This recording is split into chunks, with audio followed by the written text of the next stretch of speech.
In the distant 2000s, humanity had made great strides in computer technology, but Seoul remained the same, shining brightly at night as if it were daytime. In Gangnam-gu, Yeoksamdong district, there was a huge building belonging to D Group, one of the most famous companies in the world of gaming tournaments. On the top floor of this building was the world's strongest team of ROR players, Team D1. Almost every night, young people spent their time training in the large game room. No one in the world could match them in championships. They were the fastest and had practically devoted their lives to computer games. The speed at which they typed on the keyboard was terrifying. They had held the top spots in all rankings for many months. But there was one player the team wanted to compete against as much as they wanted to reach the top of the gaming world. His identity was unknown. Everyone knew him by his nickname, Dex. He always played solo and was practically on par with D1 in terms of skill. The game began, and the whole squad gathered that night to deal with Dex once and for all and reclaim their top spot. The team leader was the first to step forward, standing opposite the lone and very famous warrior.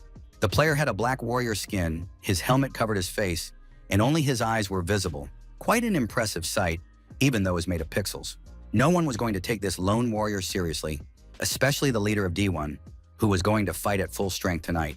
Holding down the attack button, the young man sent his game model into battle with a loud, monstrous roar. He was going to show Dex why they were #1 in the world. Compared to Dex's model, the team leader's huge red monster was many times larger, but nevertheless, the player didn't even dodge. He stood motionless, waiting for the perfect moment to counterattack, gripping his sword tightly. And then the perfect moment came. Dex swung his sword and defeated the captain of the best team in the world with a single blow. The computer monitor clearly showed how the monster's arm flew off to the side with the heavy sword. The young man did not even have time to do anything, not even launch a single attack, before he was defeated and unable to continue fighting. It was astonishing, but the squad was not going to give up. They were confident of victory even without their team leader and rushed into battle. The assassin in the group played his trump card and pressed a combo on the keyboard. His character in the game began to slowly dissolve into thin air. It was a special assassin attack that allowed him to disappear from the enemy's field of vision. The ninja's eyes burned with a thirst for victory and confidence in his own abilities. Standing in front of a crowd of enemies, he did not move, continuing to wait for the perfect moment for his next attack, while a cloud of smoke formed behind him. The assassin's little trick did not go unnoticed. He had not yet fully revealed himself when the lone warrior turned abruptly. The assassin's two curved blades clashed with the tanker's heavy sword, and the attack was stopped. The player had no intention of stopping there. He was determined to destroy the world's #1 team and take their place. With another simple combo, the Dark Knight broke through, destroying his opponent and earning points for a double kill. One of the team members was greatly impressed. He couldn't believe that the tank and the main attacking player in the game had been taken out with a single blow. But his friend wasn't scared, or at least didn't show it. He was sure they could win, and in the meantime, Dex finally moved. To hold off his attack, the team's shield bearer used his huge shield, while the archer and mage hid behind him. Even that didn't save them from the fate of their comrades. With a single blow, the lone warrior struck down 3 players. The best team in the world was defeated in less than 5 minutes. They didn't even have time to do anything. They were all literally wiped out, and the team leader stared at his computer screen, unable to believe his eyes. 5 of the strongest masters were destroyed without much effort by some no-name, completely alone. No one in the world could compare to Dex, a player without a team who easily dealt with everyone in his path. Nothing was known about him, not even the city or country he played from. People only knew his nickname and the black helmet that haunted the players who lost to him in their nightmares for a long time.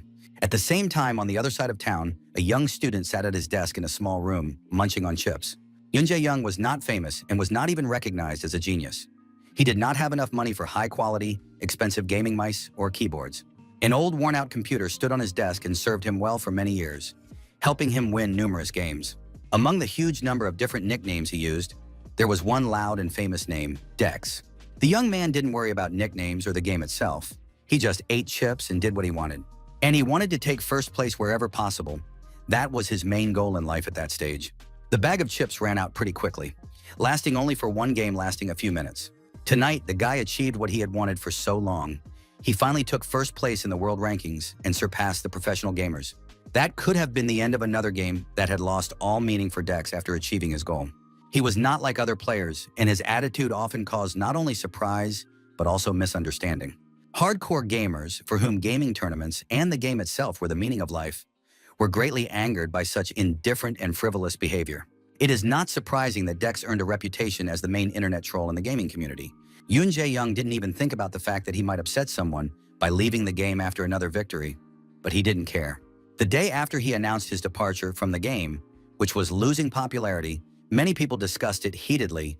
Even delivery workers were aware of it. Even those who didn't play listened to the stories of their friends who did, and were surprised at what a cruel troll Dex was.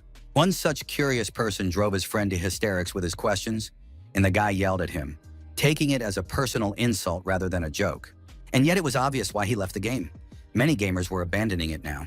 The reason was that the world of video games had been in decline for several years due to new advances in computer technology.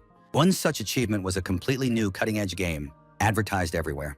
The world's largest companies had joined forces to release a new virtual game called Arcadia, which was unlike anything that had come before. The central figure of this game was a delicate blonde girl who was also the guide to this new world. Not only did the best game programmers of the last decade take part in this project, but also world-renowned scientists from Silikoff. All this was done in order to secretly create a true masterpiece of human thought. Thanks to the efforts of programmers and scientists, a completely new technology was created. Unlike anything else, a completely new, different world. It was the first full-fledged virtual world that could be accessed using a device called the Dreamer. It was a fairly large capsule for one person, resembling a bed into which a person could immerse themselves and personally find themselves in Arcadia. A world of endless possibilities, completely different from ours, where magic, castles, knights, and new statuses were available. With a warm smile on her face, a blonde girl invited everyone to join her in this exciting adventure. It was precisely this Dreamer's capsule that the arguing men in the truck were delivering to the last stop on today's delivery list. At first glance, the building did not look much like a dwelling, especially not the home of someone who could afford Arcadia.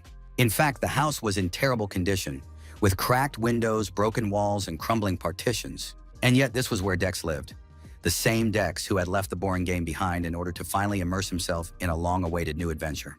Now that he had a Dreamer, there was no need to keep useless game accounts on his computer. And at the age of 20, Jae Young decided to quit all existing games so that he could immerse himself in Arcadia. After deleting his accounts and making the necessary preparations, the young man lay down in the Dreamer capsule and began to load the virtual world. When he opened his eyes the next time, he found himself in a different universe, far removed from our gray, everyday life. This magical place was called Arcadia, and he had finally begun a completely new journey in another world, his eyes shining with happiness. In our world, there are countless different games for computers, phones, and even portable consoles. And in every game, no matter how small or how big, there will always be room for little secrets. These little secrets can be very diverse. For example, the simplest jokes left by the developers for the players. They can also be full-fledged secret items hidden by the creators that greatly affect the gameplay and perception of the game. The gaming community around the world has many names for such secrets, one of which is Easter eggs. Another name that can be used for them is secret. It is from these small pieces that a full-fledged, rich, and lively game world is assembled. It is not always just an item or a joke. Often it can be a secret character with whom the story began. And if you find this character, uncover their secrets, and complete certain hidden tasks, the game will take on a whole new dimension for you. Many games hold great secrets within themselves. Sometimes it is actually a real parallel world with its own backstory, which can take on a life separate from its creators. Only a player who is smart and quick-witted enough can uncover these secrets. And it is up to travelers from future generations to decide whether these hidden secrets will be revealed to the world. Arcadia has reached a whole new level in this regard, because here the brain connects directly and immerses itself in a full-fledged world that is indistinguishable from reality.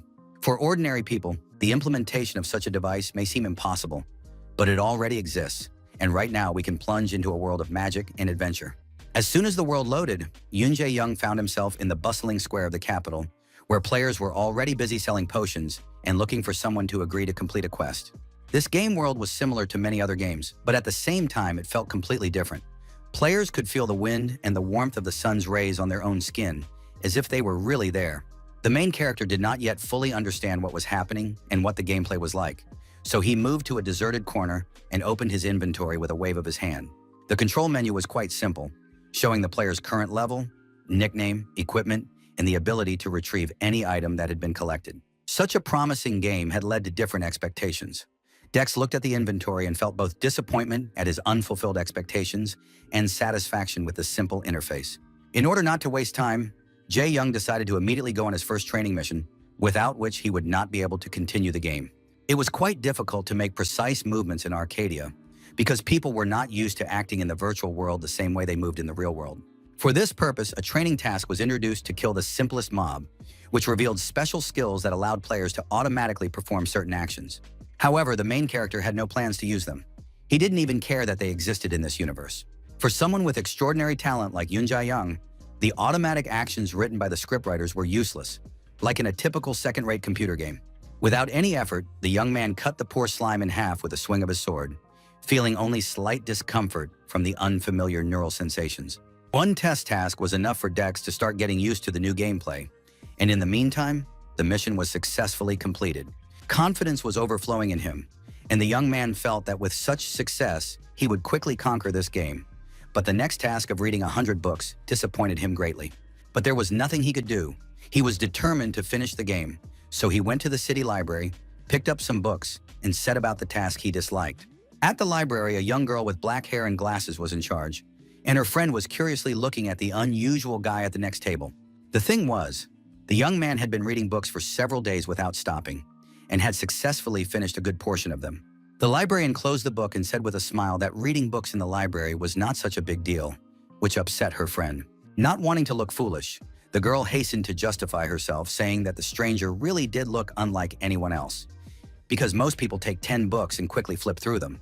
No one else doing the initial quest had ever read books as intently as Dex. He cursed the game to himself, but still wanted to complete it. And just when the librarian decided that he was about to leave, the guy got up and asked if there was a second volume of the book he had just finished reading. This book was unusual, and therefore immediately caused the girl great surprise. No one had read it before, let alone asked about the sequel. Jae-young himself looked as if this was a normal thing for him. There were several interesting things in the book, and he wanted to learn more about them from the second volume.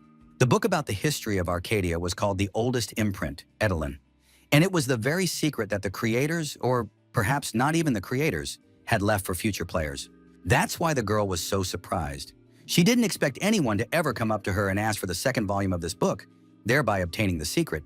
And yet it was a good thing. She took out the heavy book, which looked completely different from the first part, and placed it in front of the player.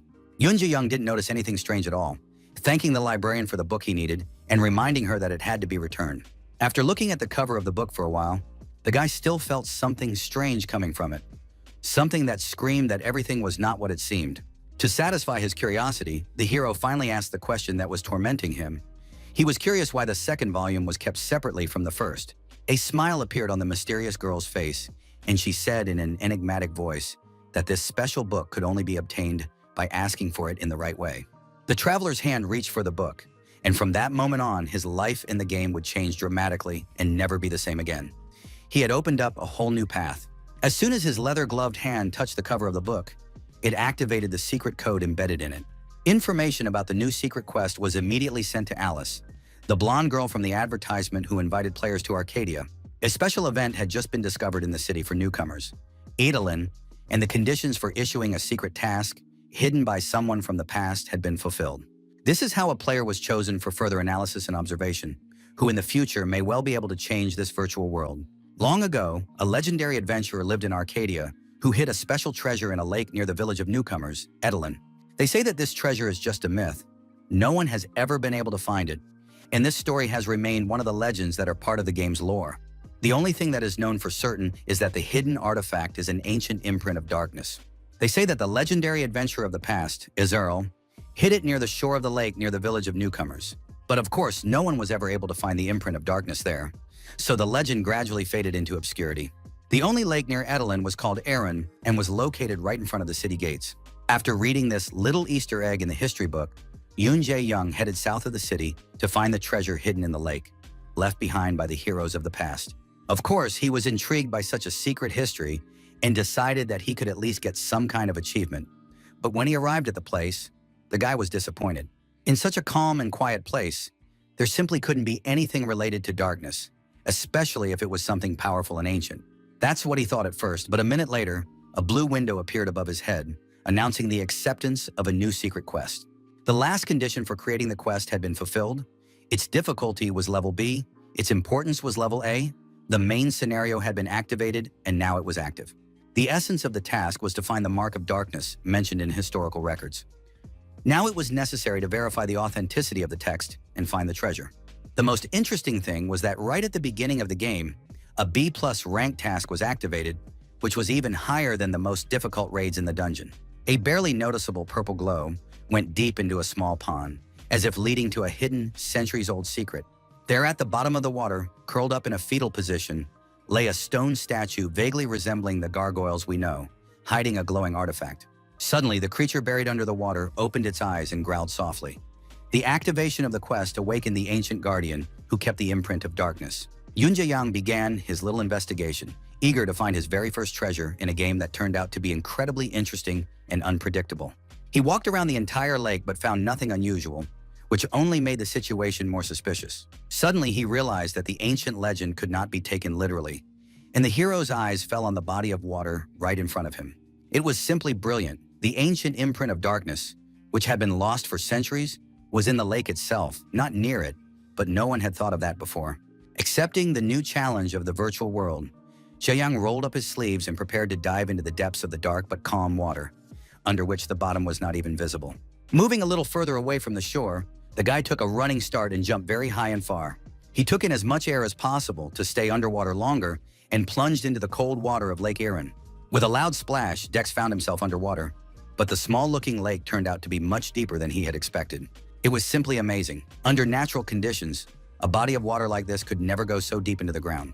When his eyes adjusted to the water and darkness, the main character could see a whirlpool that led into the depths of the unknown.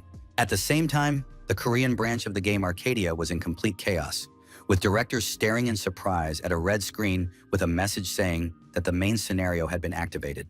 The server had only been running for a week, and the main quest of the entire game was already available. Everything was not going according to plan.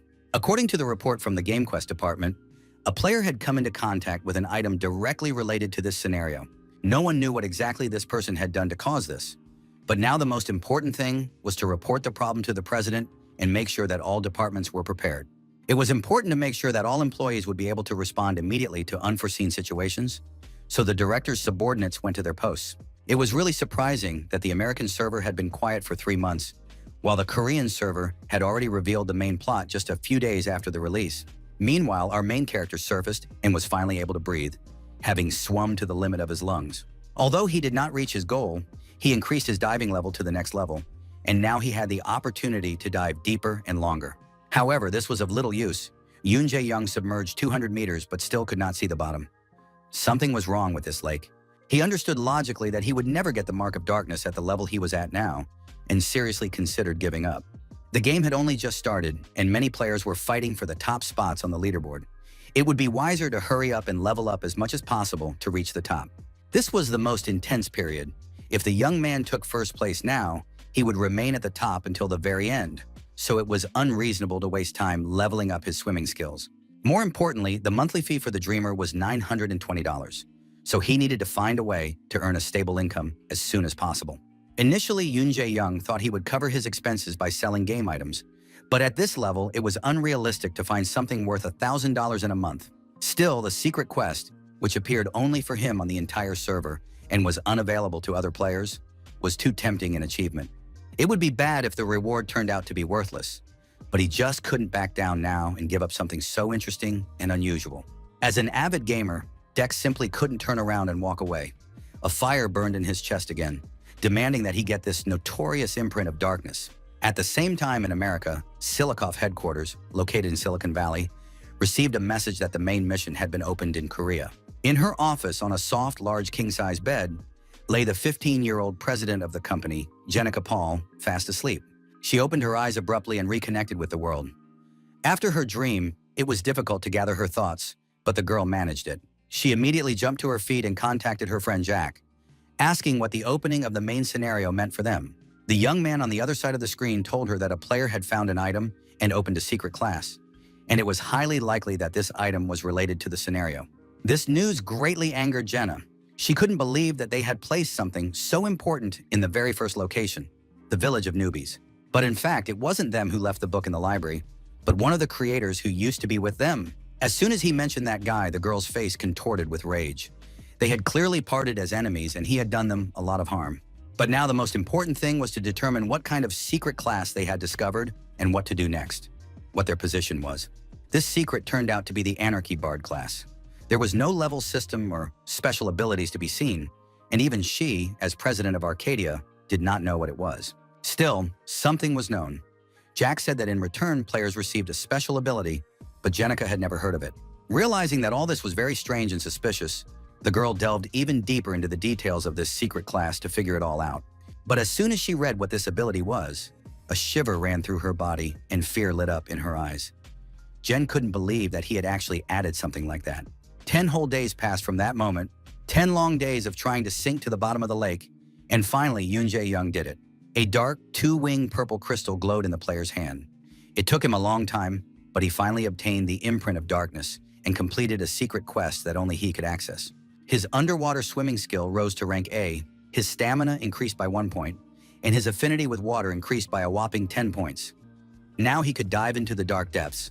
As soon as Dex surfaced, a notification appeared stating that he had obtained a necklace of darkness containing traces of antiquity and warnings in the item description.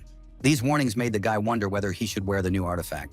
After all, it was strange that instead of a normal explanation, there were warnings. To put the necklace on his character, the guy clicked on the agreement, but instead of the action, another sign popped up asking if he was really sure he wanted to do this. This went on for about 5 minutes with endless pop-ups asking if he was really ready, if he was seriously sure, and in the end, it drove Jae-young crazy. He yelled at the pop-ups just to let off steam, but he got a response. A real response to his yelling, which shocked the hero even more. Someone on the other side was talking to Dex, and that someone made sure he wanted to use the Necklace of Darkness, but warned him that after that, it would be too late to regret it. The stranger smiled and advised the young man to give it his all and go wild without thinking about the consequences, just like he did. It was very strange. Yoon Jae-young wanted to ask who was talking to him, but before he could, all the notification windows suddenly closed. After that, a new class appeared. Everything flashed before his eyes, and for a moment he lost his ability to see due to the bright light. As the hero wanted, he was able to put on the pendant, and now his character's class was changed to Bard of Anarchy, a secret rank that can only be obtained by completing a secret quest. Notifications poured in saying that the level system was disabled, a new influence skill was acquired, and a mission system was added. This character is permanently assigned to the player. A new task, available only to him, to kill new players who did not yet have a class, led Dex to the western grassy plains of Edelin. It was here, in this hunting ground for newbies, where there were many slugs that new players completed their very first training task and practiced their skills. The young man launched a fire attack at a small round slug and instantly destroyed the creature. A slimy bubble fell out of the enemy, the very item that the two friends had been hunting all day. This little thing was worth 50 bronze bars, which was very lucky for newbies like them. One of them wanted to continue farming slimy bubbles for the rest of the weekend, but his friend disagreed. They had mock exams next week and needed to prepare. Hiding behind a tree in a secluded spot, Dex was watching them, according to his new assignment. According to the new storyline in his new class, he was required to kill new inexperienced players like them for the next 6 days. An hour earlier, Yoon Jae-young tried to delete his character, which happened immediately after he received a new class he didn't understand, along with a warning and a time limit for completing the task. However, he was now unable to delete his game character, as the words about him being permanently tied to the player apparently meant that deletion was impossible. It felt as if the young man had stepped on a real landmine and was now trying to choose between continuing to stand on it or exploding. The discovery of a new game rank was accompanied by numerous warnings, and that's what scared the guy. But the more time passed, the calmer he became. The reason was, in fact, very simple. Now Dex had absolutely no character levels in the game, and that was the main reason why he was so eager to play this game, because it was the level system that inspired him so much. The main system of the game was to increase stats, for which you could get a lot of useful resources, and in principle, it was quite interesting to level up a character. However, the absence of such a system for Yoon Jae-young's character meant that he had no way to level up, and although the difference is not very noticeable now, everything will change in the future. All players strive to increase their level, and very soon users will start to increase it, and then the difference will increase infinitely. The words of that strange man came to mind, telling the hero to try to destroy everything in his path, just as he was doing now, enjoying himself. These memories made him even sadder and more resentful, which is why you have to check everything first and then agree to questionable offers. For an entire hour after attempting to delete his character, Jae-young simply lay on the clearing, staring into space, unable to even move, as if all his strength had left his body. But it was unlikely that anything would change if he just lay there and did nothing. At this stage of the game, the Bard of Anarchy seemed like complete garbage to him, But even if that was the case, he was still a secret hidden class and had to be useful in some way. After deciding to do something, the guy stared at the system window for a long time, trying to find some important information. This bore fruit, and Dex discovered that very skill, influence, a talent unknown to him, which had been at 0. With this skill, he could increase his influence in this world, using the corresponding stats to change its rules. But after use, these stats would disappear forever. Of course, nothing became clearer, but suddenly the text plate disappeared abruptly, replaced by a notification about receiving a new task. It was the very task that said he had to kill the newbies who had not passed the class change at. There were 6 days and 23 hours left to complete the task. And now, offended and insulted by the lack of a level system, Yoon Jae-young stood behind a tree and silently watched his 2 potential victims. The system wanted him to kill all the newbies like these 2, and something in his chest told him that this task could determine his future in the game. He had to do something, but the young man had no idea what. He didn't even know where to start. There was nothing else to do, so he decided to at least try to kill them or use his influence to figure out the gameplay. Immediately after the decision was made, a thick, rough sword, more like a cleaver, was taken out of the inventory. Since those were the rules of the game, there was nothing to blame Yoon Jae-young for. He, like them, was just playing and learning about this world. A moment later, the 2 unsuspecting newbies were attacked from behind by an assassin, but they managed to spot him at the very last moment. To their surprise, it was not Dex, but a completely unfamiliar, yet clearly very cruel and vile person. With a smile, he regretted missing his shot because he could have killed such a weak player with a low level with just 1 blow. The frightened girl crouched down next to her friend, looking at the vicious gang, and asked who they were. The trio introduced themselves as the owners of these hunting grounds, confident that only they had the right to hunt here and that everyone else was an intruder. Somewhere in the back, Yoon Jae-young was watching all this. He thought the trio were weirdos, seriously claiming territory when not enough time had passed since the beta version was released. The girl got angry and shouted that these hunting grounds for beginners were public territory where anyone could hunt. Her violent emotions greatly angered the leader of this strange gang, and he leaned close to her face, saying that she was too noisy. The man's nickname glowed red above his head, and from just a short conversation, he figured out that these 2 were high school students from Seoul. Usually, a red nickname meant that the character standing in front of them had killed other players and was a dangerous opponent. After the killer mentioned that he knew what city they lived in and how old they were, he assumed that he could easily find their location if he searched by nickname. This was a direct threat to their lives in reality. He could not only kill their characters in the game, but also find them at home. And if these 2 high school students wanted to survive and continue enjoying their youth, they should have left that clearing as soon as possible. The situation was heating up. The fear was only getting stronger, and the girl turned to the other players, asking anyone to help them and her friend. But the other people just stood silently on the sidelines and watched. No one wanted to get involved, and no one wanted any more trouble. Then her friend joined the conversation, reminding them that it was just a game and that they could enjoy playing it together without having to do all this. These naive and kind words caused the group of strange people to freeze for a moment. Who would have thought that someone would seriously say something like that? The pause was replaced by wild laughter. The self-proclaimed owner of the hunting grounds really enjoyed mocking the newcomers. As the boy said, it was just a game, virtual reality, which is why they did everything they did. The game was good because there were absolutely no rules here. A world where your strength made you right, and there was nothing you could do about it. Just a normal game, the killer agreed with the teenager's words, continuing to laugh, his gaze resembling that of a true madman. At that moment, another completely unfamiliar voice sounded. Yoon Jae-young agreed with the words of this idiot, and with a swing of his sword, cut off the leg of one of his friends. Then with a smile, he repeated the words the man had said earlier, regretting that he had not been able to kill him with 1 blow. After this blatant mockery, Dex finished off all 3 self-proclaimed owners of the hunting grounds with a series of quick and accurate blows. Thus, these cruel madmen became victims of an even greater madman, paying for their sins. Jae-young's character's nickname instantly turned scarlet red. He was both a savior and a brutal killer. Along with the color change, he received 3 notifications that his influence skill had increased by 3 points, corresponding to the number of victims. Thus, for each murder, 1 influence point would be added. The young man did not know exactly how it would work, but it would be quite difficult to earn points. When the threat was eliminated, the high school students began to loudly thank their savior, Dex, sincerely believing in his good intentions. They knelt before him and continued to thank him, even offering to repay his kindness or do him a favor. But they didn't know that the man standing right in front of them was just as cold-blooded as the 3 idiots and was going to take their game lives away. When Yoon Jae-young told them that this was his mission, to kill newbies, Fear flashed in the eyes of the two friends again. Smiling, the young man swung his machete and, in a disturbingly calm, even slightly cheerful voice, advised the unfamiliar couple not to be too upset. After all, it was just a game, so why worry or regret anything when you could just enjoy it? In his cold, calm eyes and imperturbable smile, one of the players recognized the essence of a true madman. And that was the last thing he understood before his sudden death, as Dex's blade cut short his virtual life in the next minute.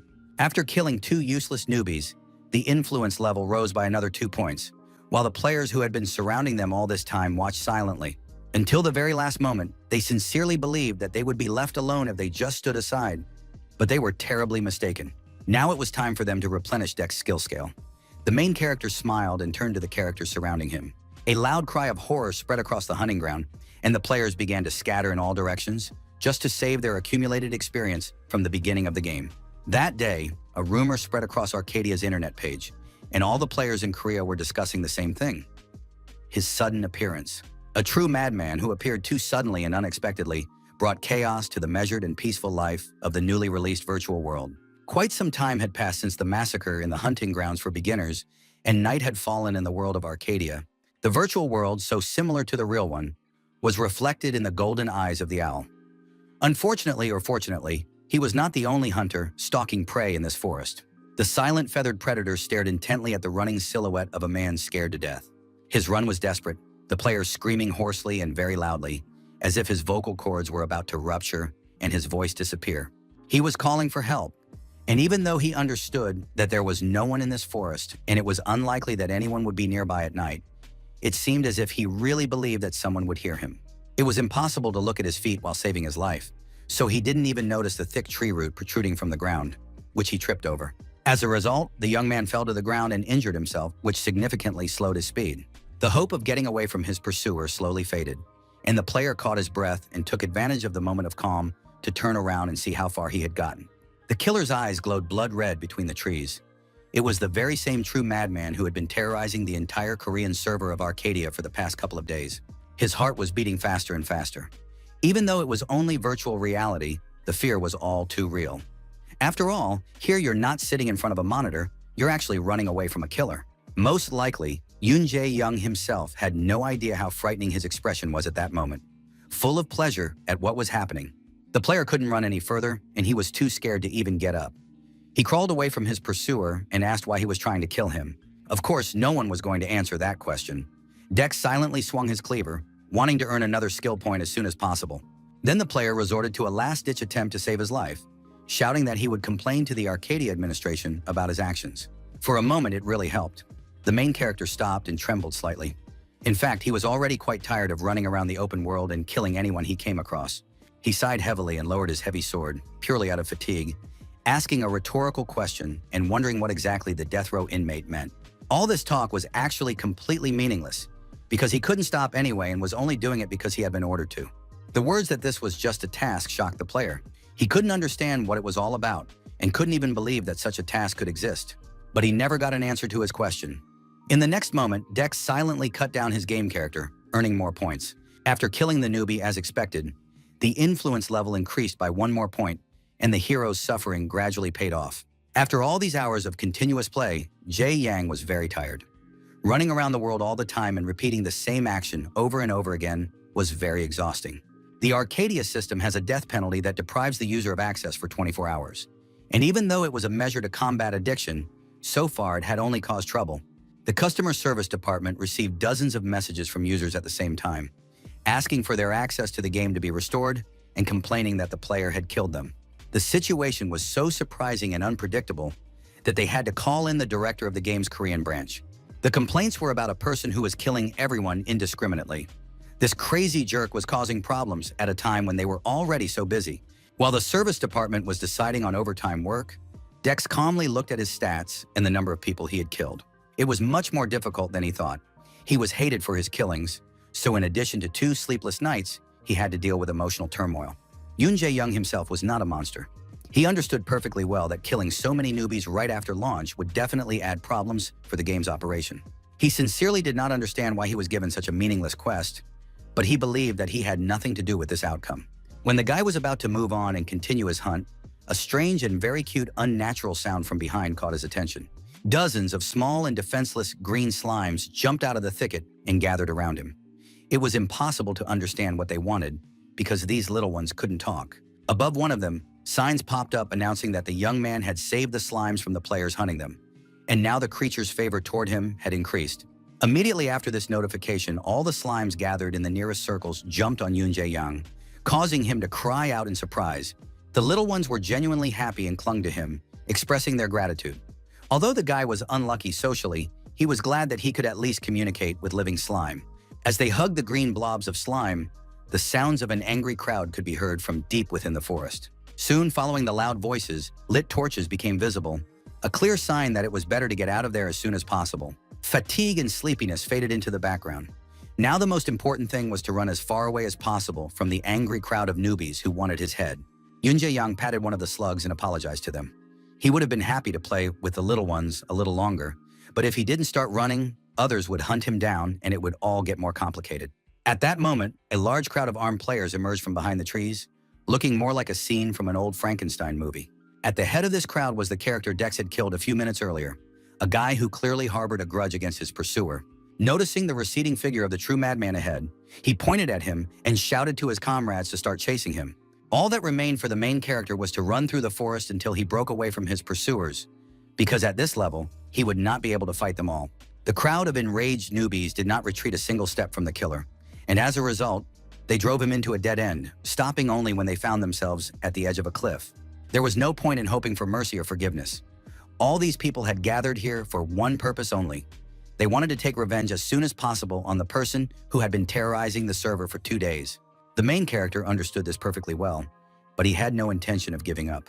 The guy listened silently to all the threats and insults, thinking about a way to escape. Instead of responding, Ji-young smiled, took a step back, and jumped off the cliff in front of everyone. His pursuers approached the edge, watching as the lone figure in a black cloak flew rapidly downward, with nothing to help him avoid the fall and death.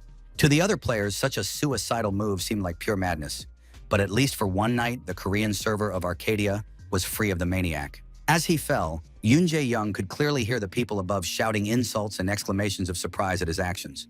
And to be honest, it was a real pleasure, available only to such a true madman as he had become.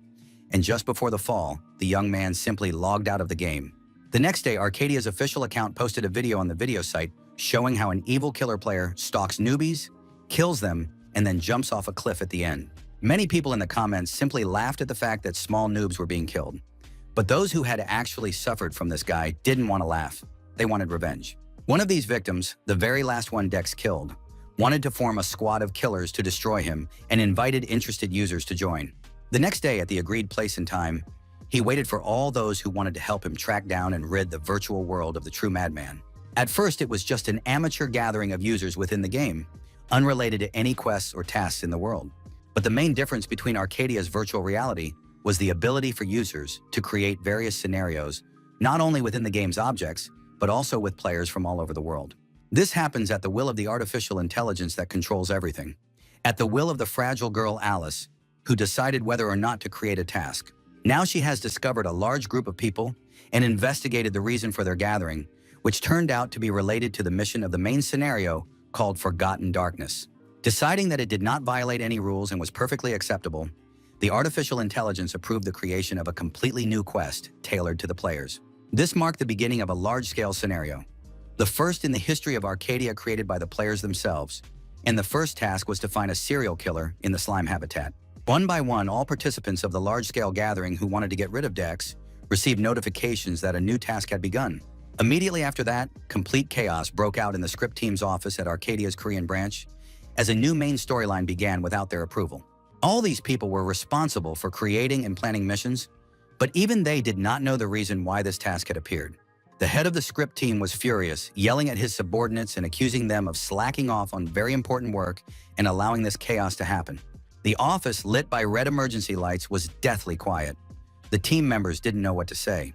It wasn't their fault, but at the same time, they were the ones who had to deal with it now. The situation was extraordinary. Just a week after the release, people were facing this situation for the first time and didn't even know if there was a protocol for dealing with it. In fact, even if a simple quest had been given to all users, Be it a routine task, the entire department would not have been so tense. The only thing they were sure of was that this task was directly related to the first act of the main scenario. The team's expectations were not justified. Just a day after the main plot was generated, it was launched due to the fault of one of the players. There is a clear difference between the concepts of generation and start, similar to how planted seeds immediately sprout and bloom. It takes several months on average for a generated scenario to affect all users and become a real scenario. At least that's what the development team predicted at the very beginning of Arcadia's release in Seoul. 2 days was too big a difference to say that the forecast was wrong. There simply had to be a reason. The director of the scenario department was looking for the reason why all this chaos had started and stumbled upon a video about a killer of newbies on the internet. It turned out that the man did not know about the user who roamed the hunting grounds of newbies and killed other players. Apparently, he was directly connected to the main scenario. Headquarters imposed restrictions on employees, so it was impossible to find out who he was and where he lived. The department did not have such authority. As soon as the director saw the number of users killed by this madman, his eyes bulged out of his head. 1,025 deaths. Meanwhile, exhausted from 2 sleepless nights, Yoon Jae-young slept soundly in his cozy little bed, unaware of the chaos he had caused. He woke up only when the sun was already high in the sky, and as soon as he came to his senses, he immediately went online. The first thing he saw was a new special event from Arcadia, according to which justice must be restored and the true madman must be caught for a large reward. It didn't take a genius to figure out that it was about him, and the still sleepy young man was both surprised and alarmed. There were over 2,000 comments under this post. Dex really didn't want any trouble and began to think about quitting. Come to think of it, it was high time to start making money from the game to pay off the Dreamer's capsule fees. The bills had piled up too high. The young man had no idea what to do now, so he simply fell asleep and entered the world of Arcadia, which was the only way to escape reality. Sitting on a hill in the fresh air and watching the slimes graze peacefully on the hunting grounds was better than sitting on a bed in a small closet. Here he could calmly think through all his pressing problems. First and foremost, the quest that had been created. Who would have thought that they would even come up with a task to catch him? This glade used to be a great place to hunt slimes, but now there was almost no one here except for small, round, green blobs.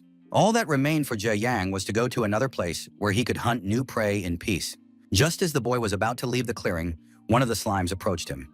After he had started saving them from the players, the little ones were no longer afraid of him. On the contrary, one of these cute little creatures, badly wounded and barely alive, came to Dex to ask for help and protection.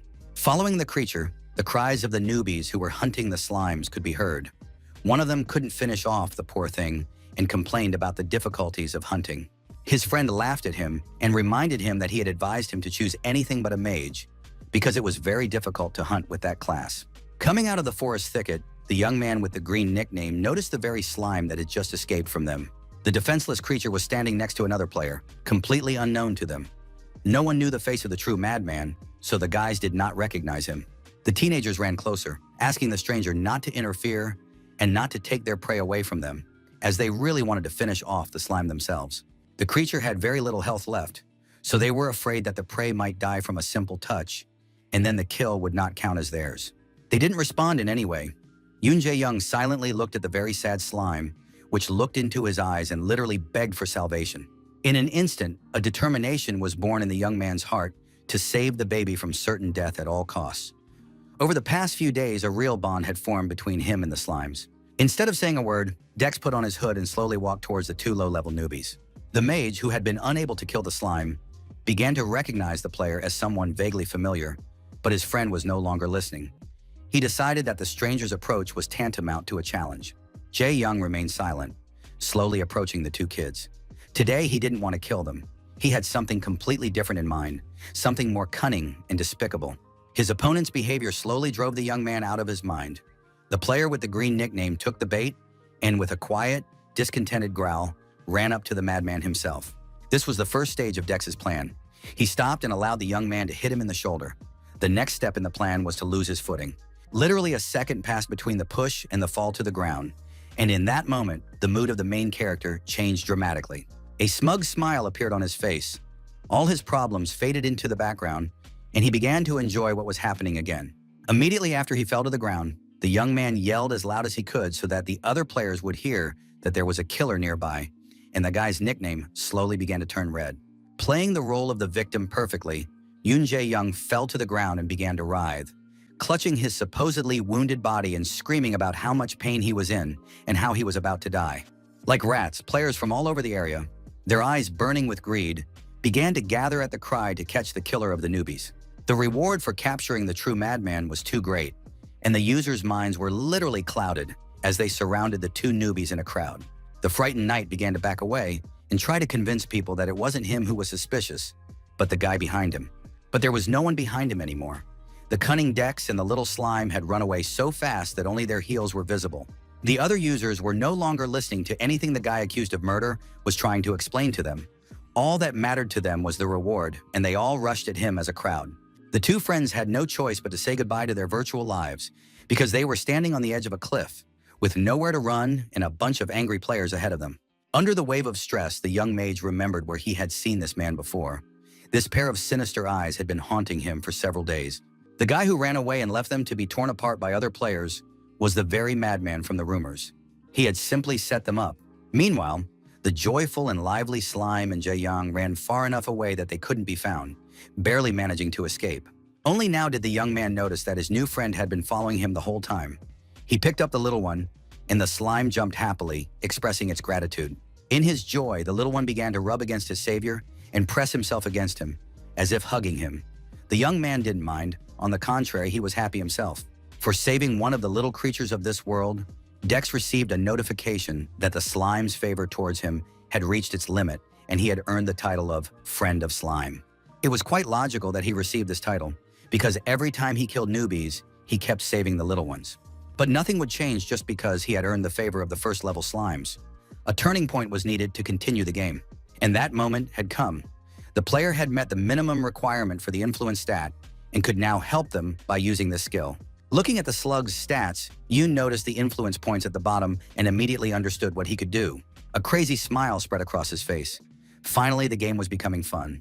Knowing the rules for using the skill, he also realized the extent of his power in this new crazy world. With a single movement, the true madman filled his little slimy friend with all the influence points he had after killing 1,025 players. After this action, a warning popped up saying that the influence would disappear forever, and the game asked if he was sure of his choice, and of course, the guy was sure. Now there was no turning back. It was a point of no return. A true madman had just been born in the world of Arcadia, one capable of literally influencing the virtual world. The main indicators of the slime had been changed.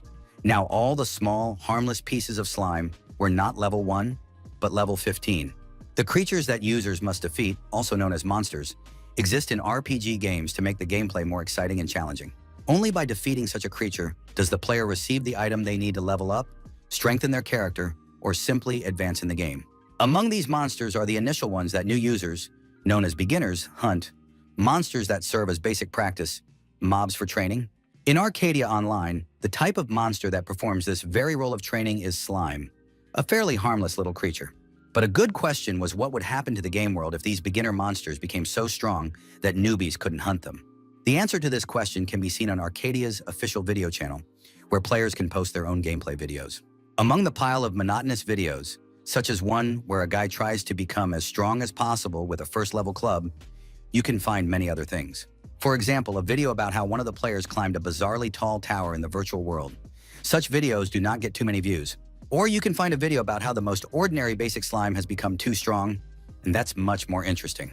The video begins with a new player entering the virtual world of Arcadia for the first time, amazed by the high-quality graphics and visuals around him. This guy just walks around the area, looks at nature, moves from one location to another, and simply spends his time peacefully. At some point, he encounters a small slime on his way and is touched by how damn cute this little blob looks and how it spreads across the ground. At this moment, the player makes a mistake and takes out his first-level sword, deciding to try to kill the slug, because why not? Noticing that the guy is aggressive, the little creature makes a sound, looks straight at him, and slowly starts to approach. The new user starts screaming in surprise as the slime gets closer and closer, and then the monster jumps right at him. After cries for help, the screen changes to white noise, and the video cuts off, making it immediately clear to everyone that the initial mob killed the first-level player. The end result of the influence skill at level 1025 was a race of peaceful and harmless level 15 slimes, a terrible end caused by a weak appearance. In Arcadia, there are an average of 10,000 new users every day, and this has led to the total extermination of newbies. Complete chaos ensued in the game. with players trying to strike the monsters but to no avail as the blade passed through the slime, after which the body became whole again. The slimes took no damage at all and moreover chased the players around the clearing until they caught up with them and killed them. Yoon Jae-young calmly watched the complete confusion from the top of the cliff. He was the only living creature in this game who was enjoying himself and having fun. Come to think of it, slimes were a passive type of monster that only attacked after being attacked themselves, but suddenly they became the ones who attacked first. As soon as the slugs saw a player in front of them, they immediately attacked and killed them for the reward, and there was nothing that could be done about it. The most logical conclusion the hero could come to was that all this was a consequence of his little friend's level increase. That's how much influence could change the game from within. It could be a much more hardcore ability than the guy initially thought. He was pulled out of his deep train of thought by his good old friends, who found themselves in the hunting grounds of the newbies, targeted by slugs. This group was the very same guys who had declared war on the true madman, and now they were surrounded with nowhere to run. The leader of the gang who had started it all was screaming in fear like a little girl and cursing the slugs for daring to attack them. Of course, the little monsters didn't listen to him. They didn't care. They saw their target in these people and calmly jumped toward them. When the creature jumped into the air, there was nothing he could do. The guy only had time to realize what was waiting for him when the slime jumped on him. The reinforced slime effortlessly killed the newbie and jumped away, while his friends stood watching his game character dissolve. This shocked everyone who was near their leader at that moment. They did not expect such a harmless mob to kill with one blow. Due to their deep shock, the young people did not even realize that it was time to run as far and as fast as possible, and they paid for their stupidity. All the deaths that occurred because of the slime added experience points to Jae-young's influence skill. He didn't even have to do anything. The situation turned out much better than he had expected, which couldn't help but please and satisfy his narcissistic soul. After only 2 hours, the guy was able to earn 3,924 skill points while sitting in one place. All this made the young man realize that there was no point in just mindlessly completing the quest. He wanted to make the slime even stronger, but it was already at its maximum level. This turn of events was a little disappointing, but still, there was much more benefit than regret. Even at this level, the slimes did their job perfectly. That should be enough. The little green friends came closer to him. Dex was the only player they were friendly towards. Saying goodbye to his little helpers, the young man said he would be counting on them and left, and the monsters were happy to hear that. Meanwhile, at the Korean branch of Arcadia, the situation was tense to the extreme, with all employees silently trembling in fear of the executive director. The man was so angry that when he demanded a report, he even looked like a demon straight out of the game screen. According to the report from the script department, it turned out that the characteristics of the slime had increased abnormally, and because of this, there had been an increase in the number of deaths among novice users. There was no news from headquarters at all. They were silent as fish, so the branch had to deal with the situation on its own, without any support from the main office. The first thing to do was to find out how much stronger the slimes had become, but the director did not expect the answer he received. Small, harmless, friendly monsters had become 10 times stronger, not twice or even 3 times, but 10 times. This was an abnormal figure for mobs such as slimes. Even in the game, they weren't supposed to change so quickly and so dramatically. The man went from being terribly angry to terribly frightened. The situation hadn't changed much, and the employees were still afraid to even raise their heads in his presence. Even more terrifying was how suddenly the director's face changed, and how abruptly he remembered something very important. He was curious about how much base health the new users had, hoping that things weren't so bad, and that even if it was difficult, the newbies would still be able to cope. But after his subordinate's answer, that hope died a brave death. The players had too little health to withstand the level 15 monsters. At the moment, the total health bar was at 100 points, which meant that with the current slime attack, survival in the world would be 0. For a first-level beginner, just one hit from a basic monster would be enough to teach them a lesson in death. This news was too much for the man to bear, and he was about to faint, but fortunately, he managed to stay on his feet. Everything that happened in the world of Arcadia could not have been caused by a mistake. This world was designed down to the smallest detail, using the best and most advanced technologies. And yet somehow within this perfect world, great chaos had ensued. They couldn't just ignore this incident and not react in any way. If it was impossible to understand what was happening from this side of the screen, and the head office remained silent and did not want to intervene, then the branch director could only figure it out himself from the inside. Immersing himself in the capsule, he entered the heart of the game, where CEO Kwon Myung-han, with his third-level administrator access, was granted permission. Fully determined to find out what was really going on here, the man came to the one who ruled this entire virtual world. Alice, a blonde goddess in artificial intelligence, at whose will all events in this world took place and who controlled every part of it. The girl's gaze was cold, her mind overflowing with information, and therefore human emotions were inaccessible to her to the extent that they are accessible to us. She looked indifferently at the director and remained silent. The next day, Jae-young returned to the novice hunting ground, the habitat of the slime, to destroy a few enemies and just see how things were going, but the clearing was empty. There was absolutely no one there, as if the players had never entered this territory, which could become a problem for him. Despite the fact that he had already accumulated 9,640 kills, the killing of players had slowed down significantly, probably because they had started to appear.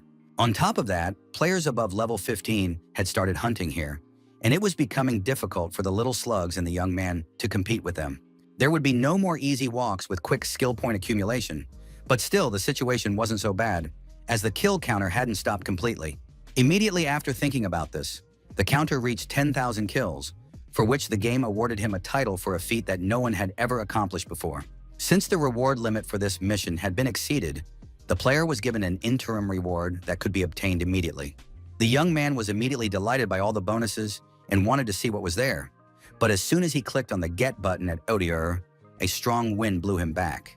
A powerful purple lightning bolt struck the ground right in front of him, and the shock wave covered his head.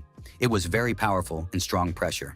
His first thought was that they had given him a trap under the guise of a reward, which was why there were so many special effects and such a powerful burst of energy. But soon the wind died down, and a black lump of magic appeared before his eyes, more like an egg. This black egg-like thing was the reward, but Dex had no idea what it was or what to expect. The next minute, the egg cracked, and something began to hatch from it. Something bright and very, very powerful. A bright white light blinded everything around him, making it impossible to see what was happening. But if you look closely, you could see a figure in the center of the egg. It was the same person who looked like a gargoyle and guarded the imprint of darkness. But now he had awakened as a familiar for the player. The size of this monster was simply incredible, and its voice was more like the roar of a beast, yet it was still possible to understand what this strange creature was saying. The pressure and magical energy were incredibly immense, and Jae-young looked happy and excited as he looked at his new acquisition, expecting it to be something epic. The summoned familiar turned out to be the Lord of Chaos, the king of all demons and monsters, Satan. The summoning was not yet complete, as a magical wind swept the Demon King away before he could fully manifest himself in this world. The cheerful demon laughed and rejoiced that someone had finally summoned him, and he spoke of being summoned into a younger body as if it were something unworthy of much attention. He rejoiced and enjoyed the fact that even with this power, he would be able to wipe out the angelic fools until he looked at himself. The size of this great and powerful Prince of Darkness was so small that he barely resembled a child, and was lucky if he reached Dex's knees. Now the little king was truly disappointed, screaming and complaining about how small his body was. To understand the situation, Satan turned to the man in front of him. But this man stood there, understanding nothing and not intending to do anything to help the king. In response to the question, the hero said that he did not yet know how to summon, and that he himself had simply appeared here as a familiar as soon as he had taken the intermediate reward. These words greatly upset the Demon King, who had not expected to be summoned as just a small and pathetic familiar of some human. The great and powerful devil began to throw a real tantrum, oblivious to everything around him, and simply continued to scream emotionally and complain about his fate. From the outside, it looked very cute, of course, but at the same time very strange, with a small and incomprehensible creature sitting on your lap and whining. It was very hard to believe that this small, childlike creature was the same powerful and great terrifying king of demons. There was nothing to be done.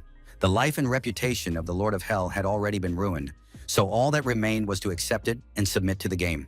Rising above the ground on his tiny wings, Satan began to explain to the man that because of the forced contract, they would have to be together for a while. After that, the little Lord of Demons settled comfortably on the top of the main character's head, crossing his legs in a yoga pose. And since this had happened before, the king quickly calmed down and felt quite comfortable sitting on the young man's head. The only one who was a little embarrassed by this was Dex, who sincerely did not understand whether he should be happy that the king of monsters was sitting on his head. After sitting on top of the man for a while longer, the demon suddenly felt that he was hiding a rather large and unusual power inside himself. It was much greater than he had initially thought, and it interested Satan so much that he instantly forgot all his discontent. It turned out that influence could be used not only to strengthen slimes, but also to use the powers of a familiar, and the presence of such a skill greatly fascinated the Lord. He was so delighted that he didn't even answer the man's questions, continuing to talk about his own business, and in the end asked him to transfer all the power to him as soon as possible. Yoon Ji-young sincerely did not understand what power was being referred to, but after the demon explained that this ability could turn the laws of this world upside down, he realized what it could be. Of course, he was talking about the influence skill, which the guy had been leveling up for the past 5 days with the help of his slime friends. Humans had a limit on the use of this power, so the demon continued to insist that all skill points be transferred to him, even promising a reward. At the mention of a reward, mountains of gold and diamonds flashed in the young man's mind. He simply couldn't pass up such an opportunity. This power of influence was apparently something truly powerful, since even the Demon King wanted to obtain it, which meant that the reward must be commensurate. Satan was indeed very powerful and could give anything one could wish for as a deception and actually present it as a gift. In this situation, he really wanted to give something to the person he was temporarily serving in exchange for power. In a minute, he created an incredibly beautiful mantle of Nergal, the lord of the second army of the underworld. This item was only available from level 150, and it was incredibly powerful. Even on the American server, which had opened earlier, the highest rank for a player was 50, so it was simply insane to see such a thing before your eyes. But now such a powerful high-level item simply made no sense to Dex, especially since his character did not have a level system. The Demon King himself would never have believed that anyone in their right mind would refuse such an item, so he decided that Nergal's capes were not enough. He decided to simply ask directly what exactly the man wanted as a reward for sharing the power of influence with him. At first, Jae Yang wanted to say that he didn't need anything at all, but then he suddenly remembered that there was one thing he wanted more than to strengthen himself.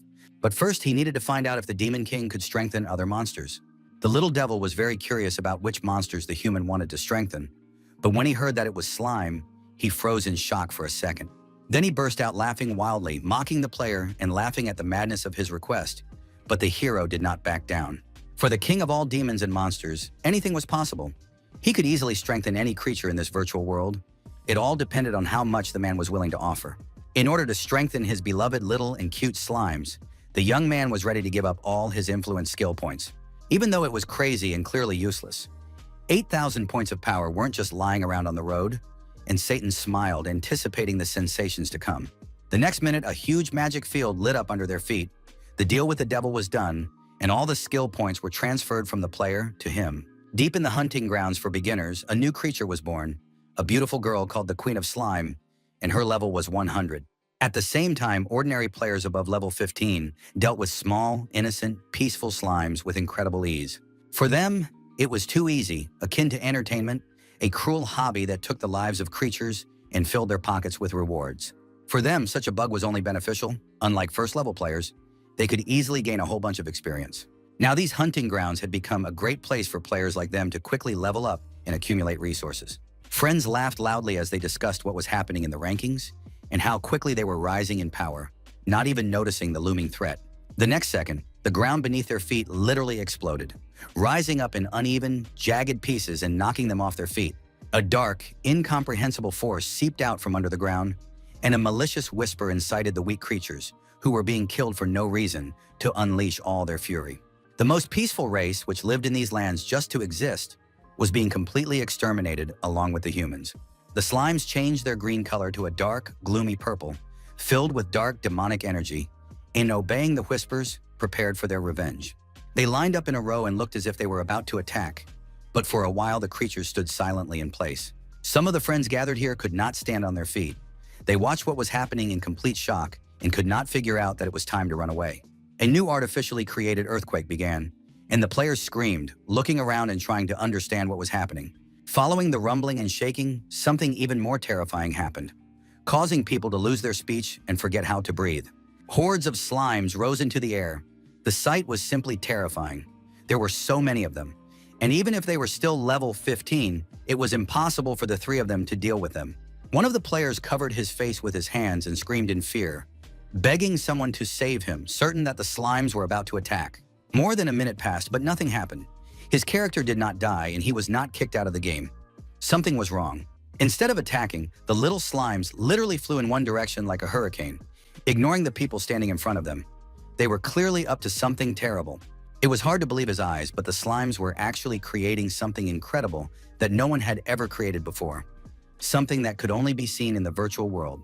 They formed one huge wave of slime, and gradually, with each passing moment, this figure became more and more human-like. At that moment, all the players who were in the hunting ground saw a notification from the game appear in front of their faces. In such a dangerous and incredible moment, the only thing missing was a system notification. No one expected anything like this to happen. The system told them part of the story. From that moment on, the peaceful slime race united and sacrificed their lives to give birth to their deity, who would lead them well on the path of vengeance. Immediately after the Slime Queen was created, she let out a heart-rending, piercing, loud cry. The goddess was very angry. She roared again, and the shock wave from her actions knocked down all the trees nearby, the roar drowning out the cries of the dying players. Only a few were lucky enough to remain unharmed when huge, thick tree trunks fell on them. Seeing such an incredible and, at the same time, terrifying sight with my own eyes was truly frightening. You would never encounter anything like this in real life. The goddess of slime was of simply incredible proportions, towering above the earth and inspiring soul-chilling fear and awe. Yunjiang stood silently at the edge of the cliff with the Demon King, watching the chaos unfold in complete bewilderment. All complaints could only be directed at Tan, because he was the one who did what he did and created such a monster simply by strengthening the slime. Hearing his new friend's explanation, the boy leaned toward him and, smiling tensely, said that he had asked them not to strengthen it to such an extent. The mere cry of this monster could knock anyone who stood in its way off their feet with a gust of wind, even a tiny version of the Lord of Hell. Unlike the players, Tan was beside himself with joy. The Queen of Slime was so powerful that he would not mind including her in the Demon Legion. Despite being a lower life form, the awakened desire for revenge worked wonders. Who could have expected such self-sacrifice for the creation of a deity? People killed slime as soon as it appeared, but the Demon King simply fueled their desire for revenge, not without the help of the influence that Dex had given him. These words greatly affected the main character. He did not expect such results to be possible and did not fully understand what was happening, perhaps due to shock. Only a small grain of influence could strengthen this race so much. Such was the power possessed by the true madman of the Arcadia universe. Meanwhile, the remaining slimes gathered in groups and attacked ordinary players. People gathered together, blocked them with shields, and prepared to do everything possible to defend themselves. The most legendary battle between humans and slimes began. They tried to defend themselves and fight back, but unfortunately, most of the slimes were much stronger. At that moment, all players in the world of Arcadia, especially those in the beginner village, received a notification that a new main scenario quest had appeared. Now they had to defend their village and kill the slime goddess within 6 days. Otherwise, the newbie village would be destroyed once and for all. While people were in deep shock and horror that the village would be destroyed, the Slime Queen was getting closer and closer, and the ground beneath their feet shook from her roar. At first, the people were simply surprised because they had not yet seen the huge monster looming over the earth and had only heard it. But when they saw the giant green girl, made entirely of slime, they were terrified and realized that their end was most likely near. Meanwhile, Dex sat on the same cliff and silently watched the situation unfold, while the Demon King on his shoulder tried to persuade him to do more evil deeds. For example, to go to the village and break the Guardian Stone, leaving the people completely defenseless. When the young man said that he just wanted to sit there and watch everything, and that he had no intention of interfering, Tan was very surprised. He had expected some fun and action, not just sitting on the sidelines. In order not to be completely disappointed in life, he assumed that his master simply wanted to wait for the right moment and destroy the last hope for victory. Believing his own nonsense, the Demon King lost himself in his thoughts again and burst out laughing, while the main character decided to just ignore him. An endless stream of notifications began to arrive, informing him that he was gaining one influence point after another, with new players dying one after another in what was truly a massacre. Now the main character had to make perhaps the most difficult choice of his life, as the Lord of Hell had predicted. He had to decide once and for all whether he was on the side of the monsters or on the side of the people, whom he would protect and against whom he would fight and destroy. Jie Yang's eyes sparkled with anticipation. He couldn't wait to take action and make a fateful choice for this world. The slimes continued to attack the village, and the Queen of Slime let out another piercing roar of the leader, her ability capable of dealing 5,000 points of damage. Employees of the Korean branch of Arcadia Online watched everything that was happening in a rather tense atmosphere. The worst part was for the branch director, Kwon Myung-han, because if anything happened, he would be the one to take the heat from the head office. And he was responsible for all the confusion that was now happening in the game. The head of the script department, Kang Tae-yong, jumped up from the table. He could no longer sit idly by. The server had to be restarted immediately. For them, there could be no other reason why a level 100 monster would appear where newbies get their classes and learn about them, except for a mistake. The head of the design department, Hwang Ji, supported her colleague. Her department had never created a concept for such a monster, or rather the Korean branch had never created it. This meant that management was to blame. Only they could have created something like this behind the branch's back in the game. And this is what angered Yona. He believed that they were abusing their position. All this time, the director listened to them in silence. On the one hand, he completely agreed with his people, but on the other hand, he knew something they didn't, and that changed everything. The sudden start of the main scenario, then this suspicious quest involving the murder of newbies, and finally the onset of the slime raid. Only when he put all these facts together did the man finally understand what he had long suspected and denied, not wanting to admit. Suddenly he asked a question, a series of questions about what exactly the company wanted to achieve, and his sudden words confused the employees. After he finally fully understood everything that was happening, Myung-han repeated Arcadia's motto, endless possibilities and endless freedom. It was foolish to believe that the management was planning such events. Those lazy asses who had dumped the organization of plans and events on the branch were not capable of such a thing. Only one player was responsible for all the consequences within the game. It was he who started the main scenario, then killed the newbies and began manipulating the stats. Silence fell over the conference room. All the department heads were in complete shock. No one in their right mind could have imagined that such a thing was possible. All this meant that the events with the slimes and the appearance of the 100th level boss were the fault of one strange player. And if all these events had happened for this reason, then they, as developers, had no right to intervene. Such was Arcadia's policy. They couldn't do anything, even if it meant the punishment of permanently deleting the newbie village. Meanwhile, the full-scale slime attack was in full swing, and Edelin was engulfed in fire and chaos. People fought the monsters as best they could. No one stood aside, and everyone tried to help in any way they could, with shields, reinforcement, healing, or anything else. Even the system characters, possessing their own intelligence, helped the players fight the monsters that had attacked the city. One of the knights had only managed to defeat one slime so far, and if it weren't for the adventurers, that is the players, the city would have been destroyed long ago. While he was lost in thought and distracted, a new powerful enemy appeared behind him, and only when it had almost jumped on the old man did he notice it. Even the game characters felt fear, and the man turned around and froze in horror, expecting his own imminent death. But at that moment, a hero appeared out of nowhere, eager to save the knight defending Edelin. With his large shield, the guy stopped the slime and covered the character with himself, saving his digital life in the game. It was the perfect chance to retreat, because if they had remained on the battlefield in the condition the wounded old man was in, both of them would surely have died. Endowed with artificial intelligence, the warrior immediately understood what was wanted of him and agreed with his young savior. A little later, they managed to hide among the streets of the village. The player advised the old man to heal himself and stay in this safe place until he got better, while he himself would return to the battle. The rescued guard was very grateful. He had survived only thanks to this player, and now did not know how to repay him.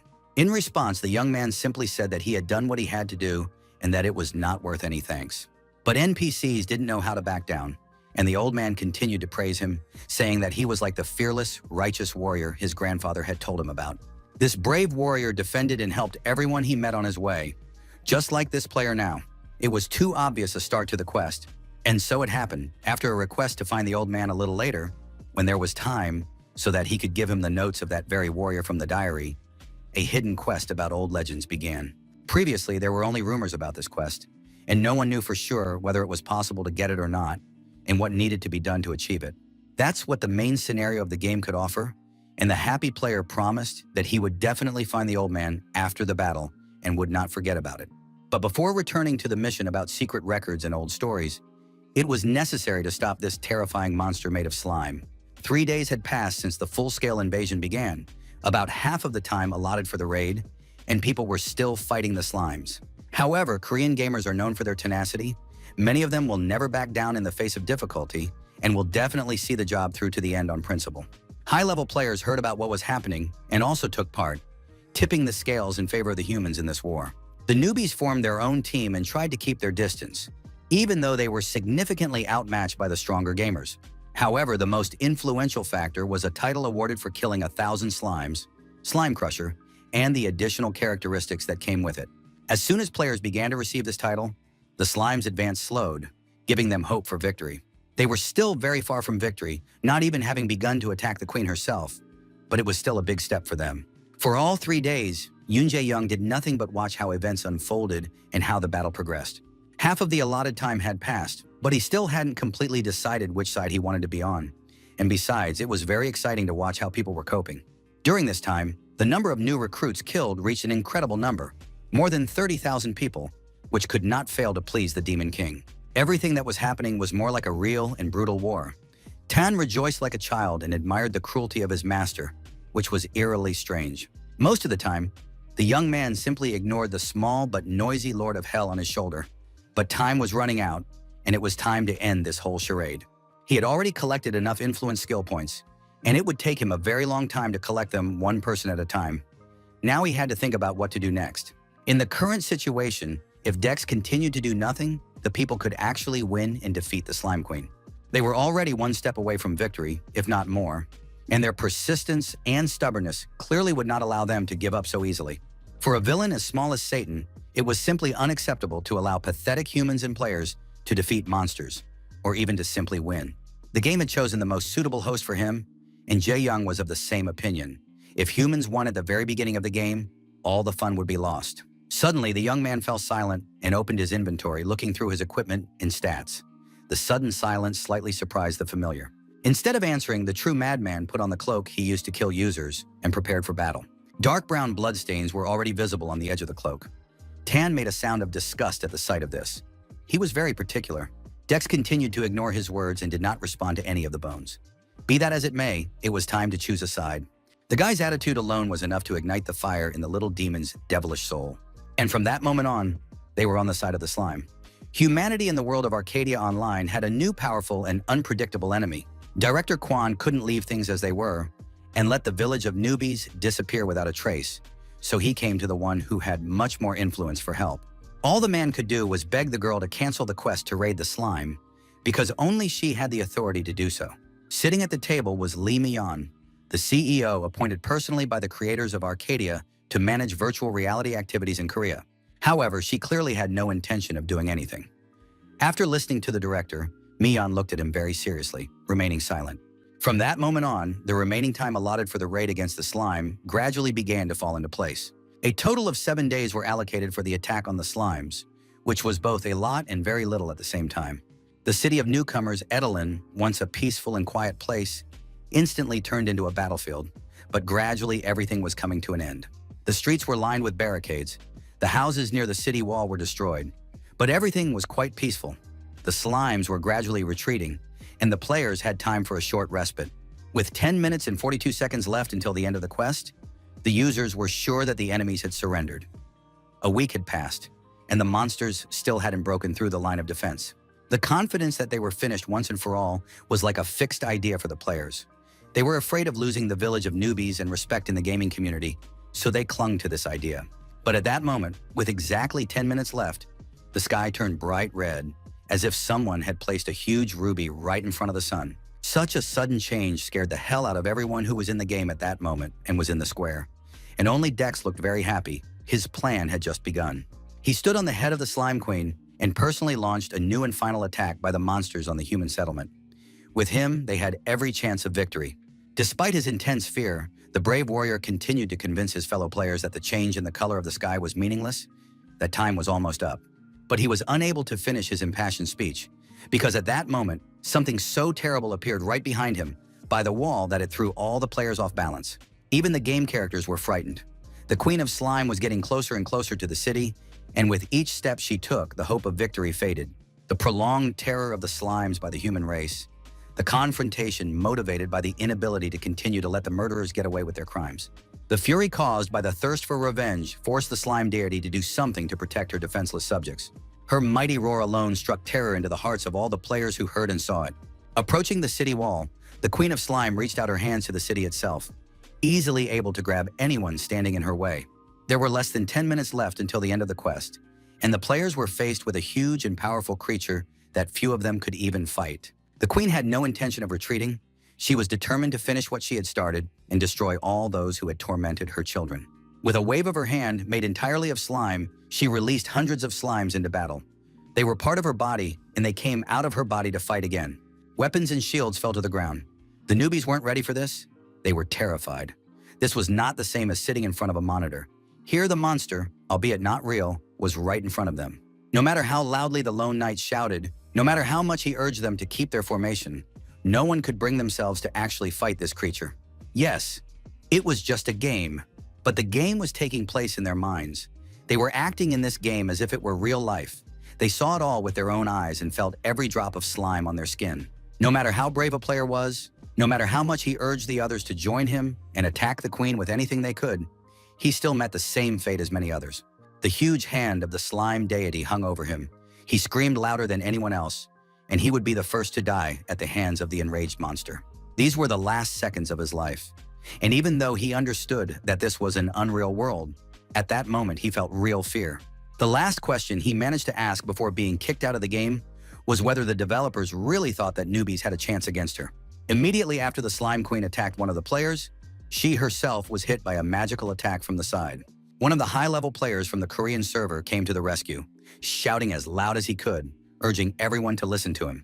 This brought the newbies, who were frantic with fear, back to their senses. The young people stopped and looked at him, most of them simply frozen in shock.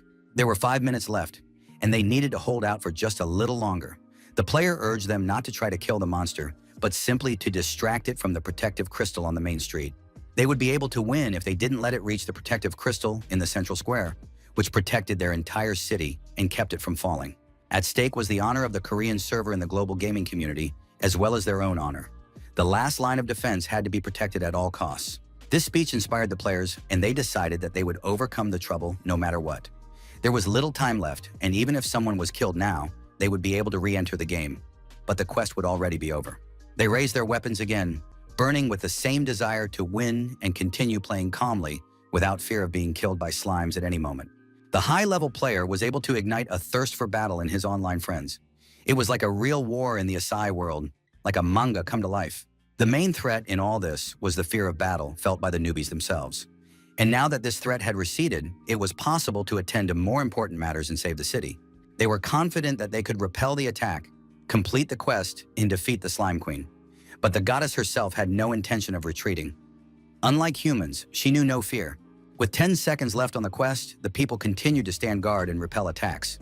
Now their goal was not to kill the slime, but simply to protect the crystal. With each passing second, their confidence in victory grew, while the Slime Queen seemed anxious, as if she could sense it. She fought frantically, knocking people down, destroying walls and houses with a single wave of her hand, and there were 8 seconds left. There were 7 seconds left when that high-level hero decided to challenge the goddess directly. He filled his heavy sword with magic, thinking that he could actually defeat her with 6 seconds left in the quest. However, no one knew that this monster had a strong, protective barrier, and the player rushed at her with all his might. Hitting the barrier, he was thrown back hard. Perhaps if it weren't for that shield, he could have actually dealt serious damage to the Slime Queen. There were 3 seconds left, and even though the main character of this whole thing was seriously injured, victory was in the hands of the people. It really looked as if the slime was about to lose. There were only 2 seconds left, and the city's protective crystal had not been destroyed, nor had the city itself.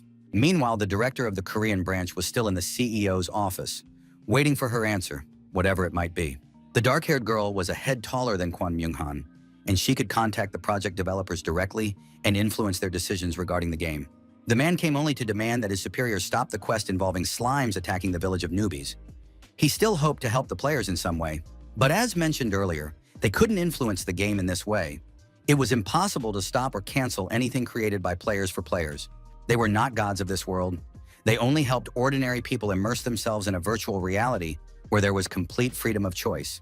The only thing they could do as developers was to come up with countermeasures, not erase the event itself. All hope of completing the task and winning rested solely on the players themselves.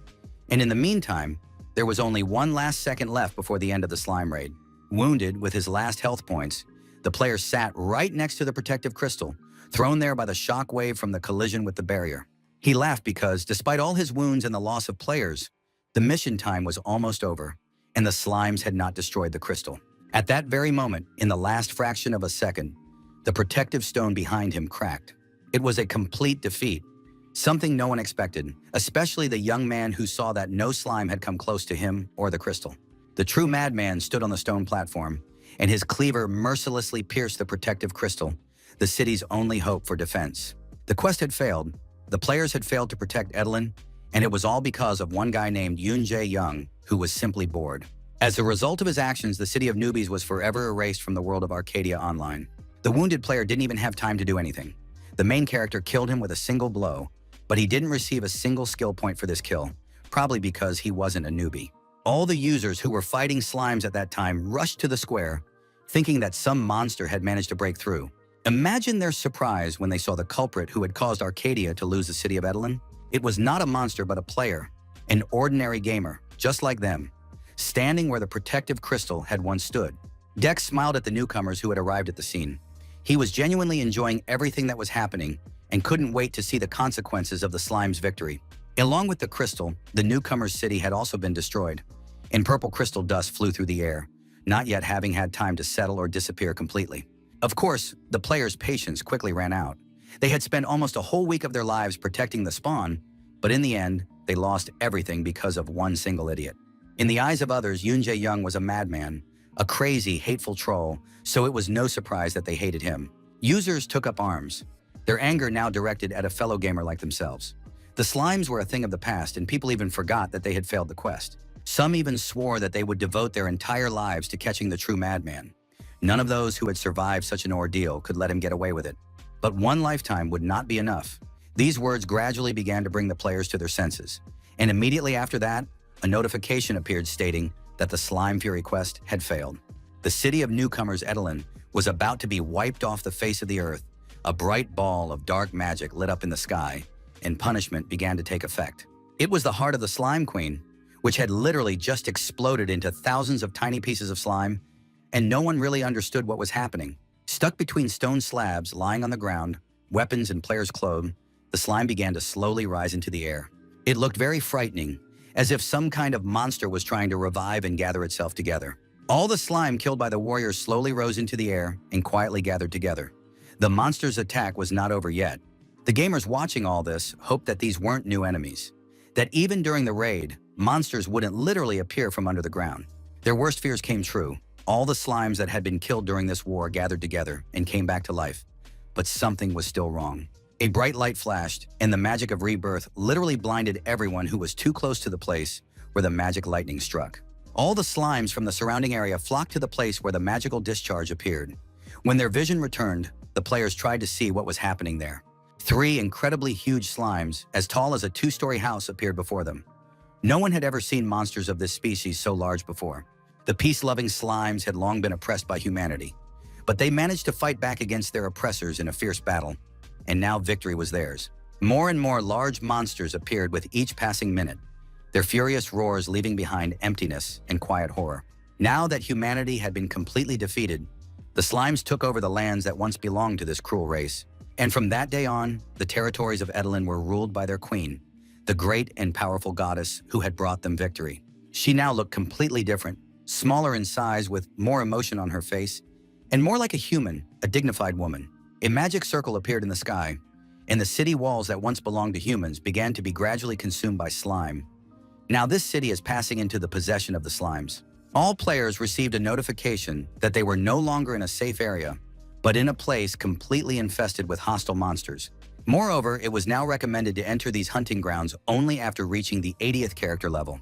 While users were busy reading the updates in the game, the slime was not going to wait. They attacked people without warning. It was impossible for the newcomers to cope with such powerful opponents, especially since these were not small and cute slimes, but huge and terrifying creatures. Dex, who was watching all this chaos, laughed quietly. So this is what people mean when they say, a stranger among their own kind. The powerful slimes roared as they crushed the players, jumping on them and killing them with a single blow, while the humans simply tried to flee the area before losing access for 24 hours. The next morning, Meekin, as usual, started a video with gaming news on her TVG channel. The topic was the first multiplayer VR game, Arcadia, which had already gained quite a lot of popularity among players from all over the world. However, due to recent events within the game, players flooded the forums with complaints, mainly about the main scenario and the event that took place in the newbie town. The girl was a fairly popular blogger. Everyone watched her, even Jae Yang, but of course only after he woke up after a night of gaming. Completing the main quest was very tiring, and it wasn't even that he had to kill newbies, it was just that he was the kind of gamer who would forget about sleep and food. While washing his face and brushing his teeth, he watched gaming news with Meekin, who was talking about what a strange turn of events the destruction of the city of newbies had taken. That was the end of her report, and she cheerfully said goodbye to her viewers, and that was the end of the video. There was nothing more to add. Out of curiosity, Dex checked out the comments under the video. Opinions varied. Some couldn't believe that the location had just disappeared like that, while others thought that the developers were trolling the players. Some talked about a newbie killer, and there were also rumors about a player who broke the crystal. People believed it was the same person. One player wrote that after the defeat, his quest to change professions disappeared, but the main character did not feel guilty about it all, because in the end, he was just acting within the rules of the game. Others may not have known this, but the Bard of Anarchy had to act according to the rules. He didn't come up with it himself, nor did he go against Arcadia. And yet it all seemed very strange. A hidden mission, a secret character class, the Lord of Hell, Satan, in the form of a familiar. But the strangest thing was the guy who allowed him to open a new class, and on top of that, said strange things about confusion and chaos. It was all suspicious, very interesting, but at the same time very strange. Yoon Jae-young couldn't help but wonder if he had gotten himself into trouble. But his recklessness took over. What difference did it make what happened and what was going on? In the worst case, the developers of Arcadia would just ban him. The most important thing now was to focus on the present and not worry about the possible consequences, especially since they were not in the real world, but in the virtual world. In a few minutes, the young man arrived at the university he had enrolled in. His vacation after graduating from school had come to an end. Even though this university wasn't the coolest, he was still happy to start studying. Student life only happens once, and all young people want to enjoy it. In the lecture hall next to the seat Dex had chosen for himself, a young guy with glasses was sitting and watching a video on his phone, which immediately caught the young man's attention. Even with his peripheral vision, the young man could tell that the video was about events that had taken place in the world of Arcadia just a day ago. Someone had miraculously managed to film the true madman as he stood at the head of the Queen of Slime. It was simply amazing when and who had been able to do it. Yoon Jae-young immediately recognized himself in the video. He hadn't even noticed that someone was filming him, just as he hadn't noticed that he had moved too close to the stranger. The video was viewed by as many as 2 million people, and envy began to stir within the young man as monetization brings in a nice penny for that many views. He only came to his senses when the guy sitting next to him asked if he wanted to watch too, but Dex was already too close and invading someone else's personal space. Of course, how could he not be interested in a video starring himself? But he didn't want to admit it and simply apologized for allegedly staring unconsciously. They agreed on that, and his classmate immediately introduced himself as Lim Jae-yoon and suggested that fate had brought them together, so now they simply had to be friends. However, before Jae-young could introduce himself in return, his new friend launched into a non-stop monologue about what had been happening in the virtual world in recent days. He talked about the slimes attacking the newbie town and what had happened before that, but it didn't seem like his new friend was very interested in that. The guy just wanted to discuss his favorite game. The story went on and on until Jae-young suddenly stopped and changed the subject completely unexpectedly. When asked if he had heard about the newbie killer, Dex felt a chill inside. It was too sudden and too accurate. The guy immediately became nervous. It was strange that some random dude suddenly remembered this, and he couldn't help but think that he had been exposed. Lim Jae-young's eyes flashed. He clearly knew more than he was saying. His gaze was too piercing. It was possible that he had already guessed that the true madman was sitting in front of him. The video of what happened to the city of newcomers, Edelin, even reached the executive team of the Arcadia branch in Korea. The representative of the general staff really did not expect such an important and very first location to actually be destroyed. It was yet another problem on her mind. From the very launch of the game, they were prepared for unforeseen situations, given that players had complete freedom of action in this world, but no one expected things to turn out this way. And yet things weren't going so badly for the company. Of course, the disappearance of the initial location was a headache, but there was nothing they couldn't handle. At least this event attracted public attention to the game, so there were some positive consequences, but what happened should still be taken as a lesson for the future. She had never seen CEO Kwon so confused in her life, and it was all because of one single user. Meanwhile, the very same user who turned the world of Arcadia upside down was sitting in the university, panicking. It was hard to believe that someone had actually exposed him so quickly and revealed his secret literally on their first meeting. It wasn't as if Dex's life depended on this secret, but there was still a chance that he would simply be beaten up for everything that had happened in the game. Lim Jae-young nudged his new friend's shoulder to lighten the mood a little, as serious conclusions had been drawn too quickly. Taking his classmate's silence as ignorance, the student got excited and promised to reveal all the details, because he was a real expert on the mystery of the killer of newbies. It turned out that the guy was just pretending to be smart. He showed the very first video with the true madman and shared his theory that he was directly connected to the raid on the city. He had collected all the details that could be found on the internet, while Dex tried to pretend that he was unaware and did not believe that a single player could have done such a thing.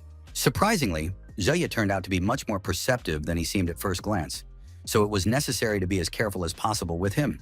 Because the main character was afraid that his true nature would be revealed, he looked very stern, and this expression greatly confused his new friend. Most of all, the student was afraid that he had said too much again, but there was no time to discuss it as the professor entered the classroom. It wasn't the start of class. The man just wanted to tell the computer engineering students something before the start of the lecture. Initially, he didn't really want to interrupt their introductory lecture, but he still decided to say a few important things to potential and current students. The topic was virtual reality technology, which is on everyone's lips these days, and right now a revolution is taking place in the field of computer engineering. The reason for this is the sensational game Arcadia Online, a name that simply could not fail to attract the attention of Yoon Dae-young. Those who have already tried it and managed to play the sensational new game understand that computer engineering is no longer enough. That is why the department decided that the curriculum for computer engineering students needed to be changed due to its inability to meet modern standards. And he was absolutely right. All current technologies seem outdated compared to virtual reality, which is the future. For this reason, the man went to the students before the start of the lecture, and after lengthy discussions, the department made a specific decision. Starting this year, computer engineering at their university would be replaced by virtual reality engineering. It was not just a confusing change, too mild a term to describe such a sudden shift. However, if they did not adapt to the rapidly changing world of computer technology, they would quickly go under. After the initial lecture, Zhi Ying and Jie Yang went to the cafeteria together and sat down at the same table.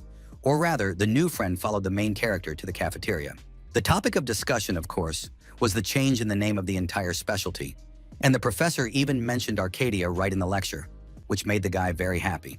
Then came the very question that the young man had been afraid of all these days.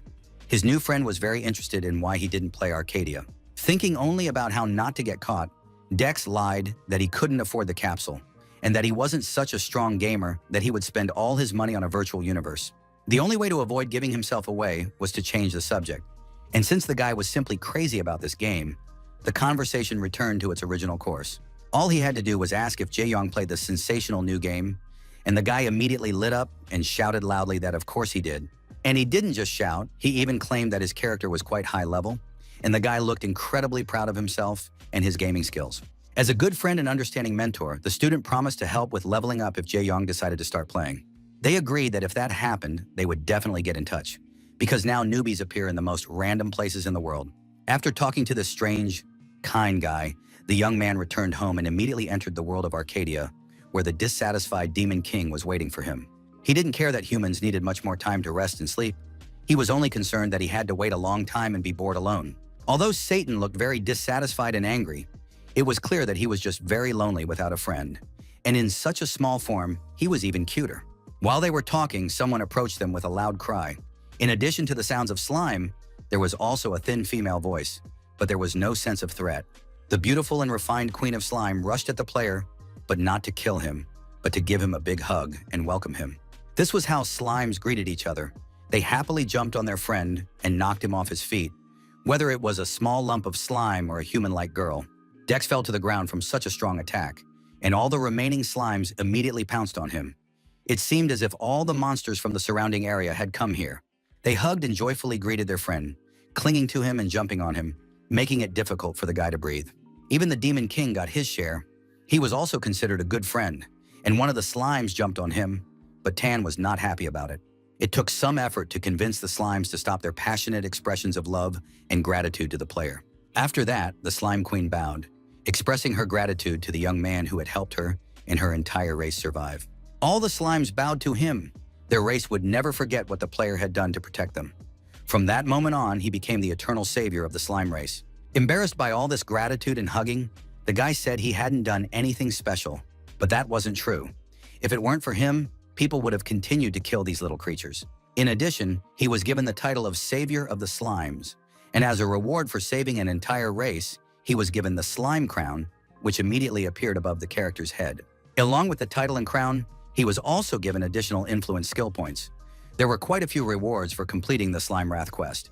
His journey in this game began relatively recently, and the number of titles is growing almost every day, but it was not worth showing them to anyone yet. Satan interrupted the viewing of the rewards and new skill points, calling out to his master and drawing attention to himself. The little demon king really wanted to leave this place as soon as possible. The purple color and variety of jumping little balls were already making his eyes blurry. Of course, his master agreed to leave as soon as possible, as the slime simply would not leave him alone. And even the Queen of Slime would not let go of her faithful hero. Compared to the monster she had been during the war, the Queen now looked very sweet, capable of feeling joy, and even saying goodbye in a human way. After saying goodbye to his friends in the seemingly abandoned city of newbies, which just a couple of days ago had been full of users, Dex set off on a new journey. A new adventure and a new goal awaited him and Tan. The world of Arcadia was simply enormous, and every bit of it needed to be explored. Further along their path lay a new city, a new point that lacked the terrible chaos that the true madman brought to the measured lives of the players. Along with the new city, a completely new creature awaited them, one that looked more like an angel. This girl, a heavenly warrior, was suspiciously similar to the Demon King, who, like her, had been sleeping until he was found by Jae Young. After the city of newbies was mercilessly destroyed, the players quickly found a replacement for it, and it became the barony of Mikhail. Rumors spread very quickly, and soon users from all over Arcadia began to flock to the lands of Mikhail. Everyone was already aware of this, including the killer of newbies, who was feared by newbies and hated by almost the entire Korean game server. He arrived in the new city, filled with curiosity, a new location, and completely new tasks and goals. 4 guards stood at the entrance to the city, letting those with passes through and questioning those who were visiting for the first time. When Jae-young got too close to the gate, one of the guards stopped him and asked his name. He wasn't afraid of ordinary NPCs, so he fearlessly gave his nickname, waiting for further questioning. Lately, there had been too many newbies from Edlin, so the man assumed that this guy was also a player from the city of newbies. Even though he was just a character in the game, he was still very curious about what had happened to that city and what these rumors about a slime attack were all about. So the main character learned that NPCs also communicate with each other and exchange rumors, which means it is worth choosing your words carefully and being cautious in your statements. He told the guard that a monster lair had appeared on the site of the newbie town, and the minimum level for entry was approximately 85. Since the young man was a refugee who had been unlucky enough to experience such horrors, the guard decided to give him a pass to the barony of Mikhail. While all this was going on, the Demon King looked around suspiciously, even flying out of his hiding place to get a better look. Not only did this place look very familiar, but the feeling he had while being here was also very unpleasant. Finally, the little lord became interested in the reason why his master called him by the shortened form of his name, without a shred of respect, Tan. Yoon Jae-young decided to resort to a cunning strategy and play on the demon's vanity, saying that if he told everyone around him his magnificent name, they would attract unnecessary attention. This topic was quickly forgotten, and Satan moved straight on to the question that interested him: what his master was planning to do now. Of course, he was only interested in influence, and Dex had even more points in this skill than when they first met. Who would have thought that he could gain so many points? If you add them all up, it comes to 40,000 people, and of course, the demon wanted them all for himself. But to his surprise, the young man refused quite firmly and sharply, not even giving him a chance to finish his pathetic request to give up his points. This led to the Lord of Hell becoming hysterical. The little king started shouting that the man would not be able to spend it all anyway, and if he gave it up voluntarily, the demon would reward him. He promised to give him any item, any artifact with which it would be possible to conquer the entire continent of Arcadia. Moreover, by selling just one of them, he would never need money again. But Jae-young was not as stupid as other people. He was not so easy to bribe, and the guy refused the demon again, and for a while the persuasion was over. In fact, this little demon managed to pique his interest, showing him a unique item of level 150. But still, relying entirely on Tanchik didn't seem like a good idea, and besides, influence could turn out to be a much more valuable skill than he thought. It was worth holding on to the skill points until the young man could learn more about his power and figure out how everything worked. And yet, there was one thing that was far more important than all of the above reasons for refusal. It overshadowed everything else he could think of. Giving influence to the Demon King and getting everything he could dream of with his help would be too easy, and therefore too boring. Life was bustling in the new city. It was no longer the small town of Edlin. Here, weapons and tools were sold for iron at every turn. There were many times more people than in the starting location, so Dex wanted to look around and find some good goods at the market and a good quest to start with. Everything he needed found him as soon as he thought about it, as if luck itself favored the hero of slimes. Not far from the main road, he was walking along with the Demon King. 2 miners were sitting at a table in a tavern, discussing pressing matters that were not going very well. The lady of these lands had ordered an increase in ore production, but no one knew how to dig even more, as the miners were already spending days on end in the mines. The friend sitting opposite agreed with the man. The miners would be punished if they did not start working even harder. What was happening in this barony had become too obvious. The situation was just perfect for spreading chaos. Realizing the whole situation, Ji Young laughed, looking more like a madman from the outside. The story about the lady and the problem with the mines sounded promising. Too good to be true. Even for Satan, the Lord of Hell, such a sudden change in mood and the wild laughter of his master were too strange and insane. Deciding not to waste any time and to start right away, the young man approached the two miners, interrupted their conversation, and drew their attention to himself. With a friendly smile, Yoon Jae-young promised that he could easily help the men with their problem, thus starting an optional side quest. Of course, this made the men happy. The miners were only too glad to have extra help from living players. For Satan, this pitiful request seemed too insignificant. He believed it was better to continue on his way and that this task was not worth wasting his energy on. However, his master did not think so. He advised his familiar to look around and listen to what the characters and users were saying. The market was only talking about selling something for pieces of iron or about a player selling homemade weapons, having a fairly high level of blacksmithing skill. To the inattentive Demon King, it was just a normal market. But to the quick-witted protagonist, it was all too obvious that this was not the case. Most of those selling homemade weapons and tools were not NPCs, but ordinary players who wanted to get as much iron as possible. The demand for weapons in this area had grown too much, while at the same time, users were rejecting the quest to collect iron ore. Because, as Tanchik said, it was too easy and too boring for those who had already passed the very first beginner levels. With demand for metal increasing and supply decreasing, it was easy to predict what would happen. The Lord of Hell never understood what his master meant, so Dex had no choice but to convince his little friend to trust him. And to start with, they needed to earn a little money so that they could then carry out the main character's plan without hindrance. Meanwhile, in the main house of the Mikhail barony, where the ruling family of the city resided, the atmosphere was quite tense. Baroness Mikhail, the young mistress of these lands, was in a state of great confusion, as her city had been doing very poorly lately. Last month, a unit of iron ore cost 10 units of bronze, but this month it was already 15, which was a very sharp jump in price. The blacksmiths were running out of raw materials, and if this continued, the quality of their goods would decline significantly, while prices, on the contrary, would only increase. The situation could not be left to take its course. Something had to be done as soon as possible, before it was too late. Meanwhile, Dex and Satan arrived at Mount Fian, taking advantage of the first entrance to the mines. They went quite deep into the mine, where there were practically no people, and no one would notice them or what they were planning to do, so they could begin. They had already discussed their plan of action on the way, so now the Demon King just had to use his influence and do what they had talked about. Despite his master's convictions, the familiar still doubted whether it was worth spending so much influence on something so useless. But the hero insisted. There was nothing else to do, and the Lord of Hell began to create the agreed-upon tool, spending 8,000 skill points on it. It was a mine destroyer, a drill created from the claw of an underground predator, which could be used to extract metal at an accelerated rate. Everything was just perfect, exactly as Jae-young had imagined, and now he could start getting rich. While he was busy mining ore, players in the barony of Mikhail were busy trading weapons and offering their services to repair swords and knives. One of the users wanted to buy 20 pieces of iron ore to fulfill the miner's request, as she really didn't want to go to the mine herself and extract them. A young man approached her, who, like her, had wanted to complete this quest a couple of days ago, and asked her what task she was looking for help with. When it was confirmed that all this was being done for a repeatable quest, he told her that it wasn't worth spending time on it, as completing it only slightly increased her reputation with the miners. No special reward, no money or anything else. It would be more profitable to simply extract the ore yourself and sell it to a merchant. Two blacksmiths, Aiden and Kashim, listened intently to their conversation. They clearly did not like this state of affairs, as almost all adventurers sooner or later began to refuse their requests for help. Players in this world were called adventurers, and almost all the blacksmiths in this city hated them because they were starting to take their jobs, forging weapons themselves and selling them. Unlike the masters of their craft, who had spent their entire lives honing their skills, these seekers were nobodies with no name, yet they acted like they were something special. The last hope of the barony's indigenous inhabitants was the young lady of these lands. If the Baroness did not take action soon, their city would be doomed. Not everything in this world was created as a regular game. The economy in Arcadia completely mirrored the real one, which meant production and consumption as well as earnings.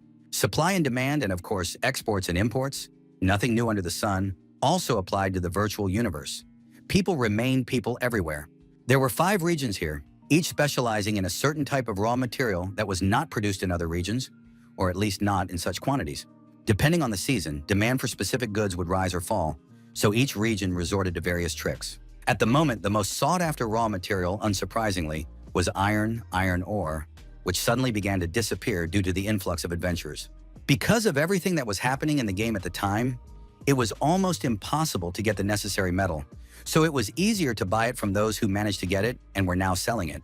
Many players chose the profession of blacksmith because selling weapons and earning good money for it seemed like a great idea, but that's what most people thought, and now iron is hard to find. This led to a completely different problem. The constant shortage of iron ore caused the price per piece to rise from 10 pieces of bronze to 17. Now this ore was 70% more expensive, and as a result, blacksmiths were also suffering heavy losses because no one was buying weapons that had risen in price. Dissatisfaction with the overly realistic economy grew with each passing day, and many of those who had chosen the profession of blacksmith now regretted it. While the young man complained about his life and lamented that he had not chosen the warrior class in time, and the girl cursed the economy, someone approached them. The adventure seeker in glasses asked a perfectly reasonable question. Why don't they just go and get the iron themselves? This perfectly logical question led to an unexpected reaction. The friends were clearly very upset and considered it a waste of time. The reason was the difficulty of mining. Just the journey from the city to the mines took more than 2 hours of real time, and who would want to walk so far and for so long? In addition, mining iron itself was very difficult, and pickaxes and equipment often broke when players tried to extract ore.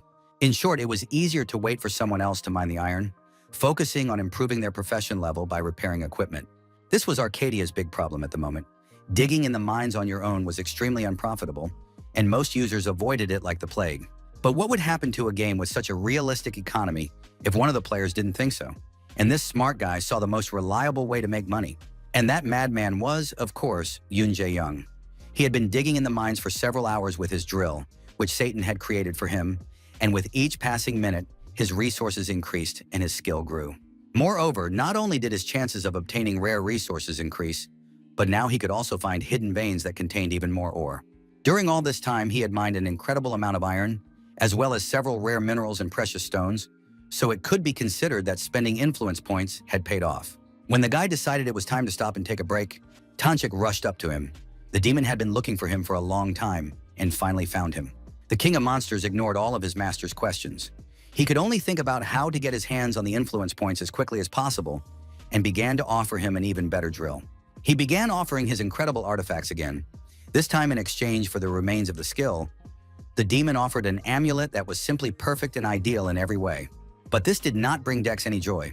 The guy had told his familiar more than once, or even twice, that he didn't need anything, and if he did, he would say so. Why would he need a level 220 artifact that he couldn't use? Besides, it would be like hitting the jackpot, and if he took it, the whole game would lose its appeal. Moreover, it would be impossible to even put it up for sale. If the young man did so, everyone would immediately understand who he was. It would work if he withdrew the money immediately after the sale and never logged in again. But the main character had no plans to leave the game yet. He sincerely hoped that this time he had explained everything clearly. His patience was running out, and each new attempt by the demon to persuade him only made him angrier. When the problem was resolved, they returned to the original topic of conversation, and Jae-young asked again where his familiar had been all this time. The demon tried to make excuses, saying that it wasn't interesting at all, but his master was interested in absolutely everything, and then the eyes of the king of hell became crazy again. The cave echoed with the laughter of a madman. He seemed to want to tell him, but then changed his mind and decided that he would tell him everything when he found what he was looking for.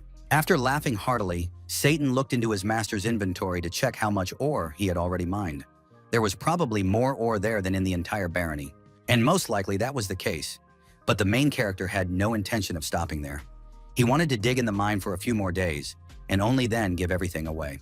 There was a reason for all this. The guy had a real plan. He wanted to earn as many friendship points with the miners as possible by repeatedly completing the ore mining quest. And when that happened, the Baroness herself would take a personal interest in him and come to meet him, which was exactly what the true madman was aiming for. Several more days passed at this pace. The situation continued to worsen, and more complaints from blacksmiths and miners arrived on the Baroness's desk. Many wanted to close their workshops and even move away. The situation was extremely sad, and the girl had to convene a meeting with her assistants and advisors to resolve the problem that had arisen in their barony. According to the gentleman sitting at the table with her, all these problems were caused by a sudden influx of adventurers who were choosing the blacksmith profession en masse. Moreover, these adventurers were, at best, novices in the blacksmithing trade, producing goods of extremely low quality and wasting tons of ore in the process. However, the main problem is that the number of miners has remained the same despite the influx of blacksmiths. And the reason is that adventurers hate dirty work and want glory. They were the main problem of the barony, and it was impossible to force them to do dirty work and mine ore, in accordance with paragraph 1 of Article 128 of the Code of Laws of the Continent. All the suggestions the girl could make were prohibited by continental law, and all this gave the Baroness a terrible headache. She had no idea how to deal with the whole situation. Suddenly, in the darkest moment of despair, a guard burst into the office with news. Usually in all games and movies, this means the beginning of a bright streak. But for the heroes, everything was shrouded in mystery and uncertainty. Would it all turn out well, or would it be the opposite? For now, the Baroness only realized that she was urgently needed.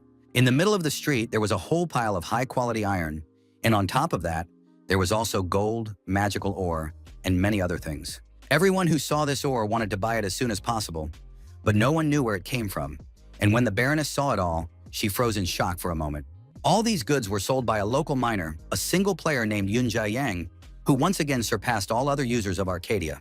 After 3 long days of intensive resource mining, he was able to get 5 gold and 12 silver coins as a reward. In real money, that was about 500,000 won, because each silver coin was worth 10,000 won, and each gold coin was worth 50,000 won. Working at this pace, the young man could earn 5 million won a month, which was a pretty good haul, enough to pay for capsule rental, apartment, and tuition. In general, he could have earned much more, but he wasn't sure it was worth changing anything, because it would take a lot of preparation. While the young man was preoccupied with thoughts of earning money and how to survive in the real world, a stranger approached him in the virtual world and asked if he was the one who had brought the ore. The mysterious stranger turned out to be Baroness Mikhail herself, and the game immediately notified him that the girl was expressing interest in him as a player. A smile appeared on the young lady's face, and a message appeared in the notification bar stating that her favorability had increased significantly. Everything went strictly according to plan. The guy couldn't hold back a satisfied smile and proudly admitted that it was him who had spent 3 days of his life to get all this for them. The Baroness's voice softened. She was very grateful for the help and greeted the hero with a smile, introducing herself as the lady of this barony. Adhering to her high moral standards and elite upbringing, the girl invited the young man to have a cup of tea with her and talk. Of course, he agreed to meet his new acquaintance, because that was what Dex had been aiming for from the very beginning. And soon they arrived at Baroness Mikhail's castle. In the mayor's office, they sat down at the table and were served cups of a special brew, which is prepared exclusively in Arcadia in the barony of Mikhail. This drink was special because it was made from herbs collected from Mount Fian, with only the best herbs of the highest quality being selected. In addition to mining various ores, this brew was another specialty of the barony. Jae-young tried it and noticed how delicious it was from the very first sip. After a little small talk, they got down to the main topic of their meeting. The Baroness asked how long it took her guest to get all that ore in the area. The protagonist had no intention of hiding this from anyone. He wanted everyone to know his value and how quickly he could extract ore, and he honestly admitted that he had done it in 3 days. At that moment, the girl's emotions got out of control. She slammed her hands on the table and jumped to her feet, shouting that it was impossible. Coughing quietly, she returned to her seat and a noble calm appeared on her face. She was most interested in whether other adventurers could achieve such a result, but the answer was no. And even though they couldn't get the same amount in 3 days, if they gathered a crowd, it would still be worth it. Mikhail understood this, but it was far from simple. She understood her position and that of her barony perfectly well, so she immediately turned to the young man for help, because without him, she would lose her city. A minute later, a new special task arose. The Baroness's concerns the barony's economy was bursting at the seams due to the influx of adventurers, and now he needed to somehow increase iron production. This was exactly what Ji-young had been waiting for, so of course he accepted the task. Now he had to figure out how to speed up ore production in order to move on to the final phase of the plan. In other words, Baroness Mikhail wanted him to help attract adventurers to develop the mine, because these lazy bones had no desire to do the dirty work. For the sake of earning a living and comfortable gaming, Dex promised to complete this task at all costs and help his new friend. That night, he sat down at his computer in his room to figure out the best way to get gamers to dig in the mine. In reality, it wasn't as easy as it might sound, because Arcadia was just a game, and users went there to have fun, not to do routine tasks. But despite everything, the young man had a plan even for this situation. He was well versed in human psychology and economics. First, he needed to completely change the perception of young people. Jae-young created a new channel where he planned to publish his videos and attract players. A couple of days later, at Seoljin Middle School in Mapogu, Sol, one of the students, approached his classmate and asked if he would like to join them at Arcadia that day. The sad and completely devastated boy said that he probably wouldn't be able to join them, as he had decided to quit Arcadia Online. They had been playing together for quite some time, and the boy didn't understand what the problem was with his friend. So his classmate began to tell him about the strangeness of this game. When he first entered the game, he was immediately killed by some strange person, and the next day it turned out that the slimes had become many times stronger, and it was now impossible for newbies to defeat them. Immediately after that, the city of newbies simply disappeared, and the guy died many times before he was able to escape from there, and that was only the beginning of his troubles. Even when the situation seemed to be turning in his favor, he managed to get to the barony of Mikhail and even changed his profession to merchant, but things still went badly. There weren't many profession options in that barony, so he had practically no choice, but now he has a bunch of strange skills, none of which are offensive. As a result, the boy became completely discouraged. He was so disappointed in his life that he no longer saw any point in going to Arcadia and told his friends to play without him. His friend didn't want to give up so easily and decided to cheer up his comrade at all costs, even though he was upset because he thought there was nothing interesting in the game except hunting. There was only one way to restore his desire to continue playing and lift his spirits, to shift the focus from hunting to something else that was just as interesting.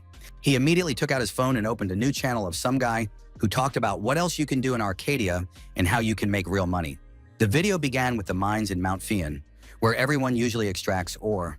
The guy greeted his viewers and started the video about making quick money. According to him, this mine had become quite a popular location in recent days, and he wanted to talk about iron ore mining, even though it was dirty work. Despite the fact that everyone in the world considers ore mining and mining to be a boring routine, he decided to show something that no one could resist: a whole pile of coins that he had earned in a week. As you might have guessed, this is Yoon Jae-young, and he showed the earnings he actually made, but he presented it as money for 7 days, not 3. According to him, at the start, all users' resource extraction skills would be at the lowest rank, and it would not be possible to extract more than 20 units of resources per hour, which equates to 400 bronze, considering the prices. This did not sound very interesting, which is why, according to him, it is necessary to start by increasing the mining skill rank. This way, you can increase the mining speed and probability of success, as well as the chance of obtaining rare resources. The guy said he was at rank A and found at least 1 magic crystal or diamond every day, but of course, that was a lie. After that, the schoolboy was stunned. It was just incredibly cool that the main character was able to hook at least one person. After such an epic performance, of course, the guy wanted to try it out.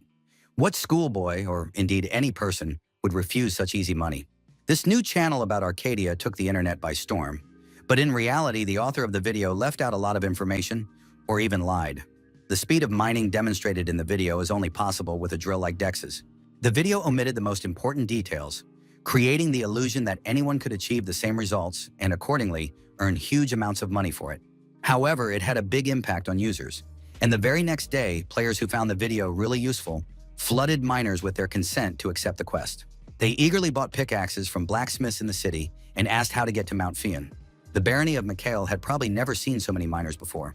The esteemed baroness laughed at this for several minutes. She couldn't believe that all these idlers were now voluntarily going to the mines. Not only the adventurers who had chosen the profession of blacksmith, but also others were happily going to the mountain to do the dirty work. The girl was really curious how her friend had done it. The answer turned out to be much simpler than the baroness could have imagined. All Yoon Jae-young did was appeal to base human needs. All he had to do was mention money, and people would do anything to get even a handful of shiny coins. All adventurers, absolutely all users, were the product of capitalism, and while Mikhail understood what he was talking about, she did not understand her friend's last words. And even though she didn't fully understand how the guy did it, she was very grateful to him. But it was too early to relax. Some measures still needed to be taken. First, it was necessary to cut the miners' salaries and instead give them a percentage of the ore they extracted. Then they would be more motivated to work, and the freeloaders would quickly drop out. The Baroness was overjoyed with all these new ideas. She was very enthusiastic and absorbed every word the hero said. All he had to do was explain the basic concepts to her, and she was already thrilled. It seemed that the girl didn't understand a thing about economics, so the next step was to teach her how things work in reality. First of all, Dex advised her not to pay attention to the fact that ore prices had risen higher than ever and continued to rise every day. In Mikhail's eyes, this was indeed a very big problem, so she was very surprised when she heard that it was not worth paying attention to. According to the young man, everyone who needed ore should be allowed to buy it at any price. To be honest, prices for it had been too low before, which is why no one was enthusiastic about mining it. It was also necessary to decide what to do if complaints arose. The main character thought about this question for a moment. He did not keep her waiting long, and in the next moment said that those who were dissatisfied could dig the ore themselves, if they wanted to. At first, the Baroness froze in shock. She had not expected such a response, and none of her subjects dared to say anything so provocative. But immediately after that, she burst out laughing and began patting the young man on the shoulder, offering him the position of finance minister. Unfortunately for her, Jae Young wanted to continue traveling. He apologized and said he wanted to continue traveling. These words quickly calmed the lady down, and she apologized and immediately took control of her emotions. Now that the young man had been very helpful to the Baroness, and she was extremely grateful, it was time to proceed with the final part of the plan. And he was right again. The girl smiled and happily offered any help she could. She was curious to know how she could repay her new friend for such a great service. Not wanting to waste time, the guy put a scroll on the table in front of her, in which he outlined his entire plan for earning money for his livelihood. The Baroness did not expect any malice and calmly took the scroll, opening it to read the contents, and at the same time asked what was in it. It was a proposal for cooperation written by Dex himself, which he had written at the very beginning when he first met Mikhail. Trusting the young man's word, the girl opened the scroll. She was bound to like what was written there very much, or at least find it interesting. Unfortunately, in our world, the average person can only earn a limited amount of money. This raises the logical question of what needs to be done to break these limitations and earn even more. The answer was much simpler than it might seem. One simply had to gain power over others and become the head of the food chain. As soon as the girl saw the offer made to her by the player, everything was turned upside down, and Arcadia changed again, unnoticed by all users. The partnership was incredibly intriguing. Jae Young was proud of it. It was the pinnacle of his skill at the moment, but by no means his last idea. If the barony of Mikhail agreed to give him 10% of every profit, he would definitely raise this town to the top of the trade world. After a few short lessons in business, it was time to recall the ancient legends that said that several thousand years ago, on the very spot where the barony of Michael now stood, a war between angels and demons had raged. In those terrible and dark times, the decisive battle was between the Demon King, Satan, whom we already know, and an unknown but majestic warrior of the heavens. Both soared into the air, and a decisive battle began between the two forces. For a long time, neither could strike the other. They were evenly matched. But that night, the angels had the advantage. The girl had a special weapon that allowed her to be the first to strike a serious blow to her opponent. It was Muspelheim, the holy weapon of the heavens, which should not have been present in this battle at all, and its appearance angered the Lord of Chaos. In his eyes, only cowardly fools could use such dirty tricks. While the demon was cursing, the angel aimed her weapon at him again. The Demon King's opponent was the Archangel Michael. Her gaze was cold as ice and her mind was clear. She did not consider it necessary to stoop to communicating with Satan. All the girl could say that day was that she, Archangel Michael, would destroy the Lord of Chaos and rid the world of his oppression. With a sacred weapon in her hands, the Archangel rushed at the wounded Demon King, who was unable to fight any longer. And that was the last thing he remembered from that night. At that moment, his dream ended. Tan jumped up abruptly and opened his eyes. For him, it was a real nightmare, a past he hated. Now he was completely safe, lying peacefully on the shoulder of his new master, and the dream came only because he was near the place of his defeat. The Demon Lord had just remembered something very unpleasant, and these memories destroyed his peace of mind and enjoyment of a comfortable rest. The noise of the street and the trading quickly brought him to his senses. The unpleasant feeling from the dream quickly passed, leaving only a bitter aftertaste. Soon his mood began to improve little by little. His memories became hazy, and to distract himself a little, Satan asked Dex what was in the scroll he had given to the Baroness. Since his little friend was so interested, the main character saw no point in hiding anything, and he quietly and rather gloomily began to explain, drawing the king's attention. His face became simply terrifying, and his eyes shone coldly. Now he looked even more like a demon than the Lord of Chaos on his shoulder, and even the little imp was frightened. Digging for ore wasn't that easy. If an average player was lucky enough to stumble upon a vein, he would be able to extract 10 pieces of ore per hour at best. The rare stones that Jae Young found were mostly thanks to the unique tool he possessed. In short, mining was a very thankless and indeed dirty job, so it was no surprise that everyone used to refuse to do it. But that didn't mean it was impossible to make money from it. There was one way, and it was the very plan that the guy had already begun to implement. That method was selling tickets to the mine, or to put it more simply, Dex planned to charge players for the right to enter the mines. Those who didn't have money for the ticket could pay later, but that wasn't so important. The most important thing was the idea of payment itself. It would be impossible to pull off something like this for too long, as people would quickly realize that it was a scam. So Noha planned to charge 1 gold coin. As soon as the Demon King heard the price of admission to the mines just to dig around a little for 10 pieces of iron, his jaw dropped. Even for him, it was too expensive, and he was afraid that people would not pay such an amount, but he was wrong. After seeing the hero's video, people rushed to the mine and paid without hesitation. It was very simple. After such a promising story about quick money, people would be sure that the entrance fee would quickly pay for itself, so they would pay, and he would be able to make some easy money. Wanyam's eyes burned with greed and selfishness. Even the Demon King thought it was too much. Tanchik looked at him silently, unable to find the words to describe what was happening. This guy was a real devil, without a shred of guilt for exploiting other people. The king didn't even know whether to pity these poor souls or kick them for their gullibility. The longer he was around him, the more he listened to his plans, the more he realized that his master was simply perfect. The familiar's reaction and words slightly surprised the young man, and he cautiously called out to the demon, but did not have time to finish his question. Satan didn't let him finish and asked him to follow him directly. He was finally ready to show him what he had found a couple of days ago. It was a special place, so magnificent that Young would certainly not regret finding it and opening it up. Together, they returned to the mines beneath Mount Fian. Without asking any questions, the young hero followed his familiar deep into the mines, moving further and further away from the excavation site until they came to a door. In the past, the Demon King had been in front of these huge locked doors before, but he didn't remember it. And while his master was digging in the mines, he not only remembered everything, but also found this place. It was here that the chickens with halos had left their treasures during the last war between angels and demons. Finally, the king was able to find them, and now heaven would pay. The height of the gate was truly impressive.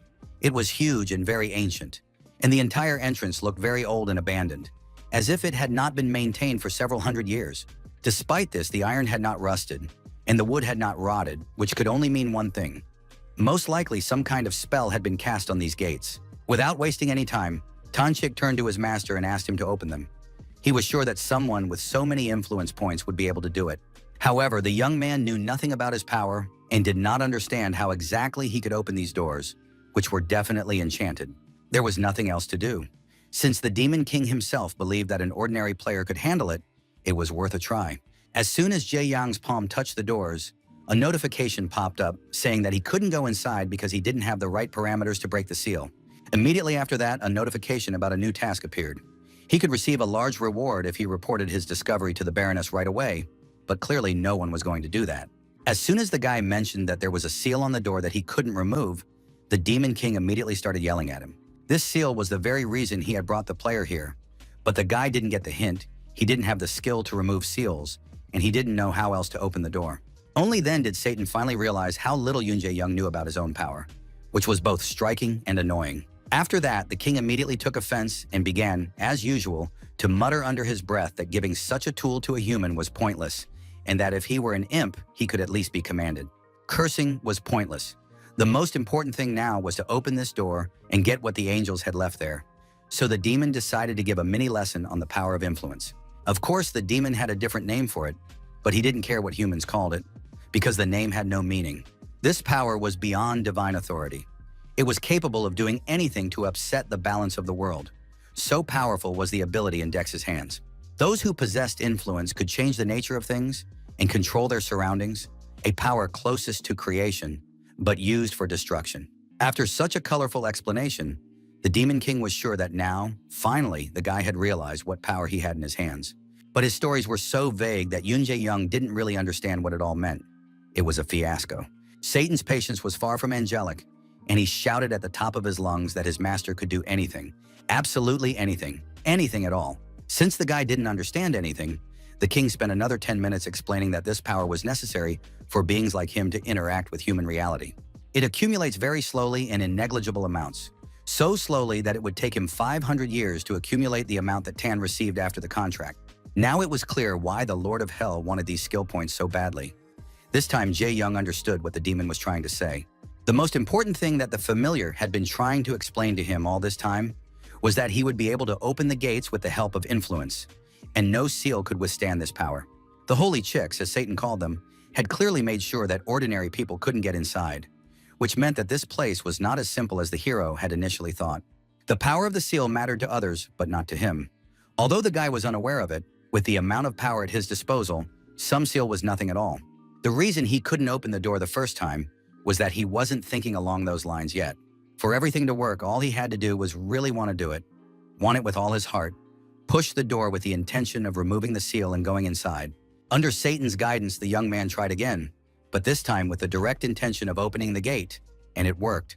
A magic circle appeared before him. 15,000 skill points were required to break the seal, an impressive amount for which the young man could have obtained 2 unique items. But why else would one accumulate influence if not for things like entering a repository left behind by angels, the highest heavenly beings? Obeying Dex's command and power, the seal was broken and the path to the lair of the heavenly chickens with halos was open. Now he and the Lord of Hell could safely enter. This place was a heavenly altar abandoned by angels, left here for some unforeseen situations, and it was not for nothing that this place was sealed with a powerful seal. During the Great War between angels and demons, the land of Arcadia became one large battlefield for the higher beings, who at that time did not care at all about lower life forms. Soon the entire continent was stained with blood, and if it weren't for the protection of the World Tree, perhaps no mortal creature would have survived. A millennium has passed since those terrible times, but the echoes of the Great War still reverberate in the hearts of the inhabitants of Arcadia. All this was recorded in the memoirs of a certain wanderer, and the war became a warning to future generations. People prayed and continue to pray that such a thing will never happen again. Users were forbidden from entering the location, Stairway to Heaven, which is why a warning appeared at the developer's headquarters that a mystical quest had been activated. In response to this problem, an emergency meeting was convened urgently. They already had many problems due to the disappearance of the village of newcomers, but this was a matter of extreme importance. All the department heads were simply exhausted. None of them could remember the last time they had slept, and now there was a new problem. It must have been that the Korean server was the only one in the world that was so lucky. Only a few days had passed since the situation in the newbie town, and already there was a new emergency meeting. Exactly 32 minutes ago, the trigger for a mystical quest had been accidentally activated in the Fian Mountain area, a level of quest that no player had ever been able to access before. After checking the related quests, the director of the scenario department concluded that what had happened was related to something hidden in this mountain, and all the details were in the report. As the director of the Arcadia branch, Kwon Myung-han did not even know that Mount Fian in the barony of Mikhail was in the possession of angels. In fact, no one from their branch knew that last year, Fian was called the Stairway to Heaven until today's incident. This was because angels had descended to the continent for the first time in that region, and the abundance of ore was meant to somehow protect the stairway from outsiders. To put it more simply, inside this seemingly simple mountain is the entrance to the dimension of the messengers of light, the angels. Arcadia was full of mysteries even for those who worked with it directly. It had many branches that were not originally conceived as part of this mystical task. Everything became even more confusing, and the director of the script department, overcome with excitement, revealed the name of the quest, the Second Great War of Angels and Demons. This caused shock bordering on horror in the branch director. After all the problems they had already faced, the last thing they needed was a great war between non-human beings in Arcadia. Meanwhile, Jiyoung stood in front of the ancient sarcophagus and read all the notifications that had flooded him after the opening of the new location. The last thing he expected was that he and Tan would actually find something as magnificent as the Stairway to Heaven. The demon flying nearby burst out laughing, and he sank back into his thoughts, telling himself that the feathered creatures with halos would pay for this and that he would get to them again. Overjoyed, he flew forward, urging his master to join him in knocking all holiness out of the heavenly chickens and ruining their plans. The room was quite spacious for a room with a single box, more like a sarcophagus than a treasure chest in size. And yet Tanchik was sure that inside, 100%, there was definitely a treasure left by his holy enemies. Before opening the chest with the Demon King, the young man placed his hand on the lid, decorated with carved symbols, and unlocked a new task, his whole body enveloped in holy energy.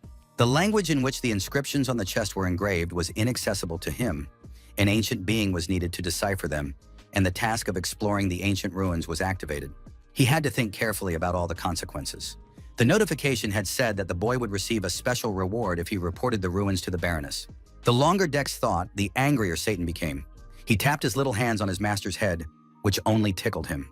Of course, if the hero had not known the history of this place, he would have already run to the Baroness to tell her about the discovery and receive his due reward. This could have happened if Tanchik hadn't been there. But after what the Lord of Hell had said, it was impossible to leave things as they were. After all, Baroness Mikhail would never find a reward more valuable than the artifact left by the angels themselves in the Stairway to Heaven. More importantly, Jae Yang discovered this location using his influence, which effectively makes him a tomb raider, and if he tells anyone, there will be many questions.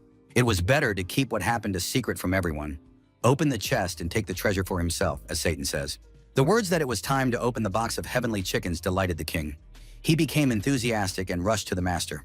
But after 10 minutes of joint efforts, they still couldn't move the lid of the sarcophagus even a millimeter.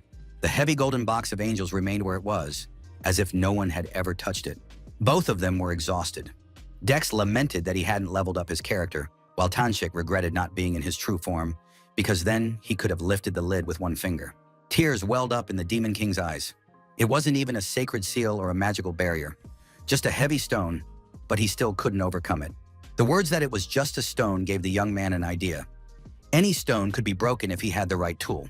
First, he needed to confirm with the demon that there really was treasure inside. The answer was yes, and Tan was sure that there was something important inside.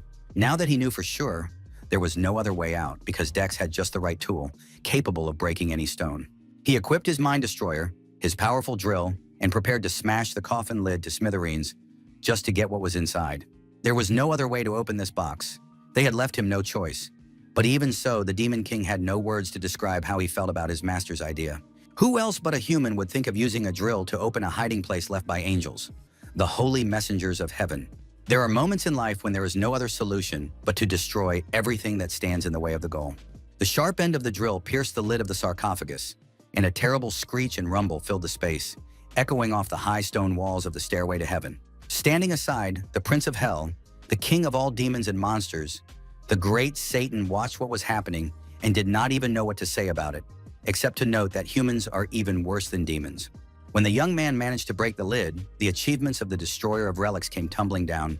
The favor of the heavenly creatures fell to zero, and now it was better for Dex not to show himself to them. Inside the treasure chest lay the skeleton of a man dressed in a cassock, with a gold amulet hanging around his neck.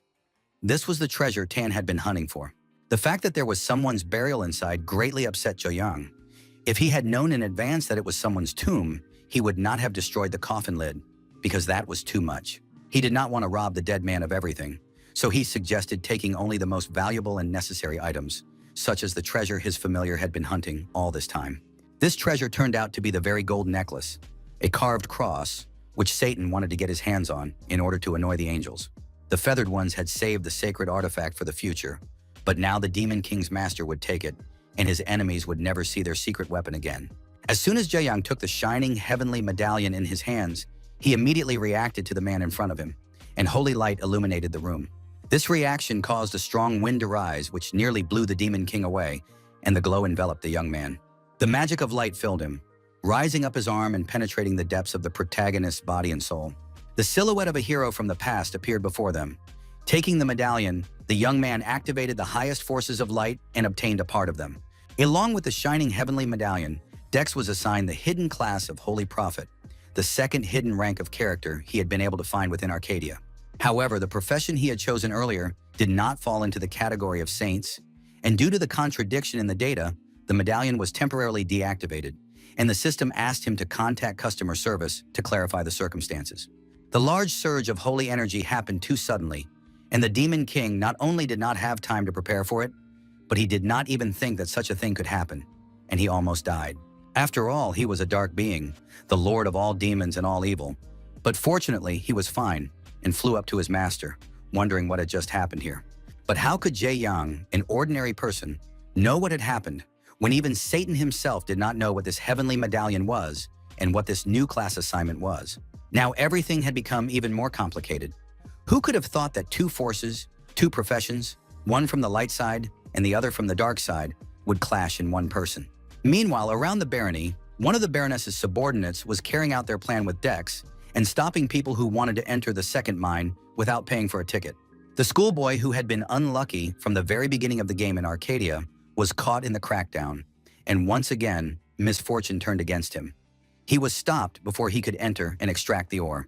After the video of the unfamiliar guy on the internet, not much time had passed, and at that time the mines were completely accessible, but now there was a guard at the entrance, and it all looked very suspicious.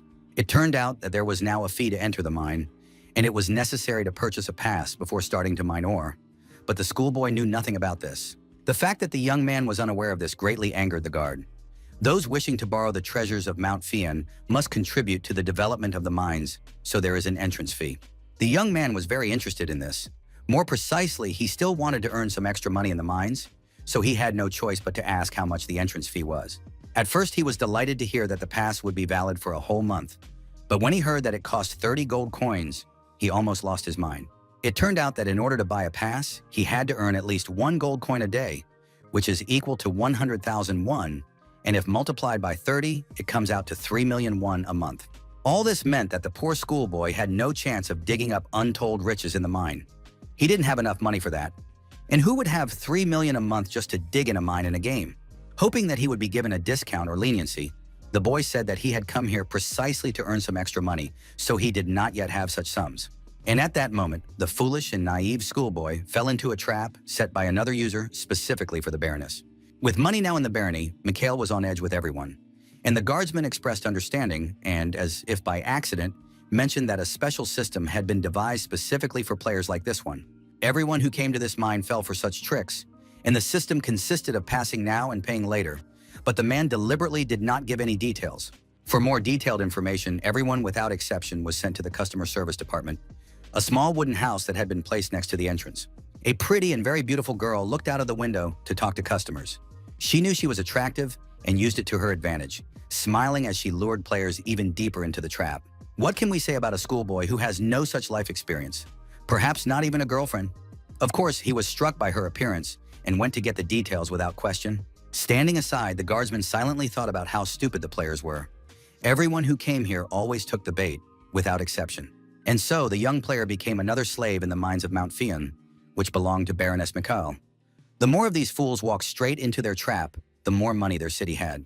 Until recently, these mines had been desperately short of workers, the situation so critical that the barony was on the verge of economic collapse. But now there were even too many people there. Even from outside, you could hear these young people shouting to work as quickly as possible to earn their pass and start making a profit.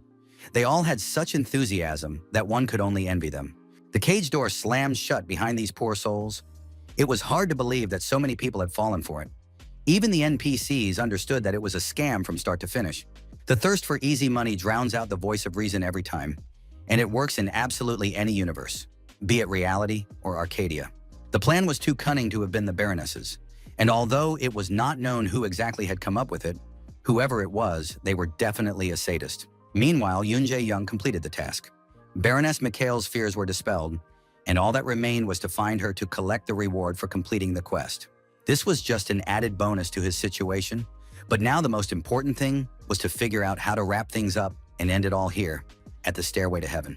The guy already had a plan for what to do next, and he was sure that the Demon King definitely shared his view and must have guessed what he was going to do next. Such words greatly distressed Tanchik after the mortal broke the sarcophagus with a drill.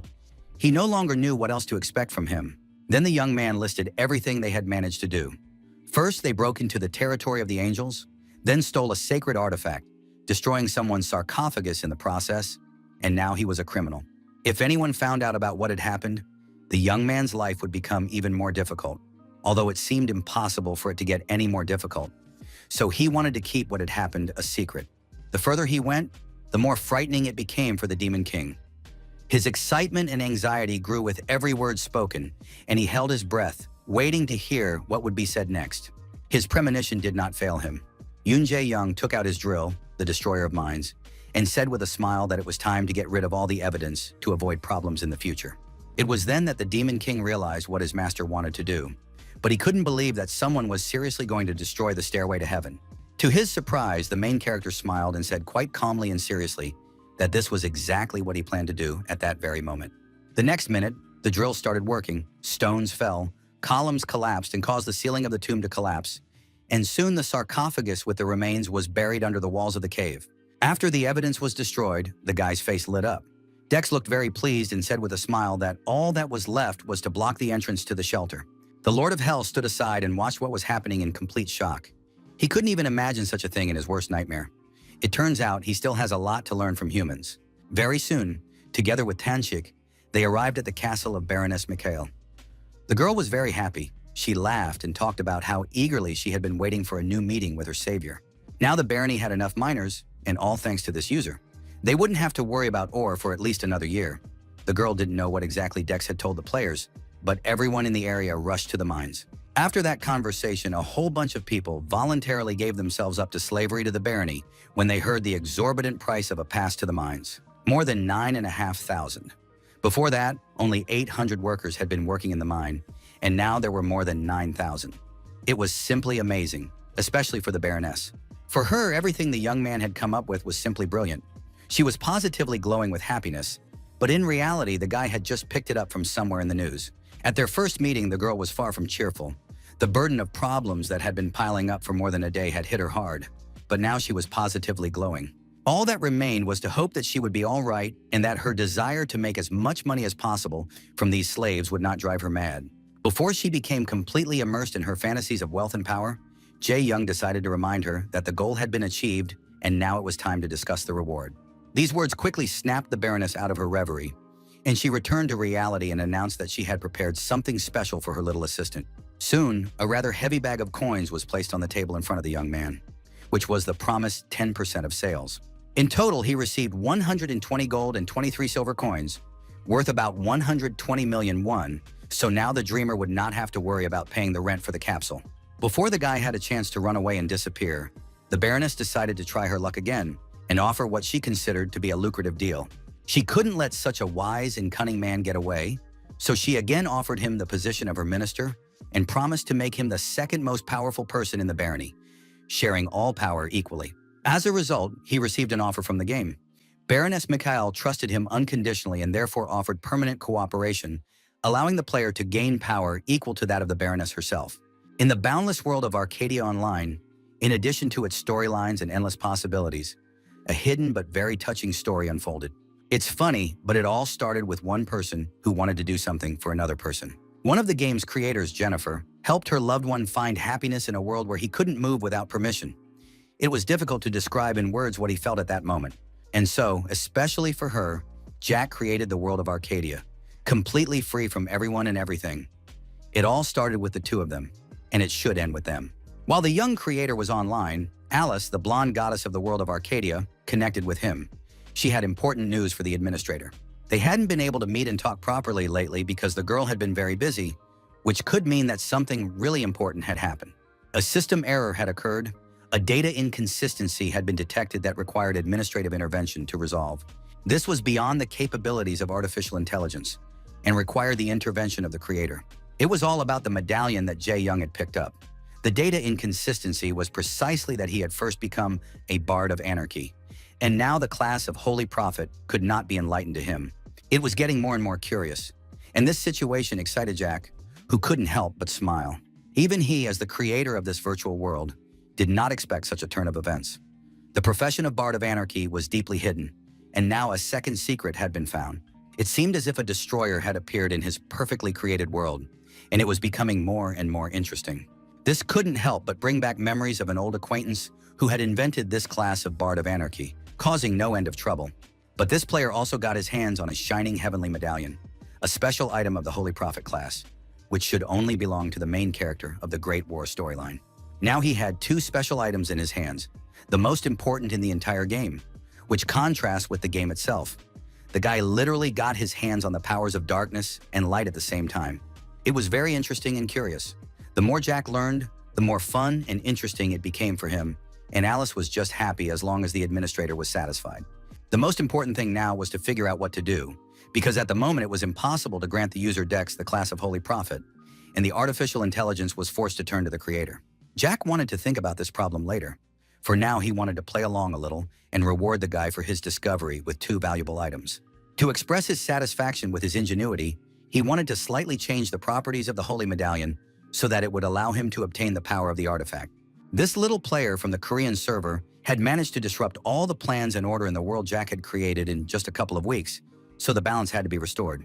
To do this, he wanted to use Archangel Michael, the very same majestic warrior who thousands of years ago was able to defeat the king of demons, Satan. At the same time, the main character came to a decision regarding Baroness Michael's proposal. He decided to refuse permanent and long-term cooperation with her. This shocked the girl. She was sure that her offer was simply perfect and that no one in their right mind would be able to refuse it. Although this was true, Jae Young felt that it would cause more problems. So as an excuse, he said that after exploring the continent, he would reconsider the offer. The promise caused the Baroness to have another emotional outburst. She jumped up and literally invaded the young man's personal space, happy that he would even consider it. Since that was the end of it, she handed him another reward, a small envelope with a letter and the official seal of her barony. It was a letter of recommendation from Baroness Mikhail herself, with which the player could obtain protection in any corner of the kingdom. The item was indeed a very valuable reward, but the guy had no idea what he would need protection from or what could threaten him in the first place. It turned out that the kingdom was in complete chaos, and seriously, even a box of letters of recommendation could not guarantee safe travel. The young man had never heard anything like this before, at least not from other players, so it was quite possible that this information could only be obtained from NPCs. Things were not going well in the royal family, and that was putting it mildly. The king was already very old, and soon his heir would have to ascend the throne. But even here, things were not so smooth, because the boy was still too young to rule the state on his own. The courtiers and ministers manipulate him as they please in an attempt to seize power and strengthen their position, and the prince is still too young to fight back. But the worst of them all was Duke Bergen, a man who became the unofficial leader of the nobility, gathering all the top nobles around him, and now trying to make the prince his puppet. Moreover, he was calling on the people to go to war with a neighboring state. Baroness Mikhail was convinced that he simply wanted to suckle at the treasury under the pretext of military expenses. It was not even worth mentioning what would happen to the country if the Duke got his way. It would be a complete disaster. The situation was too complicated. Yoon Jae-young did not expect it to turn out this way. He could only expect problems from it and wanted to stay out of this story as much as possible. As soon as he thought this, the Baroness became enthusiastic again. In her letter of recommendation, she described in detail how he had helped solve the problems of the barony. If he showed it to the royal family, even they would give him an honorable reception. But first, she advised him to find Count Broken and also asked him to help the Kingdom of Bordeaux. After these words, a mission from the system appeared, and the guy had no choice but to accept it. Now he had to get involved in this story, even though he had just been thinking of avoiding it. His emotions were running high with every passing second. He was so angry at the game for forcing him to engage in all these underground games, but he couldn't refuse and promised with a smile to do everything possible. Unlike the player, the Baroness was genuinely happy. She believed that he could be counted on and that he would successfully complete this mission. After that, with a heavy heart and an even heavier head, Dex left the Baroness's castle amid her loud wishes for good luck in his future adventures. After everything the guy had done for her, she was happy to help in any way she could, as long as he contacted her, and she promised to wait for a positive response to the collaboration. The player himself just forced a smile as he said goodbye to the Baroness, no longer sure that befriending her was a good idea at all. After meeting this young man, her heart was pounding with excitement, and she was 100% sure that he was special. And she was not mistaken. This adventurer was not like everyone else, and he would definitely change the world of Arcadia. The decisions and actions taken by the player under the nickname Dex rapidly began to change the virtual world and all its inhabitants. It didn't matter whether he wanted it or not, or in which direction he was trying to steer events. It all began to bear fruit on the very day he first entered the game. This guy's actions changed more than one destiny, and the magnitude of his contribution was absolute and undeniable. Only a blind person would fail to understand this. This contribution was great even if some of these decisions had absolutely no logic behind them. This world was created for players, so can we condemn a user for playing exactly as the creator originally intended? But most important was the chaos he was yet to wreak, which would eclipse all his previous exploits and make them seem charming in comparison. When they left the barony, Tank asked if everything was okay. He knew that human politics was a very complicated thing and wasn't sure if it was worth getting involved in. Indeed, the politics of the human world were truly diabolical, even worse than those of demons, and even the master himself was not sure he wanted to get involved in it. But he had no choice. He had to accept it and, with a smile on his face, finish what he had started. Out of desperation, he had to look for the positives even in the most joyless situation, and Jiang was able to find them. He was doing it all for the sake of influence points. At that moment, the flow of holy energy awakened again, and a notification came that the problem had been fixed, and the parameters of the holy medallion had been completely removed. The pendant glowed with a bright light enveloping the young man's body. It had been activated, and Jack deserved credit for that. This bright, angelic energy almost burned Tanchik, but he hid in time. The light began to thicken, and this made both of them nervous. Through this thickening, bright, blinding light, two pairs of snow-white angelic wings could be seen. A golden holy light shone in the player's eyes. Now he truly held within himself two opposing forces of good and evil, two artifacts belonging to the most ancient races. Standing behind him, the Lord of Hell could not believe his eyes. He recognized these wings, and even more, he recognized the golden hair and aura surrounding the creature that had emerged from the medallion. Because of the connection granted by the medallion, the player Dex's personal guardian angel was summoned, and now this amulet, just like the Pendant of Darkness, was impossible to remove. Another tiny figure appeared before the two friends. His Holiness, the Archangel Michael himself, descended upon the main character. The relationship between angels and demons is similar to that between dogs and cats, so it can be said that they are sworn enemies. The two races, which cannot exist under the same sky, had a meeting between their leaders that went much worse than could have been expected. As soon as Michael saw Satan, they got into a terrifyingly loud argument, trying to figure out which of them was right, which of them was stronger and more powerful. Of course, the angel accused the demons of bringing chaos to the Holy Lands, while the devil insisted that the girl would have done the same if she had been in his situation. They were ready to engage in a real bloody battle, but the only thing that separated them was the lack of the full power with which they were going to fight. In addition to their strength, they were also separated by their master, who had to stand between the two little flying men and forcibly separate them. Both wanted to destroy the other. Tanchik talked about how he didn't have his true body, and that if he did, he would surely crush the angel. For her part, Michael only mocked the demon, saying that he was not the only one who had lost his true form, and besides, he was the one who had fled during the last war. It turned out that when the Archangel brought the divine weapon, Muspelheim, she really had every chance to kill the Demon King once and for all, but he left in time. All their squabbles and quarrels sounded to humans like childish arguments or ancient myths that could only be read about in a library.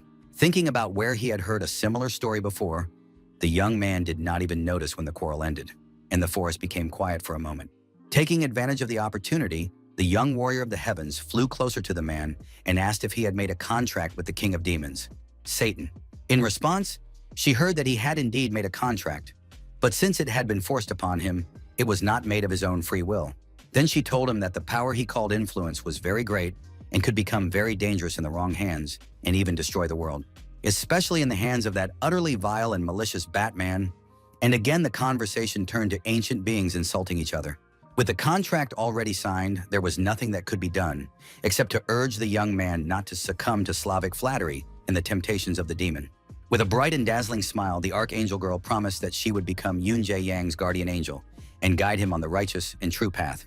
The holy energy emanating from the girl penetrated the very heart of the main character, enveloping his body and giving him extraordinary peace and relief. Such words spoken by an angel greatly amused the Demon King, and he laughed quietly and looked at his opponent as if she were mentally retarded. He sincerely considered her a fool, for she hoped to set on the right path not just anyone, but his master, the most morally gray person he had ever met in his life. However, the majestic Archangel did not understand why her marriage was being mocked or what the conversation was about. Then Tan, as the king of demons, gave her his word of honor that the man standing before them was one of a kind, worthy of the respect of even the devil himself. The guy standing before them was closer to being called a demon than any person the Prince of Darkness had ever met before, and perhaps even worse than a demon. Hearing these words, Dex wanted to take offense, but immediately dismissed the idea because, in essence, Satan was not particularly wrong about him. The Anarchy Bard class was clearly designed to bring chaos to this world, and if anyone wanted to talk about the nature of what he had been doing so far, it could be considered evil. It was almost impossible to remember the desire of the Holy Virgin in this case, but Michael did not think so. She had her own principles, dictated by heaven. Her conviction that all people created by the great Creator had goodness in their hearts spoke for her. It was the sacred duty of all angels to show this goodness. Flying closer to the man defiled by darkness, the girl placed her palm on the hero's heart and promised that from that moment on, she would do everything to awaken this kindness in him. All of Satan's worries and warnings were left behind. The angels and the man quickly became friends, and the holy maiden asked to be called Ellie. For the sake of his master, the Demon King turned a blind eye to the fact that his sworn enemy was now traveling with them, but he had no intention of giving up his influence and promised to kill her if she dared to touch them. These words became a new reason to start mocking him. The girl covered her mouth with her hand and said that he should have given up his monopoly and influence immediately after her appearance. Once again, a real battle broke out between them, and they began shouting at each other at the top of their lungs, trying to figure out which of them owned the influence points, which in fact belonged to Dex. Now, instead of one noisy creature, two incredibly loud and constantly arguing creatures were flying around the main character's ears. Taking advantage of a moment of silence, the young man turned to the archangel named Ellie to talk about what exactly he could give her in exchange for his influence points. Unfortunately, the world was capitalist, and it didn't matter whether they were angels or demons. They were governed by the logic of market economy competition. And since they themselves had brought up the subject of influence, He would never give it to Tan for free, which led to a perfectly logical question. It was important to know what Archangel Michael could give in exchange for the influence he received. Because in this world, the most important thing is to give and take. Such is our cruel world. For a moment, the girl froze, not knowing what to say, either because she was disappointed by the man's greed or because she simply did not expect such a question, wanting to take advantage of him. She quickly recovered and smiled, knowing that paying a reasonable price for what one desires was common knowledge even in the heavenly kingdom. There are several types of heavenly weapons that can really help people, and the Archangel hoped that this was exactly what her new master needed. However, the items had already been covered in the material, and everything that the Archangel and the Demon King could give him was too high level, so he asked about something like skills. Unfortunately, the girl did not know what that was, and she had to explain that he needed abilities that would allow him to fight strong people. In other words, he needed power. This explanation was quite suitable. Ellie thought for only a minute. She knew too much about everything that fit the definition of strength and wanted to figure out the most suitable one. Bard of Anarchy is certainly an incredible profession that allows you to gain such a mysterious power as influence, but there is a huge penalty for it. And that penalty was the absence of a level system, without which it was impossible to understand how high you had risen and how much stronger you were than the players around you. The skills that the hero currently possesses are not combat-related, and it would be nice if there was a way to use the items obtained from the Demon King, but even that would have its limits. It would be great if there was a way to compensate for this weakness, which is what he asked the Archangel for, and fortunately, she had something suitable. At that moment, the contract with the angel was concluded, and now the hero could spend influence points to borrow the power of the heavens in such quantities as he needed. In order to obtain this, it was necessary to spend a large number of points, but everything worked out perfectly. After this contract, the young man acquired the skill of divine descent, and holy energy literally gushed forth and filled his body. Its powerful flow was burningly painful for the Demon King, who tried to cover himself with his hand and fly away to avoid being hit. Concluding a contract with a higher celestial being was such a powerful process that a bright pillar of golden light shot up into the sky from the very spot where they were standing.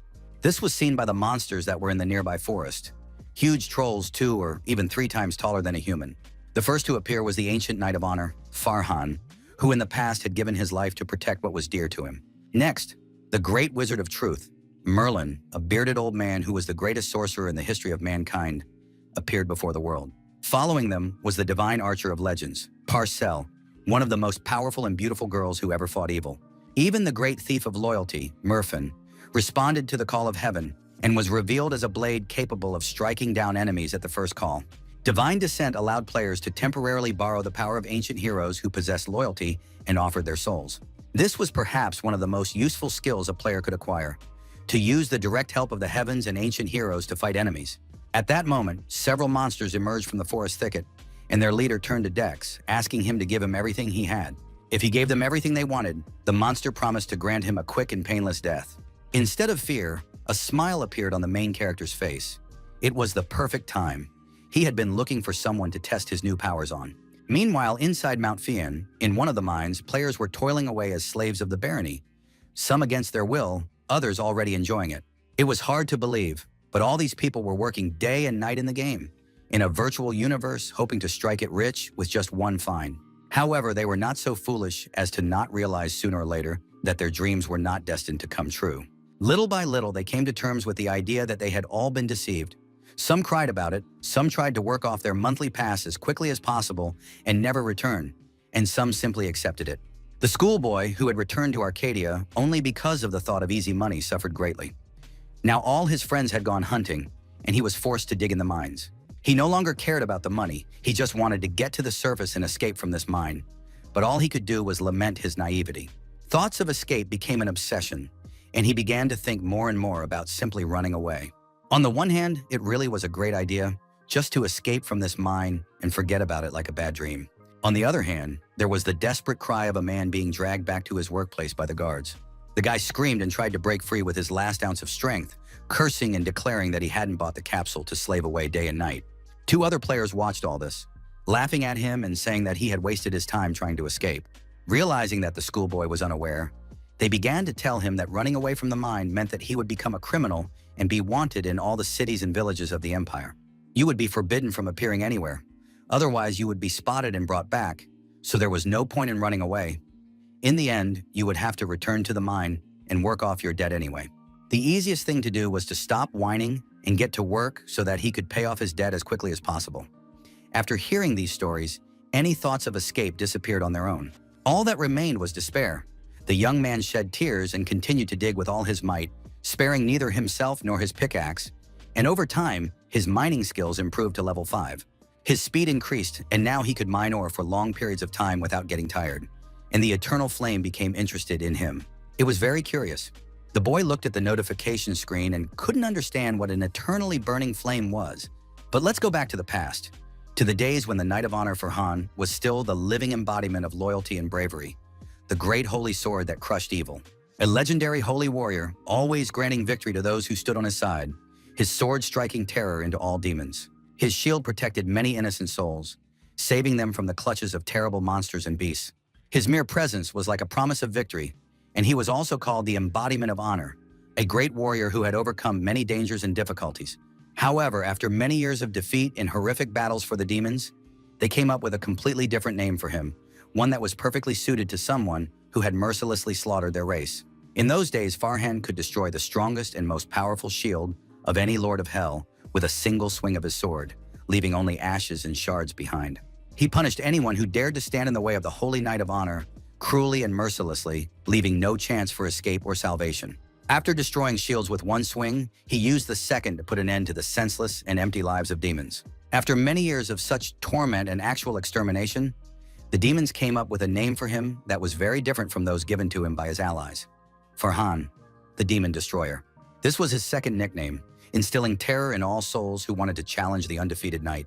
It was his soul that entered the body of Yun Jae-young when he activated his new abilities. And now all the skills of Farhan, the Knight of Honor, were available to him for a certain period of time. Standing aside, the Demon King immediately recognized the shield and sword that appeared in his master's hands. How could he not recognize the attributes of the one who had long destroyed his people? Everything that was happening was even cooler than the young man had imagined. He could already feel the power and strength hidden in these ancient artifacts. Emotionally unrestrained, Tanchik began to swear again. He couldn't control himself when he realized who had possessed his master's body, and it made him angry. Every inhabitant of hell knew the name of this knight. This monster had reached every demon in the underworld, even the relatively harmless ones. For humans, this meant that he was a great warrior with no feats to his name, but in the demon dimension, he was considered a crazy, obsessed maniac. But there was no time for squabbling. The young hero had a task to destroy the monsters that stood in his way, and he did not want to keep them waiting any longer. Now that he was endowed with the powers of a great hero of antiquity, he could begin the slaughter. His determination was truly frightening and impressive. It only frightened those who were not fools, unlike the orcs, who only became angry when they noticed how much the young man in front of them had changed. It was surprising that even they noticed the changes. Ordinary monsters would have immediately attacked him, but the mini-bosses seemed to possess some level of critical thinking. Leaving the barony, Mikhail and Jae-young set off on a special route that virtually no players, even high-ranking ones, take. The chosen path ran through a forest that few people ever walk through because, even though it was the shortest route to the next location, no one would risk going anywhere near it. The reason for this was a gang of orcs led by a mini-boss, an orc bandit, a huge and terrifying monster. He was not only strong and scary, but also had a high level. Level 25 was no joke for users, but it was too late to back down. While the orc raised his weapon and rushed into battle against the man, Jae-young stood up to accumulate holy energy and at the same time tried to figure out the skills of a Knight of Honor. The huge weapon collided with the holy shield, a rather powerful barrier that gave it no chance to hurt its owner. The unshakable will skill was activated, providing great protection and preventing anything from injuring or killing the character who used it. Finally, Yun Jae-young figured out how to use the abilities given to him by the ancient hero, Farhan. And now that it was his turn, he was well aware of what he could do and what he would do. He gathered holy energy in his hands again, this time intending to finish off his enemies. More than anything, he didn't want these mobs to die too quickly, because then all the fun would be gone, so he activated several skills at once. This power frightened the orcs. They finally understood the power that humans possessed and begged him not to come any closer, backing away. Dex's eyes burned with madness and golden holy energy. He swung his sword and demanded that all the orcs line up so that he could slay them together. This blow was enough to wipe out a good part of the forest, let alone the monsters standing at the very epicenter of the energy explosion. After the skill's effect ended, the points spent were calculated, and it took a total of 352 influence points. All the orcs nearby were destroyed, which greatly upset the main character, as he had hoped the fight would last a little longer. Archangel Michael stood aside, completely stunned. She had never seen anything like this in her long life. Even with skill, a mere mortal was incapable of wielding such a large amount of power. It was impossible, which is why she was so shocked. And yet this young man somehow managed to destroy powerful enemies with a single blow, using an incredible amount of mana, and then it dawned on the girl. She realized why the creator had sent her here. It was all because of this young man who possessed one of the most powerful forces in the universe and could use such power. The man standing before her eyes was capable not only of influencing, but of changing the whole world with his actions.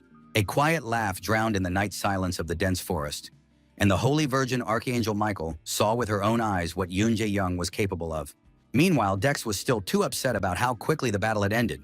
He wanted to fight properly like in the good old days. After long and loud quarrels, too much energy had been spent, and the familiars who were once the greatest beings on the continent were fast asleep. Next to them, leaning against a tree, sat their master, a young player who had managed to get his hands on the two greatest and most powerful artifacts, and now the forces of good and evil were under his command. Wasting no time, he studied his new skill, Divine Descent. The guy was glad he had used it ahead of time, because thanks to this, he was able to figure out its pros and cons. Everything in this world had both good and bad qualities. One of the positive aspects of this skill was that it could reduce the problem caused by the level gap in battles. Initially, Dex could only buy items from the Demon King to use them to reduce the gap between himself and his opponent, but the purchase required too much influence. And once he had to use the items he bought, he also had to put up with restrictions on their use and fight in an unstable state. This was the reason why the guy didn't want to buy any combat items from Tanchik, but now the problem was solved, although the disadvantages remained. The downside was that it took him a maximum of 3 minutes.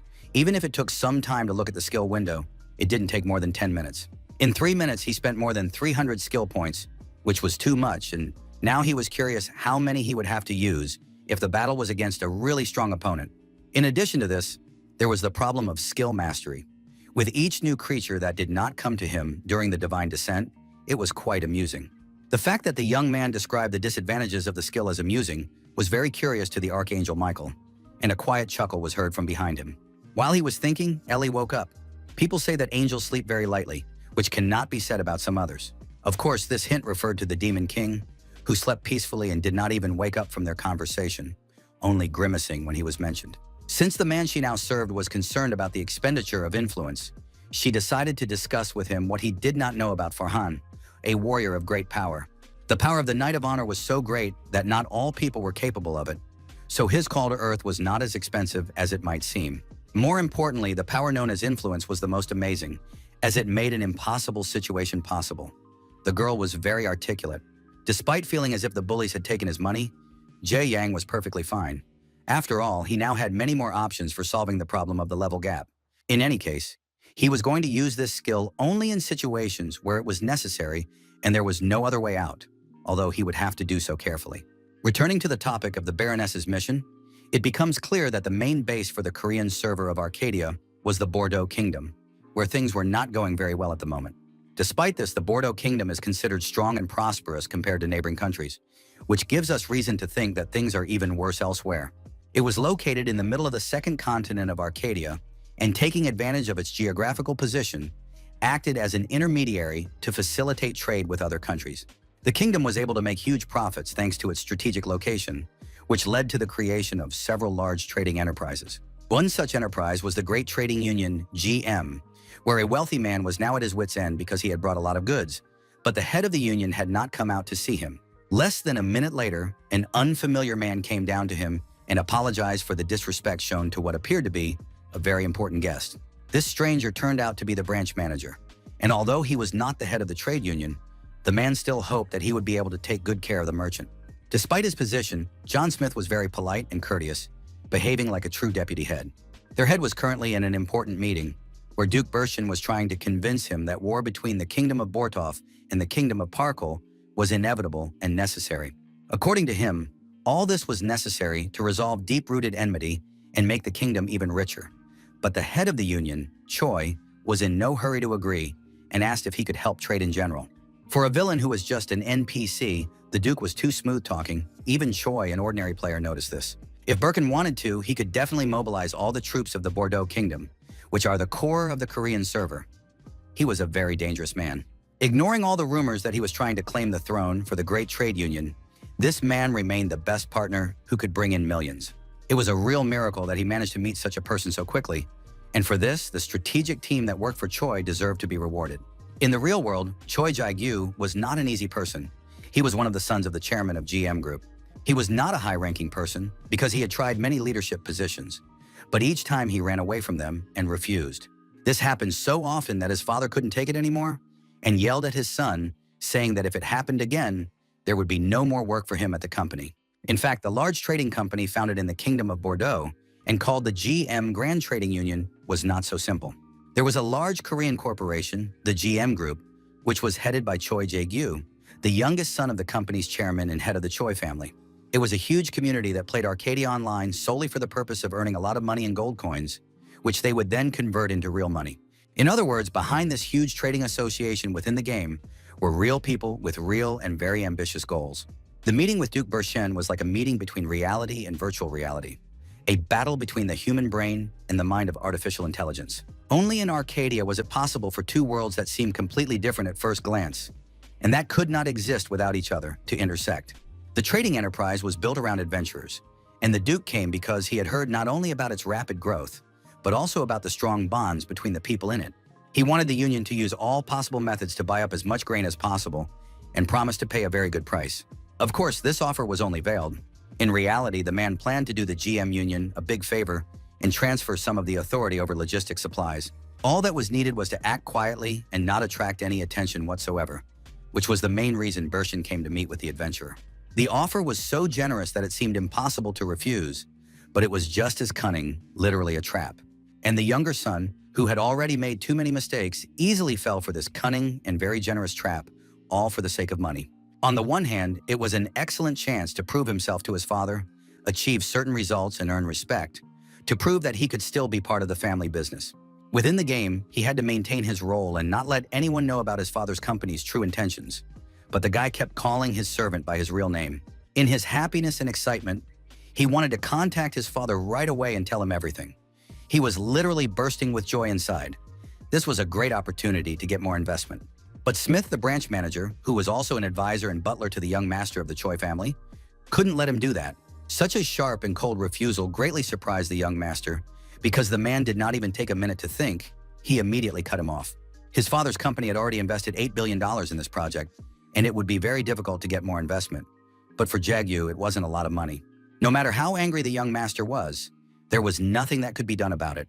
The funds they already had at their disposal were more than enough. The young gentleman had grandiose plans. He wanted to help the Duke supply the kingdom with provisions, and in the event of victory in the war, take the place of the infirm king. If that happened, the economy of the Korean server Arcadia would fall into the hands of the GM Group, and his father would be proud of him and surely make him his successor. All these ambitions were dictated by a banal inferiority complex and a desire to prove to his father that he was really capable of something. While Choi Jae-gyu was lost in his illusions, Yoon Jae-young arrived at the man Baroness Mikhail had sent him to, Count Brocken. Despite his stern appearance, the man was clearly a wise and reasonable person. He respected the Baroness's decision and was even pleased to meet the adventurer Dex. After a quick introduction, the young man seized the moment and took out a letter of recommendation, handing it to the stern-looking NPC. The Count took the envelope in his hands and examined the seal on it with interest, a smile involuntarily appearing on his face, as he found everything that was happening very amusing. According to the hero, he did not know the contents, but he was told that with this letter, he would be able to obtain protection anywhere in the kingdom. There was also some information about him, but the man did not even listen to his story and tore the envelope in half. It was very unexpected. Brocken didn't even open it to read what the Baroness had written about this young man. He just tore it up. Throwing the scraps of paper aside, the man looked up at the adventurer and smiled, asking him to explain why Baroness Mikhail had sent him there. His gaze was very intense and oppressive. The Count looked sternly at the young man, tracking his every movement and any change in his facial expressions, literally studying the player. Yoon Jae-young instantly understood everything. The man wanted to ask him directly and hear personally why he had been sent, rather than read someone else's words, and a faint smile appeared on his face. Putting on a silly smile, the young man said that he did not know, and that such things should be considered by people of higher status. They were just simple adventurers like him. It was literally a challenge. The player immediately understood the Count's intentions, and the man noticed it. They both knew more than they let each other know. Suddenly, instead of anger, Bracken laughed loudly, surprising the young man, and said that he liked him very much. This answer was clearly what he had been waiting for. The reason he had been sent was obvious. War was about to break out between the Bordeaux Kingdom and Parcelle, and the Baroness probably believed that his talent could help stop it. On the one hand, Dex was playing dumb, but on the other hand, he genuinely did not know how to stop it. He had never thought he had such abilities. The fact that the guy wasn't at all surprised to hear about the war spoke volumes. Baroness Mikhail trusted him a lot since she mentioned something about it before he left. And since this user had his friend's trust, the Count wondered if he had any good ideas in mind. Continuing to play the fool, Dex simply listed what he had already heard, that the prince was incapable of making decisions and that most of the nobles were in league with Duke Berchan. After the man confirmed that all this was the absolute truth, the young man stopped playing the fool and seriously thought about the situation because it was extraordinary. In fact, he had been thinking about this question all the way to this place, so now he was just trying to figure out what exactly to say in this situation. There were two solutions in his thoughts. One was simple, the other was difficult. But it was not this that surprised the Count, but the very existence of a simple solution, which sounded absurd. It was very simple. Since Duke Berchan was the instigator of all this, it was obvious that when the head of the organization left, the organization itself would collapse. It was indeed the quickest and easiest way to achieve the goal. Kill the Duke and thus get rid of the traitor within the kingdom. Yun Jiang had a bright smile on his face. He was not afraid of the Duke at all, even though he was in his office, and spoke honestly about what he thought. All this made Broken laugh again. The Baroness really knew people well, since she had sent him here. The guy turned out to be a very interesting person. This man's voice was as powerful as his body, booming like thunder in a clear sky, ringing right inside one's head. It was the simplest of all possible methods, so it was no surprise that the Count had already thought of it. But committing murder was not so easy. The people protecting the Duke were knights and mages of master level, always on guard 24 hours a day wherever they were. If there was anyone on this continent crazy enough to succeed in murder in such a situation, Bracken sincerely wanted to meet him in person and shake the hand of this daredevil. What he certainly did not expect was that, at that very moment, the adventurer who had come to him at the invitation of the Baroness would declare that he could easily do it. It was so awkward and unexpected that the Count decided that the young man had misunderstood or misheard him and asked if he had heard everything he had just said correctly. The positive answer confused the man even more, but he still said that based on what he had seen, he strongly doubted that the guy would leave even a scratch on the Duke's clothes. To everyone around him and the NPCs, Dex looked very harmless. His nickname was Green, which meant that he had not killed anyone, and his level was 1. After these words, the boy's eyes changed dramatically. He smiled and asked defiantly if the Count really thought he couldn't handle it. The aura around him changed dramatically, and it did not go unnoticed. It became so heavy and deadly that the man froze for a moment. And yet this proved nothing.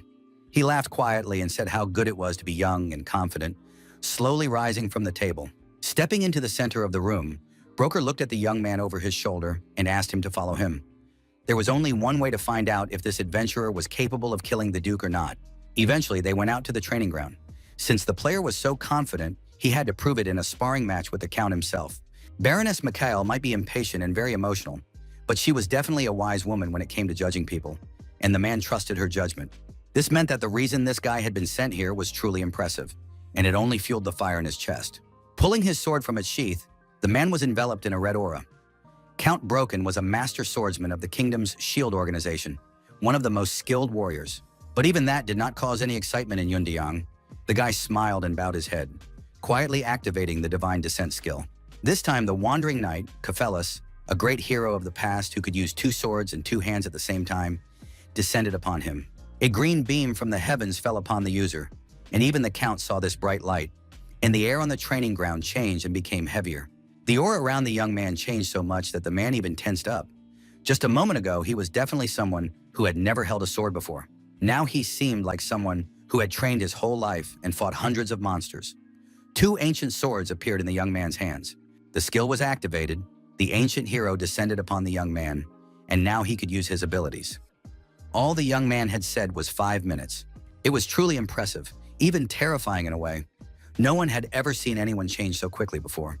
Dex planned to finish in 5 minutes because it took too many influence points, but a normal NPC would never understand what was going on.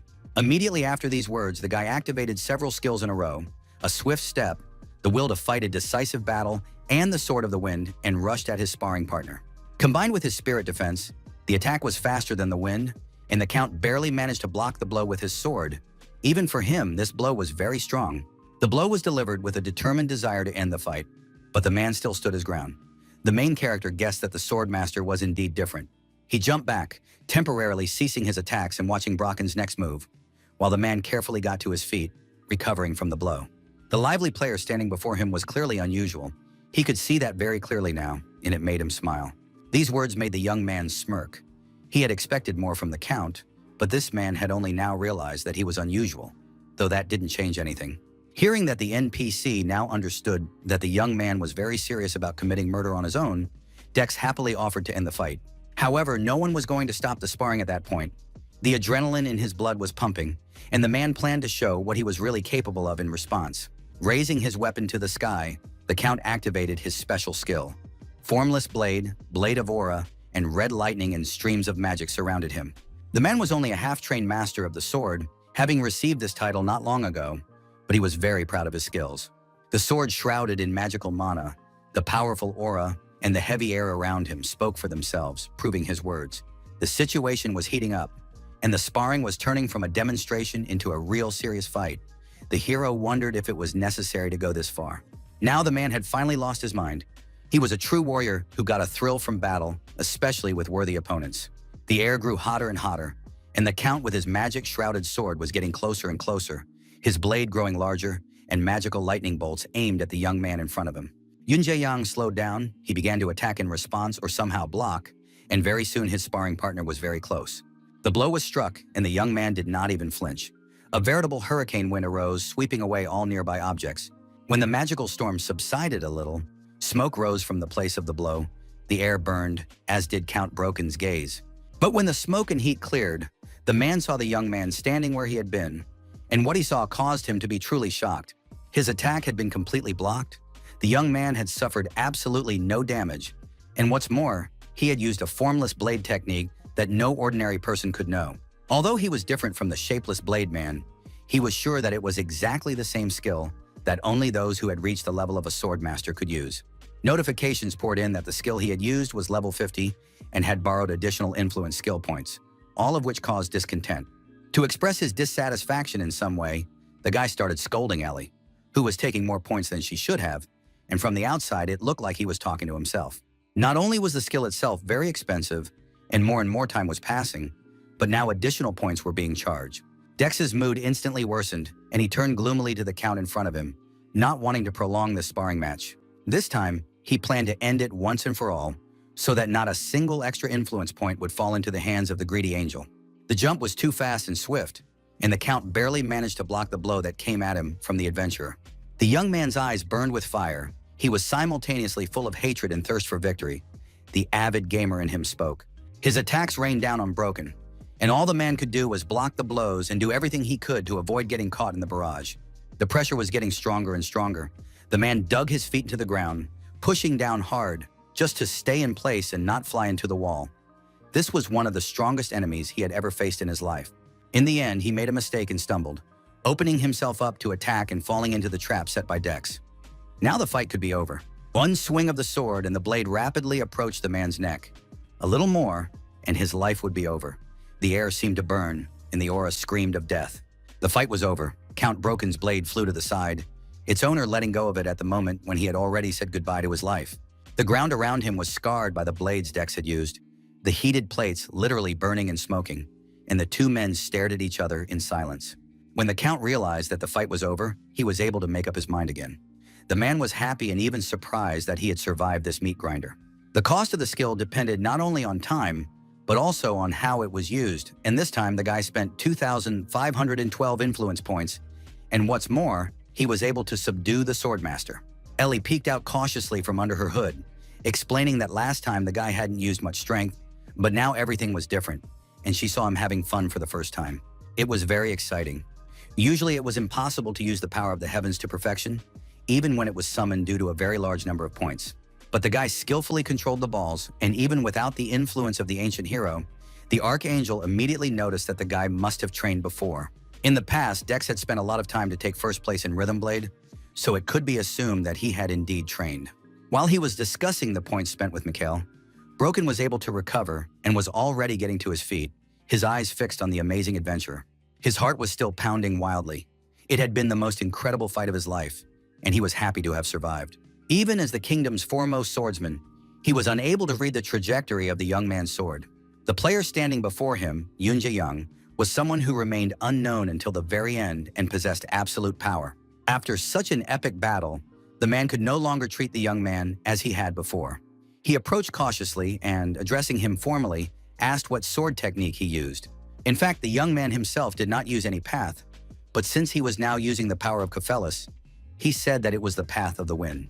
This answer shocked the man even more, as it was one of the most difficult and secret ways of warriors, and his respect for the young man grew even stronger. The power of the wind, which is faster than anyone else, as well as freer and sharper than anything else in this world, few can boast of being able to tame it. His heart began to beat even faster. The Count was amazed. If he could achieve something like that, he would have no more obstacles in life. Ambition and perseverance burned within him as in years past, and the man raised his sword, determined to get at least half a step closer to the master's skill. After that, he practiced and trained late into the night, wanting to strengthen his abilities and as if he wanted to justify himself to his guest. After he had calmed down, they returned to the office, where the man solemnly apologized to Dex as if he were a more important person. He apologized for the way the group had treated the young man earlier, saying that the whole situation had been caused by his ignorance, which made it even more awkward, and the hero tried to stop him. After the apology, it was time to continue the previous discussion, and the Count asked if the adventurer was really serious about killing the Duke on his own. Since it was the simplest and quickest way to solve the problem, the young man saw nothing strange or suspicious about it, and since it would be Dex, the chance of killing Berchin was very high. But if the Duke died, chaos could reign without the royal family. These words made the user smile. The NPCs in this game were naive and sincere, just like in any other, and he asked if the man was familiar with the Gordian knot. Of course, there was no Gordian knot in Arcadia, and none of the locals knew what it was. Then the main character began to explain what it was, a complex knot that was almost impossible to untie. And now that we were faced with such a problem, an even more difficult question arose: how to untie this knot? The question was quite complex and really worth thinking about, not to mention the NPC, who, despite having artificial intelligence, was still a character in the game. But the main character, who already knew the answer to the question, did not want to wait or give himself a chance to figure it out. The question was rhetorical. The knot just needed to be cut. Even if you try your best to untangle it, remember one simple truth: what is not tangled cannot be untangled, so it is easiest to just cut it. It was the simplest way out of the situation, which is always available. In other words, you just need to go for it and get rid of the root cause. As for the consequences, according to the brilliant logic of the main character, they would resolve themselves once the knot was cut. This was too irresponsible, even for an adventurer, and such an attitude struck the Count. He did not expect to hear anything like this from the person standing in front of him. And yet, the young man was definitely the only one who could speak so easily about all the problems that had accumulated within the royal family of the Bordeaux Kingdom. There was no better solution. At least that was what the NPC was sure of. Impressed by the player's skill, he bowed and agreed with his decision. Only after the battle did Count Brocken realize that the aura was not just around the adventurer Dex's sword, but inside him. What emanated from within, in the very heart of the young hero, was the most terrifying person in the world, perhaps comparable to a demon. As a result of this conversation, an additional quest appeared in the main mission, which mentioned the murder of the Duke. The guy thought that the system really wanted to make sure that he was capable of doing it. The game was getting more interesting every day. The little demon king emerged from the hood and asked with a laugh if his master was going to kill Berchin. On the other hand, the little archangel Michael came out, sternly asking if that was what the guy really thought. And again, the two opposing forces, imprisoned in the bodies of small creatures, clashed in a verbal battle, insulting each other. More than anything, Dex wanted this noise to end, so he was ready to simply accept the angel's demand to inform the Duke that he was going to kill him. It sounded so crazy that Tanshik couldn't even laugh. To him, it sounded as if the angel had finally lost her mind. After that, a new wave of bickering began, but the young man managed to stop them in time, saying that he had no intention of killing Berchin at the moment. None of the little familiars expected such a turn of events, but their master was calm. Whenever a conflict arises, it is worth listening to both sides. He doubted very much that the Duke would start a war without any reason. There had to be grounds for it, and quite compelling ones at that. From the point of view of the adventurer Dex, who was not even born in the Crimson Kingdom, there was much to be gained from the struggle for power and war. There was only one thing that mattered more than anything else, and that was his own benefit. He was going to choose the side that would bring him the most profit. In such a situation, the guy was sure that none of his opposing sides should have any complaints. It was pure egocentrism, a kind of promise that could be disregarded at any moment for greater gain. That's what it means to be a wandering adventurer. On the same day, news spread that a Gene Electronics share price had exceeded $5,000. And the reason was Arcadia. Thanks to their efforts, many investors became interested in the release of the new game Arcadia and the Dreamer, but GM Group chairman Kui Sun-yang was not very happy about it. Just 5 years ago, his company was on par with Ajin Group as competitors, but they began to lose ground after Ajin took the lead with revolutionary technologies. But the main reason for such a large gap was the Dreamer capsule, a technology that surpassed all others and changed the market not only in Korea, but around the world. This meant that they could not remain in old industries, such as construction and automotive manufacturing. If they did not expand their scope, their business would go downhill.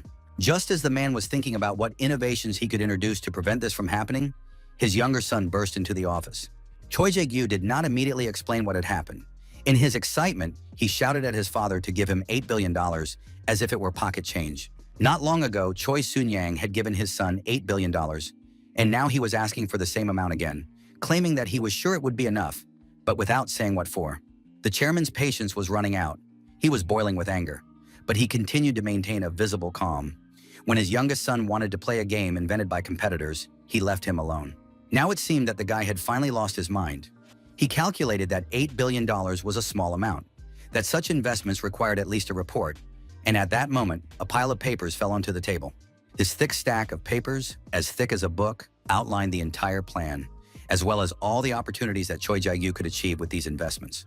Before his father made any decision, the young man asked him to carefully read everything that was written there. It was a real project to isolate the Burgundy Kingdom, which his ambitious son wanted to bring to life.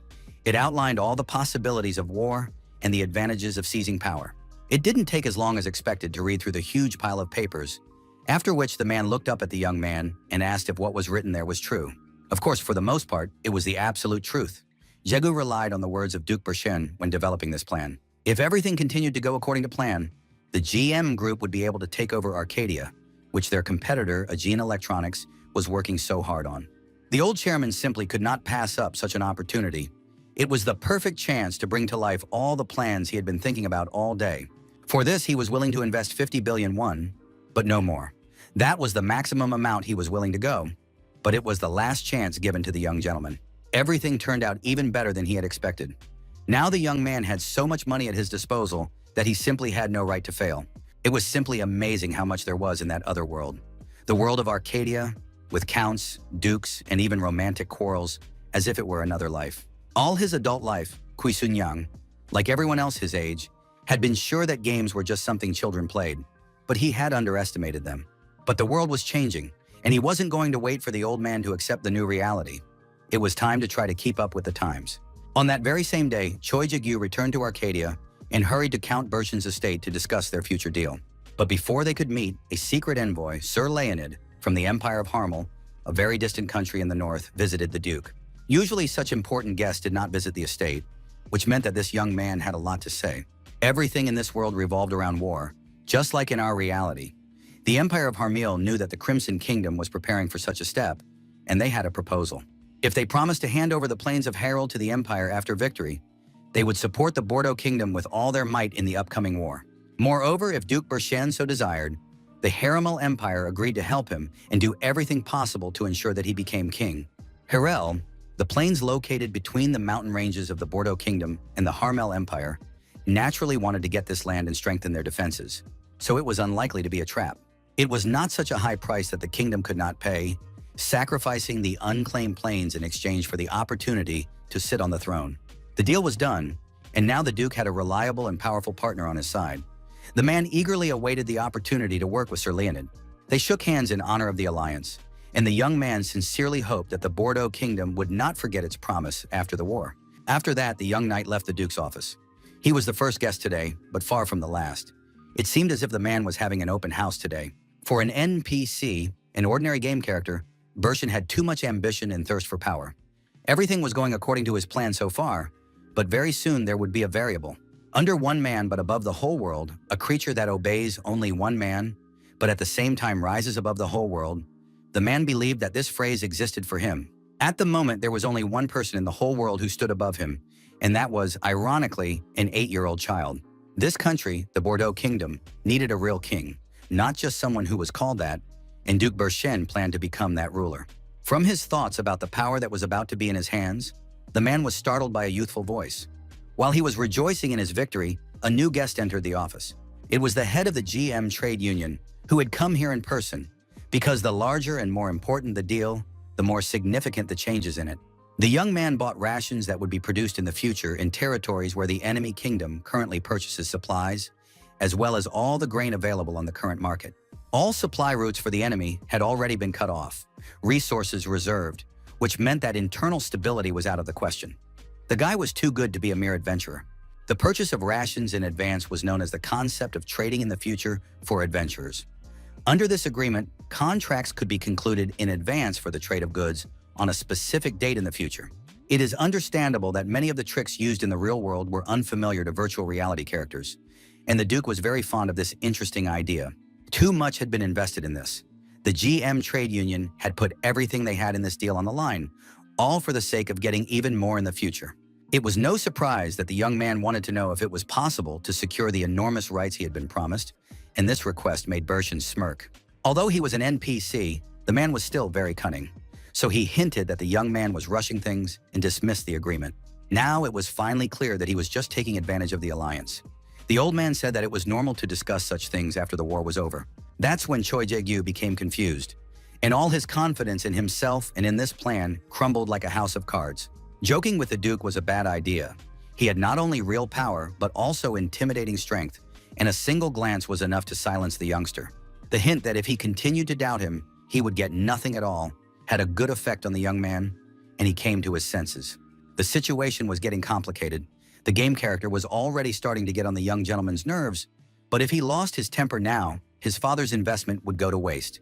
All that remained was to agree and resign himself to waiting for a convenient opportunity to carry out his plan. But would he be able to do it? According to the Duke, he already had an appointment that he was late for, so he sent the head of the union away, and once again the young man had no choice but to agree. Everything was going wonderfully for Bergen. He used all available opportunities and everyone he could. He didn't think much of adventurers, so he had no plans to share anything with him. And apparently the younger son of the GM group chairman understood this too. He left the Duke's office and punched the wall with all his might to let off steam. The fact that some NPC dared to behave so cunningly towards him infuriated the young man. He was very angry and upset. But he had no choice. He had invested too much money to get involved in a power struggle with them. It would be better to play along at first and wait for the right moment.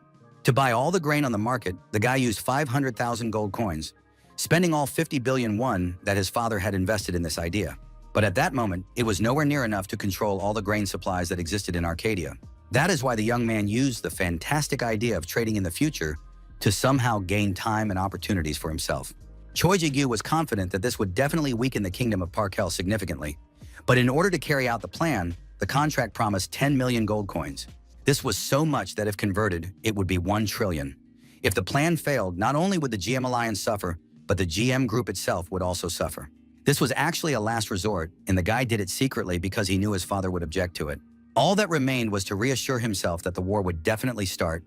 No matter what, it would happen. He just needed to calm down and wait for the price to skyrocket. This was not just a game of chance. Jae-gyu had invested in a future he was confident in. It simply had to happen because it was the last chance he had been given. A man walked past him in the corridor, and the aura emanating from him was so strong that it even caught the adventurer's attention. He had never experienced anything like this with anyone else during the game before. Nothing had happened yet, but he felt that this was no ordinary person. This mysterious and unknown young man turned out to be Yoon Jae-young, who had come specifically to meet with the Duke and weigh the pros and cons of a military solution. At one point, it seemed to him that he knew this young adventurer, and Choi Jae-gyu rushed after him, shouting for him to stop. The young man ran after him, turning the corner a few seconds later, where the stranger had gone. But there was no one in that corridor, and the young man tried to catch his breath after running, not understanding how he could have lost sight of this person.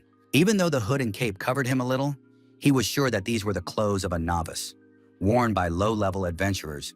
The fact that some adventurer, and a low-level one at that, was doing something in Duke Berchen's mansion drove the chairman's son crazy. Paranoia burned inside him, and he immediately began to panic, thinking that the guy had come here because he had discovered his plans and wanted to ruin them. With a wave of his hand, the young gentleman summoned the 2 men following him, who were always on hand for situations that got out of control, like this one.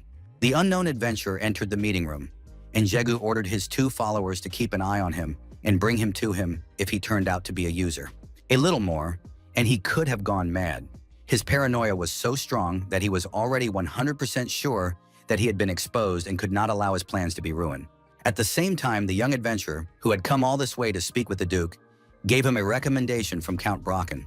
The Duke felt no danger from the young man, nor any interest in him, and told him not to waste his time, but he did not manage to finish his sentence.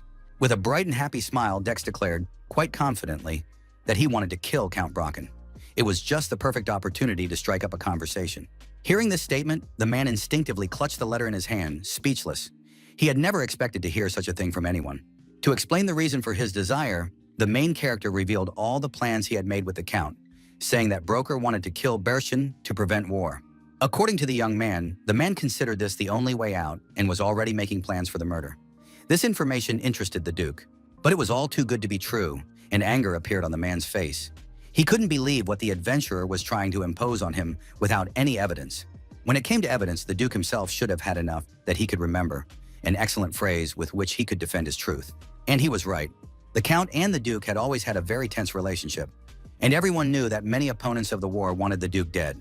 The old man chuckled quietly, assessing the young man's negotiating skills. The matter was becoming more and more interesting. An angel and a demon peeked out from under the adventurer's cloak, sincerely not understanding what was going on, because just a moment ago their master had been planning to kill the Duke, and the Count was simply thinking about what to do. Before they could say anything else, they were quietly shushed, and then it dawned on the greedy and cunning Demon King that something was not quite right here. There was a sparkle in his master's eyes. He knew exactly what he was doing, and he was doing it on purpose. He had his own plans, which he had not shared with anyone before. Everything was going well, and the Duke believed the young man's words. He would never have thought that the Count would reveal this card, because the man had always been unyielding when it came to justice. But people are ready for anything when they are cornered, and now that everything had been confirmed, the man was curious as to why the gambler was sharing this information with him. Dex grinned. Everything was going according to his plan. Only this seemingly intelligent man had swallowed the bait and didn't even choke. He continued to play along with Bershin, saying that the king should be an experienced and wise man, not some immature child, which the crown prince was. The thoughts that were spinning in the old man's head were quoted almost verbatim, which couldn't help but flatter his ego. With an innocent and smiling face, the young man continued to flatter him, saying that the kingdom would only get better under the Duke's leadership. Everything was going perfectly. Even though the NPCs here had artificial intelligence, they couldn't think as cunningly as humans, and the Duke burst out laughing. The main character's plan worked perfectly. The man not only believed him, but also trusted him, and sincerely so. When he asked his little ally his name, he heard the short and simple answer, Dex. Both felt that everything was going perfectly, and the two men had a great feeling about their collaboration, but only one in that room would emerge victorious. With a slight smile, Yoon Jae-young promised that he would try to live up to the expectations placed on him by the Duke, and at that moment, the trap snapped shut. A few minutes later, the young man calmly left the mansion and walked away, having done everything he could. On the way, the Archangel Michael cried silently and mentally begged God to forgive the sins of her lying master, while the Demon King sincerely did not understand what he wanted to achieve by playing both sides. What annoyed the guy most was that he had to spell everything out for Tanshik. He hoped that at least the demon would understand him without words. All Jae-yang is doing now is trying to earn as many points as possible for his influence skill, but none of his familiars understood this explanation. The thing was, war was going to happen anyway. The only question was who would start it. But in the end, it didn't matter who did it, the Bordeaux Kingdom under the Duke or the Kingdom of Parkel. In such a situation, there is only one thing that can be 100% certain. When chaos reigns due to the war, Yoon Jae-yang will bear a huge responsibility, and that is when he will be able to gain more influence, just like in the slime incident. Even with these explanations, Satan still did not fully understand what was going on. If war was beneficial to his master, why didn't he work with the Duke from the beginning? But it wouldn't work that way if he acted as the Demon King wanted. Despite all the cunning and meanness of the devils, they couldn't resort to such tricks as humans could. If Duke Bershen had immediately become king, there would have been no one to fight, so first he had to be on Count Broken's side. War with a foreign power was not the only chaos that could arise. War between internal forces was even more unpredictable. The chaos that resulted from the two wars could bring incredible benefits, which Dex would reap. The young man's eyes burned with a dark fire.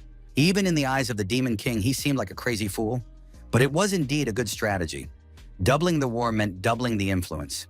The action was amazing, cunning, and elegant, so the little demon couldn't pass it by. He took out his old worn book, The Records of Satan. It was the wisdom that the king of hell simply had to, write down. If you are going to betray someone, then simply do not take anyone's side. A true demon must act in this way, thinking only of his own benefit, caring about nothing else.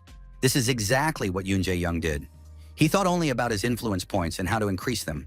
And when everything turned out the way he wanted, all that was left was to rejoice. But he couldn't get far from the Duke's estate. In the middle of the road, two creatures unknown to him stopped him, blocking his path.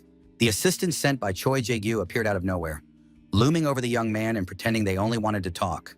Their faces, hidden behind masks, were terrifying even through the plastic, and red eyes glowed from under their hoods. A slight smile appeared on the protagonist's face. Something very enjoyable awaited him. Much more enjoyable than simply talking with the Duke. Late in the evening, they reached the headquarters of the GM trade union. The unknown masked men led the adventurer to the door of the head's office. Inside, there were two more people wearing the same masks. Apparently, they were bodyguards accompanying the younger son of the GM group chairman. As soon as the young man entered the office, the head of the trade union greeted him and politely invited him to take a seat. In this situation, Dex masterfully kept his cool. But then again, he had no reason to be nervous. He smiled and thanked them for providing security. It was a simple exchange of pleasantries, in which you and your companions merely mask your venom with false politeness. The union had enough people. It cost them nothing to do so. They coincided perfectly. Even their thoughts were the same, both thinking that the nickname of the person they were looking for was not recognized, that this person was not so simple. Agreeing mentally that they were both suspicious, the young men remained silent and looked at each other, as if studying and waiting to see who would act first. This silence could have gone on all night, so Dex took matters into his own hands and asked why he had been brought here. After a short pause, Jae-gu said that he just wanted to check something and apologize for any inconvenience caused. All politeness and smiles had ended a minute ago. The reason was very unusual for an invitation, and the hero was curious what the man in front of him wanted to check. The guy didn't hesitate any longer and immediately asked what they had discussed with Duke Bershin, worried about his contribution and his plan. In such situations, Jae-young was excellent at playing naive. He just had to smile, pretend to be a fool, and say that he did not consider it necessary to tell a stranger about it. However, his opponent, who had invited him to the union headquarters, did not like this answer, and the young man foolishly slammed his fist on the table. The guy's patience was running out. He was already losing his composure and was ready at any moment to send his people to get rid of this kid who was getting on his nerves. The union leader sitting at the table exuded a murderous aura. He was so incredibly angry that further confrontation could only lead to casualties. Both Tanchik and Ellie emerged from their hoods. They had both seen how solo this young man was, and they both thought it wasn't worth angering him further, but their master was very irritated by this brat. So irritated that he simply couldn't stop provoking him. But still, it was worth slowing down, so he thought about what he could do. He needed to assess the scale in his opponents.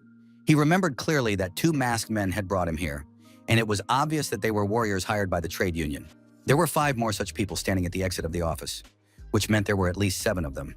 It would be difficult to withstand such numbers, but not impossible.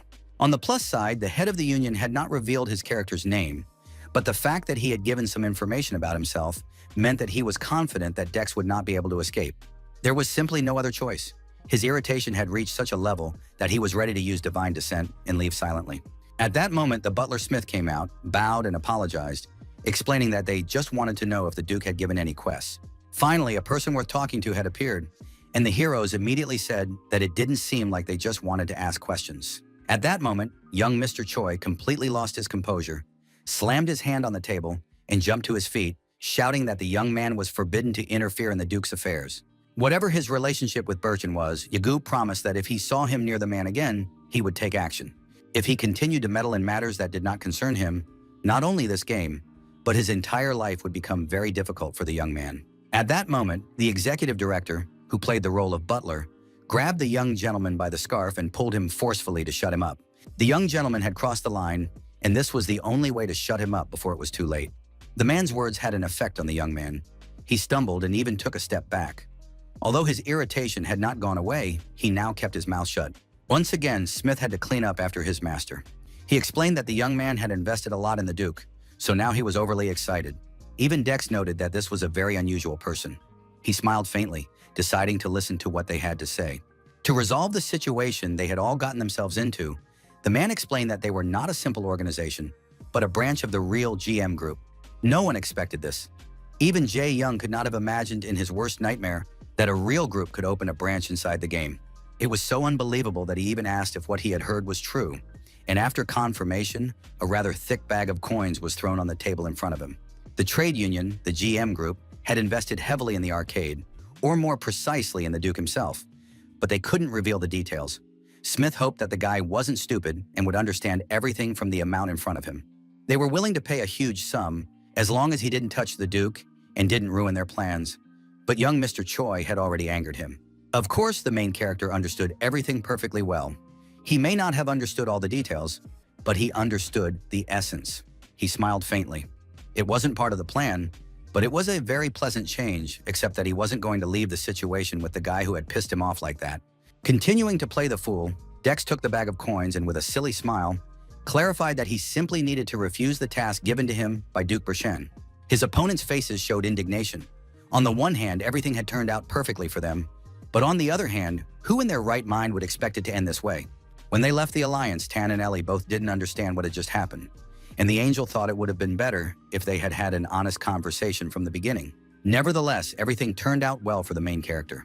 He did not expect to receive any money, and yet he had a sudden extra income. The GM group was also involved, obviously seeking to profit, for example, from military equipment or perhaps some kind of agreement directly with the Duke. Whatever the case, none of this had anything to do with the young man. It would be beneficial for him if a war broke out, and it didn't matter what kind of underground business the company was involved in. That was exactly how it was. But the younger son of the company's chairman managed to anger him. Although they had communicated very little, Dex already hated him. His anger was so strong that he couldn't allow things to go well for this arrogant, rich young gentleman. While the Angel and the Demon were indignant on the sidelines, which was the only thing they had agreed on in the last millennium, their master came to a decision. With a happy smile and a satisfied expression on his face, he declared very solemnly that he planned to kill Duke Bershen. On this point, the Angel and the Demon disagreed again. The Demon King was upset because he thought it was pointless, but the Angel, on the contrary, was very happy. In Satan's eyes, the man had gone mad again because he was going against the plan that he himself had devised, but Michael was pleased that he was finally fulfilling his promise. However, the young man had no intention of deviating from the plan, and if he told everyone about the murder, as Ellie wanted, it would not work and would only complicate the situation. To kill two birds with one stone, the young man planned to keep the murder a secret so that absolutely no one would know that the Duke was no longer alive. This completely disillusioned the Angel with her master. The girl took offense and declared that she could not help him with this and would take away his divine descent skill. Now her loud cry was directed at the man, not the demon, as she tried to convince him that murder was an act of cowardice and, moreover, evil. Standing aside, Tanchik again lost track of what was happening, but then he rejoiced and quickly came up with a plan of action. He could finally turn the tide in his favor. He smiled broadly, finally looking more and more like a demon. The situation was more advantageous than ever. Deciding not to waste a single precious minute, the Lord of Hell turned to his master to quickly tell him about what he thought would make them both happy. After so much time playing together, he finally understood what a human needed and was ready to offer something similar, if, of course, he did not object to the power of the demon realm. This is where Jae Young was confused. He did not expect that the little devil, who had been flying around him for so long, could give him the same power. Everything was exactly as the young man understood it. The demon could give him the same thing that the angel had just taken away out of spite. It was exactly the same divine descent, only now from the devil, the dark forces of hell, which could help in battle. It was just the perfect chance for Tan. He could finally give his master a weapon that he could use while giving him his influence points. With a sly smile, the demon set to work, creating a magic circle under Dex's feet, which was a contract. The pentagram immediately glowed, sending out dark magical lightning bolts. The spell took effect, and very soon he would get his skill back. The contract with the demon realm was successfully concluded, just as it had been with the angel not long ago. Only now he could use his influence to temporarily borrow the power of demons. Power that would not be taken away from him just because he was acting dishonorably. The power of a demon that he could use to bring chaos to this peaceful world. The dark forces slowly faded away, blowing the young man with the wind, and he stood calmly in the center, where the pentagram had been, and looked at the stats of his new skill. The system window displayed a long list of powerful and mighty demons, some of whom belonged to the Legion of Darkness, while others were simply well-known dark beings. The choice was quite large, and everyone there looked very interesting. Dex's eyes burned with curiosity. He hadn't felt such pleasure playing Arcadia in a long time. Everything was better than he had expected. If the heavenly side was more focused on strength, then the demonic side focused on additional skills that were useful and practical. But most of all, the guys were interested in the reason why Tanshik hadn't told him about this excellent skill before. It would be nice to have more options. The angry and dissatisfied Archangel pressed the Demon King, but he pushed her away with an impassive face, saying that no one had ever asked him, so he hadn't said anything. The demon also believed that humans needed the power of the heavens, but then his master asked a very reasonable question. Did he really think that he wouldn't care whose power he used? After this explanation, the hero's good mood returned, and with a smile and burning eyes, he chose between demons and dark magicians, like a child in a toy store.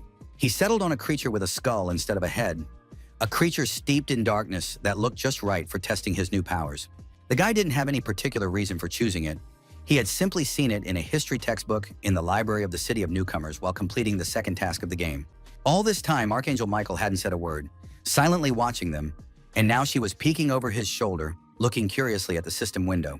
When she saw who her master had chosen, her eyes widened in horror. She was sure that it was exactly who she had thought it was. This terrifying-looking creature was Lich Argamer, the Legion of Death, an incredibly powerful and fearsome being. Lich Argamer was a necromancer, the most evil dark mage who defeated the Empire in 4 kingdoms, filling the entire continent with fear. Wherever his legion passed, not a single living soul remained, no matter how small, and now, centuries later, his name is mentioned as the embodiment of death. It was this power that Yoon Jae-young intended to use. He made his way to Duke Birchin's mansion and climbed onto the roof, observing from above. His eyes burned with a dark, demonic flame, and the main character resembled a bird of prey, a vulture watching its future prey. Below, 2 guards were passing by, patrolling the area. They were unlucky to be in this place at this hour.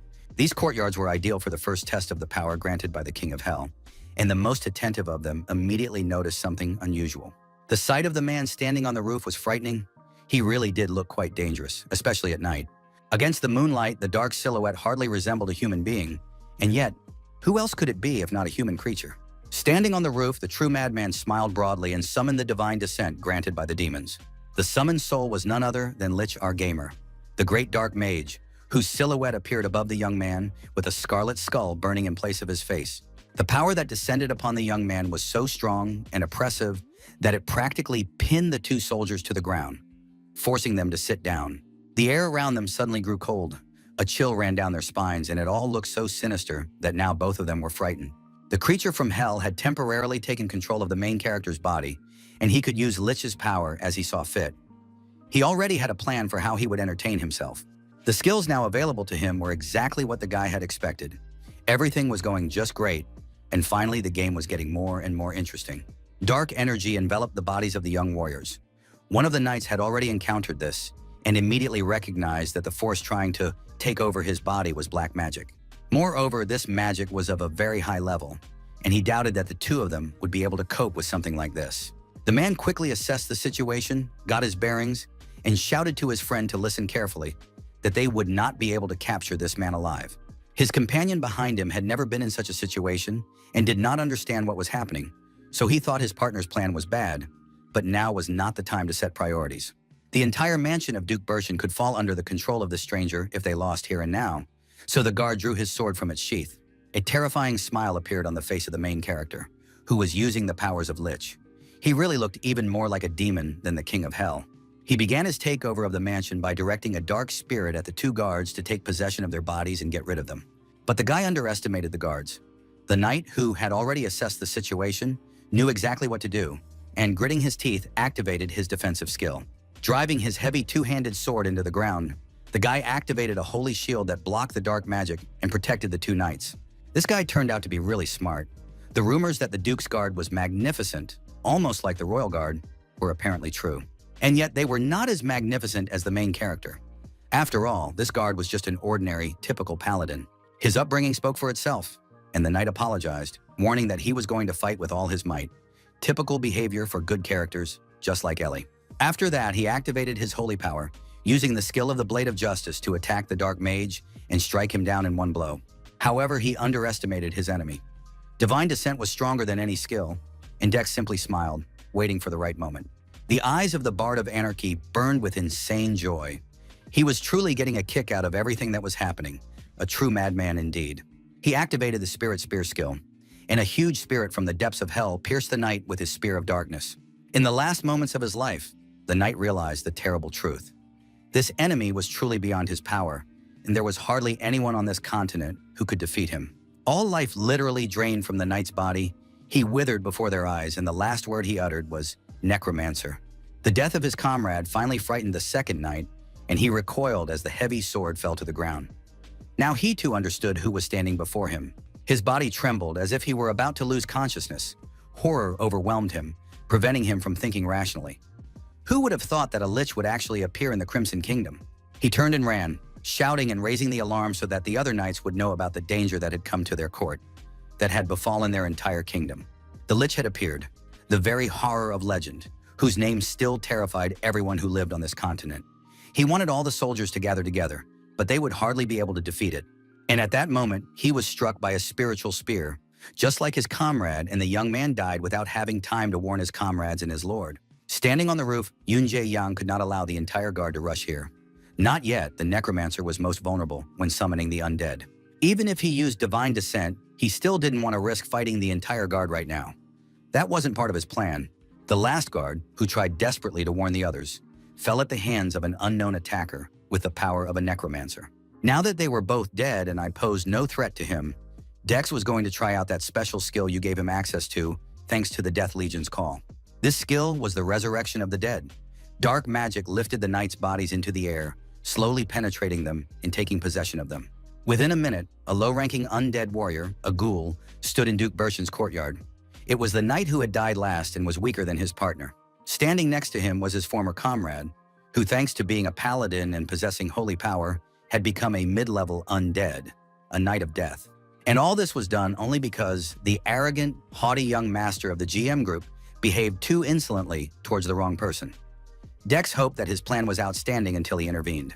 Necromancers are a special kind of dark mage, unlike any other, and therefore irreplaceable, as was the case in the Dark Demonic War. They are capable of summoning an unlimited number of undead, because the number of dead never ends. On the contrary, it increases almost every day. In other words, it would not be an understatement to say that a single necromancer can be considered a tremendous force in and of themselves. That is why they are not considered very effective during a full-scale war or siege, whatever it may be and whenever it may take place. Just like now, when the dead summoned by Yunjae Yang are besieging the Duke's mansion and killing one knight after another, giving them no chance to contact the others. Eventually, communication was completely cut off, and the young man felt relieved. Otherwise, it would have been a real thorn in his side. The decision to set up an ambush was the right one. The knights who remained alive outside tried to unite and work together to stop the onslaught of the undead, who had appeared in the courtyard from nowhere. They wanted to call for help from the holy knights who served the Duke. But one glance at the undead was enough to understand that their holy knights would no longer help them. Even if one of them remained, they were all with Bershin and defending him. They had no other choice, no one left to come to their aid, and there were too many enemies. The main character stood aside and heard perfectly well what the guards were saying to each other. It sounded too pitiful, as if they had all been abandoned to certain death. But even so, they shouldn't be too upset, because he was still with them. The young man pointed his hand toward the survivors and activated his power. He promised to use them all to good effect, summoning the Knight of Death, the largest of all those summoned by him, 5 times taller than an ordinary man. Trembling with fear, the young people could not even scream. They had no strength for anything.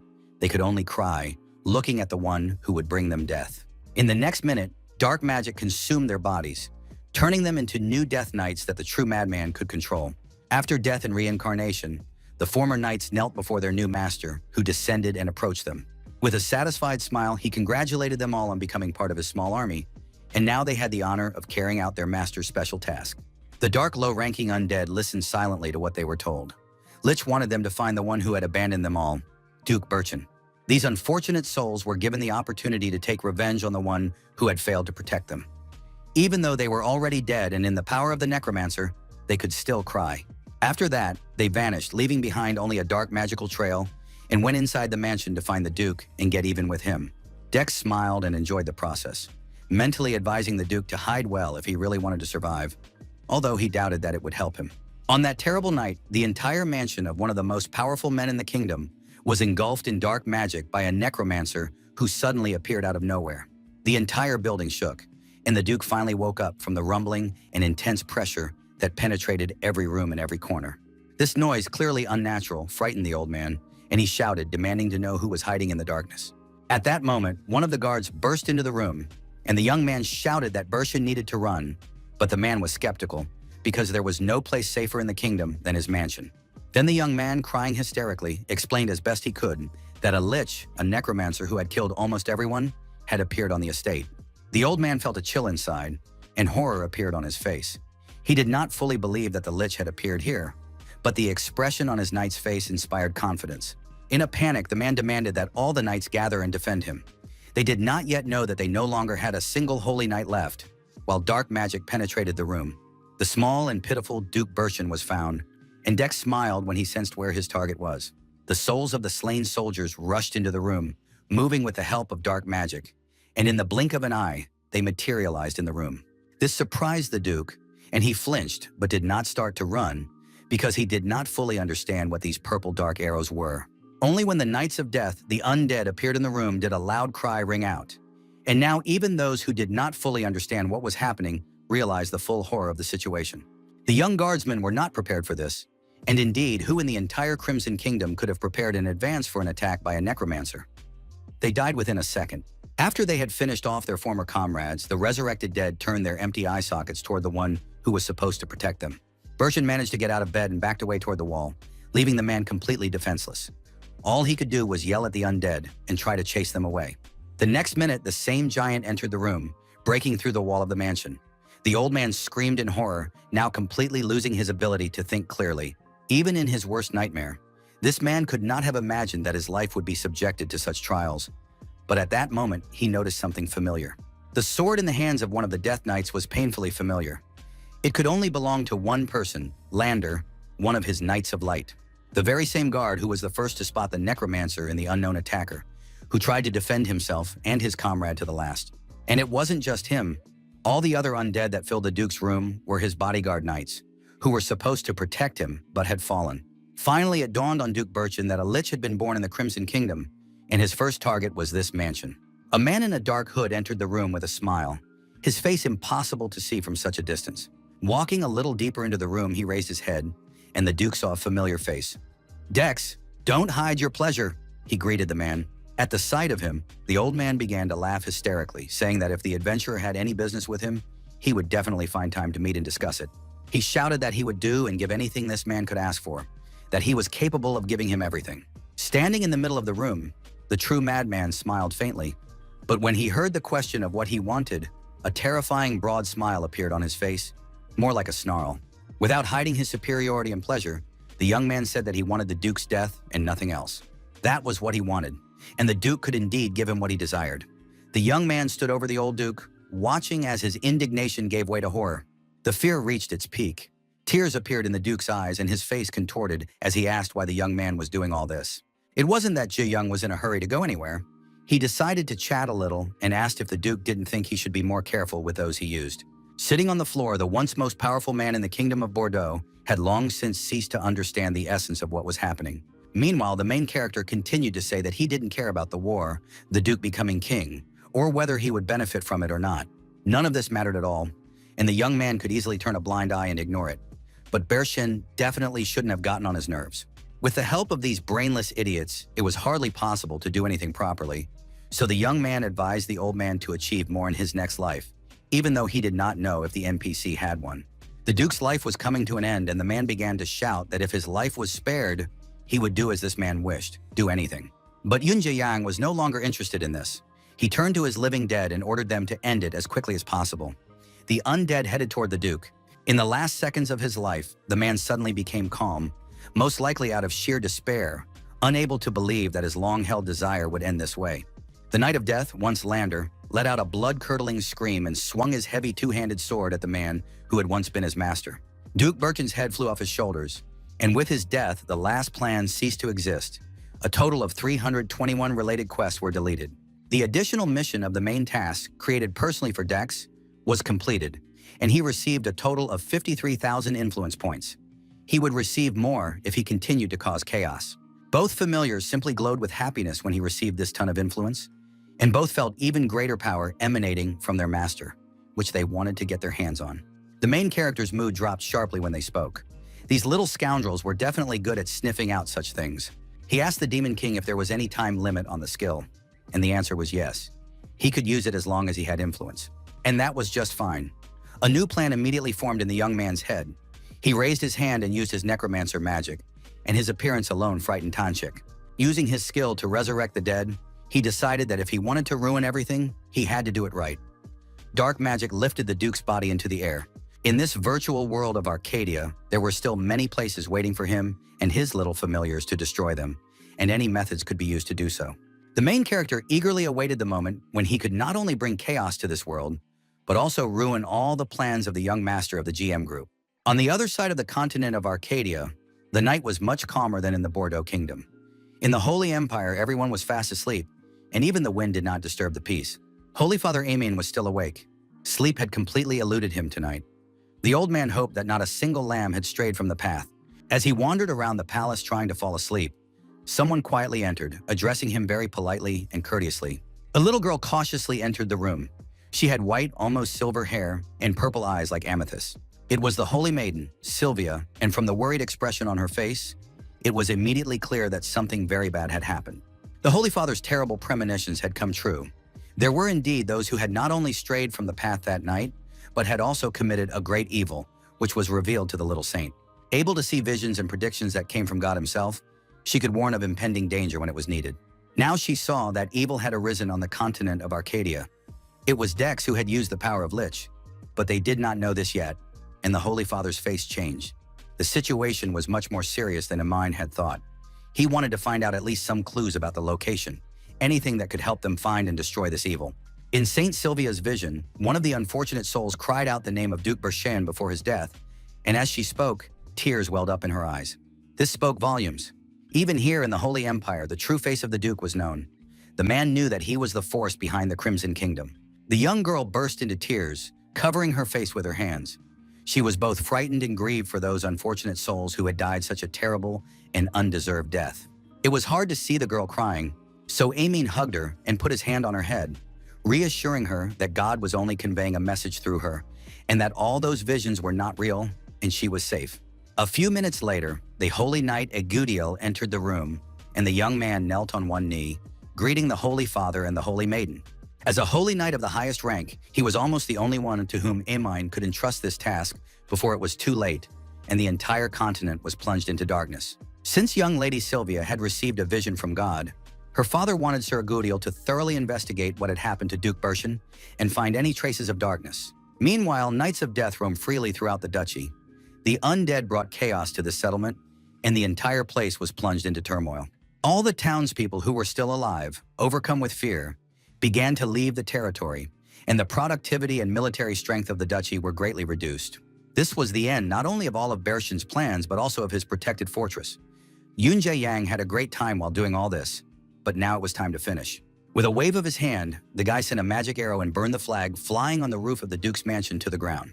For conquering the Duke's territory single-handedly, he received the title of Cruel Necromancer. The secret plans were completely destroyed, and the hero received 14,000 influence points. Dozens of undead soldiers walked below. The sight was magnificent. The main character sincerely enjoyed what was happening and even regretted a little that he had not chosen the necromancer from the beginning. The fallen and resurrected knights slowly moved through the streets of the duchy, searching for new meaning or a new victim, but there was no one around except for other skeletons. Yes, becoming a necromancer because of such powerful strength was indeed very tempting, but seeing corpses every day was surely quite a difficult task. Lich Argheimer's army of the dead was definitely a very powerful force that would certainly come in handy, and since he had gathered more than 60,000 influence, it could be considered a huge profit. Still, there was nothing good about the situation dragging on. Dex was not eager for anyone to find out about what had happened, and it was very expensive to use the skill for any longer. It was still a borrowed power that he could use with the help of divine descent, and the longer he used it, the more influence it would consume. The young man had a feeling that he would give away more influence than he had earned, so he asked Tan how much influence had already been spent. Taking out his huge calculator, the little demon began to calculate the points he wanted to get in his paws, counting the number of people who had died from the power of the Lich. After a long and clearly unfair calculation, The demon declared that the user owed him 42,284 influence points and even called him a weakling, but immediately corrected himself. This did not go unnoticed, and Dex was very upset to hear all this. But the Demon King chose to pretend that he did not remember ever saying anything like that. In addition to the insult, he also owed a whole bunch of points, which he really didn't want to give up, so he started demanding a discount because it was too expensive. This request was like a bolt from the blue. Tanchik clearly did not expect such insolence and hoped that his cunning and dishonesty would go smoothly and work.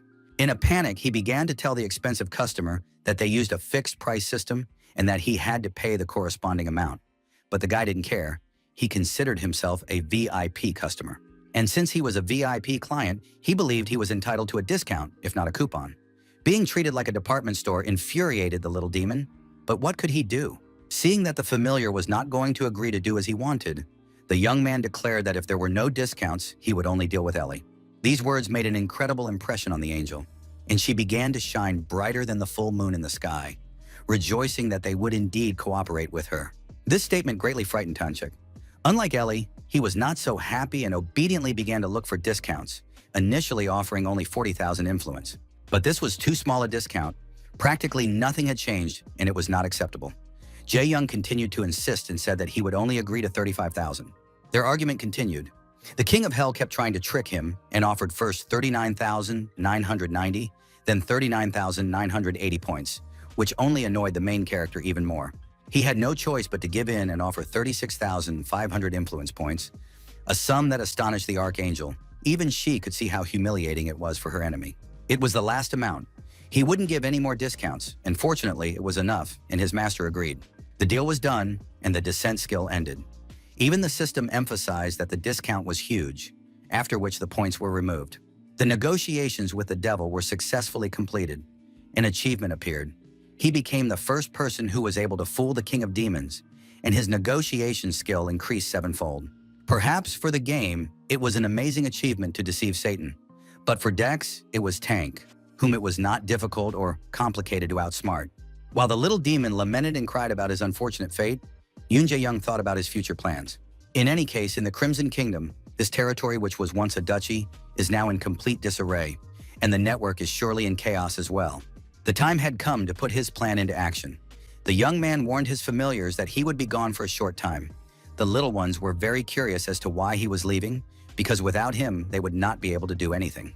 The young man had no intention of letting them in on his plan. All he said was that he needed to finish something, and it was directly related to what had happened to the Duke the night before. As for the Archangel Michael and the Demon King Satan, they would find out everything in time. They just had to wait a little while for the true madman to finish. After this brief conversation, the main character logged out of the game and left the Dreamer's capsule, sitting down at the computer and turning it on. He went to a forum created by fans of the game Arcadia, where a discussion was in full swing about what had happened in the duchy. Someone had posted a screenshot of the necromancer who was behind it all. Some had even managed to die from the undead that now roamed the area that once belonged to Duke Bergen, just as Jae-young had expected. It was interesting to read the comments, but he didn't go any further, spending only a few minutes on it before returning to his original plan, having already gathered everything he needed. Now he was completely ready to ruin the life of the young gentleman from the GM group, a smile shining on his face and excitement in his eyes. For as long as he could remember, Yoon Jae-young had always loved playing MMORPGs.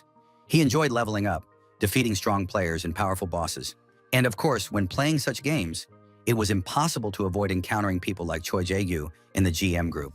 Over the years, he had dealt with people like them quite a bit, and using his previous experience as a basis, he had found the perfect method to deal with people who abused their power.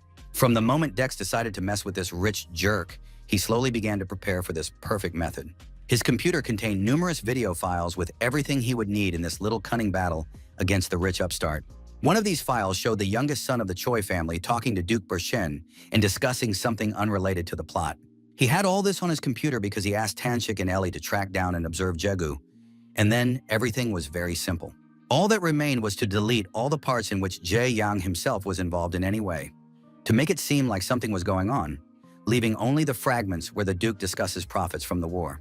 And not with just anyone, but directly with the adventurer who is the head of the GM trade union, who was going to help him in this war. He also left a fragment in which the young gentleman himself in his office ponders that if the Duke keeps his word, his trading enterprise will be able to dominate the entire continent. The profits they would make from monopolizing grain production would be just the tip of the iceberg. Choi Jae-gyu planned to make several hundred times more profit, all thanks to the idiots playing in Arcadia. There was no special work left for Dex to do. This guy did everything for him, told everything himself, and set himself up. All that remained was to assemble these pieces into a single canvas. What the King of Hell and the Archangels had obtained for him was enough to destroy Jae-gyu's life, and the rest was a mere formality. Yoon Jae-young, a natural-born sower of chaos, couldn't wait for people's reactions to the video he posted with the loud title that it was made not by a monster, but by a player. In a relatively short amount of time, the video posted by an unknown YouTuber was viewed more than 1 million times, with everyone discussing it in the comments and cursing the GM group. Of course, Choi Jae-gyu also watched it, and now sat in complete horror in front of the monitor, realizing that his end had come. The executive director approached him from behind, but he had little to say, mostly just listening as his young master shouted and asked who had leaked their conversation. All the personal conversations in this video took place together, which even the hired mercenaries didn't know about, so there shouldn't have been any users there.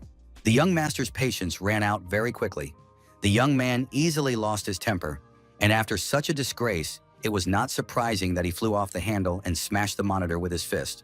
He became obsessed with the idea of revenge, of killing the person behind it all and revealing his plans, completely forgetting about the problems this video could cause him. Then the executive director intervened, saying that although he understood how the young man felt, finding the culprit was not the most important thing to do right now. The most important thing was to delete the video before it spread even further. Otherwise, the work of the GM group would be destroyed. But they were too late, as the company chairman called at that very moment. It was too late to do anything, to try to hide or delete it somehow. His father knew about it, and he was clearly very angry. Anger gave way to panic, rolling in waves, everything blurred before his eyes. The young man was sweating profusely, afraid to even look at the phone, let alone pick it up. That same evening, the news reported on an incident that had occurred in the popular game Arcadia, showing a video in which a user was abusing the game's economic system. It was now known that the culprit behind the incident was the GM Group, as discovered by Agent Electronics, a subsidiary of Arcadia's Korean branch. Currently, the Fair Trade Commission and the prosecutor's office are expected to announce their position on the incident, as the amount of money poured into this madness was enormous. Lee Mi-yeon, the CEO, the very girl who has a connection with the creators of Arcadia, was following this report. It was interesting to watch the chaos caused by virtual reality. Director Kwon Myung-han came to her to discuss what was happening, as he was unsure whether it was appropriate to let the public know about everything. To his surprise, the girl thought it was a good chance for them to make an example of GM for other corporations that had taken notice of Arcadia online. Still, the man had his doubts, as he was sure that the corporation would not sit idly by. Then the CEO smiled and said she wanted to see it through to the end. It didn't matter to her what she had to do, she just wanted to achieve the biggest and most spectacular finale for this case. However, she did not think that the GM groups were so stupid. After all, who would lose more if this incident came to light? In fact, it was better for their branch, as they could teach them that they could screw up if they tried to get involved in some funny business in the world with the conscious Ajin group. This young lady clearly had guts. She didn't care at all what would happen to the GM group. The most important thing was the user who uploaded the video, the same mysterious and anonymous player who had already posted similar videos, luring players into the mines. The slime invasion incident, the iron ore slave incident, and now the Duchy of Bershon. All of this user's actions had a huge impact on the entire world of Arcadia.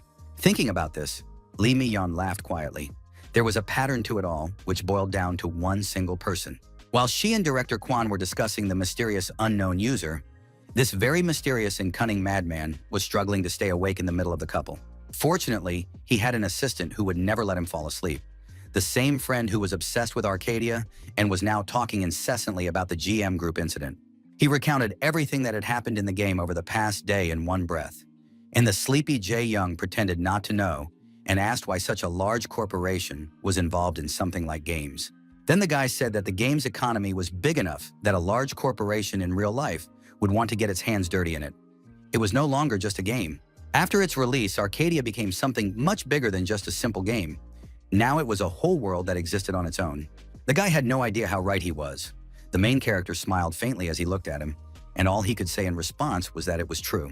Fortunately, everything was going strictly according to plan. It wasn't just Jaeg's reaction to being carried away by Arcadia. The whole world was acting as the hero had predicted. Everyone, even the students, reacted according to his plan. All he had to do was throw a single bone, and everyone, like dogs, would rush to bark at the place he pointed to. The perfect crime, the perfect opportunity, everything was just perfect. The young man picked up his phone and went to the news to see how things were going with his young master. The news had just published an article with his photo, the son of the chairman of the GM group, and a dispute over the use of virtual reality to create speculative savings. In this photo, the guy looked very unhappy, surely made a scapegoat, but Dex still managed to teach him a good lesson. While he was watching the news, someone entered the auditorium, and a voice that the guy had never heard before sounded. A young man in a white suit stood at the lectern, and all the students' attention was immediately focused on him. They were very curious to know who had come to see them. It turned out to be one of the members of Arcadia's research and development team, Kang Pil-jun, as well as their senior, who would be giving a special lecture today. Before starting the lecture, the guy began to talk nonsense, saying that he hoped they would listen carefully to what the teacher was saying, and the students already didn't like it. Yoon Jae-young, who was sitting in the room, became interested in this person, as he did not expect to meet an Arcadia employee here. Meanwhile, the Demon King and the Archangel, who remained in the same place where they had said goodbye to their master, were bored while waiting for his return. Suddenly, while the Demon King was waiting, he felt a huge and rather powerful stream of holy magic approaching the Duke's mansion. Judging by the vile and scorching power, which he immediately disliked, it was a completely unusual person. The amount of power this person possessed was simply enormous. It was the very same Holy Knight Egudiel, sent by the Holy Father to investigate the Duke's death. Things were getting more and more tense, and Tan thought he needed to get out of the area as quickly as possible before he was discovered, but he couldn't find Ellie anywhere nearby. It was hard to believe that these sanctimonious people had appeared here just when their master Dex was offline, and King Hades didn't know what to do. The army of the undead surrounded the army of light, which had come here to cleanse the area and investigate the situation. The knight waved his hand, using his power. One strike was enough for the holy light to envelop all the knights of death who were nearby, destroying them. These unfortunate souls were dying for the second time, and for the second time, their master whom they served was not there to help or protect them. After Egudiel's attack, only armor, weapons, and some clothing remained of the undead, and the Knight of Light stood silently and looked at the items. Then he knelt on one knee and wished his former comrades to rest in peace with regret. He sincerely regretted their death and mourned them. For those on the side of good, the sight was truly horrific, the situation corresponding to the prophecy of Saint Sylvia. Along with regret, the knight also felt anger. He was angry at himself for not finding out about this earlier, because if he had come earlier, he could have saved his comrades. At this point, they had to end their investigation, because the undead they had just cleared were above average rank, and this was only the entrance, which meant that further on they would be stronger. If the knights went in now, they would suffer heavy losses, because few of Egudiel's companions could handle such a level of power. Nevertheless, this was enough. The man turned around and ordered that the Holy Father be informed that a lich capable of leaving a mark on history had appeared. The lecture with the Arcadia employee began. The young man had come there to take a certain test to become the world's first virtual reality engineer. Virtual reality technology is directly connected to the human brain, and this connection is the main technology that allows us to interact with the virtual world in any way. Everyone has different faces, and the same applies to the brain. Each brain has its own way of using signals to communicate with the machine. In other words, there are deviations. All this meant that a unique talent for virtual reality really does exist. The speed at which the brain and the machine receive and send electrical signals will depend on the presence of this talent, which is called the synchronization speed. Today, Kang Pil-jun planned to measure the synchronization speed of the students, which would be a good experience for those who are serious about studying computer engineering. But when he asked who wanted to volunteer, almost no one responded except for Kang Tai-soo, a freshman who raised his hand. The situation was becoming more and more interesting for those sitting in the auditorium, especially for the female half, because the young man was very handsome. Only Yoon Jae-young's new friend sat dejectedly. All he could do was sigh in despair. In principle, if you think about it, it immediately becomes clear why the guy was so sad, because the classmate who volunteered had once studied in the same high school class with him. Moreover, Tai-soo was the leader of a group of cool guys that included a girl whom Lim Jae-young really liked. Be that as it may, Jae-young wasn't particularly interested in any of this. He sighed quietly when he didn't get a response from his friend and stared ahead. But as soon as he relaxed and forgot about it, Kang Tai-soo, who was passing by, introduced himself and personally greeted the main character, even though they had never met before. The guy not only greeted him, but also declared his desire to work together with his friend, which was practically a direct challenge. After these words, he finally approached the teacher and apologized for walking a little longer than he had originally intended and being late. Meanwhile, a crazy smile appeared on Yoon Jae-young's face, and excitement ignited in the classroom. The true madman in him did not fall asleep for a second. In front of the students stood a capsule that measured synchronization speed. In fact, there was another machine that did this, but since the test was unofficial, it didn't matter. The degree of accuracy might not be that high, but there shouldn't be any problems with measuring speed, and of course, it was completely safe.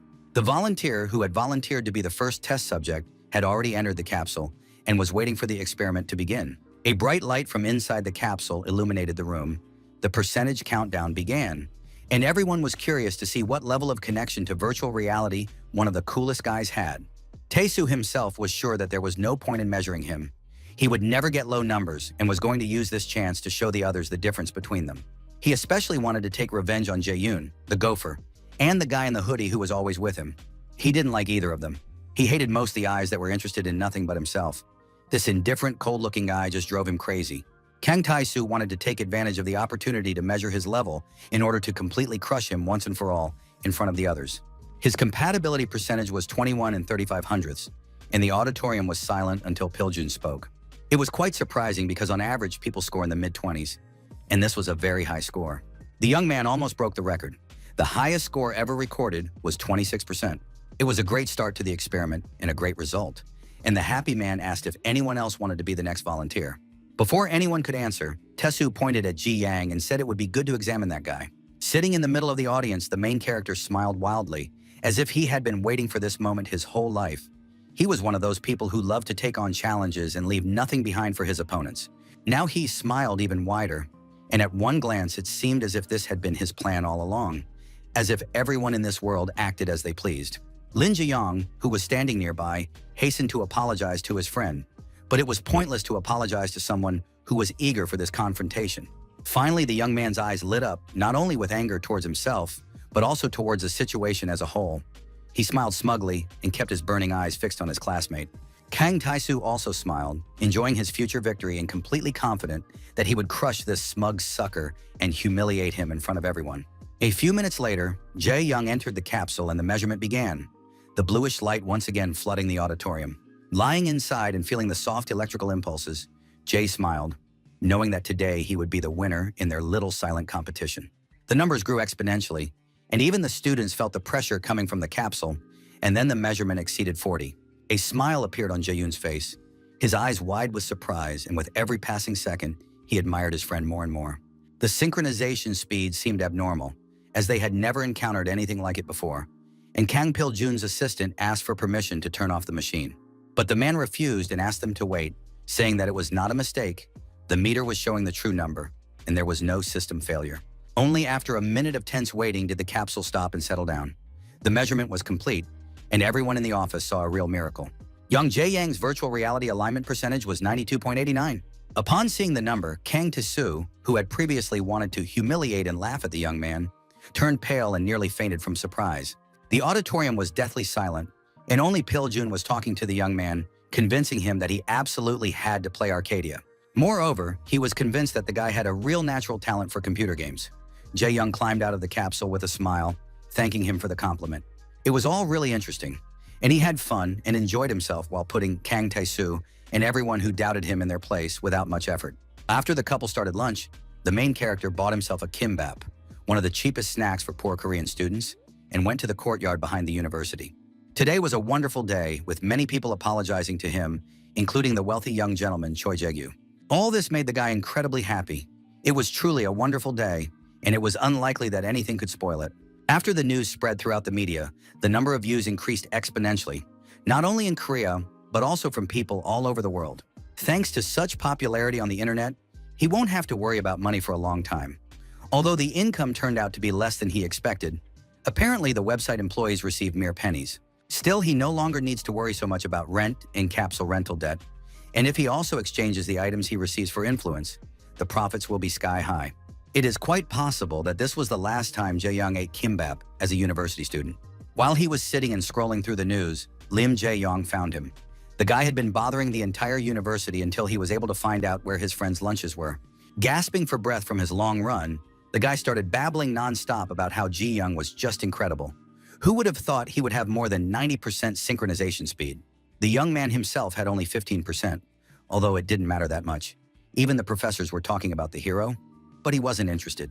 Instead of reacting, he simply shared with his friend that the new type of kimbap was very tasty and offered him a piece, but Jae-young wasn't hungry. Although he was not interested in any of this, his friend felt it was his duty to tell him everything. For example, that everyone had a good impression of Yoon Jae-young. His words sounded subdued and sad. The guy lowered his head, speaking more quietly than usual, saying that everything his friend did was simply incredible. Deciding to change the subject from what was clearly upsetting him to something else, the student asked out of curiosity what would happen if Jae-young played the arcade game. Despite the fact that he had told everyone he had ever met that he didn't play that game, for some reason he told this person the truth. Perhaps it was because everything had gone according to plan that day. The spoiled son of the GM group apologized, and his smug classmate got what he deserved. Or maybe it was because the new kimbap he ate without thinking turned out to be very tasty. It is quite possible that the reason was that the weather was good. No one knows why it happened that way. But still, he told someone else for the first time that he had been playing the arcade game since the open beta version, and even revealed his nickname. For a while after such an epic and unexpected confession, the young people looked at each other in complete silence. A minute later, Lim Jae-young seemed to realize that he had just heard something impossible, and even asked again what exactly he had just been told. Sweat dripped down his face, bringing him to a state between horror and intense excitement as a fan. He couldn't believe that Dex was standing in front of him. Of course, he knew him. All gamers in Korea knew this person, or rather, this nickname. No one knew anything about the person behind the nickname. Known by the nickname Dex, he was #1 in all kinds of games of different genres, but that could hardly be true. Jae-young was sure that Jae-young was just a fan, and yet it was really him. The hero spoke with great confidence, even though he knew that, unfortunately, he had no proof, because he had deleted all his accounts. Remembering the match percentage calculated for his friend, such figures literally spoke for themselves. It was the most compelling evidence. Realizing that this was indeed Dex in person, the real #1 Korean gamer, the young man fell sharply to his knees, bowing at his feet. This reaction frightened Yoon Jae-young, and he stood up, looking at his friend with concern. Instead of answering, the guy suddenly yelled, asking for an autograph, because he was Dex's biggest fan. The young man's jaw dropped. He was genuinely worried, and thought that something had happened. But it turned out that his friend was just an idiot, after which he had to suffer to calm Jae-young down. Meanwhile, in Arcadia, in the distant Coldheart Valley, the players were on a small hunt. It's a pretty tough area since the recommended level for it is 85. The group of adventurers was surrounded by a fairly large crowd of monsters, and even a mini-boss in the form of a huge snake had its eye on them. There were far more enemies than they had expected, but the friends did not panic, because if they died, they would receive an additional penalty for death. They had originally come here with a powerful necromancer, but she had disappeared somewhere, leaving them alone with powerful enemies. At these words, a blonde girl appeared from a dark magic circle, summoning the dark swarm, her special skill. A multitude of magical creatures resembling toads appeared and immediately rushed at the monsters, inflicting a great deal of damage. In an instant, the mini-boss was defeated. The dark mages truly had high damage, and the girl took down the monsters with a single swing. The high-ranking girl with the nickname Black Dragon of Darkness was the strongest, #1 among the dark mages in Arcadia. After she dealt with the enemies, she turned her attention to her companions and thanked them for their help in this battle. Even though they knew their companion was very cool, they had no idea she would turn out to be a ranker, so it was a pleasant surprise. Despite her high level and great power, the Black Dragon was very kind to her assistants, praising them and thanking them for their help. After that, she asked her friends to help her a little more. But before that, the guy asked if she needed to regain her strength. Maybe they should wait a little longer. To the young man's surprise, her stats should recover by the time they deal with the rest of the monsters, so the girl saw no problem. A skill with ultra-high damage and a short cooldown time is only possible for high-level dark mages who have passed hellish trials. Now he understood why all the other players said that you could level up much faster if you played in a team with a dark mage. After a brief conversation, the Black Dragon rose into the air and activated her magic, and together they began to clear out the remaining monsters nearby. When it was all over, they thanked each other for their help in this little hunt. The young players gained a lot of experience by working with such a powerful and high-level girl. They said goodbye to her, feeling only satisfaction and peace of mind. It is rare to meet such kind and responsive players these days. The girl was completely sincere in her communication with them. She waved at them with a smile and remained in the valley for a while longer. Entering the cave, she sat down on a ledge and yawned. These monsters were quite weak, and the battle was boring, even despite the good company. All this time, she was looking through the quest and information inside the game network, hoping to find something interesting to do at her high level. So she found a quest related to the death of Duke Bershin. She had to verify whether he had indeed died at the hands of a dark mage, and reveal the identity of the killer. Although it was interesting, because even the people from the most intelligent community in Arfandia could not find the culprit, unfortunately, she could not do anything alone and simply left everything as it was. Nevertheless, she was very curious to know who could be responsible for this crime. If the developers of Arcadia themselves were not involved, and one of the many users was to blame, then it would be truly insane. This was practically impossible, because even a ranker like her couldn't pull off something like this and remain completely unnoticed. At that very moment, she received a new task from the game, which was created automatically due to events happening on the other side of the continent. All the conditions for unlocking the quest, Awakening of the Forgotten Darkness, had been met. The witch hunt had begun, and the Black Dragon of Darkness had been chosen as the main player. A little later, Yoon Jae-young returned to Arcadia, appearing in the very place where he had originally left the game, in the Duchy of Bershan, where a little demon and a little angel were already waiting for him. They began almost simultaneously, as usual, to shout and talk, managing to swear and insult each other along the way. The main point was that Tan Sheik was in a hurry to tell his master that the Empire of Light was now aware that Lich Argymer had been resurrected and was unlikely to let it go. It was a very rare occasion when the Archangel partially agreed with the demon, a creature whose powers Dex had summoned. Even in heaven they were called enemies. She did not recommend using them. Hearing the demon realm being insulted as a cursed tribe, the King of Hell flared up again and started yelling at the heavenly chicken. The words Ellie used to respond to her opponent finally pushed Tan over the edge, and he moved from words to action, challenging her to a fight. The girl's eyes burned with determination. She was confident in her abilities, even if they were limited, and was only too happy to kick the demon bat's ass. In the next second, they clashed in a battle between good and evil, kicking each other and tumbling through the air, while a morally exhausted Yoon Jae-young watched. Nevertheless, judging by what the little familiars had told him, everything was going according to plan, and the guy was glad he had used some of his influence to leave the undead behind. In honor of the great villain of antiquity, known to history as Lich Argymer, who still holds the continent in terror, the world must be informed of his awakening. Revealing the cause of death and the arrival of the Holy Empire was part of Yoon Jae-young's plan, and now he eagerly awaited the reaction of these good heroes. After his investigation, Knight Agudiel arrived at the Empire, kneeling before his father and the Holy One to report his findings. After carefully examining the evidence and the Duchy of Bershan itself, it was determined that the culprit was definitely Lich Argymer. Hearing this terrible news, St. Sylvia trembled, covering her face with her hands. She was still too young for such things. The Holy Father's head ached from the news, but unlike the girl, he was able to remain calm, though that did not mean he was indifferent. The Holy Empire stayed out of the continent's political affairs to allow those who were ignorant to find enlightenment and repent on their own. But in the end, the forces of evil once again brought chaos to this peaceful world, which meant that death would return to these lands and a new era of fear would begin. There was only one thing left to do. As a representative of God, the Holy Father gave an order to Agudiel, the Knight of the Heavenly Sword. As the priest of the Holy Empire, the man wanted the warrior to condemn and expel all evil that existed in these lands. It was imperative to inform other empires and kingdoms of this in order to warn them of the existence of a powerful and cruel enemy. It was terrible. The war that had lasted for centuries in the past had begun again, a terrible war between good and evil. It was then that the quest, Awakening of the Forgotten Darkness, appeared, and the users of Arcadia were divided into factions of good and evil, with the Black Dragon as a dark necromancer belonging to the latter. The girl's eyes were filled with excitement. She was confused and even a little scared that she was being hunted, and that everyone who was supposedly good would try to kill her. Only one player in the entire game was happy.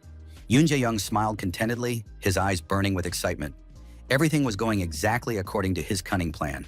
During the last great Holy Demonic War, Arcadia was divided into two factions, which affected not only angels and demons, but also the ordinary inhabitants of kingdoms and empires.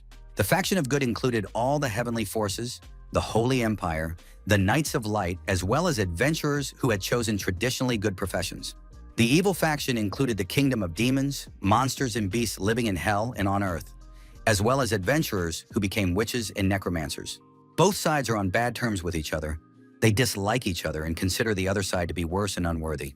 This turned into a role-playing game, with each side enjoying the process and organizing competitions. But there are moments when players kill someone for no reason. It is quite normal that small conflicts and skirmishes never escalated into total war, because there was a rule prohibiting murder in cities, and if someone violated it, they would be declared wanted. But now, due to the appearance of a new quest, which was caused by an order from the Pope of the Holy Empire, this rule has been abolished. But the worst thing is that the balance of power has been disrupted. It all seemed like a silly joke. The dark mage Black Dragon slowly walked through the snow-covered wastelands, rereading the announcement about the witch hunt over and over again. A total of 50 million villains were identified, which was almost the entire population of South Korea. The fact that they were going to kill everyone in the evil faction was madness. To avoid dying for no reason, the girl decided to wait out the war in the city, not yet knowing that it was now dangerous in the cities as well. As soon as she crossed the border between the hunting grounds and the once safe territory, a warning appeared that this was now a killing zone. For all those who did not want to fight, it was better to leave. The ranker gasped in surprise, freezing in place at the entrance to the city. Gradually, the dark mages began to realize what a nightmare awaited them in the near future. The ban within the city had disappeared, and now places where people gathered were dangerous. Not far from her, someone delivered a holy strike, killing a player who was a dark mage with a single attack. It was the first sentence handed down to a villain. The Order of Saints was grateful for this, and after the trial, the user would now be able to receive a special reward depending on how many villains they had managed to deal with. Greed and avarice ruled people's minds. As soon as they found out that there was a reward for this, the user literally went crazy. Noticing another dark mage nearby who had just entered the city, the man's gaze became more like that of a crazed wild beast. The Black Dragon was greatly frightened by this sight, and she backed away, genuinely not understanding what was happening. It turned out that she still could not fully comprehend the fact that it had begun. City guards and players who wanted to get even with her began to gather in front of her in increasing numbers. Not all of them surrounded her, but their eyes sparkled with bloodlust. Previously, in order to prevent NPCs from killing you, you could start a dialogue with them and try to convince them to retreat. The girl resorted to this method as soon as she realized she was in danger. But it didn't work. The game character immediately shouted that an evil dark mage had entered the city, calling on his comrades to seize her. Talking to any of the guards was no longer helpful and was unlikely to help in the future. Now any confrontation with anyone who was not a dark mage would lead to death.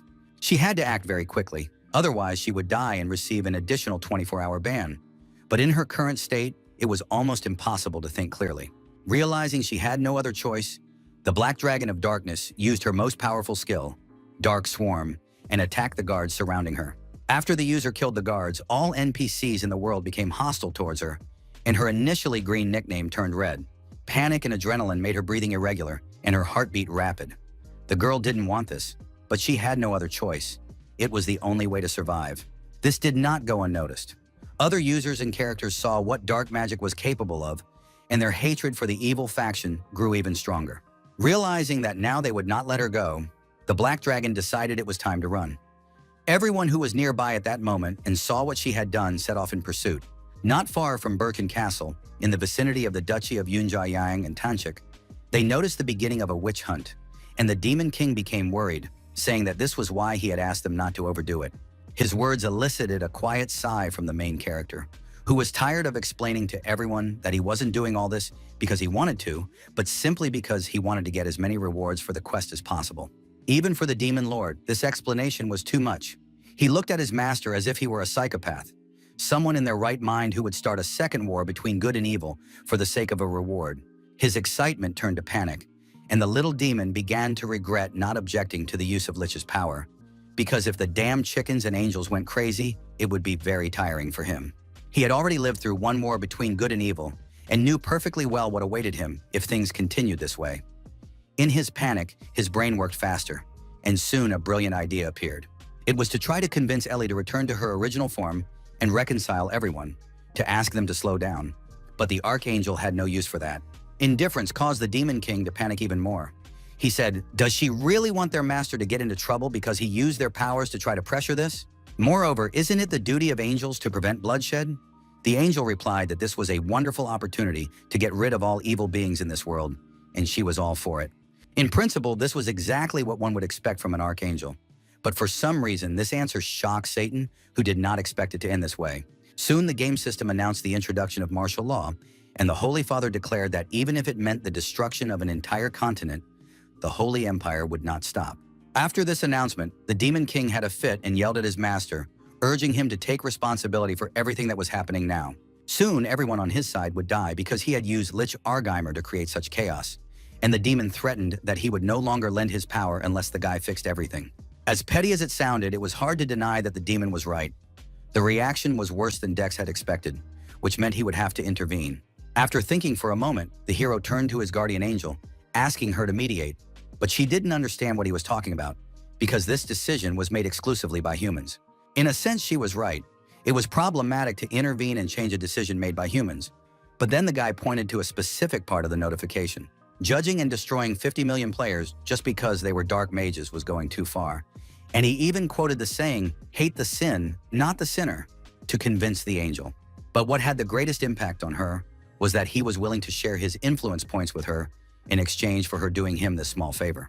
The girl's eyes immediately lit up, and she smiled and said that since she was a guardian angel, she couldn't ignore her master's requests and would try to reconcile the two sides. In order not to alienate her, the guy played along and thanked her with a smile, even though he shared the Demon King's opinion that this holy maiden was very calculating for an angel. In order to calm things down a little, the main character sacrificed 1,500 influence points. Upon receiving them, Ellie said she would return soon and immediately set to work. Temporarily returning to her original form as an archangel, Michael went to the Holy Empire to talk to the Holy Father Emi about the situation. The priests, ministers of the temple, were shocked. No one had ever seen God's messenger personally descend to earth to ordinary mortals before. Saint Sylvia looked at her with shining eyes. She was sincerely happy, feeling fanatical delight. The girl had always dreamed of seeing an angel with her own eyes. With a blissful smile, the Archangel Michael spoke, saying that she had a message from the Creator for them, urging the inhabitants of the Holy Empire to listen to her very carefully. A few minutes after their conversation, a notification arrived stating that the conditions for witch hunting and the main quest had been changed. Dex and Tan jerked up, looking at the message window, but what they saw shocked them both. Even the Demon King did not expect this.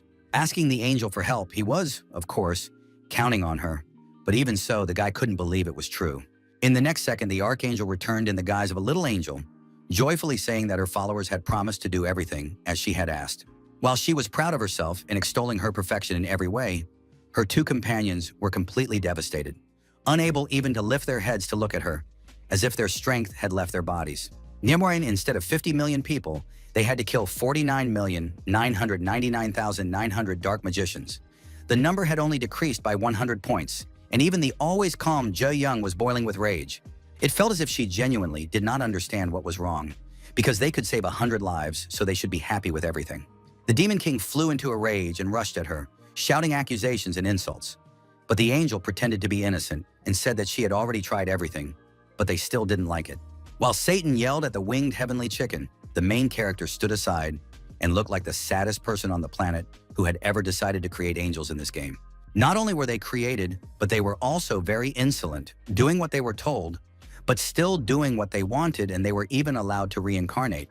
It's good that at least this amount of influence points wasn't spent in vain, even if it wasn't significant, but something did change. Moreover, the guy didn't feel sad for long, because this whole situation with the angel gave him a brilliant idea. This time, everything could really work out the way he wanted it to. Without wasting any time, he called the Demon King, saying that he had an idea and really needed his help, thus interrupting their latest battle between good and evil. Since Tanchik was so concerned about the evil faction and sincerely wanted to help them, he had to do something, and Jaeyang had an idea of how to do it. These words caused the Demon King considerable concern.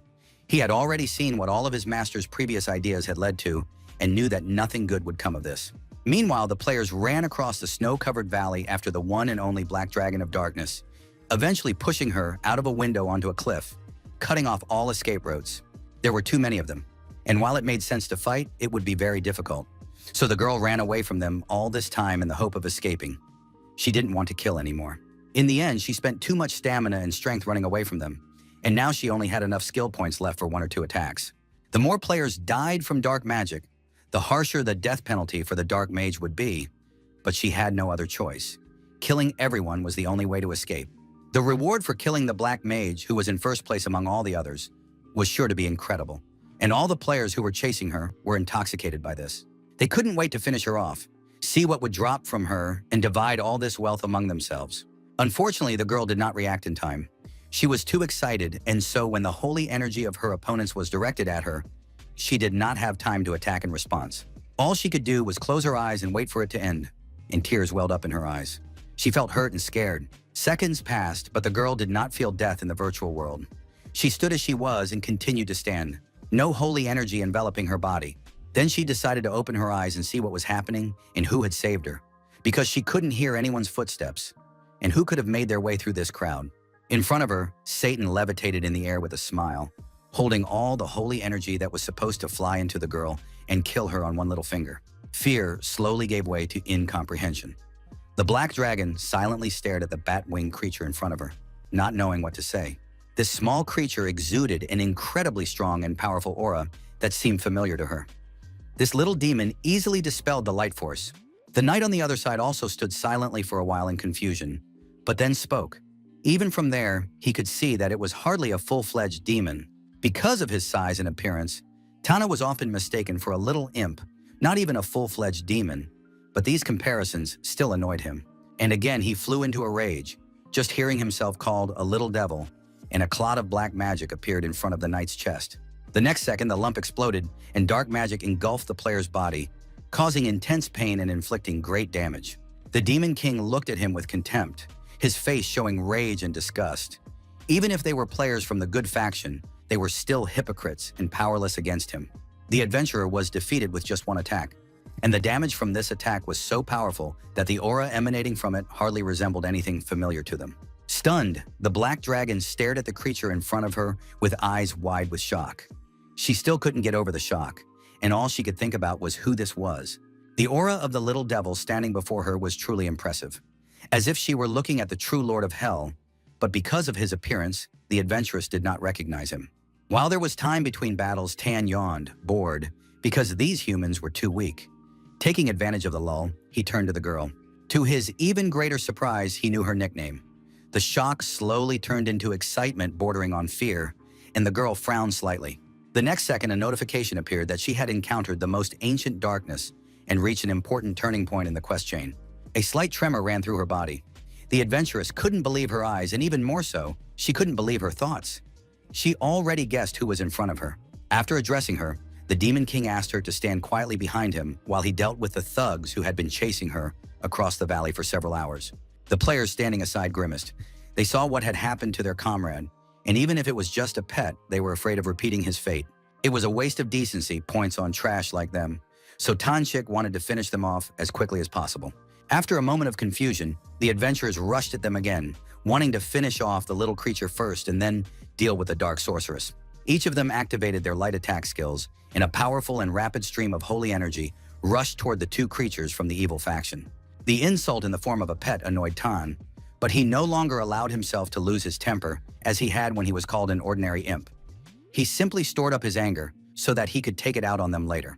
Using his power, he created a protective barrier around himself and the Black Dragon of Darkness, which not only blocked all forces, but also immediately dissolved any light energy. All the attacks that were launched immediately evaporated into thin air, and the players couldn't believe their eyes and hurled insults. Now the Demon King reached the peak of his rage, gathering all the dark power that lurked within him in this state, gathering it into a small ball. The dark, rotten power enveloped the players' bodies, seeping inside.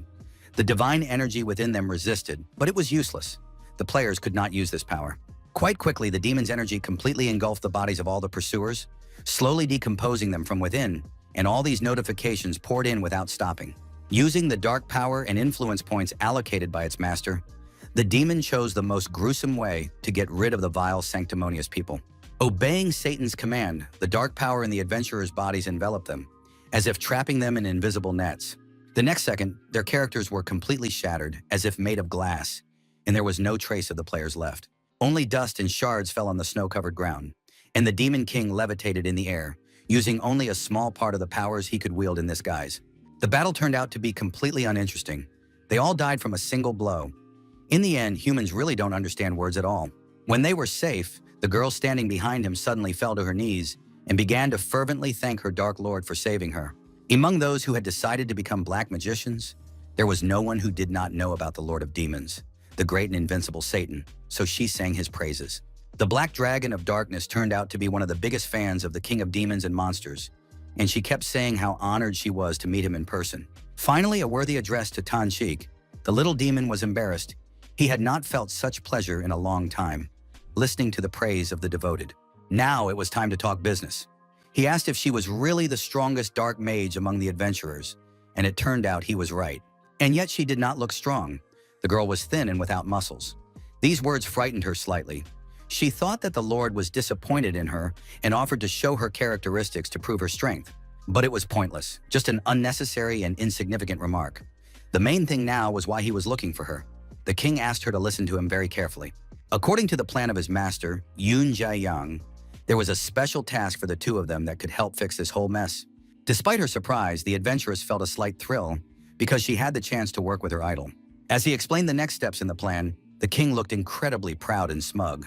However, the girl herself did not look so pleased when she heard that she would have to become a symbol of evil, especially in the situation she found herself in. One of the rarest dark mages, Lich Argamer, sold his soul and gained immortality by signing a contract with the devil himself. However, after all his vile deeds, he was imprisoned, and it seemed as if several 100 million years had passed since then. This was done by the then Holy Virgin Mary of the Holy Empire, who struck the Lich with a holy sword for all his sins in the mortal world. Before his fall, the evil mage cried out that he would never bow to the holy power, and that one day they would pay for everything they had done to him. Now, somewhere deep in the demon's realm, Lich Argamer was imprisoned by a dozen chains and holy shackles, unable to break free. Because of all the sins that had so greatly shaken the world, he had to rot in this cage until the end of time, even though he had not been able to carry out all his plans. In Lich's opinion, this was terribly unfair. More than anything else in life, he wanted a second chance to do it all over again, just to get out of there. At the moment when he was once again engaging in self-flagellation and lamenting his unhappy fate, someone appeared who could change that. In his true and majestic form, the Lord of Chaos and ruler of all demons, Satan, appeared. He had come here specifically for Lich. The chained and sealed demon immediately began to fawn and say how happy he was to see his lord. But the king interrupted him, not wanting to listen to all this nonsense now. No matter how much he hated what he was doing now, he still had to follow his master's plan in order to earn the influence points he had been given. This plan required the direct involvement of Lich Argamer, even though the Lord of Hell himself did not like it. The demon mistakenly decided that his master was finally going to get rid of the Holy Empire. He didn't even listen to the Demon King and jumped to conclusions. As soon as he promised to get rid of all living creatures, Tana's patience ran out, and a demonic hand made of darkness grabbed Lich's skull. The evil Satan strangled his ward, saying that he would have to spend an unimaginable amount of points for someone like him to end up in Arcadia, and that he was going to ruin everything again. He was literally boiling with rage, saying that he would not allow the demon to rule so easily and do whatever he wanted, making the situation even worse. Chained and frightened, Lich finally noticed that his master was too nervous and clearly not in the mood, so he quickly fell silent. Dispelling his power, Satan flew closer and said that it would be something like a performance. Now the demon would take possession of one player's body and play his role. After that, he would have to return to hell, where he belonged, and if he tried to take revenge on the Celestials, death would await him. Moreover, death would not come at the hands of the Lord of Demons, but at the hands of a demon much stronger than him, whom even Tanchik himself feared and respected. These words terrified Lich Argamer. He could not even imagine anyone stronger than Satan, so much so that even he himself was wary of him. He really wanted to see this demon, but he had no idea that it was just an ordinary player who was dying of boredom because the Demon King had taken too long. It was after this conversation with the leader of the Legion of Death that Tan found the Black Dragon, and now the final part of the plan remained. The Demon King created a magic circle under the adventurer's feet so that Lich could possess her body. There was too much at stake, so the demon turned to the girl, speaking sternly and telling her not to let him down under any circumstances. Soon, the huge spirit of Lich Argamer appeared before the alarmed and slightly frightened girl, slowly approaching her body. In the next second, the demon's personality was absorbed by the Black Dragon of Darkness, and she was promoted to Maestro of Death, the highest rank of Dark Mage in the game. Part of the witch hunt quest was changed accordingly. Now the faction of Darkness had to get rid of the High Priest and capture the Crimson Kingdom. The girl's appearance, meanwhile, underwent some changes. Her powers increased significantly, and new skills were added in accordance with Lich's powers. Her equipment became much better. Her appearance did not change much, but the aura around her became much stronger, and even she felt that things had become much better. The player's level was significantly increased. Her powers now became incredibly high, twice or even twice as strong as they were before for a certain amount of time. If before, the level of the strongest dark mage on this Korean server was 92, now it had risen to 200, and all characteristics had become higher. Her initial stats as a necromancer, ranking first on her server, were nothing compared to these. And as a ranker, she couldn't help but feel excited. Thoughts that she would now be able to take first place on all Korean servers took hold of her, and the girl didn't even hear the Demon Lord calling her. Calling someone for a long time greatly annoyed Satan, and he said that if she didn't start responding faster, he would simply kill her right there and then, after which the girl apologized. Nevertheless, everything went strictly according to plan. The demon was afraid that after Lich entered the player's body, she would change too much and others would not recognize her. But her appearance remained the same as the sign, which was quite good, so now it was possible to move on to the next part. After taking another quick look at the girl, the Demon King concluded that everything was just fine and that they could continue for now, no delays. He was getting pretty tired of all this, but there was nothing he could do about it. He took out the scroll that Yun Jiang had prepared in advance and handed it to the girl. She was given a short time to read what was written there and prepare to recite the entire text on tape and play her role. However, the content affected the Black Dragon so much that she did not immediately realize what exactly she would have to say. Meanwhile, Satan was already ready to record. He activated a small magic circle by placing his fingers to his eye, imitating a camera, and pointed the lens at the player. It took a whole day to film everything necessary to carry out the plan, and only towards nightfall was Jae Young able to return to the real world to finish everything. After editing the video, he decided to take a look at how the situation was progressing online, and people's reactions to what was happening were mixed. Of course, the good faction was the most active, constantly looking for people to raid the dark mages. They were getting away with too much, and it wasn't even entirely clear who the evil faction was. Because of all this witch hunting, it didn't even matter if you were a player or a regular NPC. You would still be forgiven if you dug up someone from the faction, and the greater your contribution, the more lucrative the reward. The time was perfect for getting rid of your enemies and collecting their trophies, and those who were unlucky had no choice but to suffer. Now more than ever, a hero was needed. After finishing editing the video that Tanchik had filmed, Dex watched and admired it. The video turned out really well, and all the influence points were well spent. It was time to show this hero to the whole world. Yoon Jae-young posted a video with the Black Dragon on his video channel, which he had created specifically for this purpose. Addressing all those who had died unjustly and to whom these words, seemingly dirty and nasty, were directed, she spoke of how many allies had been killed, how they were still being killed, and how it was continuing. Some time ago, she herself had nearly perished, but she was no longer willing to tolerate this unjust treatment, this imbalance of power. The girl played her part magnificently, calling on all the black mages, murderers, thieves, vagabonds, bandits, and dark merchants of Arcadia to unite to stop this. They would be led on the path of justice and revenge not only by her, the Black Dragon of Darkness, #1 in the rankings, but also by Lich Argamer himself, leader of the Legion of Death. All those who wanted to join her in opposing the vicious Holy Empire had to gather in the Crimson Kingdom and declare themselves. The very next day, there was utter chaos near the walls of the barony of Mikhail, and the Baroness went out onto the wall to see for herself what was happening there. An incredibly large number of undead and monsters had gathered near the walls of her city, and they were all heading inside. The evil faction had begun to retaliate against the good faction. Before she could recover from the shock, Dex, sitting on the head of one of the incredibly huge monsters, called out to her with a happy smile on his face and waved his hand. The sight made her hair stand on end. Baroness Mikhailova never expected to meet the adventurer who had helped her so much in such a situation and in such a state. The guards standing at the gate froze in shock, silently watching the skeletons and other undead creatures approaching the entrance to the barony. Sir Dex himself, together with the Baroness, entered her castle to talk about what was happening near the walls of her city. The young man drank tea and answered his friend's questions, saying that he wasn't doing anything special, just traveling the world. And so what if he was riding on the head of a monster? The Baroness's patience was running out. She no longer knew whether she was angry or still in shock, and asked what this army of undead was doing there, or whether he was walking around with them. It was very simple.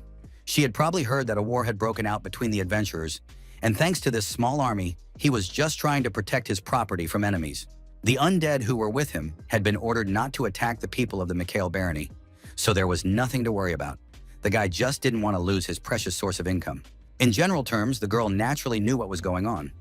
Yesterday, a letter arrived from Count Broken, in which he explained everything to her and wished her luck. Speaking of the undead army commanded by Dex, yesterday she was very impressed by the sight of the leader commanding the army, whom she noticed quite by accident. And now she didn't know whether to be happy or angry, because on the one hand, the adventurer had managed to defeat Duke Bershin, but on the other hand, the undead army was at the city walls. Joy outweighed indignation, and the girl once again violated the player's personal space. She was the first person to praise him for anything in this game. Such modest words of praise caused a surge of emotion in the Baroness, because the Duke he had dealt with was more like a worm that did nothing but suck all the juices out of the kingdom's inhabitants. Even if you added it all up, the wealth he had amassed for the war would have been enough to sustain the nation for several years. Besides, he was a greedy scoundrel through and through. This cruel and greedy tyrant even planned a rebellion in the kingdom. If not Dex, then who else should be praised, since it was he who punished this villain? Although she did not know why he did all this, and she was not eager to find out the purpose of creating an army of evil, looking at all his deeds, he was a hero to her.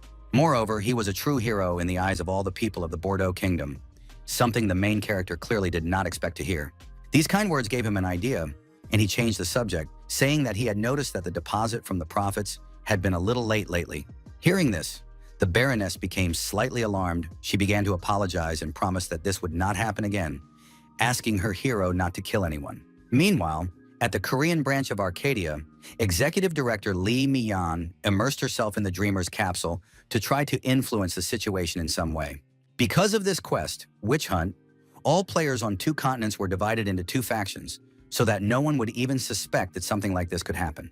Despite the chance that this event would reflect on Arcadia's ability to play and the existence of complete freedom, given their plans, they couldn't just let it go. So even though they couldn't completely stop it, because they didn't have the authority to do so, they had to do everything possible to minimize losses.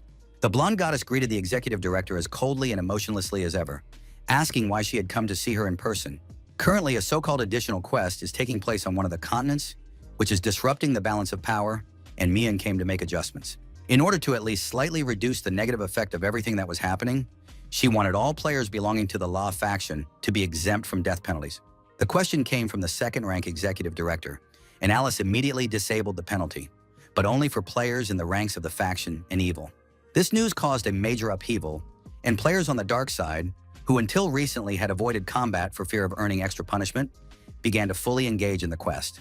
And even if one of them died, they would simply be resurrected and continue to fight the forces of good, who had become too conceited. Finally, those who were unjustly killed for no reason as soon as they were spotted could take revenge on their offenders, no matter how many times they were killed. However, the players of the Light faction are not the type to simply endure beatings. They created a special reinforcement squad to help their allies at the most dangerous moment. That very unity, created by numerical superiority, gave rise to systematicity, and it was difficult to say right away whether the forces were equal. And yet, in a sense, a balance was found, a rather harsh balance, but one that gave rise to an endless struggle between good and evil. And so the battles that took place on the lands of the Bordeaux Kingdom never stopped, and soon these lands were flooded with blood. As a result, the battle between good and evil was heated to the limit, and for creating such chaos, the main character received a reward of 61,000 influence points. He did not expect everything to seem so cruel and bloody, but don't worry, for the gaming company, canceling the penalty for death was quite a serious decision. All this time, he seriously thought about the Baroness's words that he was a hero. The guy played in this world as if it were all a game, and perhaps it would continue to seem that way to him. However, the question of whether he was worthy of the words about heroism never left him for a second, and without straying from his goal, he created a real military conflict. This must be the amusing factor that belongs only to Arcadia, because it is a damn well-made game. The suffering Demon King, who had spent all the influence points he had been saving for so long at once, distracted the guy from his sad and gloomy thoughts. He kept whining, saying that he had to spend too much to bring Lich back to this world and put him in a human body. Listening to his whining was exhausting, because he spoke as if Jae-young had done nothing, but he had spent his master's points along with his own, so they were even. After such a statement, Tanchik had nothing to add. He was literally shut up, and the Demon King lost his gift of speech. Thanks to the efforts of the main character, the players of the evil faction are now a little calmer. At least they are able to fight back, and there are many advantages to this. The master's words were so reasonable that Tan swallowed his tongue a second time, still unable to recover from the first blow. It is a talent to make the King of Darkness feel remorse.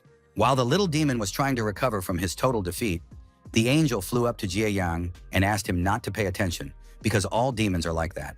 She said a few more nasty things about demons, even though angels shouldn't say such things, but none of that mattered anymore. The main thing was that she lent her powers, as they had agreed. This question delighted Ellie, because she was ready to give up everything just to defeat Lich Argeimer. She even said that she would pay for the influence points herself, and he wouldn't have to spend anything. It was time for the next stage of the plan. Yoon Jae-young activated his Divine Descent skill and began to choose a spirit from the past whose powers he could use. The choice fell on Cardiel, the Knight of Sorrow and Pilgrimage, a great hero of the past equated with the rank of saints. According to Archangel Michael, his powers would be more than enough to deal with the nasty and vile demon Lich. The exhausted and sad king of demons looked at his master's choice and said that although the skeleton was a fool, he was not so weak. However, after taking a closer look, he was once again overcome with shock and horror, staring at the photograph of the spirit of the past as if it were the most terrible scourge of retribution. It turned out that this holy knight was the owner of the very sword that had defeated Lich Arghymer last time. That was enough for Cardiel to make his final choice. The Holy Spirit took possession of the main character's body, and the sword glowed with a golden light in his hands. This caused Tan to have another hysterical fit, because it was just a lich, and they had put on a whole show and summoned one of the 5 holy swords. The Archangel had to invest quite a bit for this, but as she said, she was ready to give anything to get rid of Lich Arghymer once and for all. The Demon King was speechless again, looking at the little angel as if she were the craziest creature he had ever met in his entire life. Usually the bigger the event, the more influence points, and in this case, they should get as many as possible. Enveloped in dark energy, the Black Dragon led an army of adventurers who were part of the evil faction, and they were ready to fight back against the Sanctimonious. In turn, Dex was determined to do whatever it took to get as many rewards as possible from this war between good and evil. It was time to start the show. A crazy smile appeared on the young man's face. He was neither a saintly good guy from the good faction, nor a villain from the evil faction who wanted to destroy the whole world. He was a real troll who did everything for himself and was ready to deceive other players. It was time to punish Lich Arghymer and make him the culprit of this whole war. While our main character was preparing to end all this madness and get as many influence points out of it as possible, fear reigned in the palace of the ruling family of the Burgundy Kingdom. Advisors and ministers gathered in the throne room, where a little boy, the crown prince, sat on the throne, having had to take the throne too early. Tears welled up in the boy's eyes. Everyone demanded decisions from him, everyone expected something from him, but he didn't know what to do. All he could think about was how much better it would be if his father were alive. One of the advisors suggested that the little king flee somewhere, for example, to the Holy Empire, wait there, gather strength, and recapture the capital. But the sovereign did not like this idea at all. He could not abandon his subjects and flee like a coward. Besides, he knew perfectly well that his father would never forgive him for such a thing. The old man who had suggested this idea immediately stepped back and apologized. He would never have thought that the boy could be so highly moral. While they were talking, a large number of adventurers lined up in the garrison right in front of the palace. They were not simple people. They returned to life even after death. This was their chance to win. But when the prince decided that he had a chance, and that it was too early to be discouraged, a large stream of dark magic penetrated the room, squeezing it, and a rumble was heard outside. At that moment, the doors of the throne room flew open, and a guard entered with a rather frightened expression on his face, shouting that trouble had come. The child had already developed a reflex to flinch when someone approached him. He became alert and looked at his subject, cautiously asking what had happened. A huge army of undead had gathered at the entrance to the palace, led by a single girl, the Black Dragon of Darkness, #1 in the ranking of dark magicians. Playing this little game, she became very excited, even getting too carried away, and her desire to level up and become the best in the entire ranking took her further and further down this path. At the sight of all these terrible monsters and living dead, the underage king burst into tears. He had never experienced such horror in his life. During this time, 48,931,235 dark mages had already been killed. The girl thought it was all because of the idiots who had become so smug after the news of the cancellation of the death penalty. As far as she knew, there was even some moron who died more than 1,000 times just to catch one unfortunate priest. And yet now even the death penalty didn't seem so scary to her. The girl was ready to give everything to try out the powers that the Demon Lord had given her. The guards and adventurers who were on the side of light stood at the entrance to the palace, but even they were not ready to face the Legion of Death of Lich Arghymer. Most of them had never even encountered undead creatures in their lives, let alone the most terrifying demon. But they did not allow fear to get the better of them and continued to do their duty. A smile appeared on the Black Dragon's face. Her eyes burned with a dark glow. She was ready to wipe this entire kingdom off the face of the earth, just to test her skills. Lich, standing next to her, was also happy and excited. He hadn't killed anyone in several millennia and had never felt such freedom as he did now. The girl, who had gotten a taste for it, activated several skills in a row. Field of Death to strengthen the undead that had already been summoned, Festival of Dark Night, and Whisper of the Dead. After that, she used Soul Necromancy to summon even more warriors, then used her final skill, Passionate Desire of the Dead, Hatred of Life. The demon who had been watching her all this time was greatly impressed by her. He couldn't stop admiring her because the girl had been able to unleash his powers to such an extent that now no one could defeat them. The only ones who could defeat them now were those comparable in strength to the apostles themselves, which meant that the people of this kingdom were doomed. No matter how terrifying the words of this dark creature were, the adventuress was very excited. She liked what was happening around her. She ordered her soldiers to go into battle against the guards, and the army of evil rushed into the attack, their bones creaking. The adventurers standing with the guards at the gate were terrified. They did not understand how to fight against such a force, for there was no guidance on how to oppose an army of death. The black dragon's face showed true bliss. She felt this power and strength, enjoying how powerful her skills had become after the demon possessed her. The battle itself lasted no more than a few minutes. The Legion of Death quickly dealt with the guards and everyone who stood in their way, and soon there was not a single living soul left under the moon. When the guards were finished, the girl majestically entered the throne room, slowly walking down the red carpet straight to the throne of the King of the Crimson Kingdom. There was no one in the hall, which was rather annoying. Even if it was an NPC, the girl would never have thought that the king would dare to simply run away while the guards were dying at the gates. Well, it didn't matter anymore. They didn't need a king like that from the start, and now his place would be taken by someone more worthy.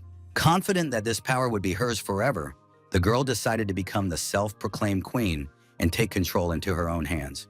As soon as she touched the throne, a notification appeared stating that the Crimson Kingdom recognized her as its new ruler, which meant that the evil faction had fulfilled the conditions for victory in the witch hunt. Immediately after the victory and completion of the task, death penalties were returned to the game, and the adventurer, Black Dragon, officially became queen. After reading all these notifications, she bent over with happiness. She was very happy and could not contain her emotions, because she became the first in the game to conquer an entire state. Moreover, she would be able to get an incredible amount of money as the queen of the Burgundy Kingdom, and the girl couldn't wait to get started. While she was planning her next steps to conquer the next kingdoms, someone entered the throne room and asked her if she liked being queen. Light shone through the window behind the unknown player, making it impossible to see his face. And even if she could, the Black Dragon would not have known him anyway. All the undead who had come with her to capture the territory were dead. No one was left alive, and it was all the work of one man. Frustration bordering on anxiety, the girl stood up, loudly asking who he was. She felt the power emanating from him, but did not yet fully understand it. Enveloped in the holy power bestowed upon him by the spirit of the past, Dex grinned predatorily, almost baring his teeth, already anticipating how great the reward would be. As soon as the girl realized that all her troops had been destroyed, she was overcome with rage and activated her magic, preparing to pounce on the young man at any moment. There was no point in summoning the dead now, so the dark mage released dark arrows, made entirely of magic, capable of killing anyone with the first strike. Unfortunately, the Black Dragon did not know who she was dealing with. The young man did not even flinch. He activated his defensive skill, Adlin's Steps, with a smile. With a single swing of his sword, he broke all the arrows flying at him, getting rid of the black magic that lingered in the room. No one had ever seen this man in the rankings before, but his skills were truly amazing, worthy of first place, and his insolent expression spoke volumes. Yun Jiayang's face was quite complex. He really looked more like a true madman than an ordinary player, and he wondered if the girl had already had enough fun. She should have been happy that she was able to obtain such a powerful force capable of destroying the balance and capturing an entire country, and she was also able to earn a hidden class. It was true that the achievement and title she had received when Lich possessed her was a hidden character class, but this young man had no way of knowing that. Hearing the question of who he was, the main character smiled. It really sounded very funny to him. Who else could he be but the one who gave her these powers? Pushing off the floor, Dex jumped at the dark mage in front of him, attacking her with his holy sword. He was a moneylender who had come to collect his money for the powers he had received. The sword, which once belonged to Cardiel, glowed gold, exuding the incredibly powerful energy of the holiness of the heavens. Lich Argeimer, sitting inside the adventuress, was frightened. Feeling all this power, it seemed painfully familiar to him, and when he saw the weapon, he panicked. A tremendous divine power imprisoned the player, after which the end of eternity administered justice, engraving a deadly mark on the girl's body. The demon soul inside the girl was struck down, and it was time to remove the Cinderella spell and return Lich and the Black Dragon back to their pumpkins. The sacred sword was a few centimeters away from the girl, a little more, and she would have suffered fatal and final damage. There was time for teasing, and the main character said that it was good that she had not become a necromancer in her time because she could not even use one skill properly. These words greatly offended the Black Dragon, who reminded him that she was first in rank and added that the Lord of Chaos himself had personally chosen her. Activating a dark magic circle beneath her, the girl used dark magic to throw back the adventurer who had attacked her. All this sounded ridiculous, and Dex turned to the Demon King, asking if it was true, but the little demon was clearly uncomfortable talking about it. All this time, the lich inside the girl was very nervous and panicked, as he had long since recognized the sword that had defeated him in the past. The blade, called the End of Eternity, was one of the holy artifacts, and since it had reappeared in Arcadia, it meant that heaven itself was involved. Now, remembering how nervous his master had been, the demon understood why all this was happening, why he had been warned to be careful. As soon as he realized all this, he immediately told the Black Dragon that it was time for her to run, not even to try to fight this guy, otherwise they would both die. But the foolish and confident girl did not listen to him, because just recently, Lich himself had said that no one could defeat them except the apostles themselves. While they were distracted and talking to each other, the main character activated one of his skills borrowed from the heavens again and jumped on his opponent. To protect herself, the adventuress activated her death field summoning skill so that her army of undead would protect her. In that same second, skeletons and monsters of a fairly high level appeared, which a single ordinary player would not be able to handle. Standing in front of Dex were dark death knights several meters tall, clearly formidable opponents, and summoning them required a great deal of power. It wasn't that the guy couldn't handle them, but he was still unhappy because he wanted to finish quickly, and the girl was only getting in the way. Turning the blade in his hand, the young man activated the divine powers that had descended upon this sword, and the destructive power was now in his hands. The power of his attack against the evil creatures increased by as much as 80%, and no armor or resistance to any kind of magic could cope with it. The girl standing behind the army of death was not the only one who got a real kick out of the enormous power in heavy fighting. Dex was just as crazy. With a single blow of the End of Eternity, the heroes defeated all the monsters that had been summoned by the Dark Sorceress for protection. No one escaped their fate. Holy energy seeped through the armor and took over the bodies of the undead, dissolving them and burning them from within. Very soon they all fell, and the path to the Black Dragon was open. Dex could have pierced her with his blade right away, but the girl put up her shield and dodged. It was so incredible that she couldn't even believe it was possible. The guy was able to deal with high-class undead with just the light of his sword. Even her most powerful shield could barely withstand the pressure. The adventuress asked what kind of sword it was and where he had gotten it. The main character's eyes burned with crazy excitement. He couldn't stop smiling, saying that he didn't really know what kind of sword it was. Maybe sacred, he just borrowed it. It was unlikely that anyone could simply borrow such a powerful item, and who in Arcadia could possibly have such a treasure? The girl's curiosity only grew, but the guy had no intention of continuing this conversation. He said that as a demon, you are like an evil child who constantly gnashes his teeth, once again trying to deceive someone. Only he himself knew that behind him stood two powerful forces, one of which was an archangel, one of the most powerful warriors of heaven. While the surviving knights and adventurers fought the evil forces, two incredibly powerful forces broke through the roof of the royal palace, and even those below could feel the pressure. It was hard to believe that this was really one of the players. One of the guys even wondered if they were playing the same game, because the forces were completely unequal.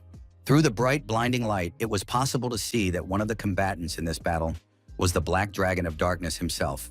The girl was very tense, struggling to contain the power unleashed upon her by the unknown player who had come to destroy her plans.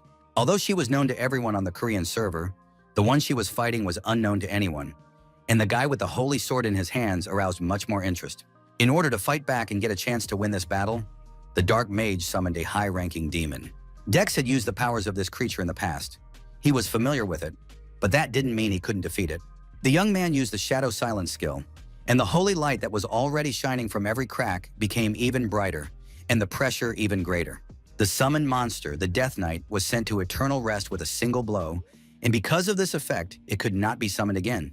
The burning golden light threw the girl back slightly, and the notification that she would not be able to summon this creature again made her very nervous. She had no intention of giving up so easily and activated a new skill, shouting that they shouldn't look down on her because she still had a whole bunch of monsters like this. Then she sent skeleton warriors, another undead creature that she could summon countless times, whenever and however many times she wanted. That was all well and good, of course, but Dex's skill was permanent, so she could summon as many as she wanted, but it wouldn't work anyway. From the reaction of the destructive forces contained in the ball, the summoned monsters, the skeleton warriors, were sent to eternal rest following the Death Knight. The Black Dragon couldn't believe her eyes. The guy had just managed to completely seal her summoning magic, because everyone she summoned was sent to eternal rest and could no longer be resurrected. She finally understood the words that Lich had said to her at the very beginning. This was an unusual opponent, a true predator, a true madman against whom he had no chance. The battle was very good, but it dragged on for quite a while. So gathering all his strength, the main character attacked her with the aim of ending it all once and for all. Looking at the sword filled with holy energy hovering over the player's head, the Black Dragon felt Lich Argamer trembling with fear. Even the game itself advised her to run while she still could. It was too late. The girl could not escape, no matter what she did. The death sentence was passed and her body was enveloped in divine light. The great divine power of the holy sword consumed her body, and not only that, but also the player's spirit, slowly passing on to the demon spirit inside her. The soul of the great demon, Lich Argamer, screamed in pain. He had nowhere to go and could not escape from the body. All that remained was to submit to fate. It was a fatal blow, but fortunately, the adventuress did not die immediately. She and the demon inside her were on the verge of death, and then she asked why he was doing this to her. The witch hunt quest was already complete. Victory was in the hands of the dark mages, so she didn't understand why all this was happening. Only then did the strange, unknown young man reveal his plans, saying that he had been waiting for the moment when the quest would end with the victory of the evil faction. To complete the puzzle, he had to deal with her, the symbol of evil, after she captured the Crimson Kingdom. Holy energy bound her body, inflicting quite severe damage, and the girl looked at her enemy in confusion, listening to him tell her not to be too upset. After all, it didn't matter at all whether it was the faction of saints or the faction of demons. Both sides would only be happy about her death. Even now, on the verge of death, she felt the thrill of fighting a strong opponent when you are full of strength and at the top of the world rankings. Only Lich Argamer's soul did not feel the same emotions as hers. The demon was in complete terror, seeing the holy sword aimed at him, capable of killing him. At the last second, he managed to recognize in the young man the one who had once taken his powers for a certain amount of time, but the next second, he was sentenced to death. The deadly effect in the effect of the hour of judgment overlapped, after which Lich's soul was irreparably wounded, causing the contract to be terminated and the demon to disappear completely. The very essence of the great and ancient demon that had held the entire continent in fear was destroyed, and the main character earned the title of Great Judge. As he said, the girl didn't need to be too upset. All she had to do was understand that they had lost before the battle even began. She lost only because the incredible power she had gained had gone to her head so much that she was unable to assess the situation correctly. Of course, it was quite upsetting to lose after everything the girl had done to win this quest. Still, she had a lot of fun playing this game, summoning great monsters, and in the end getting the chance to fight such an incredibly powerful opponent, which any ranker would chase after. That was the end of it. The divine descent had come to an end, and the main character sighed deeply. He was finally done. Lich Argamer was sent to eternal rest, which meant that the faction had fulfilled all the requirements for victory in the witch hunt mission. Everything was becoming much more interesting. Both sides had won the task, and Dex was curious to see what conclusions Arcadia would draw from these contradictory circumstances. An urgent notification reached Alice, who learned that a conflict had arisen in Arcadia's world, and now it was impossible to determine which of the two factions had won. Taking a piece of the puzzle in her hands, the blonde goddess looked inside the system to figure out for herself what to do in this situation. The percentage of requirements fulfilled for victory was 94 to 50, which meant that the camp of saints prevailed. The most optimal scenario had to be used to resolve this misunderstanding, as both sides had fulfilled the requirements, which meant a draw. After calculating the rewards for achieving a draw in the war between good and evil, the rewards were distributed according to contributions, and the frequency of hidden tasks for the Saints faction increased. But there was another nuance. The player Black Dragon of Darkness had captured the Bordeaux Kingdom, and this issue also had to be resolved. Then Arcadia's artificial intelligence decided that from now on, the Bordeaux Kingdom would be under the supervision of a demonic creature and would become the property of the Dark faction.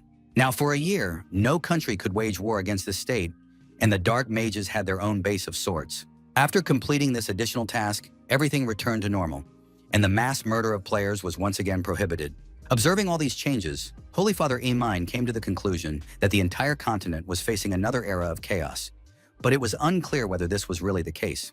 Now, no one even mentioned the balance between good and evil that exists in the basic settings of Arcadia. The main thing now was not that, but the fact that no one even knew what to expect next. But even the creators of this game watched with curiosity and waited for further developments. Jenica, who was watching all this and now trying to understand what was happening, sincerely could not understand how one idiot managed to get himself another hidden class, while Jack was very happy. The situation on the second continent of Arcadia had changed significantly, and the forces of evil had grown stronger. Now, on the Korean server, there was a balance of power between good and evil. As a reward, the main character received 210,000 influence points, which was his biggest reward for the entire time he had been playing in virtual reality. All he had to do was prevent someone from carrying out their plans. Dex was very curious about what the person who created this class wanted from him. While he was putting his plan into action, he even tried to let users know a little bit about his existence, but it didn't work out very well. Everything that had happened over the past week was simply incredible. Such a large number of points, and all the chaos that had arisen there. Now the young man was very curious about what the game had in store for him next, all of which caused incredible excitement and awe. Thanks to the fact that Ji Young was able to complete the second task, he was able to unlock the hidden class Chaotic Wanderer, and now special rewards awaited him. The player's contribution was simply incredible. He was able to judge nearly 50 million dark mages, conquer a kingdom, and provoke the disappearance of Lich Argamer. An incredible power took hold of his body, and now he had a new use for influence. He could change causes and effects by giving points to inanimate objects. As usual, very little information was given, and the guy decided to just try out this new skill and figure out how it worked. To do this, he took out his rusty iron beginner sword, which was given to everyone at the beginning of the game, and at the start of his journey, he had not yet increased his level. Seeing a familiar item, the Demon King decided that its owner wanted to relive the old days and deal with novice adventurers, but he was wrong. While Ellie was worried that what the demon said might be true, the main character held out his weapon and began transferring influence points into it.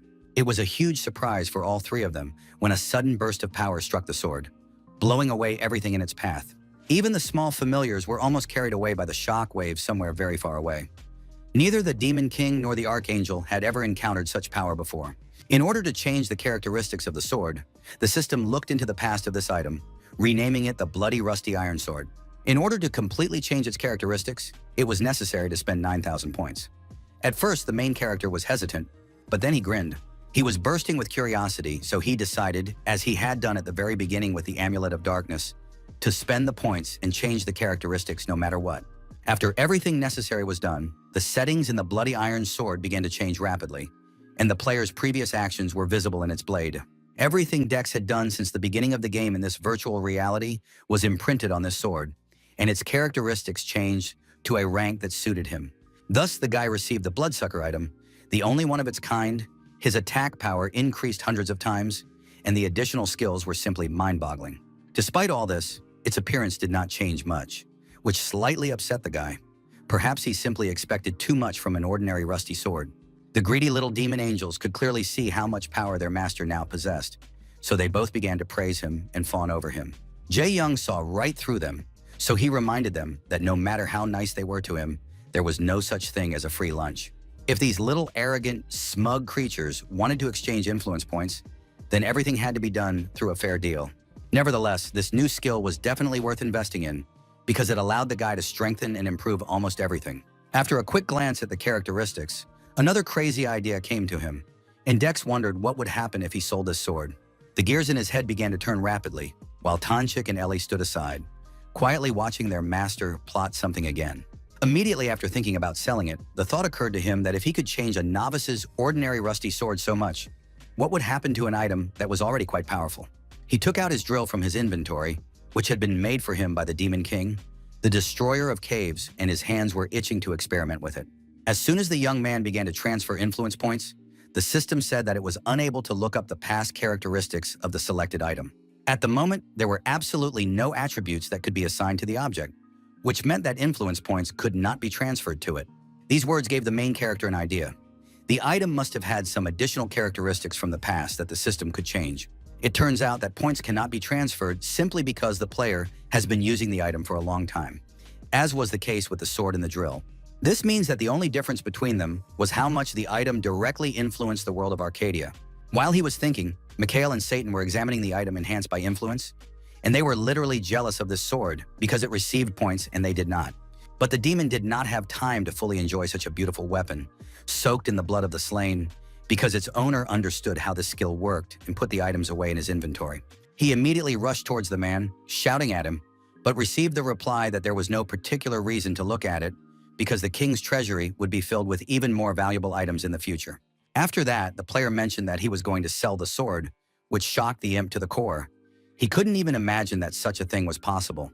After all, if the guy just wanted to make money, he would have been better off giving his influence points to those two than spending them on a sword and then selling it, because there was a lot of gold in both heaven and hell. But Dex didn't need the money yet. He was going to earn even more every month anyway, and if he needed it urgently, he could sign a new contract with the Baroness. Now the Demon King was definitely confused, because if he didn't need the money, then why did he need to sell this cleaver? What was the problem with starting to use what he had before? And he was right, it was really very interesting. The first and only item in the whole world with such incredible characteristics, capable of wiping the entire world off the face of the earth with minimal effort. This raised an even more interesting and curious question. What would happen if such an item appeared at an auction in the open world of virtual reality? Both familiars responded with what they were thinking, chaos and peace. But who knows which of them would be right in the end if such an exclusive item ended up in the hands of someone unknown? Their owner was incredibly happy, because who knows what would happen if it were put up for auction. They would do it and see what came of it. Very soon, the one-of-a-kind bloodsucker sword was put up for auction for other players across the Korean server. The next day, Yoon Jae-young went to his morning class at the university, but because he had stayed up all night as usual, it turned out to be more difficult than usual. The following year, the guy was thinking about transferring to evening classes so he wouldn't have to suffer so much, when suddenly a loud voice called out to him. His friend Lim Jae-young ran up to him and started yelling at him, asking what he was doing, which shocked the guy. It turns out that you can see the name of the seller at an auction anywhere. So the guy knew that Bloodsucker was being sold by his good friend Dex. This sword was one of a kind, and even someone as crazy as Jae-young had never heard of it before. So he didn't understand how his friend had managed to find it.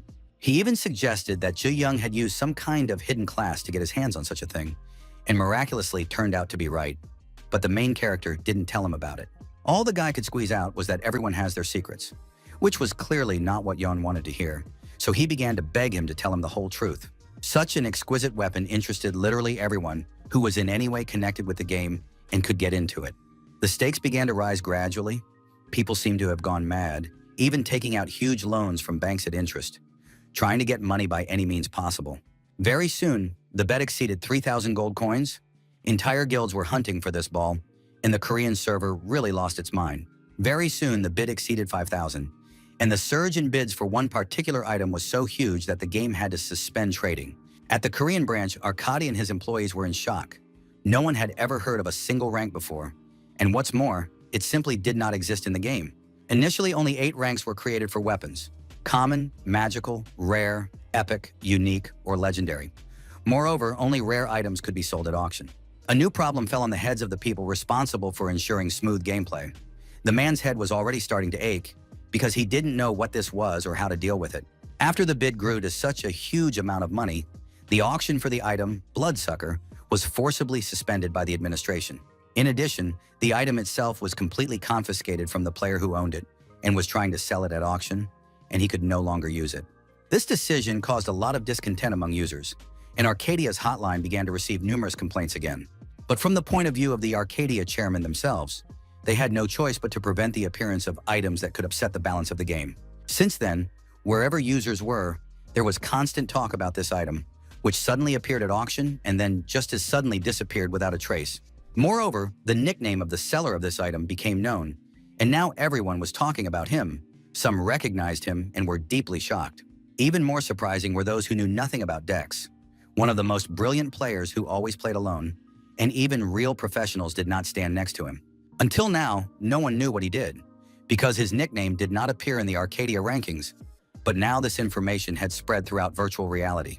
The phylactery and the dark hero of the Korean continent had returned, and he had made himself known very loudly as usual, shaking up the gaming world. Some considered him a legend and sincerely admired him. His fans watched with interest every move this guy made and wanted to be like him. Some still knew nothing about this player, looked at the Bloodsucker seller's nickname, and were genuinely surprised at where all the fuss was coming from. There were even those who had hated him for a long time and were eager for revenge. And now that he had made himself known to them, they knew he was in the game and were sure that one day they would find him. That's how Yoon Jae-young made his identity known to everyone in Arcadia without doing anything particularly significant or rising in the ranks. The young man stood on the roof watching it all and smiling as he waited to see what would happen next.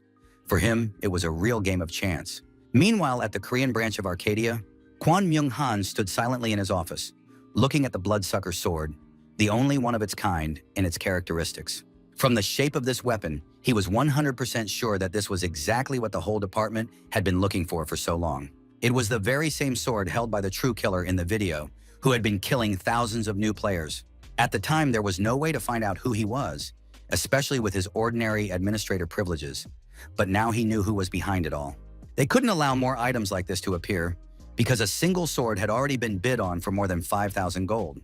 The man assumed that this guy would want to take the sword back, and to do so, he would have to come out into the open and reveal himself for the first time in a long time. From that moment on, the player Dex, also known as the True Madman, found himself trapped by the Korean branch of Arcadia Online. The auction for the item listed by the guy was suspended by the administrators, and the item itself was confiscated. The game asked him to contact the administration. Of course, Jae Young understood that sooner or later the administration would intervene, but he did not suspect that they would do it so directly and rudely.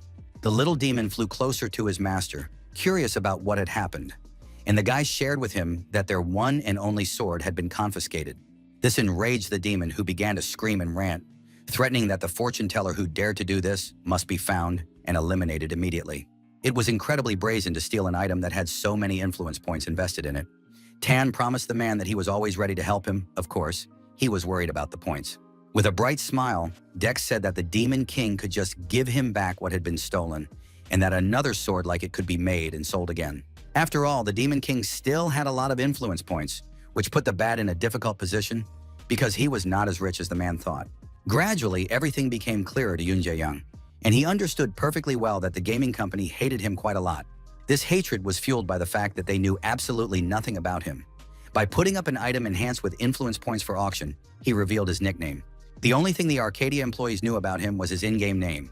If his actions had been beneficial to them, they would have allowed him to sell the goods without any problems. However, the creators took extreme measures, simply taking it away from him. Moreover, they not only did not impose any sanctions on Dex, but did not even try to contact him. This meant only one thing. Even though they now know his nickname, they still don't know who he is or where he lives, and even in the game, it is impossible to track him down. In essence, by learning his name, they learn nothing at all. It is quite possible that this is also the power of the hidden class, the chaotic wanderer. Otherwise, what kind of right would he have to calmly start chaos? And what's more, even the game's management would never interfere with someone who was going to wreak havoc. Thinking about this, a smile involuntarily appeared on the young man's face. And with each passing moment, he wanted more and more to meet the freak who had created this. One way or another, he remained safe for quite a long time, all thanks to the abilities that an unknown person had given him. The guy had no intention of falling into another trap. He wanted to provoke them into even greater emotions by creating even more grandiose chaos. Meanwhile, at the Korean branch of Arcadia, Manager Kwon was more like the undead who had recently risen in the game. He walked around the office like a zombie, and the only thing his employees knew was that the information desk had been working overtime lately. Some thought he was acting like a schoolboy who couldn't wait for a message from his sweetheart, except that this schoolboy could overload the entire department with work. Entering the executive director's office, the man reported that they had not been able to find the culprit, but it was clear that the item had been created by a player and that all the events were not part of their plans. To be more precise, it wasn't that it wasn't planned at all. They just couldn't have imagined something like this. But simply watching everything from the sidelines, they had to do something.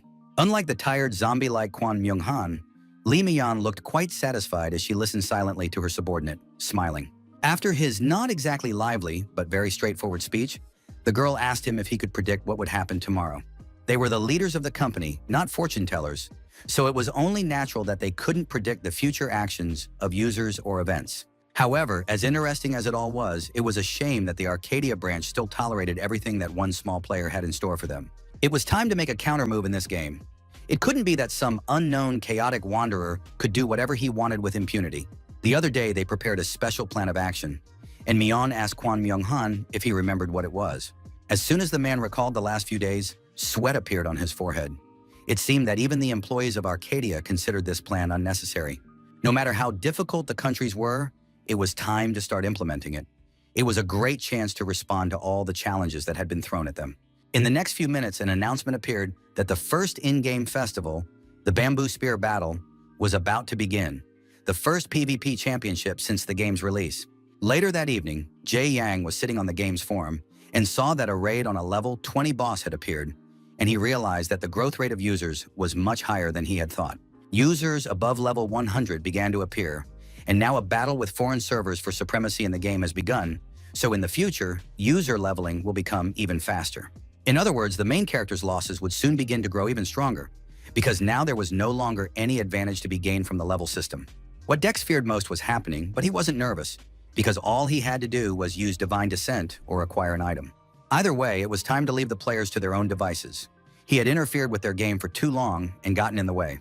He needed to give them a little break, especially since an interesting event was coming up very soon. The rules were extremely simple. Just read the title and you already know all the information. It was a large-scale PvP championship in which only bamboo sticks were allowed to be used for attacks. The winner is the last one standing in this bamboo battle. It's even too simple. There are events that are more complicated. You are allowed to use items, abilities, and skills, but you can only deal damage with a stick, which does not depend on physical strength or any other stats. In other words, regardless of class or level, anyone has a chance to win. The main thing is to be the last survivor on the battlefield. The fact that this event has appeared right now suggests that the employees in Arcadia are trying their best to catch Dex. Although the guy didn't plan to participate at first, the reward was too tempting. The right to get an item from the inventory of the users you killed. It was even too interesting, the main character smiled. He would have a chance to earn some nice items from the pockets of stronger opponents. That crazy expression reappeared on his face. It would be foolish of him to turn down such an opportunity to prove himself and receive good rewards. Without a moment's hesitation, Jae-young registered for the championship and re-entered the game through the Dreamer's capsule. A week later, almost all the players on the Korean server gathered on Fantastic Island, a special map for the Bamboo Stick Fights event. Almost everyone had heard that the famous Dex was going to participate in this event, and it was the only thing we talked about all week. It wasn't a team game, but the users agreed that now 99 people would fight against him alone, all for the sake of revenge against the troll. And yet, they said that this Dex was a true PvP god, and there were even rumors that the developers of Arcadia themselves had taken him on. The guy was uncomfortable hearing all this about himself. It had been 2 years since he ended it all, but the players remained the same and followed him around, his every move causing a stir. Thinking about the map, Jae-young didn't expect anything special, but the theme park with its many lights and fireworks exceeded all his expectations. It was hard to believe that here you could eat delicious food without worrying about extra calories and visit all kinds of interesting places without wasting time and money. It is quite possible that these were the very innovations brought about by virtual reality. At this rate, all travel companies will simply go bankrupt. While the main character was walking around the park and looking at everything around him, his familiars were nowhere to be found. But as soon as they arrived at the event location, the Demon King started throwing a tantrum again. Angel was much calmer, looking around at the completely unfamiliar place, while the demon cursed because their master had escaped to another dimension without them. Seeing complete indifference on his master's face, Tanchik continued to rant, saying that they had to suffer so much before finding him, he should have just told them in advance. For them, the most powerful beings in the Arcadia universe, it was very strange to see this place. It was surprising that they did not know about the existence of this kind of dimension. Such surprise made the main character smile, and he had already turned to tell them about the location for the event in the game when a stranger called out to him. The next question she asked him shocked him deeply. Somehow the girl had found out that Dex was a hidden class player. Fearing that he might be discovered and his plans revealed, the guy's face changed dramatically, which gave the young lady reason to think that she was right. It was pointless to try to lie or wriggle out of it, so Yoon Jae-young calmly asked how she knew and how she had come to that conclusion. The answer was even more frightening than the questions. It turned out that the girl knew that the angel and the demon had been able to pass through space, almost tearing it apart.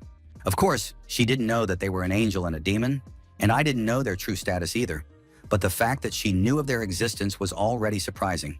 The young man standing right in front of her tensed up a lot. It was hard to believe that anyone other than him could actually see Tanchik and Ellie. Still, the stranger hadn't yet said what creatures she was talking about, so the guy didn't do anything. But in the next second, she clarified that she was talking about those standing behind him. It couldn't be said that they were very visible, but they emanated such a strong and powerful energy, more reminiscent of flames, that the witch couldn't help but notice them. Such power could hardly come from ghosts, which meant that they were most likely familiars, and the player in front of her was one of those capable of summoning helpers. With every word spoken, things got worse and worse. He couldn't let anyone use or learn about Dex's abilities, so the guy decided to run away while he still had time and a chance. At that moment, a multitude of different voices were heard, and the players learned that the Great Star Witch, who was second in the rankings, was also participating in this event. A large crowd of players rushed over, forming a crowd around the unfamiliar girl. Ji-young put on his hood to hide from the user's eyes. Before he could escape, the Star Witch approached and asked for attention, as he was now attracting a lot of attention, which was clearly not what she wanted. The famous sorceress named Stella was attracted by another player's secret class because she herself played as a hidden class of Star Witch, which no one else had except her. And since her new friend was so afraid of being exposed, she didn't plan to question him any further, only telling him that even with the eyes of truth, it was difficult to see those creatures. It was very kind of Stella, and Dex sincerely thanked her, but he was no less nervous. He couldn't trust her 100%. The Stardust Sorceress didn't get very far before her fans surrounded her, asking her about the competition and requesting photos with her. While her personality attracted everyone's attention, the young man with extremely interesting powers and abilities escaped. One of the strongest players on the Korean server watched him go with a sidelong glance. The girl really wanted to see him in battle, and she was sure that they would meet again. Already far away from the huge crowd and danger, the demon and the angel quietly complained that their defenses had been bypassed and they had been seen, which was very unpleasant. Dex was sure that the Stardust Sorceress was still clinging to him, which meant they would meet again. Moreover, it could not be ruled out that she had noticed him from the very beginning. While the main character suffered from a premonition that everything would not go as smoothly as he would like, the bamboo stick competition began. A small creature, more reminiscent of a goblin, announced that now that all the users had eaten and had fun, it was time to start the fight. Waving her club, the stern-looking little goblin announced the start of the competition. The arena was open, and now the players could proceed to the main part of the event. Everyone who was going to participate and was at this location received bamboo sticks with the characteristic that the target struck would die instantly. Yong Jae-young smiled as he looked up at the sky full of fireworks, rejoicing that the event he had been waiting for so long had finally begun. But before everyone picked up their sticks and started hitting each other, they had to get rid of all the junk that was at the event location. A small and cute-looking girl swung her baton, which in that same second grew 10 times larger than herself. The next second, this huge weapon struck the ground right under the players' feet, even killing several of them, completely destroying part of the amusement park. Huge cracks began to appear under the users' feet. The whole world around them shook, and the location began to change rapidly, and no one could predict what would happen next. While the rest struggled to stay on their feet due to the earthquake, powerful mages like Stella simply jumped into the air and levitated until the map's restructuring was complete. There were also those who stood calmly aside and felt no discomfort, watching as all the beautiful large attractions were destroyed and disappeared. Slowly, the commotion began to subside. The earth was no longer shaking so violently, and the location was simply illuminated by a bright light. Everyone who came to participate in the event couldn't wait for it to start. They eagerly awaited the battle arena to be ready. After the Park of Destruction was completely destroyed, buildings and gloomy forests gradually began to appear in its place. Some players found themselves on a narrow street, while others were somewhere in the forest. Without bright lights and garlands, it quickly grew dark, and only torches illuminated the surroundings. Once the location was ready, the players were given bamboo sticks long enough to defeat their opponents without letting them get too close. The number of participants reached 3,292,000. Even the Goblin Girl did not expect such a crowd. It was to become one of the most hellish survival games in history. For reference, a window with the number of surviving players would be displayed in the sky, where all participants could see it. When all the rules and nuances had been explained, the map prepared, and the weapons handed out, it was time to truly announce the start of the battles. With a wild smile on her face, the goblin waved her hand and called on all participants to destroy everyone on the map. The users seemed to go mad, raising their sticks above their heads and shouting at the top of their lungs. Less than a second after the start, everyone in the center of the map pounced on each other, sparing no effort. It was quite interesting to watch from the sidelines. The competition had only just begun, but the battle was already quite fierce. Among them were players who did not want to rush into the fray so quickly. One of them tried to reason with the others, saying that at this rate, they would all simply die. But few listened to him. Blinded by the desire to destroy everyone around them as quickly as possible, the players rushed at everyone like mad dogs. One of the newbies killed the player, who was ranked 19th on the Korean server, and he was proud of it, shouting about his feat to the entire location. However, in the next second, he was stabbed in the back with a bamboo spear and was unable to enjoy his victory for long, dying at the hands of a thug just like himself. Even a character created by other people and endowed with artificial intelligence considered them pathetic. The users had wasted all their strength from the very beginning. As many had said, they were just weaklings who didn't even want to take a higher place in the rankings. But fortunately, not all of them were like that. Those who really occupied the leading places in the player rankings waited and did not seek to immediately destroy everyone in a row, studying the situation. Among them was Yoon Jae-young, who stood silently to the side, hidden from prying eyes, and thought about his plan of action for this event. This was not the first time he had encountered such madness, when others went crazy right from the start, arranging a meat grinder just for the sake of killing. Only now, everyone had a certain amount of power, because a bamboo stick could kill anyone with a single blow, so what was happening was quite natural. Despite the fact that he thought he was hiding, his thoughts were interrupted by a running player with a clear desire to destroy anyone who stood in his way. Trained by countless battles throughout his life, Dex easily dodged the blow of the stick, jumping aside. Because the main character was still dressed in beginner's gear, everyone perceived him as such, and the user was delighted that he would have such an easy first victim. After finishing his threats and calls to voluntarily step forward to his death, the player warned Dex that it was time to prepare to meet the bamboo stick. While the guy smiled smugly and shouted self-absorbedly, the main character just sighed quietly and at the end, calmly and without any emotion, asked his enemy to look up.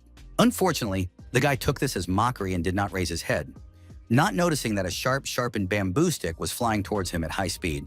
A minute later, the player who had been spouting all kinds of smug nonsense was out of the game, and Jae-young asked the demon if he could use Divine Descent here. This skill could be used anywhere and at any time, as long as you paid with influence points and obeyed the orders of your master. Tanchik summoned the one they had chosen before the competition. Just before the event began, the main character learned something new while trying to figure out the Divine Descent skill. As it turned out, this power could be used to summon not only the souls of people who had once lived, but also creatures such as ghostly mists. When Descent was activated, black smoke enveloped the young man. His cloak changed and became even darker, giving off a purple glow. This ghost did not actually exist in reality. It resembled a black cloud and was ideal for this event. After all, it easily dodges all attacks, and when Dex was struck, the black cloud simply dispersed like liquid, and the bamboo passed right through it. The knight who tried to kill the player in beginner's gear was in deep shock because he stabbed him, but the guy didn't die. With a slight smile on his lips, Jae-young turned to the user and asked him if he couldn't see what had just happened. It wasn't particularly noticeable that he had pierced him, because the young man in front of him looked more like a spreading liquid than a living being. It was so surprising and unusual, even frightening, that the knight froze in shock and didn't even notice the bamboo stick flying straight into his chest. Having dealt with his second victim, Dex quickly realized what this competition was all about. It was more like the Royal Games, and killing was just an addition. The most important thing here was to survive, and with this skill, it was easier than easy. You just had to avoid being seen by other players. Tankich laughed, thinking it was a great idea to hide well, and then attack strong players from a distance without exposing himself. But he misunderstood his master. Yoon Jae-young had no intention of hiding. On the contrary, it was time to have some fun. That was exactly why he had used Divine Descent. That was what he had been waiting for so long, imagining all week how he would enjoy this event. Taking a bamboo stick in his hands, the true madman smiled at his little familiar, saying that if there were no witnesses, it would be the same as remaining unnoticed. Meanwhile, on the other side of the map, the strongest Star Witch defeated the foolish and rather weak players. They attacked her themselves, but proved to be useless opponents. She didn't even have to do anything. It was enough just to step into her magic circle, and nothing remained of the players except the residual traces of corpses on the ground. As a result, Stella, as always, was right. If she wanted to have fun, she had to find the one who could satisfy her. With a crazy smile and shining possessed eyes, the girl put her hand on her chest, asking where her beloved mouse was, who had previously run away from her. There were many crazy people in this competition, one of whom were the followers of the Great Bamboo Stick, a symbol of equality for all people. They did not particularly hide, staying in a remote part of the map among the bamboo forest and shouting slogans, worshiping and praising the bamboo stick. Confident that they were under the protection of the stick, they wanted to punish those unscrupulous racers who resorted to violence in order to achieve greater greatness. Once formed, they called themselves the Bamboo Stick Revolutionary Organization, something like a martial arts school. Even their outfits from the event were identical. Unfortunately for them, they ran into Yoon Jae-young. It wasn't that they were stronger than him, but he clearly didn't expect to meet such psychos, as dealing with them is usually very tiring. The mentor who headed this self-proclaimed organization sent his followers into battle against an unknown user. Armed with bamboo sticks, the users ran in a large crowd toward a single participant without any support, wanting him to be their first victim. This was exactly what Dex meant when he said that they were a complete pain in the ass. He stood silently and looked at the running crowd with a tired gaze. Several sticks struck in his direction at once, but before they could pierce his body, the guy dodged the blows like slime. No one who had ever played games expected anything like this, because it was simply unheard of. Only ghosts and monsters were capable of such things. A notification appeared stating that they could not attack this object. and the main character smiled broadly, looking at them with a predatory gaze, like a beast looking at its prey. The Ghost Mist's unstable presence skill allowed him to completely avoid any kind of attack, and it was hard to say that it was unfair because the effect was passive. But now it was time for some real unfair play. The young man took his bamboo stick, waved it, and aimed at the cultists. The attack was lightning fast. The players didn't even have time to react when 4 people were struck down in a fraction of a second with a single blow. The master standing behind them was stunned. 4 strikes at once without using any skills to do so meant that compatibility with the capsule must be almost 100%. Having finished off all the followers of the revolutionary bamboo stick organization, Dex aimed at the man with a crazy smile and rushed at him.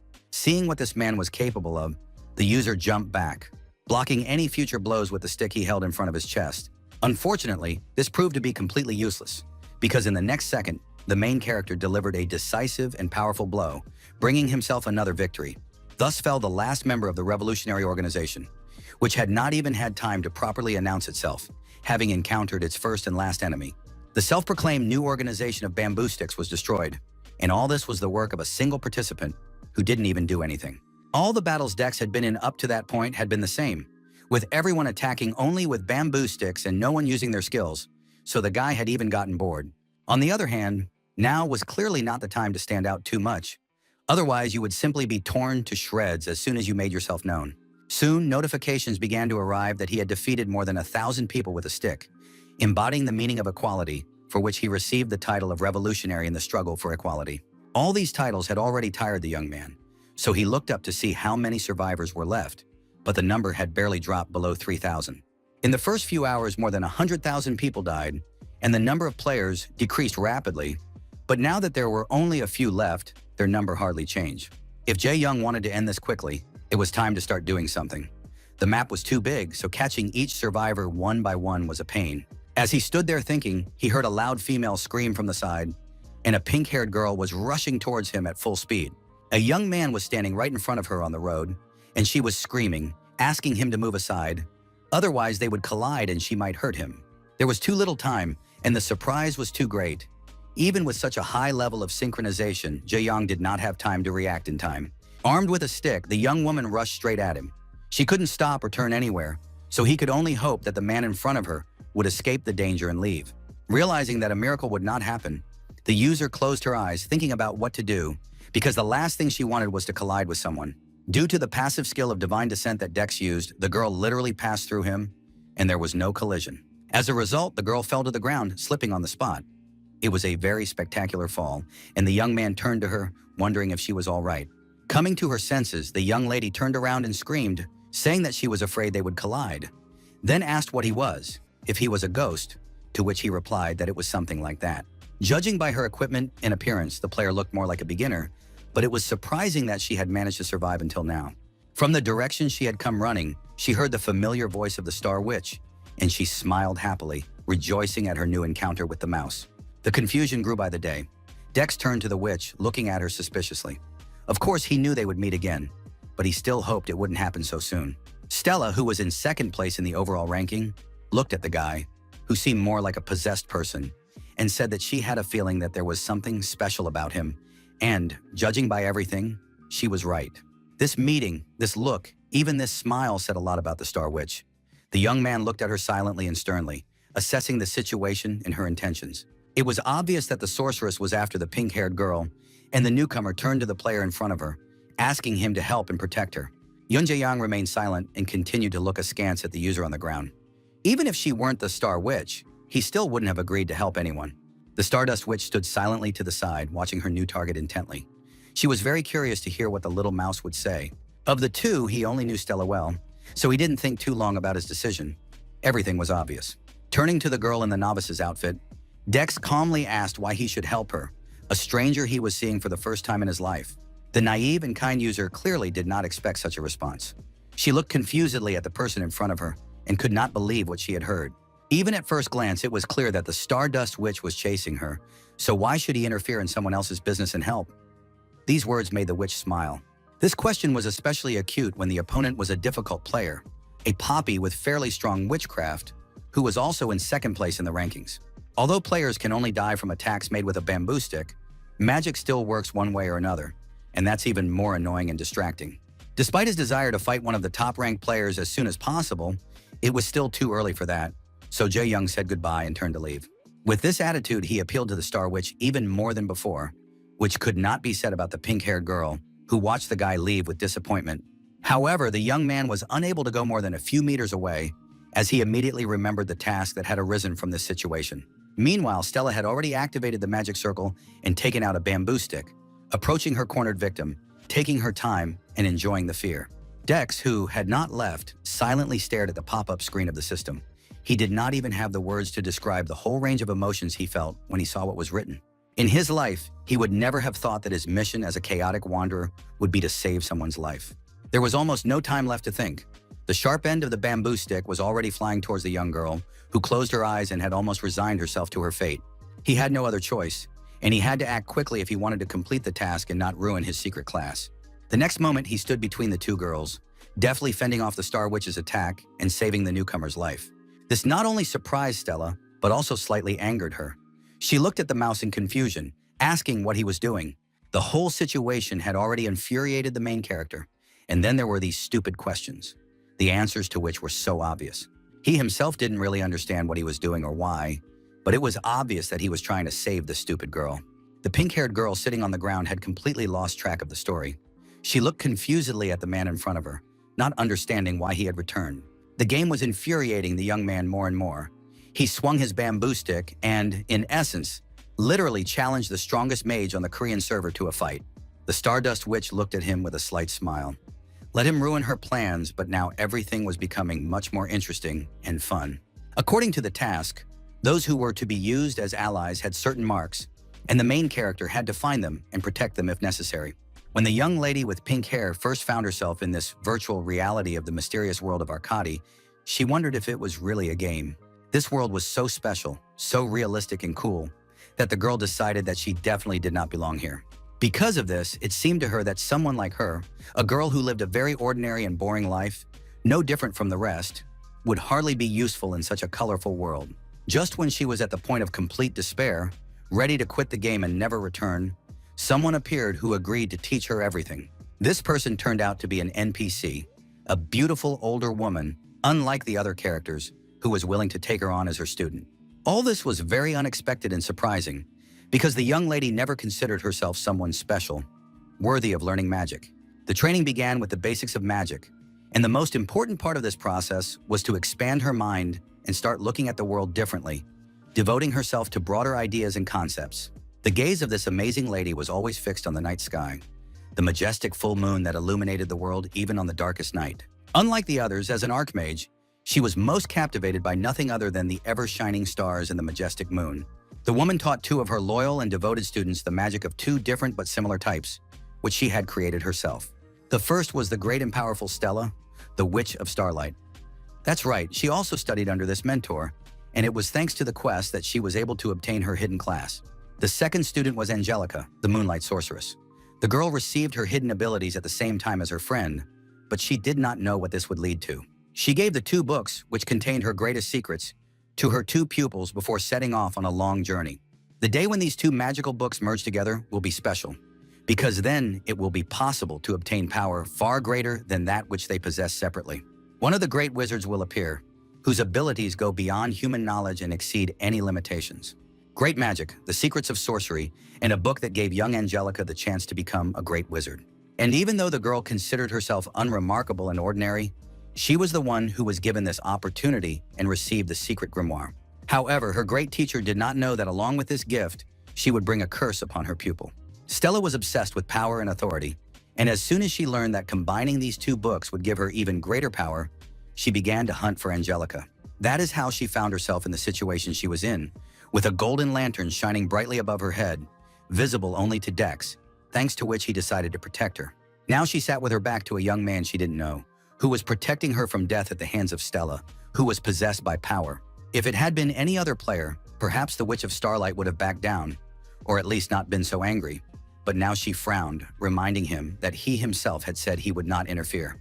The situation was becoming more complicated, and if it weren't for the event restriction, the main character would never have been able to stand up to her. But now he was saved and reassured by the fact that he couldn't die here. To end it quickly and not drag it out, he suggested that she simply let the silly little girl go, which enraged the sorceress. Seeing the excitement and desire to destroy everything in her path in his opponent's eyes, Ji-young felt a fire ignite within himself. Even though he didn't have any level system to help strengthen his abilities and was armed only with a bamboo stick, the ranker's excitement hadn't disappeared. With a smile, he swung his stick at the girl. Since she refused to let Angelica go, there was nothing left to do but get rid of her. But it wasn't that simple. With her other hand, Stella took out a magic staff, preparing for battle. The girl attacked too quickly, and in such a situation, even a defensive stance would not have saved him. A chain lightning struck the young man's body. Such a powerful blow caused his stamina to drop sharply, and then his body was paralyzed, leaving Dex unable to move for a while. Following the chain lightning, while her enemy was paralyzed, the witch cast several magic spells one after another: a fireball, a magic grab, and a star spear. The last one was a wind cut, the only circular magic that could be used at that moment. Apparently, she wanted to finish him off as quickly as possible. Before the final attack reached the young man, Angelica shouted, warning him of the danger and advising him to get out of the way. But it was too late. Fear and disappointment were visible in the girl's eyes. She already thought that the boy was dead, that she was to blame for the death of an innocent person. In a sense, she was right, because the main character was on the verge of death. But the event did not allow him to die from anything other than a bamboo spear. It was no coincidence that equality was the main theme of this event. When you gradually lost focus, he looked ahead, and everything floated before his eyes. Clenching his jaw, Jae-young used his last ounce of strength to stay on his feet so as not to fall. If it weren't for the events, he would never have survived the entire attack. In the end, he still fell to his knees. The Star Witch looked at him with regret, considering him special, but in reality, he was no different from the other newcomers. Swinging her bamboo stick, she told him not to be offended by her, because he had started it, and nothing would have happened if he hadn't meddled in her affairs. With a slight smile, the main character looked at the witch and said that there was no reason to be offended, because it was just a normal event. His burning eyes and smile aroused the witch's interest, and she smiled, realizing that he was very interesting after all, despite his low level. However, this did not stop her from wanting to get rid of the jerk who had prevented her from getting the second book. But when she hit him with a bamboo stick, nothing happened. The next minute, something happened that she never expected in her life. And because of the shock and hurt, she didn't even feel the pain. The great and powerful Star Witch, ranked second in the ratings, slowly lowered her eyes to something that pierced her torso. A bamboo stick pierced through her body, thrust by a young man kneeling on the ground with his last ounce of strength, delivering the final decisive blow.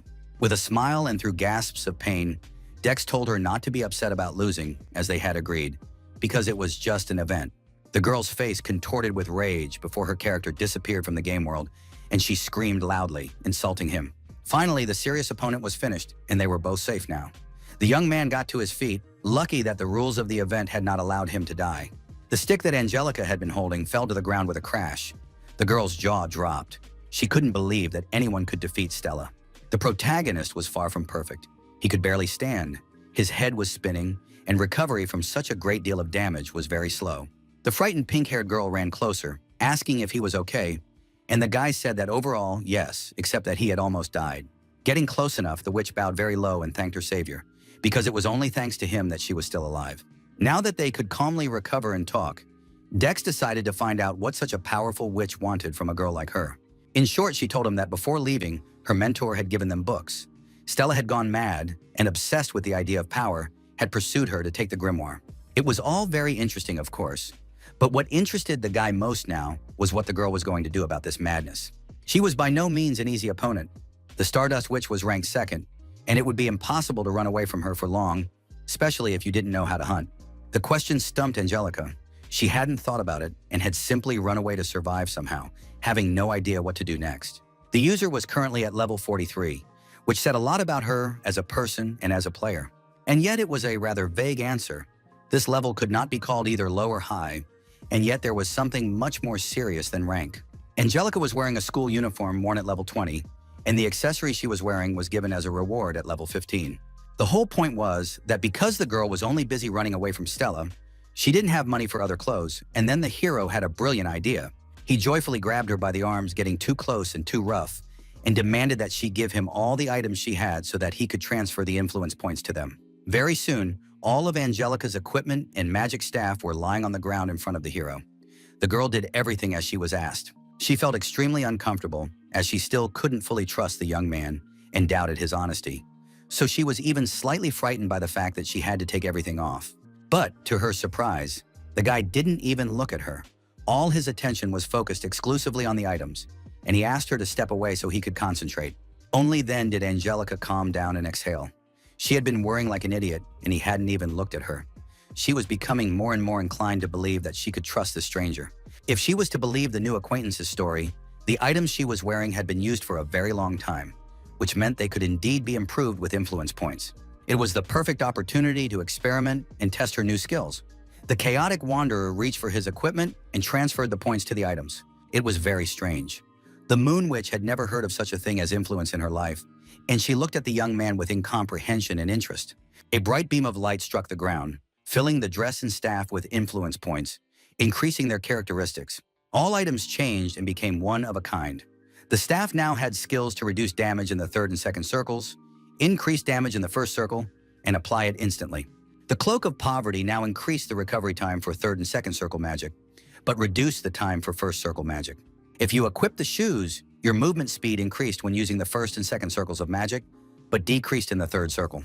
Now all the characteristics of the items had been increased, so it turned out that the effect of transferring influence points was determined by how the item was used. Soon the girl put on her clothes and looked back, surprised at the new color of her robe and the updated staff. It was hard for her to believe that all of this was her equipment. Although they had not become many times stronger, it was still not bad for a start. Angelica was grateful, but she could not fully enjoy the moment because she doubted why someone would help someone like her. All these doubts bothered her, and then the girl, without looking up, asked who this guy was, since he had saved her so easily, and then helped her become stronger. A broad grin appeared on the main character's face, and he put his hood up. Of course, he wasn't going to tell the truth, but nothing prevented him from telling a half-truth. Dex leaned toward Angelica again, smiling and saying that he was her partner, and now they would go through this event together, and then see how things turned out. There was still a lot ahead of them. The guy reached out his hand to the girl, simultaneously sending her a friend request, and the game sent her a notification about this proposal. Along with this request, the girl also saw his nickname, and now his identity was fully revealed, and at least one person knew him personally within the game, but she accepted the friendship request anyway. As they walked along the path of the location, Angelica talked incessantly about how she was very wary at first, especially when he changed her items, but now all her doubts had been dispelled. The naive, sincere young lady still couldn't believe that Dex, the most famous star in all of Korea, was friends with her. It was simply beyond comprehension. It was all very good, of course, but now the question was how to keep it a secret. Angelica promised that she would not tell anyone. Tanchik appeared from under his hood and asked if his owner was sure he wanted to be friends with this little girl, because not long ago he didn't want anyone to know who he was. Because of the recent incident with the auction, everyone knew that he, Dex, played arcade games, so now there was no point in hiding his nickname, especially from those he trusted. The most important thing now was something else: how exactly he should present himself to people, on the side of good or on the side of evil. This worried the main character much more. As they walked, Angelica noticed the number of surviving players displayed and was amazed at how much everything had changed in such a short time.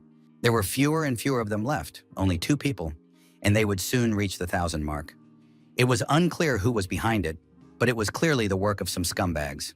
As soon as she thought about who was behind it, 2 players appeared in front of them, blocking their path and mocking her friends with nasty smirks. Seeing these scary people, Angelica hid behind Star User's back, while Jae Young looked with contempt at the 2 idiots who sincerely believed that they could kill them and complete the first stage.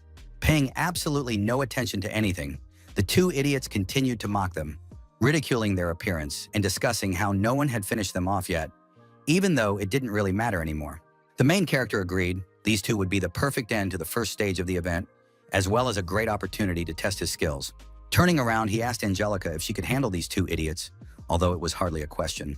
More of a polite clarification that she had no choice. The girl hesitated, looking very frightened, but Dex was adamant.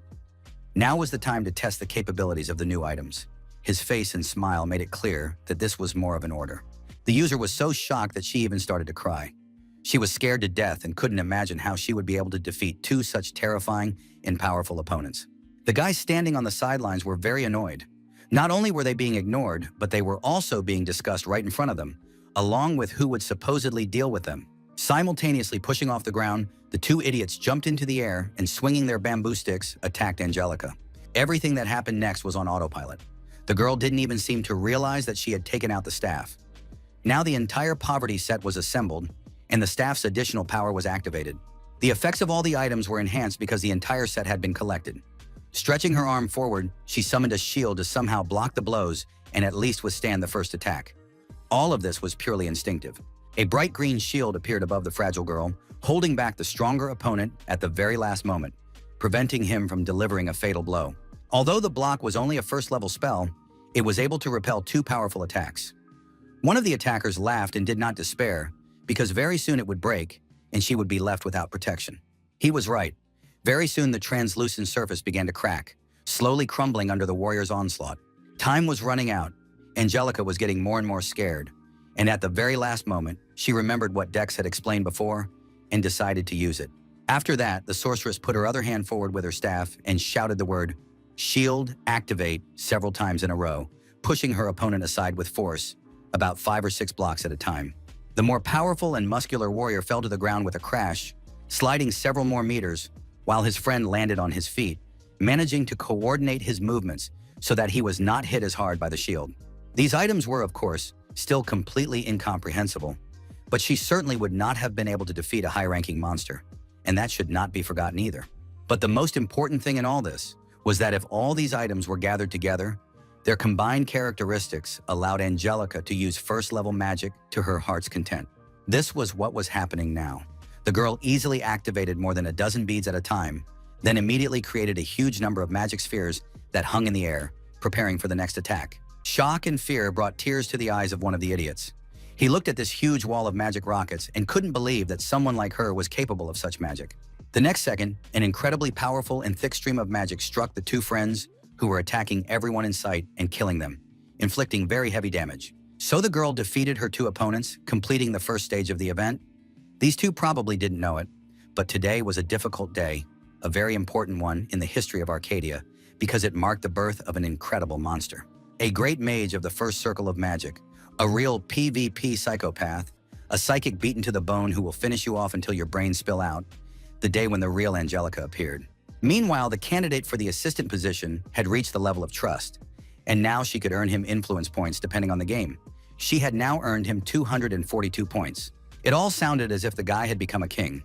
He looked at the girl in front of him and sincerely believed that one day she would turn into a real monster and bring him much more.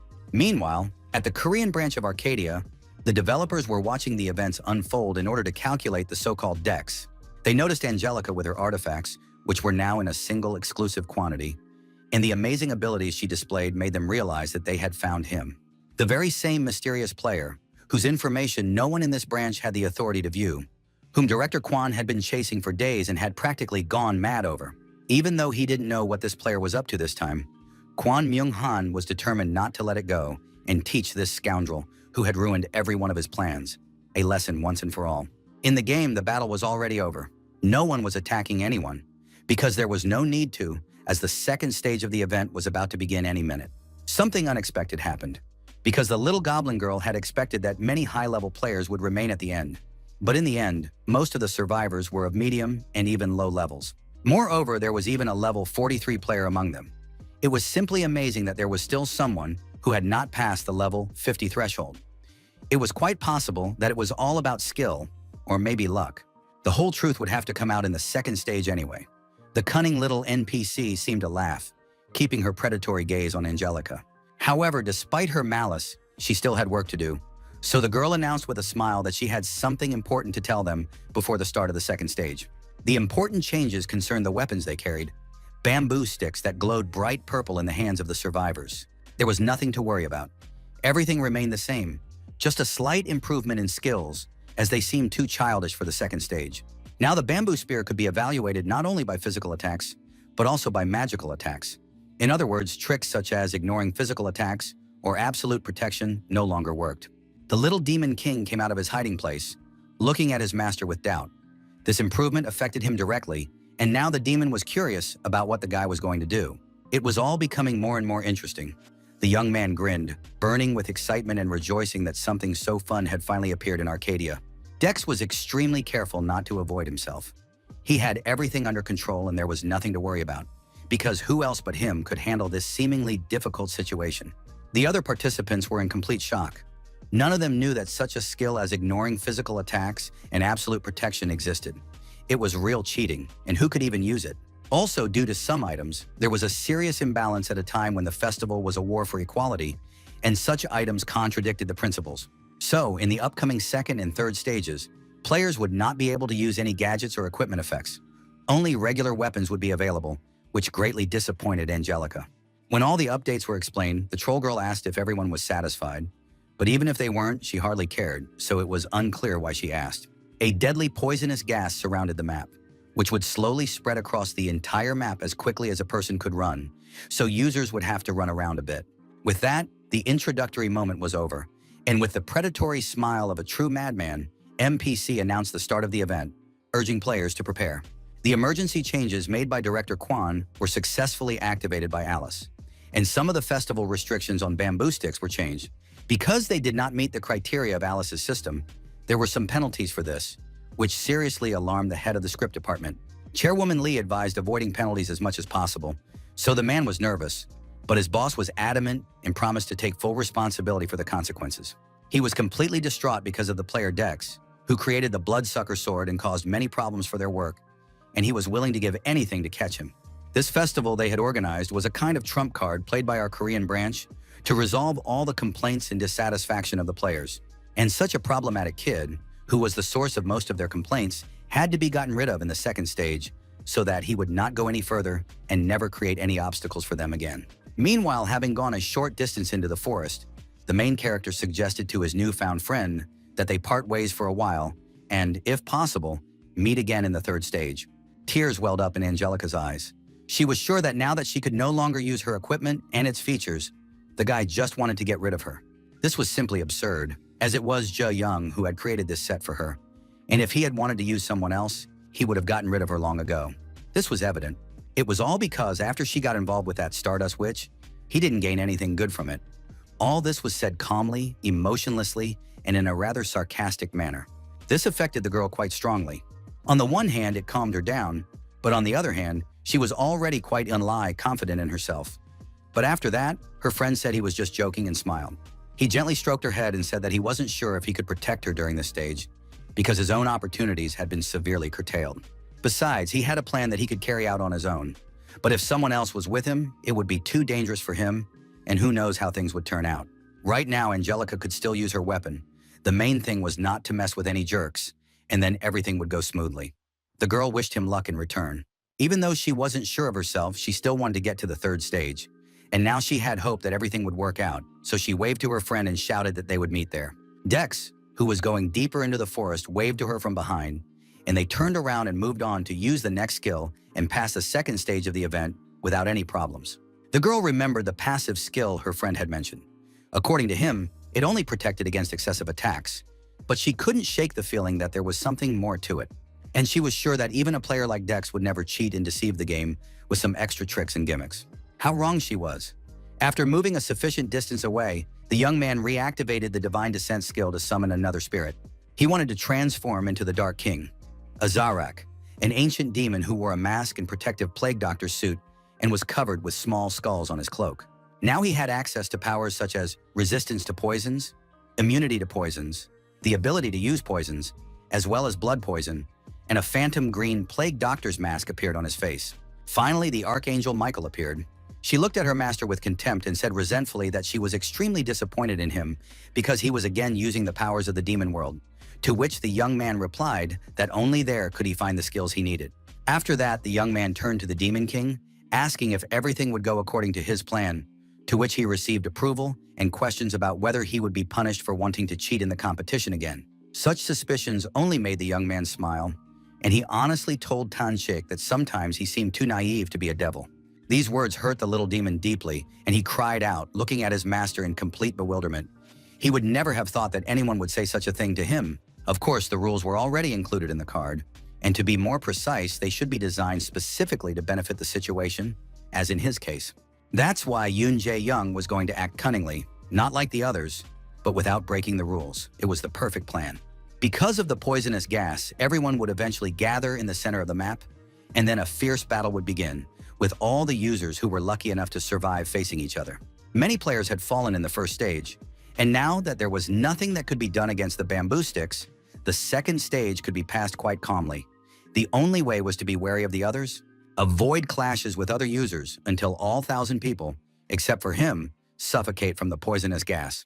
To do this, the main character entered an area that was already completely filled with poisonous gas, but he couldn't do anything because his skills had already been activated, and the weight was absorbed into his blood and simply didn't work. Yoon Jae-young planned to sit here until the victorious end, until all the other participants died, and no matter how long he had to wait, he had already passed the stage anyway. Meanwhile, the other participants were fighting fiercely, which was much more interesting to watch than the previous stage. Only the strongest could survive here, and everyone had different character levels and skills. But in any group, there is always a special person. That very benchmark, which goes beyond the standards, turned out to be a girl who has long considered Dex her mortal enemy and longs to get even with him. 4 players gathered against her, all of them deciding to temporarily join forces to simply deal with her because it was obvious that the girl was much stronger than they were. But unfortunately, they underestimated their enemy. Cassia swung her bamboo stick as if it were a real spear and rushed towards them. A single skill was enough for her to defeat all 4 with one blow, stopping only when she found herself behind the fallen warriors. That's how she dealt with the 4 remaining players at once, and the number of survivors was rapidly falling. Then from his hiding place, the archer took aim, planning to get rid of Casillas with a hidden attack.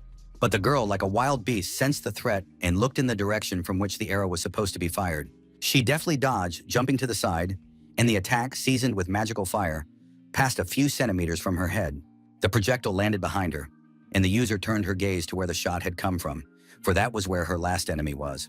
The archer was in deep shock, although it would be more accurate to say that he was scared to death, because no one could dodge a shot from such a great distance. Like a hawk, Casillas spotted her next victim, who stood between her and the final step on the way to the 3rd stage and victory in this competition.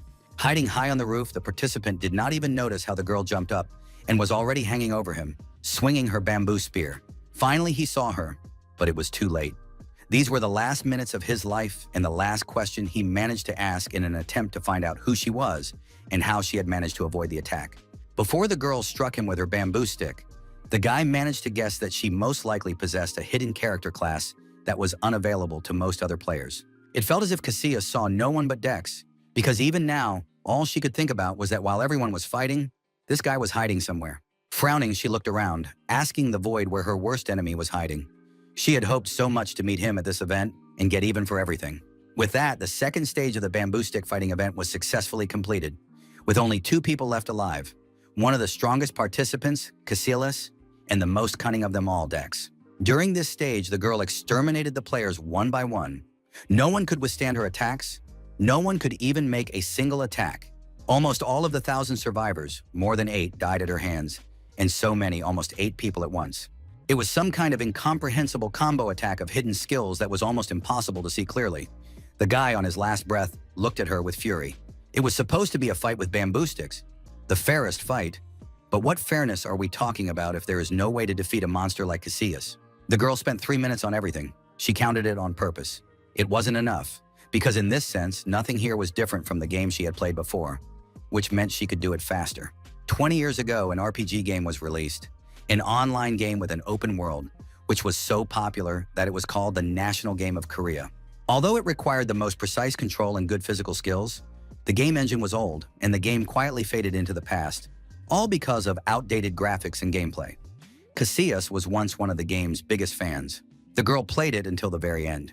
Icarus was not just a game for her, it was 20 years of her life, filled with achievements and incredible memories. That's why no one could take away her first place in the game's rankings. No one ever, until an unknown mysterious player with the nickname Dex appeared. She had never seen him before, and when she encountered him for the first time, she immediately lost to him in their very first and last duel. It happened so quickly that she didn't even have time to react. The guy attacked 3 seconds after the Rage Strike effect, using a server lag trick to win. It was a real blow to her pride, because Casillas was sure that no one knew this game better than her, that she was the one and only, that she was the biggest fan of Icaros.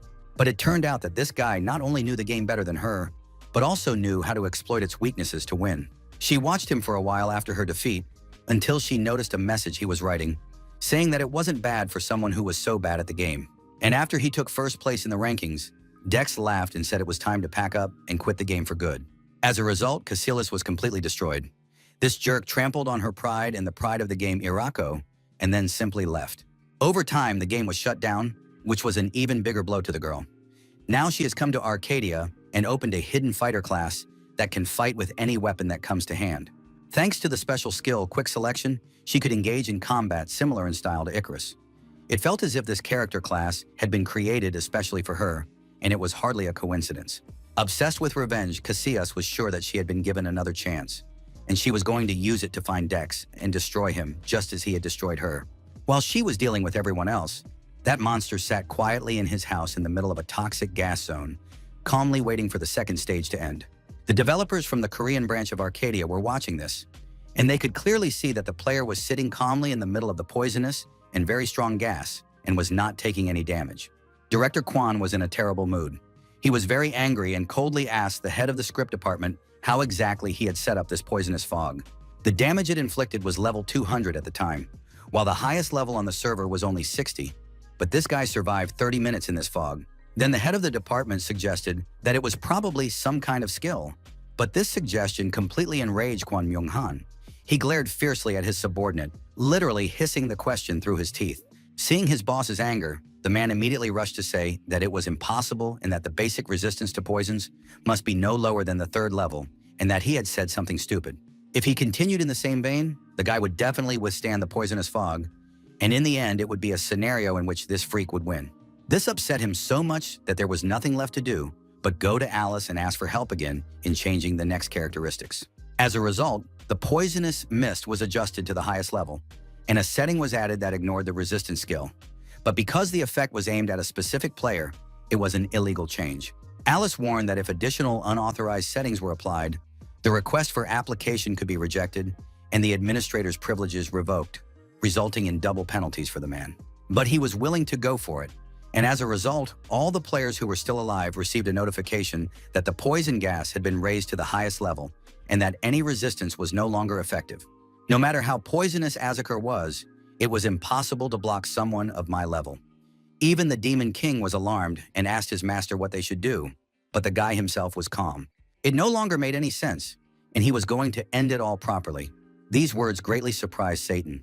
After quite a long time, an opponent finally appeared with whom Dex had once fought. The guy no longer wanted to hide. Now he wanted to satisfy his ego and fight her. Now he was curious to see if anything would change in Casillas' fighting technique. It was not bad for that game, Ancient, but here he was practically a god. The 3rd stage was about to begin, and the girl looked at the scoreboard in the sky with hatred, her gaze burning into the young man's printed nickname. The Master of Familiars made a rather strange and atypical decision for him. He decided to fight, and the Demon King asked if he should summon someone more suitable for PvP combat. But this time, Yoon Jae-young already had something in mind, so he refused Tanchik's help, having relied on him for too long. As he ran, the guy turned to the angel flying nearby and asked her to lend him some strength. It was time to use the divine descent of heaven. The girl was genuinely happy to hear this request. She hadn't helped her master in a long time, but now she perked up and was ready to give him the power of any saint. Seeing such happiness, Dex smiled faintly and mentally apologized to Ellie for ignoring her throughout all the stick fights. After all, it was his fault that his abilities were insufficient. As a result, the master of combat and all weapons in this world, Calypso, an ancient and incredibly strong warrior who had subjugated all weapons that existed and still exist, was summoned. The skill of the king of all weapons was similar to the quick change skill that Casillas possessed before going into battle. So the young man decided to see what he was capable of. A multitude of weapons appeared in his hand, one replacing another, and it was so fast that it resembled magic. The familiars watching were shocked. The Demon King, because he had never seen such magic in his life, and the angel because even Calypso could not change weapons as quickly as Dex did. After spending only a few minutes practicing, the young man was ready for the final battle with his oldest enemy from the past. Activating his winner's instinct skill, he rushed towards Casillas. It was time to start the battle that would bring this contest to a worthy conclusion. With the help of his fighter's eye, he spotted the girl and quickly, like lightning and unnoticed, rushed at her. This was completely unlike how the players had behaved before. If before Casillas could notice when a weapon was pointed at her, or someone was running towards her, now she only noticed it when the guy got close, which said a lot. And yet she managed to block the blow with bamboo sticks, preventing the enemy from striking immediately. The two best fighters clashed again in combat, but this time it was more serious. The girl's face was filled with hatred and rage. She gritted her teeth and clenched her jaw so hard that she finally met the one she had wanted to take revenge on for years. Feeling all this, the young man's emotions boiled over, and he began to mock her with a smile, saying that it was obvious she had come from a collective farm game that had been shut down because there were no players. Of course, he knew that she had a hidden class. Casillas couldn't help but have a hidden one. With such mockery and harsh words, he provoked her to demonstrate her abilities as soon as possible. Boiling with rage at the insult to her favorite game and pleasant memories, the girl began to hit everything in sight, changing weapons faster than seconds could pass. Changing weapons at incredible speed. When you see it up close, it really looks like real magic, and Dex felt an increasingly intense rush. The guy easily blocked all the blows, but on the last one, he activated his borrowed skill and blocked his opponent's attack with the sword in his other hand. It was time to show his hidden abilities. The smile never left his face. This was why Yoon Jae-young played online games. In addition to rage, resentment flashed in the girl's eyes. She couldn't understand how the guy was able to change weapons so quickly and why it was so similar to her own skill. They sparkled like flashes of magic in the night sky, quickly changing weapons one after another, matching each other in strength and speed. But Dex clearly had better control of his virtual character. Thanks to an asymmetrical combo attack, the young man broke through the girl's defense, and after the final blow, she flew at high speed and crashed into the roof of the building with her back. He did everything exactly the same way she did, and that made Casillas even angrier, her hatred for this freak growing more and more with every passing minute. Landing on the ground, the guy said that it would be very embarrassing if she lost again, so she should try her best not to disgrace herself even more. Recovering from the fall, the girl got to her feet and drew her sword. She was breathing heavily, and Jae-young's provocations deprived her of the ability to think clearly, causing only blinding rage. Giving into her anger, the girl rushed at her opponent, striking her with a series of random blows, switching between the weapons she had in her arsenal. They were practically equal. All she could think about was how unfair it all was.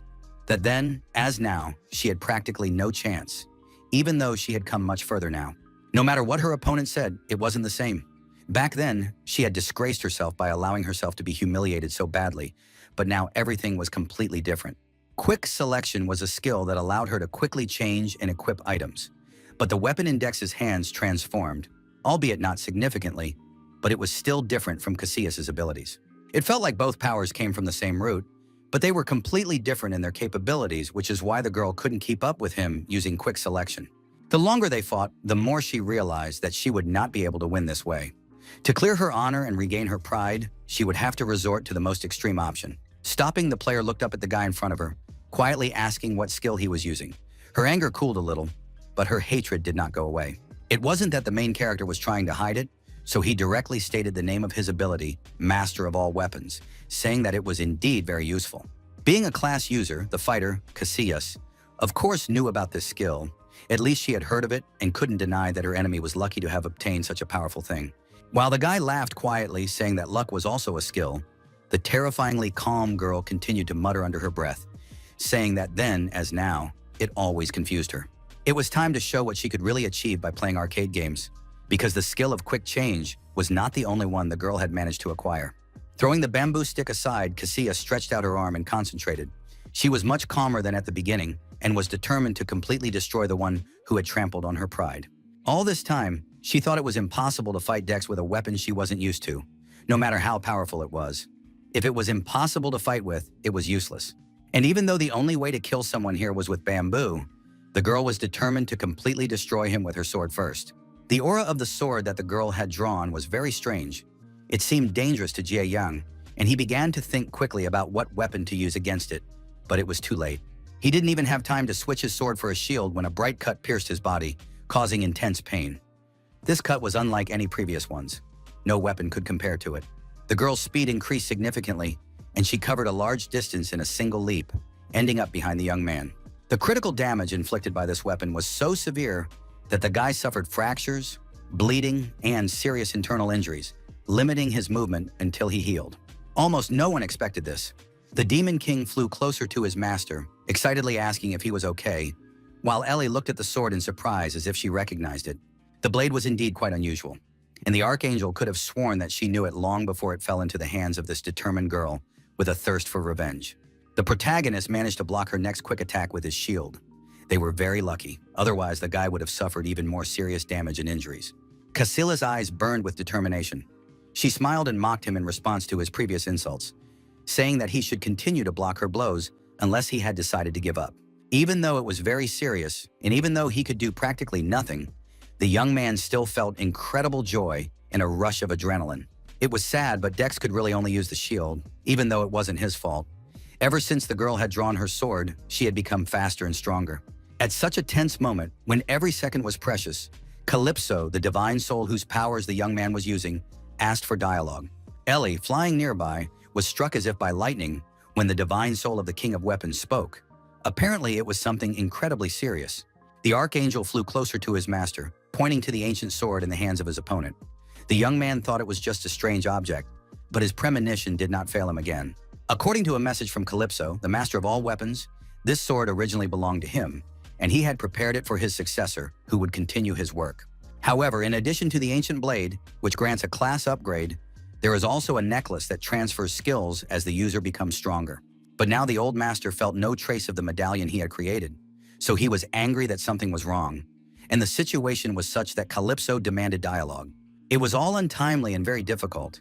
Even the archangel was not particularly happy with how the situation was unfolding, especially since the ancient hero was angry, and she now had to deal with all of this. No wonder Dex thought that Cassila's skills were similar to the power of the Heavenly Warriors. Apparently, she didn't just have abilities similar to theirs, she had the same ones. The atmosphere around them suddenly changed, and it did not go unnoticed. The girl tensed, gripping the hilt of the ancient weapon more tightly in her hands. Apparently, it was time to stop and chat a little.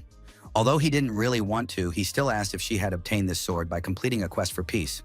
It wasn't the most appropriate time for such questions, so the girl decided that he wanted to kill time. Then the guy said that she could just answer briefly and quickly. After confirming, the user said that she had received the sword after completing a quest from a strange vagrant whom she had met completely by accident. This answer greatly excited the master of all weapons, and at his request, the young man asked if there was a strange necklace that came with the sword. The question surprised the girl very much. She did not understand how her enemy knew such details, but that was not important now. What was more important was whether there really was a medallion. It was true, in addition to the sword, she also got a pendant. But unlike the blade, it was an unidentified item whose characteristics could not even be viewed. However, the owner of the shop in the village where she was at the time said that he did not have the skills to check such items and that she needed to buy an appraisal scroll to check its functions. But was there any need to spend so much money on buying an appraisal scroll?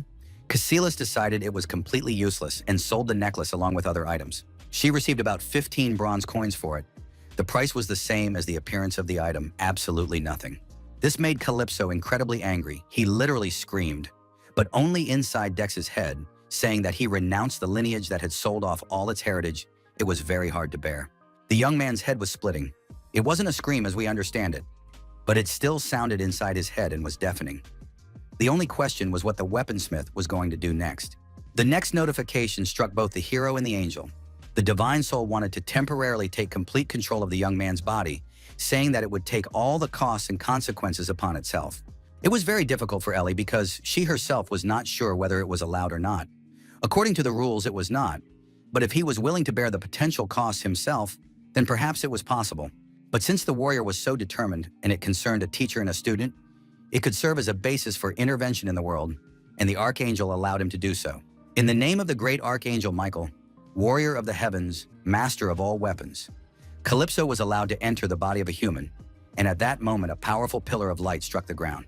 Jie Yang himself was put into observation mode, watching from the sidelines as the divine soul in his body smiled maliciously, asking the girl if she had really sold the necklace. It was a pity that the heir could not understand the deep love of his teacher, who had prepared so diligently and treated him as a trifle, handing him over to a greedy merchant. Standing in complete bewilderment, Cassia sincerely did not understand what was happening here and what her enemy was talking about. But the warrior did not listen to her, summoning all his power to punish her. She couldn't believe her eyes. It really was the embodiment of all weapons. But did such a skill really exist in? If so, it was cheating and upset the balance. The god of weapons, who had taken over the body of a young man, didn't care at all. He was overwhelmed with emotion, and all he wanted now was revenge, so he immediately swung his arm. The heavy sword, woven with holy magic and embodying all weapons, fell heavily on the girl, who had no way to defend herself against this attack. The damage was so severe that not only was the character close to death, but even her physical condition was in danger. The system advised her to take good care of herself. Casillas was only standing thanks to the sword she still held in her hands, but her wounds were simply incompatible with life. Feeling the powerful force of its owner, the ancient sword whose name had been lost began to vibrate and tremble in the girl's hand. Of course, she felt that the blade was reacting to something, but she couldn't understand what it was, because she didn't know that Dex could summon divine souls. Calypso, standing in the same place, considered her pathetic, and was even more annoyed that she still had no idea what was going on, continuing to mutter something to herself. Finally, he moved and approached the girl, surrounded by all the weapons the master had ever created, and then named the skill she possessed, surprising her even more. Quick selection was not just a skill created for the purpose of quickly changing equipment, it was created out of a passionate desire to possess all the weapons in the world. Powers created from blood and sweat to master weapons, both physical and immaterial, through willpower. After all the hard training and improvement of this ability, it was possible to achieve mastery of all weapons. The girl listened to all this, not believing her own ears. She had a chance to gain much greater power. The more Calypso spoke, the angrier he became, for he had spent his entire life bringing all this to fruition, to give his successor the opportunity to also passionately love weapons. But the girl, his only successor, took this opportunity and threw it away. She had every chance to gain the highest power she could have attained by following his teachings. It seemed that Casillas finally realized what she had done and who she had angered. She no longer looked at her enemy, rather she no longer saw Dex in him. She finally realized that it was someone else, someone much stronger and higher than ordinary people. And she asked directly who he was. And even though the girl still didn't know what was happening and whether it was really possession of another body, she understood perfectly well that the one who knew her skill and to whom the sword reacted so strongly was definitely not her old enemy. The great master of all weapons did not answer her question, saying only that the sword's strange reaction was sadness, that the weapon was crying because its mate had been lost. Hearing these words, Casillas slowly began to realize that he was referring to the very medallion that came with the sword when she completed her task and received her reward. Meanwhile, the old master regretted that he had not had enough time to find someone truly worthy to be his successor. In the end, he could only be grateful that he had met a noble person who had lent him his body so that he could meet again with the one he had long lost. The nameless old sword continued to shake. He was unbearably sad, and if he were human, he would definitely have cried. He responded to the words of the stranger, Casillas. And yet, despite the fact that this girl was not very quick-witted and a little silly, she was not without common sense. In a sense, it was fate that he had fallen into her hands. All this time, the badly wounded lady stood in complete shock and watched them silently. Of course, she understood that he was talking to the ball, but she still couldn't believe it. Realizing that the end was near, Calypso turned to his old friend and asked him to take care of this dimwit, because staying with Casillas was the only option they had left. After these words, the nameless sword, despite its dissatisfaction, decided to understand the situation and recognize the girl as its owner. And immediately after that, its hidden name and abilities were unlocked. Holding it in her hands, Casillas felt the blade screaming, felt its soul, and at the same time, a secret mission to find the soul medallion was unlocked. The longer she held the hilt, the more clearly she felt the longing and despair, the deep and unshakable determination, similar to human hearts. Finally, she saw the light, and the girl began to understand the true meaning of this hidden class, the reason why this skill was created and passed on to her along with this blade. The insight and smile on his student's face made the master smile, and he exhaled with relief, saying how much it reminded him of the old days when he was still young. The maximum permissible intervention had been made, and it was time to end it.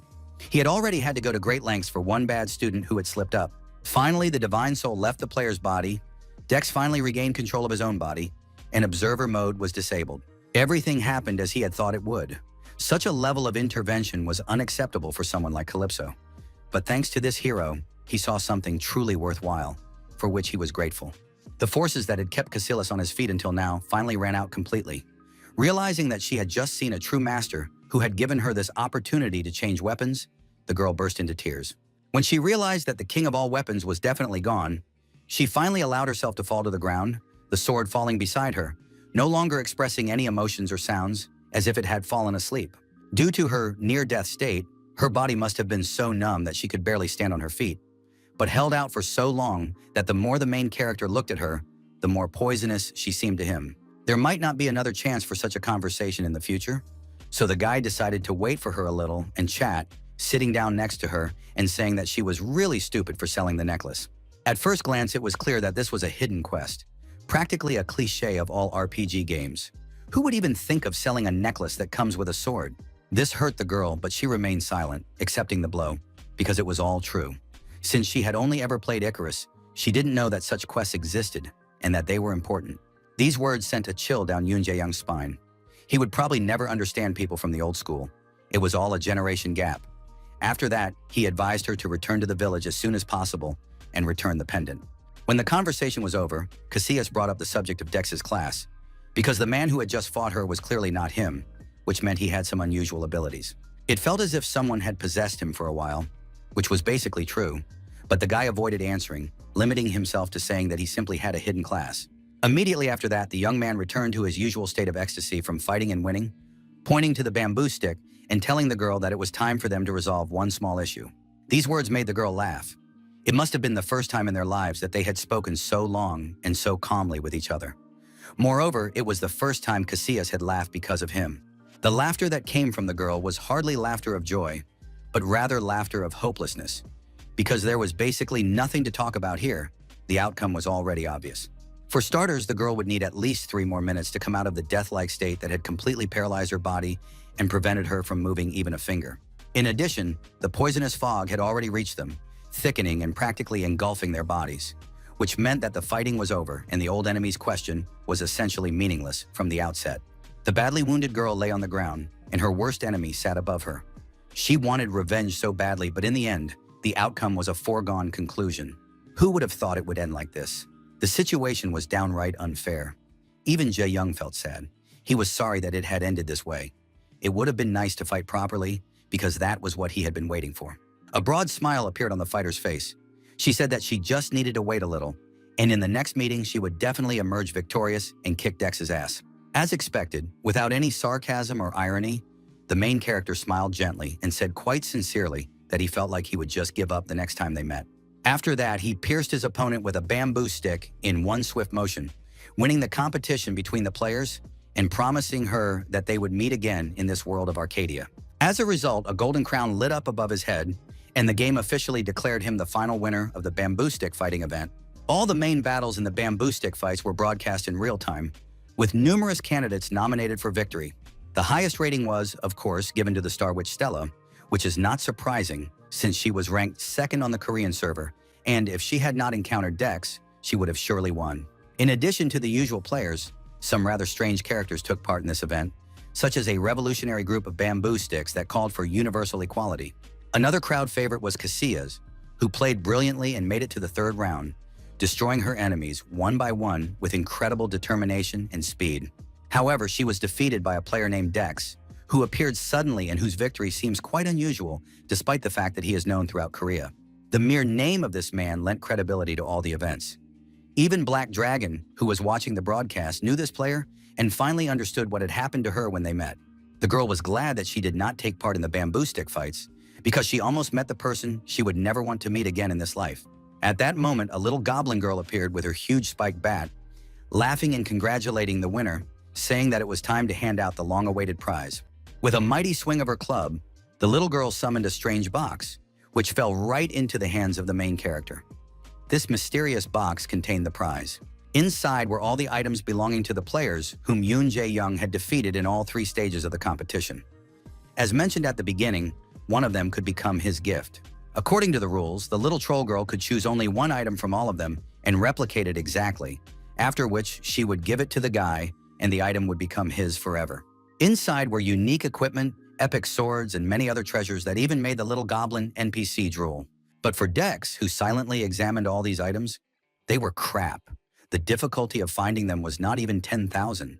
He was looking for something normal that could satisfy him. Suddenly, another brilliant idea struck him, too absurd and crazy for anyone else but him to come up with.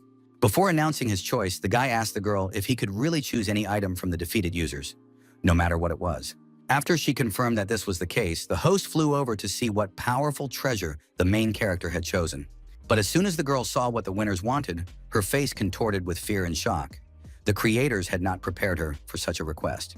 All her courage and boldness suddenly vanished, and the little troll began to stutter, not even knowing what to say, because this was, in principle, the loser's prize.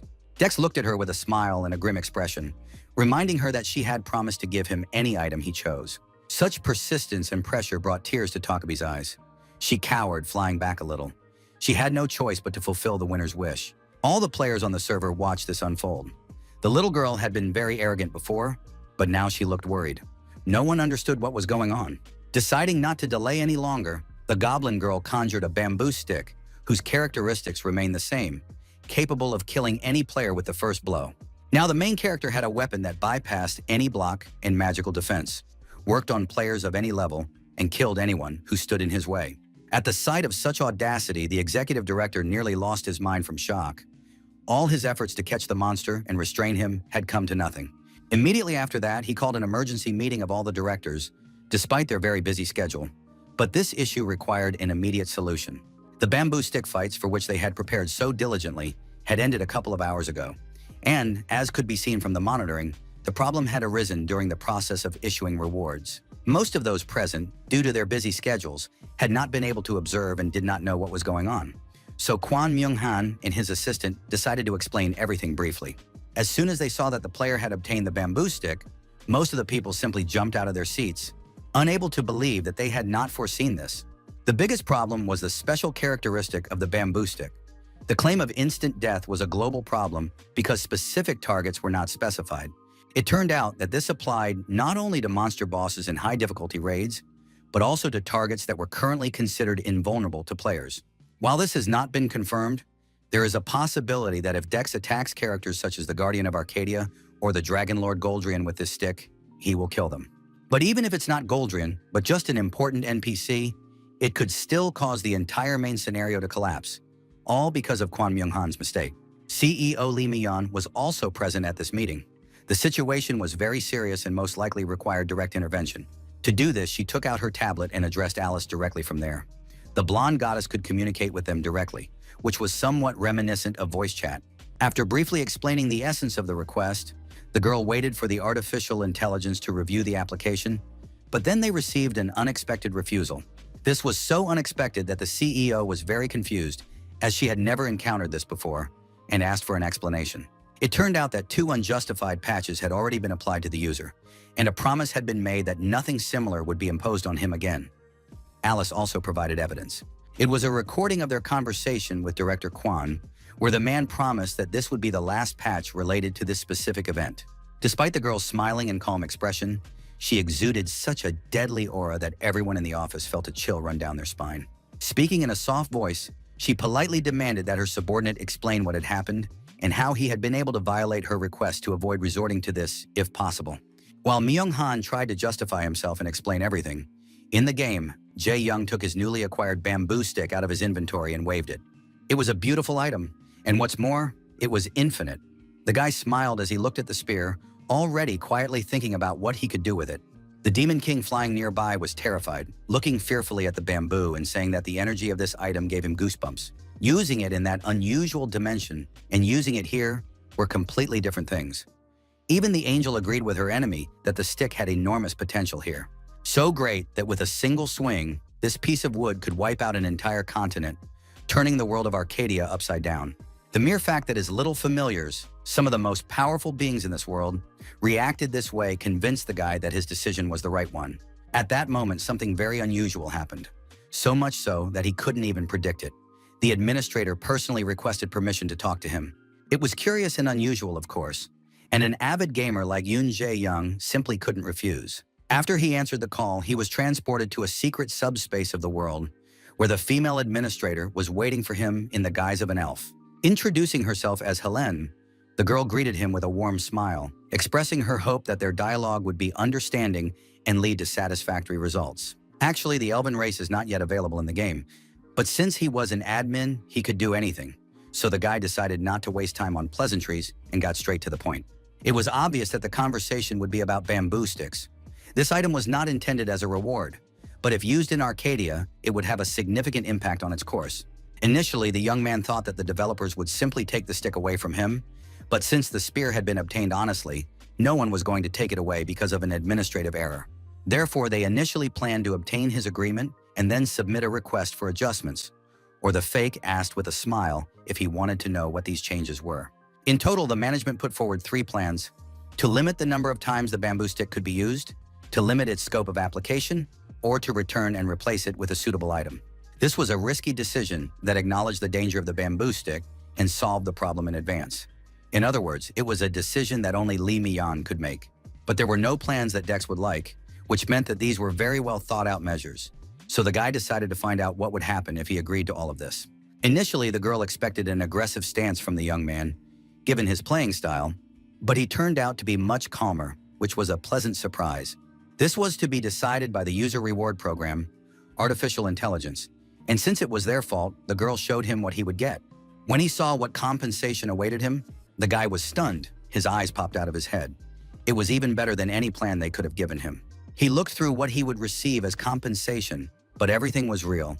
Whatever was there, he would really get it, the Arcadia administration promised. After that, the CEO, hiding behind the face of an elf, came closer to him and said that perhaps it was a personal decision, but she had something else to say. If the young man helped them with this matter, the management would never harm him again, and the Korean branch promised not to apply additional unreasonable patches to him. Winking, the girl smiled and looked into the young man's eyes and asked if he liked such a personal offer. A smile appeared on Dex's face. He looked at her and doubted the truthfulness of her words, asking if the elf had enough authority to accept him. The red-haired girl calmly looked him in the eyes, looked away, and confidently stated that she had enough authority to do so. And then the girl revealed her identity, saying that she was making this promise on her own behalf as the CEO of the Korean branch of Arcadia. The young man was in shock. He couldn't believe that he was standing before Lee Mi-yeon, the director who had achieved tremendous success at a young age. It was hard to believe that the person standing in front of him was really the one he had heard so much about. But the girl smiled and nodded at him, thanking him for the conversation. Yoon Jae-young stood in complete silence, unable to utter a word, looking incredulously at the elf in front of him. After expressing her gratitude and winking, the girl expressed her hope that they would be able to work well together in the future. Sometime later, a technology fair for the development of the virtual reality industry took place. And of course, there was a booth from Arcadia. Participation in this fair was the perfect advertisement for their game, and the Dreamer capsule, and the Korean branch simply could not pass up such an ideal opportunity to promote themselves. The device they presented today was very similar to the Dreamer, which can be used to connect to the game, but it was a virtual reality integration system. It was called Lucid Dream. If you lie down in it and select an image, a unique program analyzes the image, renders it graphically, and applies the appropriate programming. In short, this fantastic device is capable of creating an entire world using only your imagination and the images you already have. Among the interested crowd were two friends, engineering students Yoon Jae-young and Lim Jae-young, who were naturally interested in trying it out. One of them decided to try out this new technology for himself and immersed himself in the capsule after being told all the step-by-step instructions. After trying it out, Dex concluded that this thing was much more stressful than he thought, and the picture wasn't that good. It limited the imagination. Along with fatigue, the guy also felt sleepy, most likely because he plays arcade all night long. If it weren't for the assignment, he wouldn't have come here and would have continued sleeping. The guy didn't get very far before he heard a noise behind him.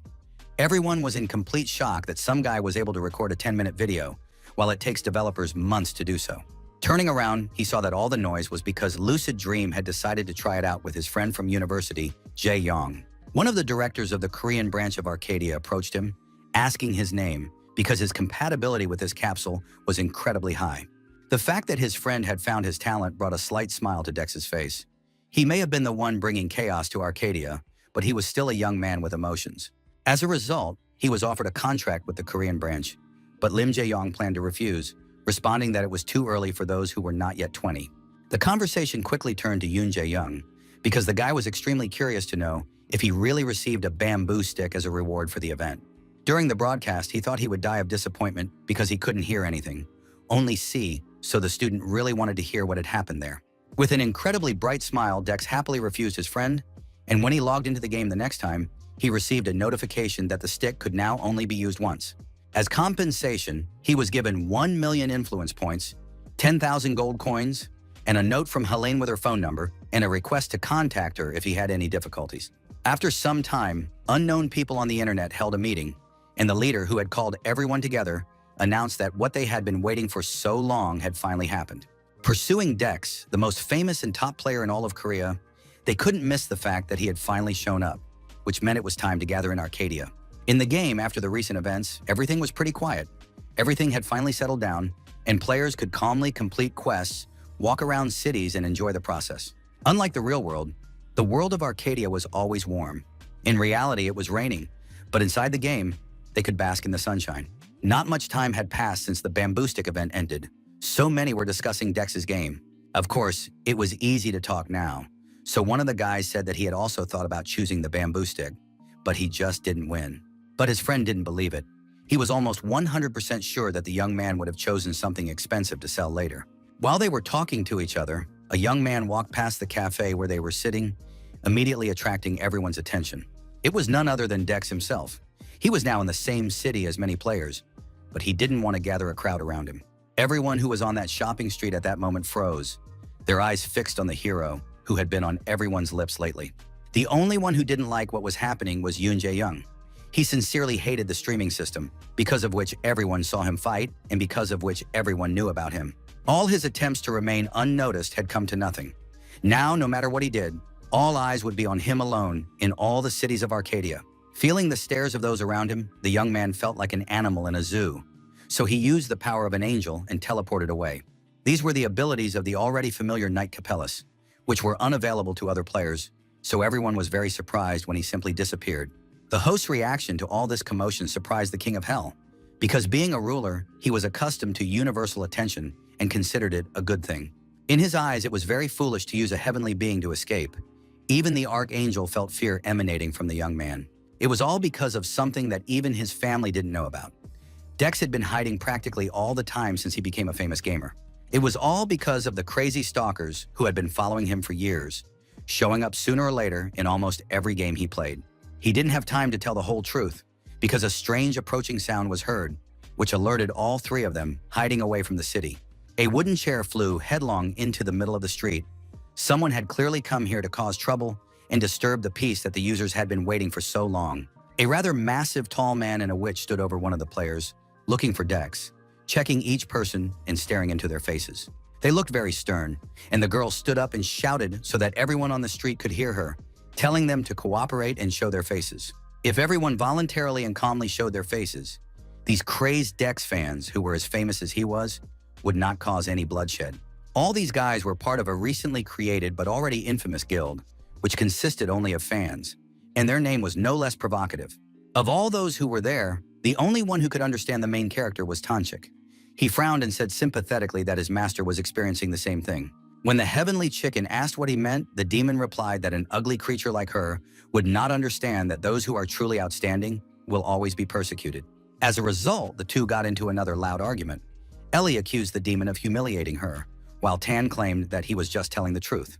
Judging by Dex's past experience, these freaks would persecute him even if he killed them. He didn't know what to do and was almost desperate.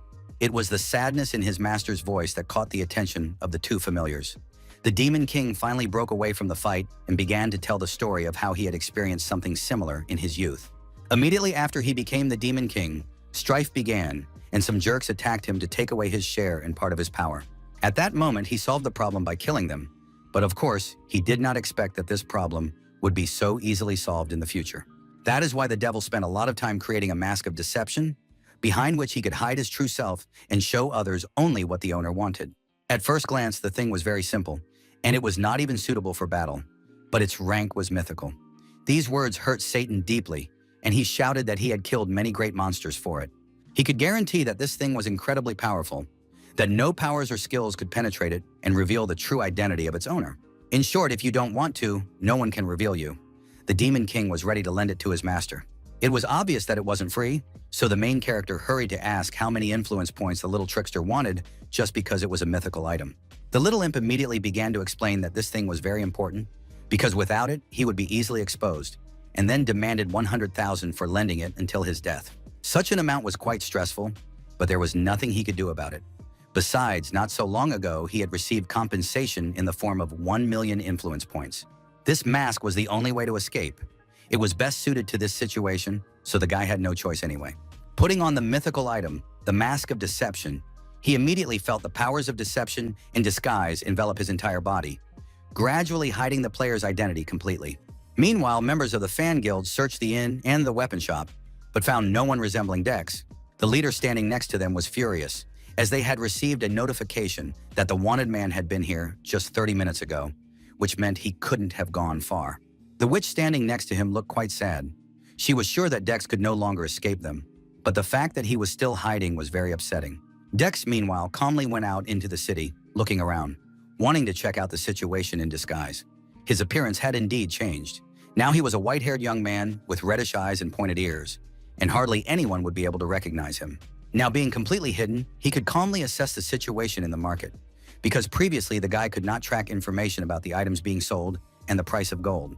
One unique item cost about 10,000 influence, which meant that this mask cost 10 billion. Its real price greatly impressed the young man. As he walked back, he was noticed by the witch and the head of the Dex fan guild, who turned to look at the suspicious user, staring intently at his face. The white-haired stranger with a rather striking appearance walked right past them, but he was not the one they had been looking for several years. At one point, the young man's face and hair began to fade away, as if on a broken TV, and his real features shone through a little, which seemed very strange. The tall, burly man found this very strange and couldn't take his eyes off the suspicious young man. For a moment, he really thought he saw his idol in front of him, but it was a completely different person. Both agreed that they had mistaken this random passerby for Dex, while the young man's face, meanwhile, was covered with a mask created by dark magic with a broad smile. With a satisfied smile, the main character turned around, saying that the mask really worked as it should, and his compliment greatly pleased the King of Hell. With a broad smile, the demon boasted that this was the appearance of a vampire who had opposed him in the past and then paid for his mistake with his life. Now, looking at his master's red eyes, he remembered that the vampire had pale skin, which was different from his own and simply perfect for him. Such self-love was astonishing. Over time, this appearance began to become a problem, as it attracted no less attention than Dex's appearance. Seeing his master's dissatisfaction, the demon was slightly taken aback and said that he could always change his appearance if he didn't like a particular one. As soon as he opened the tab with the appearance options, the guy saw people he already knew. It turned out that he could disguise himself as those he had already killed. This information made him incredibly happy because Jae Young loves to have fun, and with this feature, he would be able to entertain himself properly. With this new and incredibly interesting item that could give him any appearance, the guy could have fun while completing his mission. This was the last task he had recently received, which was to find suitable assistants, one of whom was Casillas. The second assistant was someone unknown, but his current location was in the barony of Mikhail, in the mines of Mount Fian. Shortly after the young man began the quest, he decided to meet with the Moonlight Witch, Angelica, first. The girl was angry because her new friend had not responded to her messages all this time, and the excuse that he was busy no longer worked. All these complaints went over Dex's head, and he immediately changed the subject to what he had come for, namely the conversation about the Star Witch Stella, who was pursuing the girl. After all, nothing had changed, and she was still determined to do everything she could to kill Angelica and take the grimoire of moon magic from her. It was impossible to survive with the items Ji Young had given her. Stella was too strong and too smart. What's more, the girl couldn't even survive the second stage. The young man had a brilliant idea.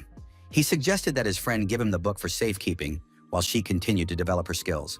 For the sake of this brilliant idea, the young man prepared something special. A familiar figure approached from behind, towering over them. It was none other than Casillas, the invincible warrior who single-handedly cleared most of the map during the bamboo stick fights. Approaching the young witch, the girl ignored her greeting, saying that she had good skills but little experience. Not long ago, Jae Young asked to train this little girl, and she was willing to agree only if she could meet Calypso again in the future. Hugging his friend by the shoulder, the happy and cunning guy promised that even though it was difficult now, it would be possible in the future. However, first she had to find the necklace, and Dex kept reminding his former enemy of her foolish mistakes. The constant lectures annoyed Casillas, she grumbled, and then the ancient sword trembled, which she pushed with her elbow to silence it. Noticing this, the guy laughed. He was no longer the only one with someone constantly nagging him, but the girl didn't understand him, looking stupidly at her friend. With a broad smile, the young man dropped the subject, saying that he could only rely on her, the expert in disgusting games, Casillas. These words hurt the girl deeply, but she remained silent, simply staring at her former enemy, who still didn't annoy her much. However, she did not hide her desire to turn Angelica into an invincible warrior, speaking directly about it, but it sounded more like a threat. And so Jae Young left the Moon Witch in Casilla's care, not even imagining what would come of it. No one could have imagined how the fragile and modest girl under her wing would change, not even in their worst nightmares. PvP psychopath Angelica, known as the madwoman who beats her opponents to a pulp, began her journey in just this way. After Casillas was registered as an assistant, Dex headed to the barony of Mikhail to find a second candidate. The guy had no idea who it could be, because he didn't remember being connected to anyone from the Fian mines, and therefore didn't understand why he would need someone he wasn't even connected to. The young man did not have time to enter the city. He was stopped at the entrance by a guard, just like the first time he arrived at this place. Because Jae-young didn't look like a native of these lands, he was mistaken for a new guest of the Baroness every time, and it was very tiring to explain anything. He was so tired of explaining that the guy was just pretending to be a first-time visitor that he smiled brightly at the man in uniform. As soon as the guards heard this, they smiled slyly and pointed to the girl at the entrance, to whom he had to give the necessary documents and sign something. The girl standing there introduced herself as a guide and asked him to sign some documents in case he was visiting Baroness Mikhail's lands for the first time. The reason everyone had to sign these documents was that the barony's territory was an important source of iron ore in the kingdom, in other words, a scam. They said that after signing, it would be possible to enter without any problems, but the contract contained a whole bunch of pitfalls, and even Dex, who was far from being a legal expert, noticed this. Not long ago, this city was chosen as one of the 10 most unfavorable for players, and now he finally understood what they were talking about. When the main character gave advice to his friend, the Baroness, he didn't say to cross the line like that. All this slowly drove Jae-young out of his mind, and he slammed his palm on the tabletop. The young man did not shout or make a scene, but simply demanded in a stern and firm voice to meet with Baroness Mikhail in person. By that moment, the girl had already realized who he was. A few minutes later, the young man was brought to the governor's palace. Seeing her benefactor, the girl laughed and greeted him happily, telling him how worried she had been after he left. There were large piles of gold on the table right in front of her. Although the Baroness said she had been very worried, it was not apparent from her appearance. She literally glowed from within and smelled wonderful. Immediately after the greeting, the main character came to his senses and asked how much everything had changed here during that time. Mikhail proudly told him how she had tried to squeeze all this money out of the adventurers. Carried away by stories of how skillfully they milked money from the mine slaves and the occasional adventurers, the girl did not even hear what her dear guest was saying to her. This became suspicious, and Dex reminded her that if they continued to exploit adventurers in this way, it could backfire, because the Crimson Kingdom was in the hands of an adventuress. But Mikhail wasn't worried about that. The Black Dragon had shown mercy to the previous royal family, and according to rumors, she was very honest. Moreover, the barony was giving her a huge amount of money. All these stories slowly led Jae-young to believe that the Baroness had gone mad, but then they brought out a cart full of gold that belonged to him, and all his worries disappeared. There were a total of 734 gold coins, 32 silver coins, and 21 bronze coins, all in 3 months. Business was clearly going well, and now he was rich. There were so many things the girl wanted to consult him about, such as inviting high-level craftsmen, but she decided to ask him why he had come first. Everything that Baron Mikhail now possessed was thanks to Dex, so she was prepared to do anything he asked, even if it was illegal. It was just perfect, exactly what the young man had hoped for when he agreed to help. Now he could calmly request a personal meeting with someone from the mines of Mount Fian. The little green goblin led the honored guest inside, shouting at the other players who worked there and whipping those who tried to slack off despite their low level. Deep inside the mine, a familiar schoolboy was working. He wanted to make some quick money after watching a video by an unknown user on the internet, but he was still stuck there and couldn't get out. A mark shone above his head, indicating those who could become Jae-young's assistants, and even though they hadn't spoken yet, it was already clear that he was unusual because he dug much faster than the others. Intrigued, the young man asked who he was and was told that he had a keen eye and that Choi Hyun-tan was the official slave number 1. The guy became the first adventurer who agreed to work in their mine and dared to escape to other lands. But they caught him again, after which they squeezed the maximum out of him. The speed at which this guy mined ore was so high that it clearly exceeded level 5. It was simply amazing that someone could achieve such results. Despite the fact that it was an extremely unusual request, the goblin did not object and called the young man over, saying that he was on a break, although the slaves of Mount Fian never had such a luxury. Putting his pickaxe aside, the young man approached the manager, looking very guilty. Apparently, they were only taken away from their work when they needed to be scolded. But when he approached, he was greeted by a completely unexpected person whom he did not even know, or rather, he knew Dex, but was not aware that it was him standing in front of him. Yoon Jae-young sat in a chair like a count, giving the impression of a rather high-ranking person, which greatly unsettled the schoolboy and frightened him even more. The aura that surrounded him was not oppressive. On the contrary, it encouraged dialogue and trust in this person. Hyun-tan quietly asked who he was. With a satisfied smile, the main character said that he was the one who could get the boy out of there, but he still preferred not to give his name. In a few minutes, the schoolboy told his whole story, and in response to the logical question of how he could have signed this contract, he replied that he had not read it at all. After hearing this story, Dex became curious about how old this child was, and it turned out that he was only 15 years old. Now he finally realized what his advice had led to. It was just a game, but now children were being exploited in the mines because of him. Suddenly, Ellie appeared nearby, which meant that something important was happening, as familiars preferred not to show themselves in front of strangers. The man standing in front of her gave off a strong smell of fire, and an unusual one at that, which was what caught the Archangel's attention. Such a smell usually comes from fire spirits or those closely connected with the properties of the element. Such people usually have an innate talent for blacksmithing. This was getting interesting. With the right approach, the guy could be very useful. Dex said he was ready to release him right now. Hearing this, Choi Hyun-tan almost went crazy with happiness. He was ready to do anything to get out of there and back to the surface. He didn't wait, immediately agreeing to the stranger's offer without listening to the conditions or asking for details. Such eagerness surprised Jo Young because the guy had not learned from his mistakes at all. This was the second time he had agreed to something suspicious without even asking for more details. After a brief lecture, the schoolboy fell to his knees and began to cry, begging to be taken away, anywhere but the iron mine. Shortly thereafter, the contract with the Fian Mountain mine was terminated, and the invisible chains that bound the boy's hands were broken. The player was immediately registered as the main character's assistant, and now Dex could view his level and skills. Something written in the boy's characteristics interested Yoon Jae Yang, who turned out to be the first closed beta tester of the game. From the very beginning, Arcadia was developed in great secrecy until its release, which meant that access to the closed beta test was very limited. It was very suspicious that some schoolboy had access to it even before the release. Who was he, since he was able to get permission to test it? It was clear that he didn't want to answer, but he did admit that his friend had given him access, which made Dex even more interested. All assumptions that he might be a secret developer of the game turned out to be false, but Hyun-tan could not reveal the true role of his friend. The more questions were asked, the more reserved the guy became, and in the end, the main character stopped, and it was clear that he was not lying.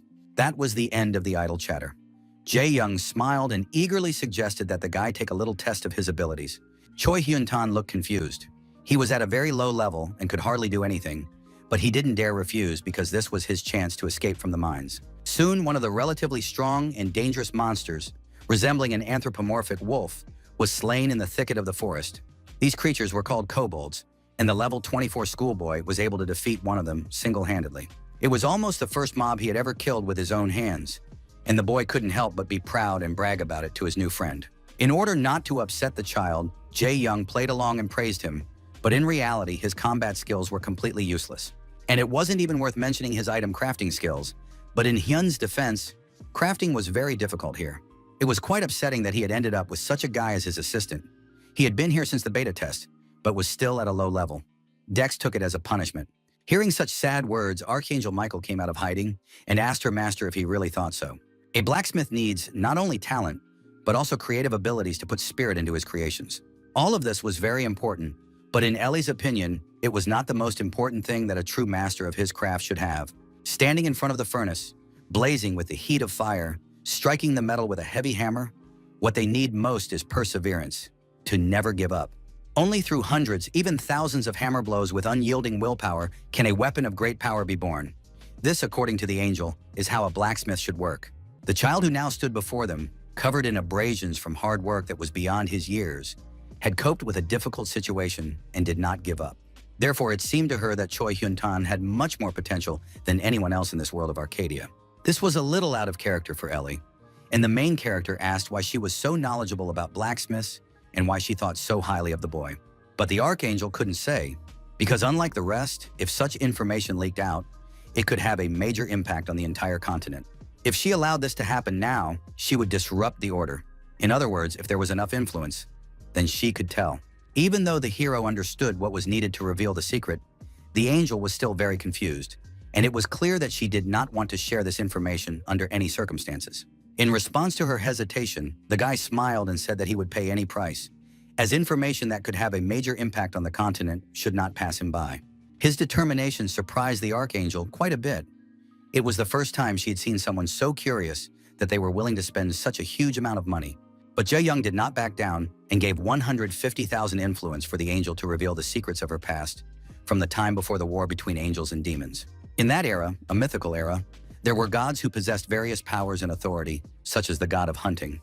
In those days, there were countless gods: the god of music and entertainment, the god of war, the god of justice and balance, the god of time, and so on.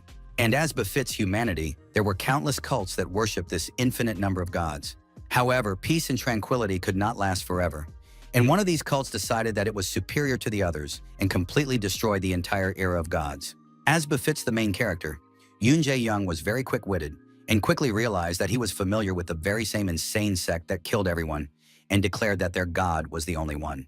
It was none other than the Holy Empire, which glorified justice but had actually flooded the entire continent with blood in the past. If this fact became known, the world of Arcadia would once again plunge into chaos, which was why the heavens carefully concealed the past of their followers. Contrary to expectations, the Archangel believed that heaven had acted very wrongly at that time, and now all the gods had lost their followers and become those whose names no one remembers. Hearing this, Dex suddenly realized what the old fire seeker who had turned his gaze on Hyun might have been referring to.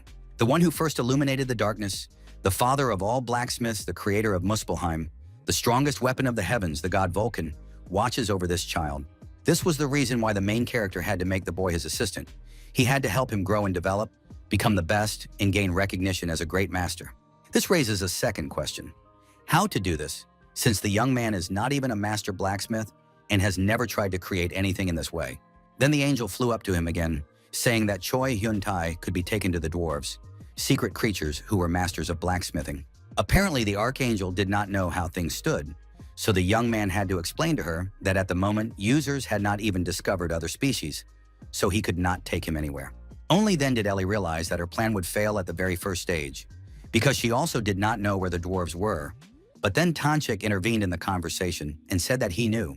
With a satisfied smile and a proud look, the demon declared that he was well aware of where these creatures were and how to get to them. After the angel yelled at him, accusing him of lying, the demon nervously explained that his subordinates periodically encounter dwarves underground, where they wander here and there. It was a bit far from the barony of Mikhail, under the desert, which could be reached by flying south for about 5 days on a winged creature called a wyvern. Such a great distance could only mean one thing. It was one of the 5 forbidden zones where one could die from environmental debuffs, the Great Rumor Desert. It was a great chance to earn some influence points, so both the angel and the demon offered their help in getting to the desert as quickly as possible. A secret closed zone where most would die if they entered. Mysterious creatures of another race that no player had discovered before. A mysterious god who patronized the new assistant. Of course, Yoon Jae-young, the strongest troll ranker, couldn't pass up such an opportunity. Naturally, he would go there, even if nothing came of it. He simply had to visit this place. Soon, the main character and his new friend arrived at the border of the Rumor Desert. The caravan driver who accompanied them advised me not to go in because even the inhabitants of the desert did not dare to go further. In his 60 years, the man had never seen anyone go in there and come back alive, so he didn't know what awaited the travelers ahead. There was nothing left to do but find out for themselves what lay ahead. So Dex called her younger companion, and together they crossed the border into the Rumor Desert. When they had gone far enough away from the guide that no one could hear them, Hyun turned to his elder and said he had something he wanted to share. It was about the things his new friend had given him, most of which were rare equipment. For the boy, these were very valuable items, and he wasn't sure he could take them. For Dex, these were nothing more than cheap items he had bought at auction for pennies. But for Hyun Tan, they were very expensive. When he heard that the items had been bought at auction, he wanted to return them when he was done wearing them. But the hero politely refused, saying he didn't need such rags, especially worn ones. Besides, he was partly to blame for the fact that this guy was stuck in the mines. But the young man could never say that out loud. For the naive Choi Hyun-tan, who had never received anything for free in the arcade, this became a symbolic moment, and he vowed to follow his senior forever. However, Yoon Jae-yang only felt more uncomfortable with such devotion. Where did this kid get his guilt from, if he just threw away cheap items? After several days of non-stop walking through the Rumor Desert, Hun was left with a mummy, and the hellish heat that reigned in this area increased his stamina consumption all the time. The guy once again asked for a break and rest, even though they had rested just recently. He had run out of stamina and was practically dying. This was precisely why the Rumor Desert was notorious among adventurers. But how Dex managed to hold on so well and for so long remained a mystery. Only the protagonist himself knew that it was all thanks to the abilities of the Enchantress, the Witch of Cold, whose powers he had borrowed for influence points. But he had no intention of revealing his trump cards to his junior, so he simply said that he had a skill of resistance to heat without giving any details. All this useless wandering was beginning to wear him out, and he doubted whether there was any point in continuing since they still hadn't found anything. If there really were dwarves in this desert, finding them in such a large area was unrealistic. Perhaps the information was wrong, and it was all nonsense. But unlike his friend, The protagonist was sure that the information was accurate, and instead of talking nonsense, it was better to take a few more steps forward. No matter how confident Dex was, Hyuntan sincerely doubted it, considering it all a lie and wanting to know who had told his elder about it, while the Demon King, meanwhile, enjoyed the sun. Everything was just perfect. The heat, the sunshine, the only thing that spoiled it was the human screams. But suddenly the ground beneath him began to shake. Suddenly, two huge scorpions emerged from the sand, frightening and almost touching Tanchik with their tails, who immediately jumped aside. They were a pair of dangerous monsters from the rumored desert, which appeared here quite often and always in pairs. Their level was 160. Passing by them, the main character didn't even turn his head. He continued walking forward and only quietly activated the ice explosion skill, directing it at the scorpions. The snow wave immediately swept away the two monsters, covering them with a crust of ice and immobilizing them. The creatures couldn't even understand what had just happened. The huge, terrifying monsters remained standing where they had appeared, looking more like ice sculptures, and the main character let his friend finish them off. One blow with the pickaxe was enough for each of the scorpions to be completely defeated by the schoolboy, and the monsters scattered into pieces and dispersed. Despite the fact that the amount of experience he earned was penalized due to his low contribution to the battle, the boy was able to obtain a new title and increase his level. This was already the second strange title he had received in the entire game, the first being Mindslave No. 1, and now Raw Freerider. They paused for a moment to check Hyuntan's current level. Over the past 3 days, he had reached level 72. That was pretty good, considering he had started at level 24. It was a kind of legal game bug that had to be exploited while there was still a chance. And since that was the case, the boys should continue to follow their elder, rather than standing around chatting idly in the middle of the desert, because influence points disappear into thin air. Seeing his friend's stern gaze and the cold aura around him, Hyuntan realized that there was no way out, and continued on his way. And yet, it was becoming ridiculous. They had been walking for 3 days with almost no breaks, but they hadn't found anything, and the influence points kept being spent.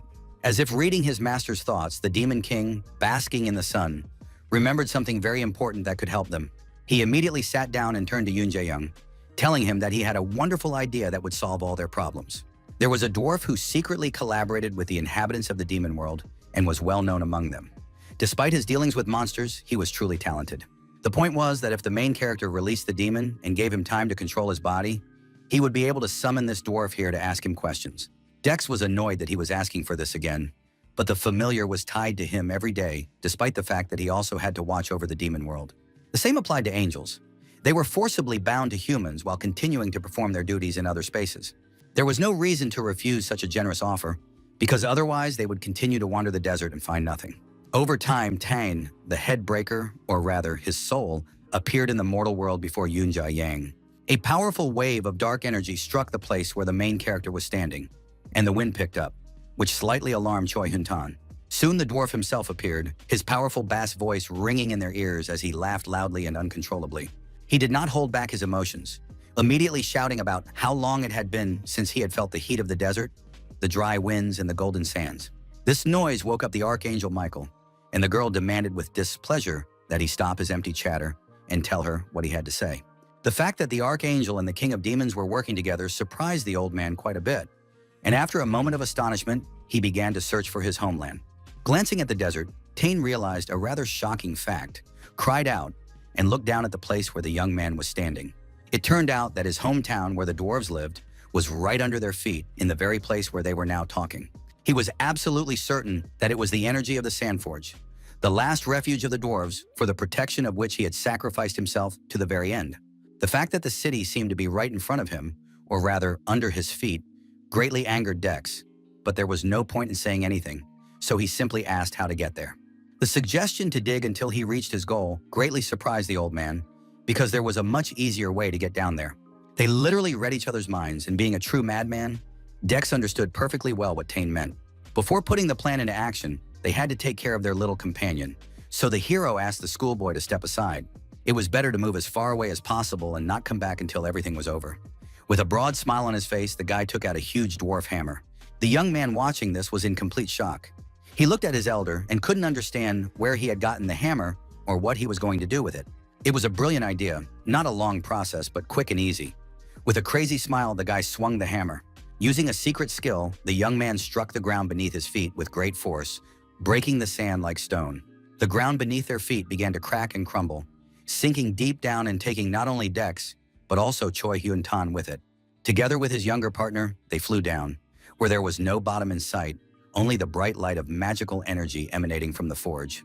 This light was reflected in the eyes of the main character, sparkling with gold, a smile shining on his face. He could not be happier that he was actually the first to discover another dimension. The ancient spirit of the blacksmith fell with them, and the man was incredibly happy, feeling nostalgic because he could see his hometown again. Finally, the ancient dwarf city hidden behind the sands, which they had been searching for several days in the hot desert, appeared before them. Along with the discovery of the new location, a new quest was also opened, and if friendly contact is established, the Sand Forge will become an open location, and if hostile, it will close forever. No sooner had they landed than the underground warriors grabbed their weapons, sounding the alarm because a human had invaded their territory. Who knew that dwarves were aggressive towards humans? The young man raised his eyes and asked with a smile what all the commotion was about. Meanwhile, at the Korean branch of Arcadia, the scenario department staff were discussing innovations in the game world. According to the prepared plot, there would be an interracial war between elves and dwarves, and users would have to choose a side and fight. But there was one problem. The young man was afraid that this would upset the balance on the continent. The dwarves had a deep-seated hatred for other races, and in the past, humans had formed an alliance with the elves, but ultimately betrayed the underground dwellers. Because of this, players who choose the side of the dwarves will have to establish relations with them, and the attitude towards those who chose the elves will become biased. There was certainly sense in this, but the head of the department held a slightly different opinion from his subordinate. The blacksmiths would have their own unique driving force that would contribute to this conflict. No matter how explosive someone's temperament may be, there are times in life when you have to force yourself to get closer to others in order to achieve a common goal. There were also high-level items created by the dwarves, and if they entered the game, the production of items existing in Arcadia would be thrown out of balance. In other words, even if it is very difficult, if we manage to establish relations with them, it will mean that a force will emerge that will take the game's economy to a new level. On the other hand, tensions were rising, and Choi Hyun-tan landed behind his senior, immediately receiving the same task of establishing contact with the new race. This mission could be very difficult due to the interracial war in the past, which the dwarves lost and now hate humans even more than ever. That was why the underground dwellers here were so aggressive towards them. Another headache for Yoon Jae-young. Gathering in a large crowd, the dwarves rushed at the uninvited guests with weapons, wanting to destroy them on the spot. One of them began to ring a large bell to summon everyone who had not yet come to the main square, all in order to get rid of the hated humans. The squad that reacted so quickly to the invasion was called the Hammer. It was as if they had been waiting all their free time for an intruder to fall into their hands. It was simply amazing that this was not a military unit, but a separate rapid response reserve group, and only Tane was proud that they followed his leadership. Hyun-tan, standing behind him, was almost crying. He didn't know what to do, because it was clearly not worth quarreling with these creatures, considering the task at hand. Dex had no intention of tolerating those who wanted to destroy them for no reason, so he allowed the ancient spirit to use his body. So Tane possessed the young man, raised his huge hammer, swung it, and was ready to strike the reserve squad right then and there. The assembled dwarves stood in deep shock. Of course, they recognized the weapon used by Tane, the Headbreaker, who had died in the war with the elves. The fact that this little man was holding this hammer was outrageous and, at the same time, surprising, because it was unclear where he could have gotten it. At that moment, the old warrior in the body of a young man, with a mad gleam in his eyes, shouted that he was Tane, which was why he was holding his creation in his hands. It was hard to believe that their leader could really be in the body of a human, but the gleam in his eyes and his manner of speech were unmistakable. This changed everything. The warriors dropped their hammers on the floor and looked with respect and sorrow at the soul of Tayin before them. After so many years, they were able to see their hero again, who had saved their race and their home at the cost of his own life, leaving behind only a set of recommendations. At the base of the statue of the great Tane, the dwarves placed their fists over their hearts and knelt before the ancient soul in the body of a young human boy. Pressing the left fist to the chest was a sign of the greatest respect for this people of small craftsmen and warriors, and Ellie recognized it immediately. In his last seconds in human form, Tane, the Headbreaker, followed the example of his brothers and pressed his left hand to his chest, smiling. Thus, the task of establishing friendly relations with the dwarves was completed, the Forge of the Sands was safely opened, and the old warrior laughed joyfully. After the body was back in Dex's control, the reception became much warmer, with the gnomes laughing and joyfully welcoming their master's messenger. One of them, Baal, had been saved by Tainoff during the war, and the man wanted to talk to him again, but unfortunately, it was more difficult than it might seem. Next, a little boy approached, asking where Tane's soul was. He was sure that his hero must be in the gnome paradise, in Dorado. It was difficult to answer the question right away, because the old pervert who enjoyed smashing his enemies' heads with a hammer hardly deserved paradise. Even the archangel agreed that he was a twisted egoist, despite the fact that the war was noble and the dwarves were defending their race. Smashing heads was a major flaw that prevented him from being reborn as a heavenly soul, and Tane himself was very reluctant to talk about it with his descendants. All this time, a happy little boy with shining eyes was looking at Jae-young, and even a demon could not destroy such sincere faith in a hero. Giving up, the guy sighed wearily and confirmed the boy's words, saying that Tane was indeed in Dorado. Then the younger asked him to pass on a message. He promised to become a fierce warrior when he grew up, join the Hammer Squad, and smash elven skulls, just like his ancestor. In that case, they would surely meet in paradise, and only Dex knew that this meeting would most likely take place in hell. After their conversation, the dwarves graciously gave their guests a short tour of their city.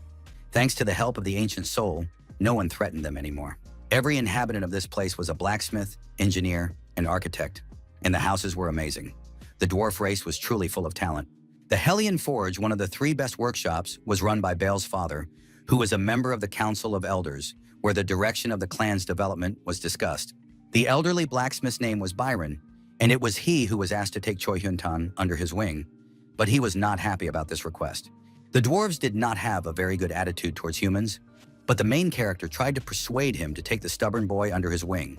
They did not dare to refuse Tane's apostle outright, so the old man decided to have the man compete with a student who had just arrived. After spending some time at the forge, the young man from the dwarf clan produced a crude magic-level dagger, which was quite good for a beginner. Hyun-tan, on the other hand, produced a standard dagger. Unremarkable, rough and sharp, nothing impressive that could change the master's mind. The elderly blacksmith came closer and took the blade in his hands, silently looking at it for several minutes. It was just awful. He didn't even know how to comment on it properly. Even though the human race was weak and not very agile compared to other people's, this was still too much. It was so bad that it wasn't even worth expecting anything special. But Byron agreed anyway. The opportunity to learn was more than enough. After the young man was settled in, Dex went to the exit, where he wanted to say goodbye to his new friend. Choi Hyun-tan looked very sad. It was clear that he didn't want to let his elder go, but he couldn't say directly what the matter was, continuing to fidget and stamp his feet. Only after a couple of minutes did he finally say that he hoped they would travel together a little longer. As for him, it had been the most colorful time spent in Arcadia. All these words touched Jae-young, but he had no intention of staying. Instead, he decided to give him a small gift and asked to borrow his blacksmith's hammer for a moment. It was a very ordinary, low-level hammer, covered in scratches from use, which he had been using throughout the beta test. When the main character tried to transfer influence to the instrument, a notification popped up saying that this item had very high potential and could cost a lot of points. A total of 350,000 points were required, which was the largest amount he had ever spent on something like this. And it wasn't even for himself. Seeing the required amount of blood and influence earned, Yoon Jae-young calmly turned to the younger man, looking up at him. He asked him to try his best in the future so that it would not all go to waste, after which he began the transfer, and a bright golden light illuminated the underground cave. The oldest fire, which had been watching the schoolboy all this time, also received influence, because it was connected to this hammer like no other, and the characteristics of the tool slowly changed. The small flame grew into a huge raging fire, and the voice of the ancient soul spoke to Hyun, guiding him on a path full of effort and difficulties. There was still a long way to go before this child could glorify the name of the ancient god of blacksmiths, but Volcanus sincerely believed in him. When it was all over, the young man found himself holding a completely transformed hammer of mythical power, the Hammer of Volcanus. As soon as this item appeared in the world, Alice, the artificial intelligence behind Arcadia, received an error notification. The warning referred to Act 9 of the Forgotten Myths quest, in which the player, Choi Hyun-tan, was given an item containing the divine power of Volcanus. As a result, there were errors in Acts 3 through 8, which was the highest level of danger, and there was a possibility of a complete rebalancing of all scenarios. To solve this problem, Alice's independent artificial intelligence was activated, and the powers of the main scenario administrators were revoked. Holding an incredibly beautiful and powerful hammer in his hands, the schoolboy looked up at his elder and asked if he had really done it. The item was not unique or mystical, which meant that if the influence points and the object's characteristics were combined, synergy would arise between them. Ellie and Tan, standing aside, were very surprised, because they did not understand how someone like Volcanus, a forgotten god, could transfer his power if he had lost all his divinity. He may have been better known than others, as there were races that still remembered him, But even for him, simply maintaining his existence was a difficult task. So it was all because their master had so many influence points left that were enough for such things. And both looked at the young man with resentment and anger. The conversation between Zhe Yang and Hyuntan continued. The schoolboy asked about the task that appeared with his new item, as well as their connection to the title of the oldest fire. Nowadays, everyone on the continent believed in one god, so the main character advised his assistant not to complete this quest for the time being, so as not to anger the Holy Empire. Despite its value, the guy left the hammer with the schoolboy because no one else could use the item anyway, and success in his studies would be payment enough. Determination flashed in the boy's eyes, and he decided that he would succeed in blacksmithing at all costs in order to repay his elder. In the future, he wanted to use all his strength to help the man who had pulled him out of the mine and given him such a valuable gift. After these words, the final registration of the assistant was completed, and the task of finding allies was accomplished. As a reward, the assistant system was opened, from which it was possible to obtain influence points created by minions. That's how Jae Yang got 3 accomplices, the first of whom was the Moonlight Battle Sorceress Angelica. She was followed by his former enemy, the man who wanted revenge on him more than anything else in the world, the master of all weapons, Cassius. And last was the apostle of the god Volcanus, once great and powerful, the master blacksmith Choi Hyun-tan. Over time, they would become famous throughout Arcadia as the most vicious and cruel players on the Korean server. When all the so-called homework was finished, the main character finally came to the surface, looking at the rising sun in the desert. Now that all obstacles had been removed, it was time to put into action the plan he had been hatching for several days. A few hours later, Black Dragon sat in her room at her computer, scrolling through her internet feed, looking for something to watch tonight. The list mainly consisted of streamers playing arcade games, whose numbers had grown significantly recently, but that was understandable, since they were watched all over the world. There were so many people recording such videos that the girl herself was already thinking about joining them. But then she saw a strange video. One girl, who was among those recording such videos, decided to go into the slime territory and hunt them, which was a crazy decision because these creatures are still very dangerous. The streamer's name was Tina, and she often recorded live streams, sometimes collaborating with other players. Today, she was going to record with Bruce, a warrior of the 134th rank, and they also wanted to find someone with a low level to go hunting together. The difficulty of hunting slimes was that they could easily detect you, and then it would be all over, even if you were high level, which is what the commentators were talking about. After that, people said that the last time they took a newbie with them, he died and Tina and her partner ran away. These comments really upset the girl. The main content of the streamer's video was that she took low-level users with her and went hunting for difficult monsters with them. This content was suggested by her multi-channel company, GM Group, which is still investing in Arcadia despite the incident with Duke Bergen. Since they determined the composition of the main content in advance, they have created a system that allows them to avoid competition between streamers from their company. The other day, GM Entertainment and Tina had a conversation about how she abandoned a player who was in her group, and if this continues, her contract will be in question. If the girl does not restore her image, she will have problems, but fortunately, the company has already developed a plan to restore it. It was extremely simple. They needed to create a situation where her team would once again be surrounded by monsters, but this time, the girl would have to take responsibility for a low-level player. As support, the company provided her with a player of the 34th rank. Tina was sure that this time everything would go smoothly. A few meters away from them stood an unknown player with long hair. Noticing him, the girl immediately decided that she had to offer him to become the 3rd member of the team. Without wasting any time, Tina rushed over to the stranger, hastily apologizing for the disturbance and getting his attention. Putting on a very sweet and innocent face, the girl asked if he wanted to join her in hunting slimes, while everyone in the comments laughed at the idea of him becoming today's victim. Before he could answer, she immediately explained that she was a streamer and that her content involved low-level users. To reassure the player, the girl told him that she was ranked 100th and her friend was ranked 134th. While the guy was thinking about the offer, the streamer continued to talk loudly, promising that they would defeat the boss and that the newbie had nothing to worry about. With a familiar sly smile on her face, the young man agreed to their plan, and his new team had no idea who they were dealing with. A satisfied smile appeared on the stranger's face. He was just passing by, planning to do something before starting his plan. Hiding his identity, Dex didn't even think he would stumble upon something as interesting as a broadcast from a territory teeming with slimes. The angel and demon flying above him agreed that it was not a wise decision to get involved with them, and Ellie strongly recommended staying away from them. Being creatures from another world, they sensed the threat and understood perfectly well what it could lead to. But to their surprise, their master knew it too. There was no particular reason to go with them, Jae-young just wanted to check on the slimes and test the effectiveness of one item. It was the very mask of deception that the Demon King had given him, and the guy was thinking about the possibilities that this item might have. It was a great opportunity to test all the mask's options. Tina asked for his ID so she could send him an invitation to join the team. He couldn't reveal his identity at that moment, so as an experiment, the young man gave a completely different nickname, Chocolate Cake Joa. It was a kind of attempt to find out if this mask could be used to hide information, such as his name, ID, and so on. And it worked. The invitation to join the team came to Dex, even though he had given completely different information, and a broad smile appeared on his face.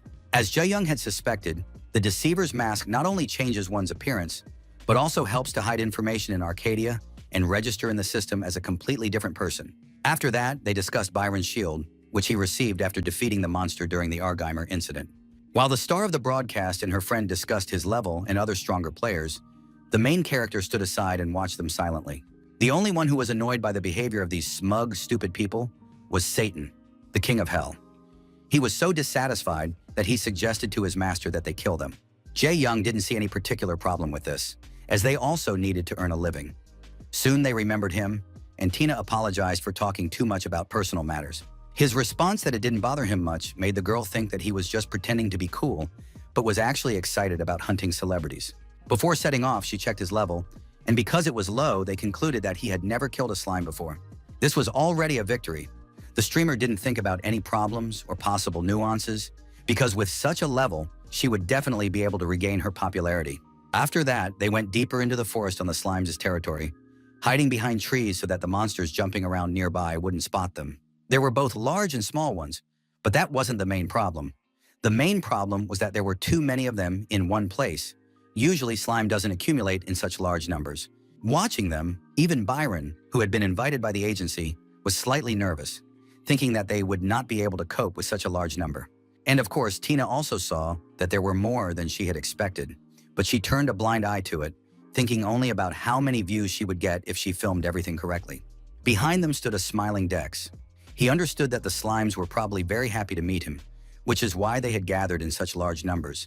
They were still as cute as ever. After assessing the situation, they finally began their hunt, all three of them coming out of their hiding place, while the commentators continued to mock them and place bets on when the girl would run away again. The confrontation was quite intense, and the friends struggled to hold back the slimes, splitting them into two groups to make it easier to deal with their enemies. In a sense, this was the first time the main character had seen someone fight in Arcadia. Usually, he either killed or seduced other players. The slimes were quite strong, each of them between levels 80 and 90, and they had a collective consciousness for attack and a high spirit of camaraderie, which made them difficult to defeat. There was a way to defeat them, to attack them all at once, but before they could do so, the slime jumped on Yoon Jae-young. Noticing this, the streamer was very happy because it was the perfect chance for her to save a low-ranked player and prove to everyone how cool she was.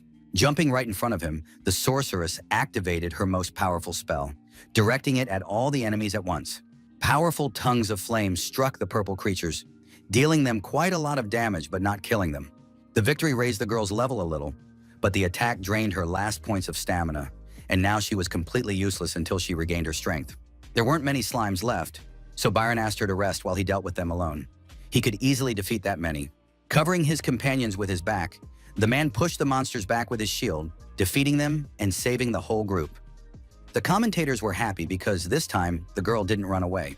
While she sat on the ground and restored her mana, the girl read the comments and rejoiced as she had managed to regain her popularity. After observing, the angel still couldn't understand what exactly was wrong here, but the demon explained to her that they had taken a player worse than themselves and used him for their own benefit. All this time, they continued to push their master into danger, pretending to protect him. Satan was more concerned that the young man really didn't notice this. Of course, everyone needs to earn a living, but everyone has their limits, especially a troll like Dex.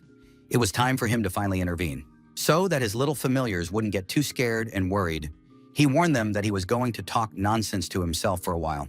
Since the streamers had gathered here today, he wanted to film something interesting and impressive, and for that he would have to talk to the camera. After all the slimes in the area had been defeated, Byron suggested taking a 10-minute break before continuing the hunt. Tina decided to read the comments for a while and saw people discussing how they had never noticed their guest level increasing even slightly, which was very suspicious. Turning to the young man, the girl asked what his current experience percentage was, but he was in no hurry to answer the question. As an excuse, he said he wasn't sure, but most likely it was because he had only recently increased his rank, which, surprisingly, was enough for the streamer. She was about to say goodbye and suggested that he subscribe to her channel and like her videos if he was interested when she heard the question of whether they were constantly hunting slimes. It looked as if the girl was recording a live broadcast, but surely killing slimes over and over again must have gotten pretty boring pretty quickly. To improve the content, the guy suggested they go hunting for something more challenging to make the video much more interesting. With an innocent smile, Dex suggested that Tina go hunting for a pack of orcs, sincerely believing that this would be more suitable for the two of them. Orcs were quite difficult enemies to defeat, even for 100 rangers, so everyone decided that as a novice, he simply didn't know this. Slimes were already top-tier content, so Byron believed that they should only go after the orcs once they had become a little stronger, to which he received a mocking response that they lacked confidence. Turning around, the guy smiled and said that since they didn't want to go with him, he would go monster hunting alone. Leaving the team, he suggested that they subscribe to his channel if they were interested in hunting orcs, as he had just started recording a live stream.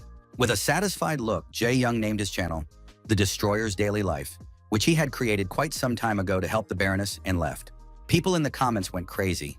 It was almost the most famous channel in Korea on Arcadia, but it only had 2 videos and no one knew who the owner was. Quite quickly, people left Tina's stream and switched to the Destroyer's channel to watch the blogger who had finally revealed his identity. As soon as the video started, people immediately began writing comments, mostly interested in how he would hunt orcs with his level 52 character. With a smile, Dex said that rank didn't matter and that his friends would help him, then equipped the title Savior of Slime and called his little companions. The effect of the title immediately began to work, and all the slimes in the area heard him, even the queen herself. With broad smiles, the monsters and their leader rushed towards their old friend. Although from the outside it looked rather creepy, the horror of how quickly they rushed toward the newcomer quickly passed when the Queen of Slime threw herself into the young man's arms, making a joyful sound. With a broad smile, the main character greeted them, telling them that there were some guys called orcs that he wanted to deal with, and he needed their help. While Byron was struggling to calm Tina, who was practically depressed because all the viewers had left her stream, something frightening happened. She couldn't see what was happening behind her friend's back, so she thought it was just an earthquake. But the warrior's face made it clear that it was much worse. The Slime Queen had once again taken on her terrifying form, merging with all the slimes into a huge boss as tall as a multi-story building. Standing on her shoulder was the familiar Chocolate Cake Joa, a newbie with a rank of 52 who had somehow managed to befriend this race of monsters. Smiling broadly, the guy called on his friend to go hunting for orcs, all the while continuing to record a live broadcast. A whole horde of slimes, all those who were in the territory of the former newbie city, headed towards the orc camp, commanded by a single player, which drove everyone crazy. The scariest part of it all was that once the slimes openly opposed the orc race, everyone was very curious to see where it would lead. Seeing their home being attacked, the green monsters growled, shouting in their language that this was their territory and the slime had no right to be there. But the little round babies were not bothered by this at all. They boldly rushed forward, attacking the orcs and ignoring their threats. Even the Demon King couldn't understand what the monsters were saying, so he assumed they were just saying something like that their territory had been invaded. On the other hand, who cared what the orcs were saying, especially when the main character took matters into his own hands, interested only in what he himself was doing. What was happening now in the monster camp could hardly be called a battle. It was just a regular slaughter, where one race was destroying another, giving them no chance. But this was only the beginning. Seeing that the orcs were being mocked, a red and frightening monster, superior in strength to his brethren, emerged from hiding. The level 120 orc commander roared, swinging his weapon and preparing to rush at the leader of the slimes that had invaded their camp. His level, stamina, attack power, and even health points were much higher than the queen's, and commentators said it was a sure defeat. Unlike them, the girl was not so smart, at least not yet. She attacked because that was her goal and did not think about the possibility of losing. Taking advantage of his wild strike, the orc leader, who was small compared to the queen, attacked the slimes, taking away quite a lot of health. This blow tore off her wrist and hand, causing her severe pain. The girl was very surprised and bent back in pain. Dex, sitting on her shoulder, smiled and said that everything was fine, because he was with her now, which meant there was nothing to fear, and they would definitely win. Using his skill, he transferred 3,000 influence points to the Slime Queen to help her deal with the enemy and strengthen herself. The strengthening effect lasted 5 minutes, during which time all characteristics were increased by 30%, so now there was nothing to worry about. The queen did not keep them waiting long. immediately counterattacking the orc leader, and even his block did not save him from considerable damage. Bypassing his defenses, the slime completely engulfed the monster, leaving him completely bewildered and helpless. This one blow was enough to kill the leader, bringing automatic victory to the slime race. It all ended much faster than the main character had hoped, but that wasn't such a big problem. It was quite possible that this was the charm of live broadcasts. The remaining orc military forces in the territory barely reached 1%, which meant that the minimum conditions for preserving the camp's territory were not met. At the same time, the percentage of slimes in this territory reached 99%, which meant that they had now completely captured the orc camp and made it their own. The reconstruction of the field took place live in front of thousands of viewers. It was so crazy that hardly anyone could believe it wasn't a dream. This is how the second habitat of the slimes appeared. Now, this fluffy, cute race owned not only the city of newcomers, but also a huge orc camp. Returning to her human form, the slime queen rushed into Dex's arms, thanking him for his help. Now she had even more friends. Moreover, they now had a new home, much more spacious than their previous lands, and the leader was very happy and couldn't stop smiling. They had just won a victory that went far beyond their race, leading to a brilliant revival that no other species could ignore.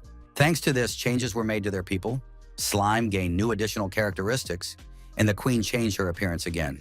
Named slimes with abilities were added, such as the guardian slime, whose level reached 150. The rest reached the 20th rank, rising 40 levels at once, so now the main character could not worry about their safety for some time. But the most important thing was that the slime queen, who had led the race to prosperity, continued to grow thanks to her brilliant deeds and evolved into a new entity. She was taking on a more and more human form, and now her appearance was more suited to her new title, the 200th level Slime Lord. It was the highest level on the Korean server that could possibly exist at the moment. None of the players could even survive near her. It was just insane. All these historical events took place on a live broadcast, in front of hundreds of thousands of viewers. There is hardly anyone who will not know about the achievements of the slimes after today. The queen's incredibly loud scream echoed throughout the area, reaching even Tina and Byron, who were far from the orc settlement.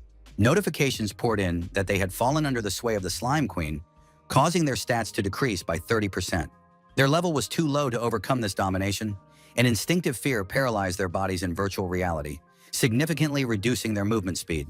While they suffered from the oppressive power of the new monster, the slime queen sincerely thanked the player for once again helping her people become stronger and make a name for themselves. The players who saved and revived an entire race were recognized as benefactors of the entire race. So Dex's title was changed to Saint of Slimes, and now all these little creatures would follow him everywhere. Unable to contain his curiosity, the Demon King intervened again and asked why his master cared so much about these little creatures, and if there was a reason for it. His master smiled sincerely, looked at him, and said that there was no particular reason for it. It was just that they were incredibly cute. Who in their right mind would do all this for such a silly reason? Tanchik was stunned and stood silently to the side, not taking his eyes off his crazy master. Soon after, rumors spread that slimes had invaded the orc camp, and the Korean branches of Arcadia held an emergency meeting, but they couldn't do anything. After that, several curious players tried to attack the orc camp, or more precisely, the slime lair, but they were helpless against the endless army of slime. The naive users were completely destroyed by enemies with incredible physical strength of level 20, but that wasn't the really scary part. What frightened them was their number, 123,215 heads. No matter how many times they were defeated, the endless number of them was enough to completely remove all health points. Born as the weakest monsters in Arcadia, the slimes had become a force capable of devouring an entire continent if they so desired. And so, the users' burning curiosity, fixed on the slime, naturally and inevitably turned to their host, the owner of the channel Everyday Life of a Destroyer. Very quickly, the number of subscribers reached 36 million, which was much more than the young man had expected. But considering that there are channels with more than 100 million subscribers, it was not a great achievement. In addition, he began to receive many messages with offers to meet up. The world had changed, and now many people wanted to make money from the game. Initially, the guy started streaming to make money from the game, but now he thought it was worth continuing to film because with the mask of a deceiver, no one would know his true identity. After reviewing several messages, the guy chose the company I+, as he thought they offered the best conditions, and copied their number.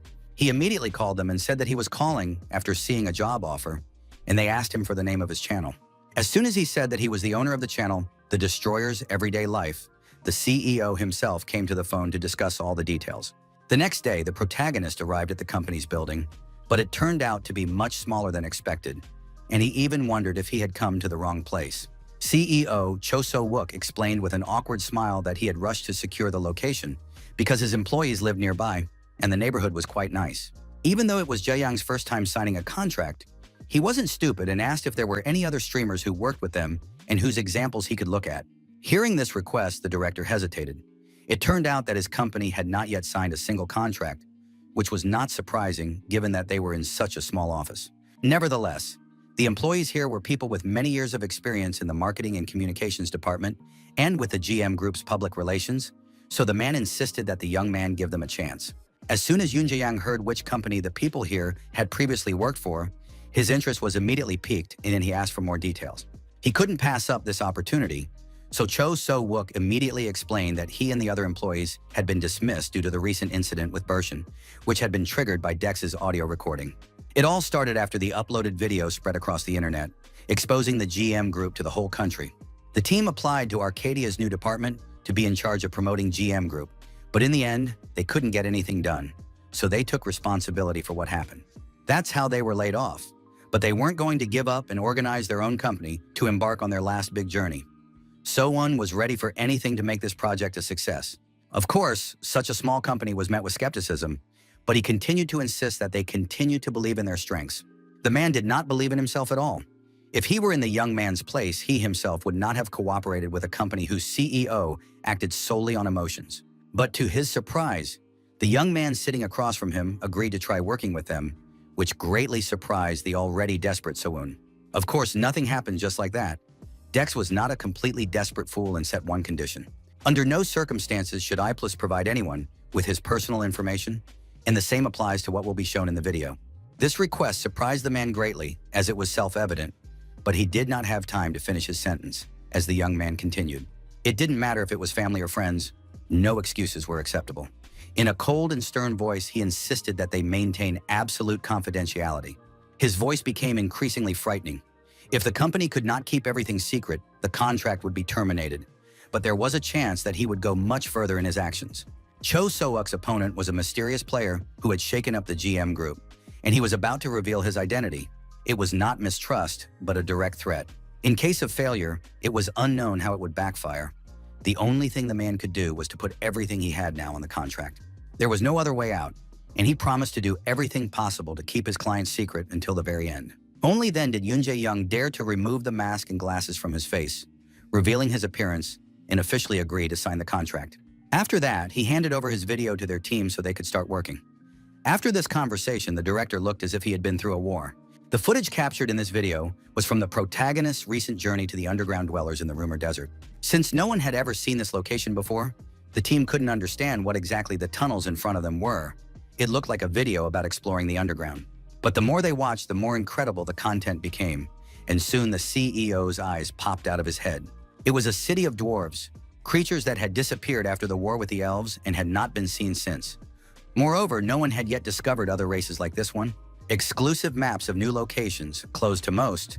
It was truly an imagination-boggling video, which was soon posted on the channel. Very soon, everyone saw how the owner of the channel, Budni Raznica, opened a new city and established contact with its inhabitants.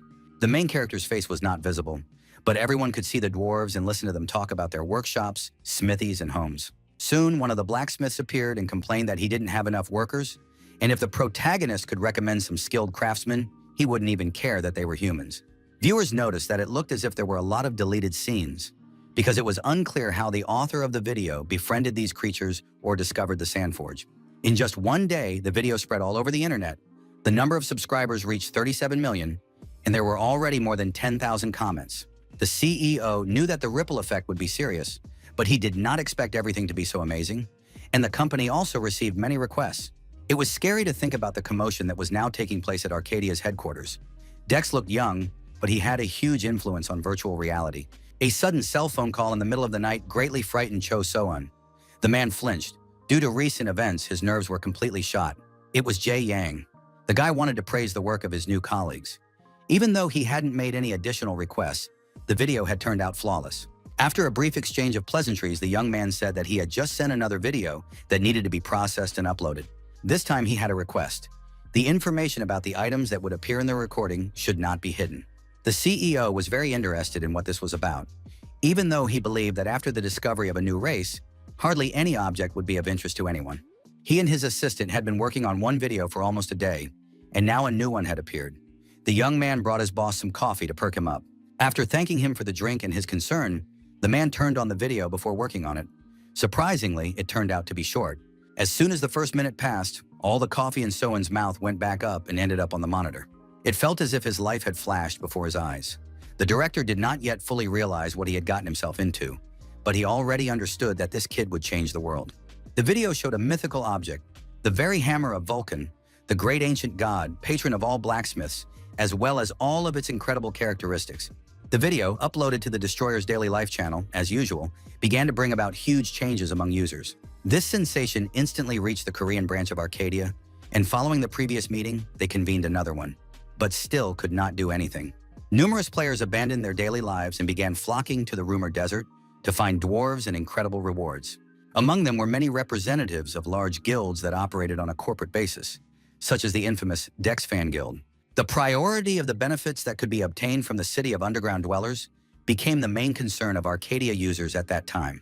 While everyone else was going crazy and testing themselves in the vastness of the desert, Yoon Jae-young enjoyed the sun, fresh air, and peaceful atmosphere in a deserted place. Ellie sat silently beside him, thinking about strengthening the slime, removing the key growth point of the adventurers, and deliberately revealing information about the dwarves. After all this, his master's next step would definitely be to find another hidden race, the elves. This excited the angel. She could finally go where the remnants of the ancient and long war between demons and heavenly beings remained. The situation was slowly spiraling out of the creator's control, and Alice watched from her side, analyzing everything that was happening. There was a surge in keywords related to the dwarves' storyline, causing a 42% leak of information on the subject. The blonde goddess had to deactivate all existing tasks related to this topic and switch to real-time task creation mode. The next day, Dex looked at the quest window, which had changed as soon as friendly relations with the dwarves had been established. Now it was necessary to establish communication between the two races. It was possible to persuade the thunder gods to negotiate with the elves, albeit with great difficulty. But now the problem was to persuade the other side of the conflict to do the same. While the guy was preoccupied with thoughts of how to find the elven settlement, Satan sensed something strange coming from the demon kingdom. This did not go unnoticed, and when Jae-young asked what had happened, the demon replied that he needed to leave for a short time to go to the underworld. According to him, a difficult situation had arisen that was troubling him greatly. While Ellie, meanwhile, gloated. Covering her mouth with her hand, she laughed and said that she had heard that one of the demons had rebelled, and at this rate, Tanchik could lose his place as king. The devil did not want to quarrel with the heavenly chicken, so before leaving, he simply warned his master not to succumb to the archangel's influence and to wait for him. Of course, he was primarily concerned about influence points, but somewhere deep in the demon's heart, there were sincere feelings. He said goodbye and promised to return soon. Dex sighed heavily and saw off his little familiar, mentally noting the demon's greed for influence points, which was not surprising since there were only 300,000 left. When he and the angel were left alone, the boy allowed her to go to heaven, and then it turned out that she had deliberately arranged everything so that she could stay alone with him. The young man did not immediately understand the meaning of Michael's words. He looked at her as if he had seen a ghost. The treacherous demons needed only a little push to start dancing to their tune. Ellie honestly told him that she had done everything possible to keep Tanchik away for as long as possible. She deliberately provoked a coup in the underworld and at the same time sent angels there, ordering them to cause a commotion. All this was done so that the flying rat would descend into the kingdom of demons on his own. The archangel was sincerely proud of her actions. It was truly impressive.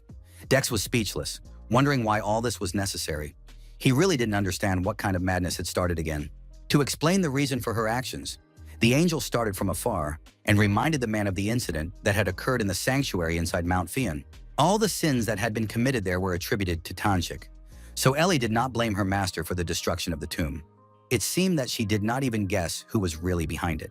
Even knowing the background, the guy still didn't understand what exactly the angel wanted from him, because so far everything looked very, very vague. Since the girl had gone so far as to get rid of Satan, she clearly had something to say, and the angel paused for a moment.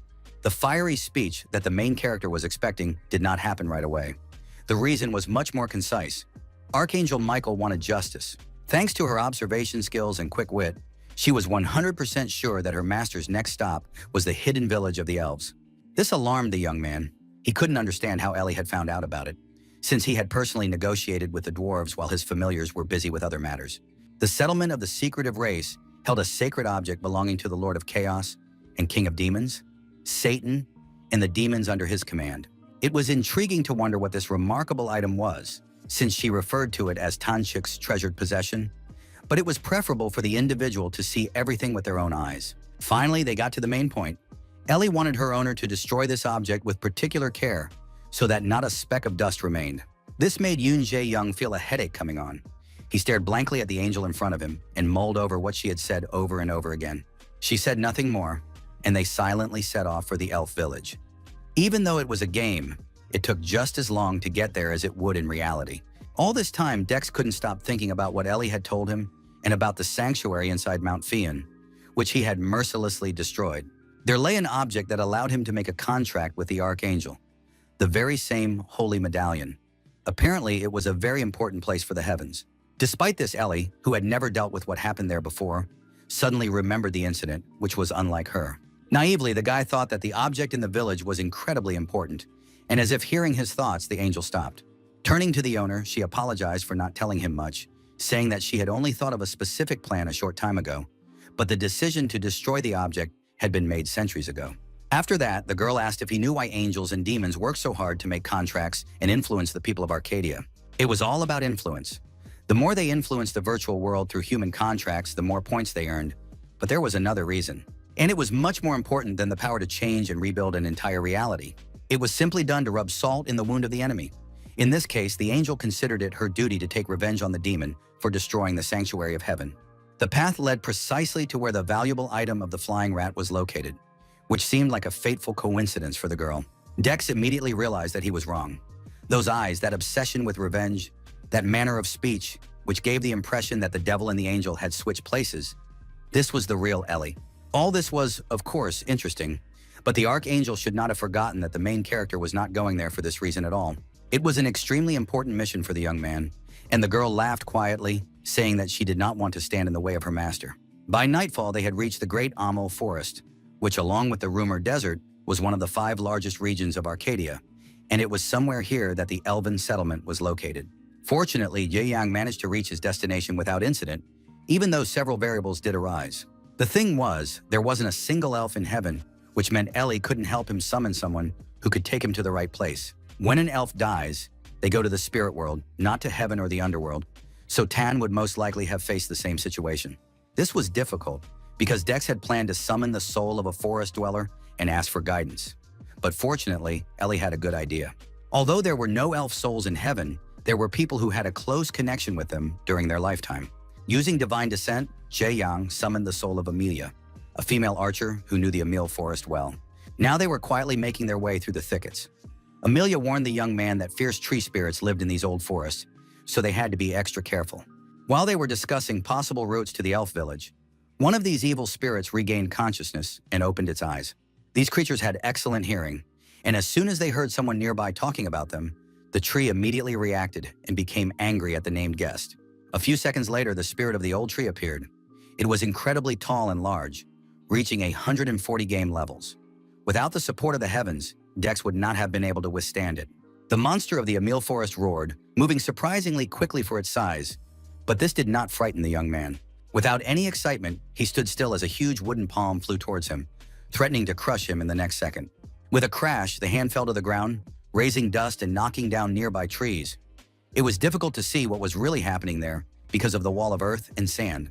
When the smoke cleared, one could see the unharmed Yoon Jae-young, his eyes shining with a heavenly glow, belonging to a heroic soul. With his help, it was possible to dodge any threat without making unnecessary movements. But it seemed that this giant possessed only physical strength. Noticing that the attack had failed and the intruder was alive, the forest spirit was surprised if these wooden monsters could experience surprise and other emotions besides anger.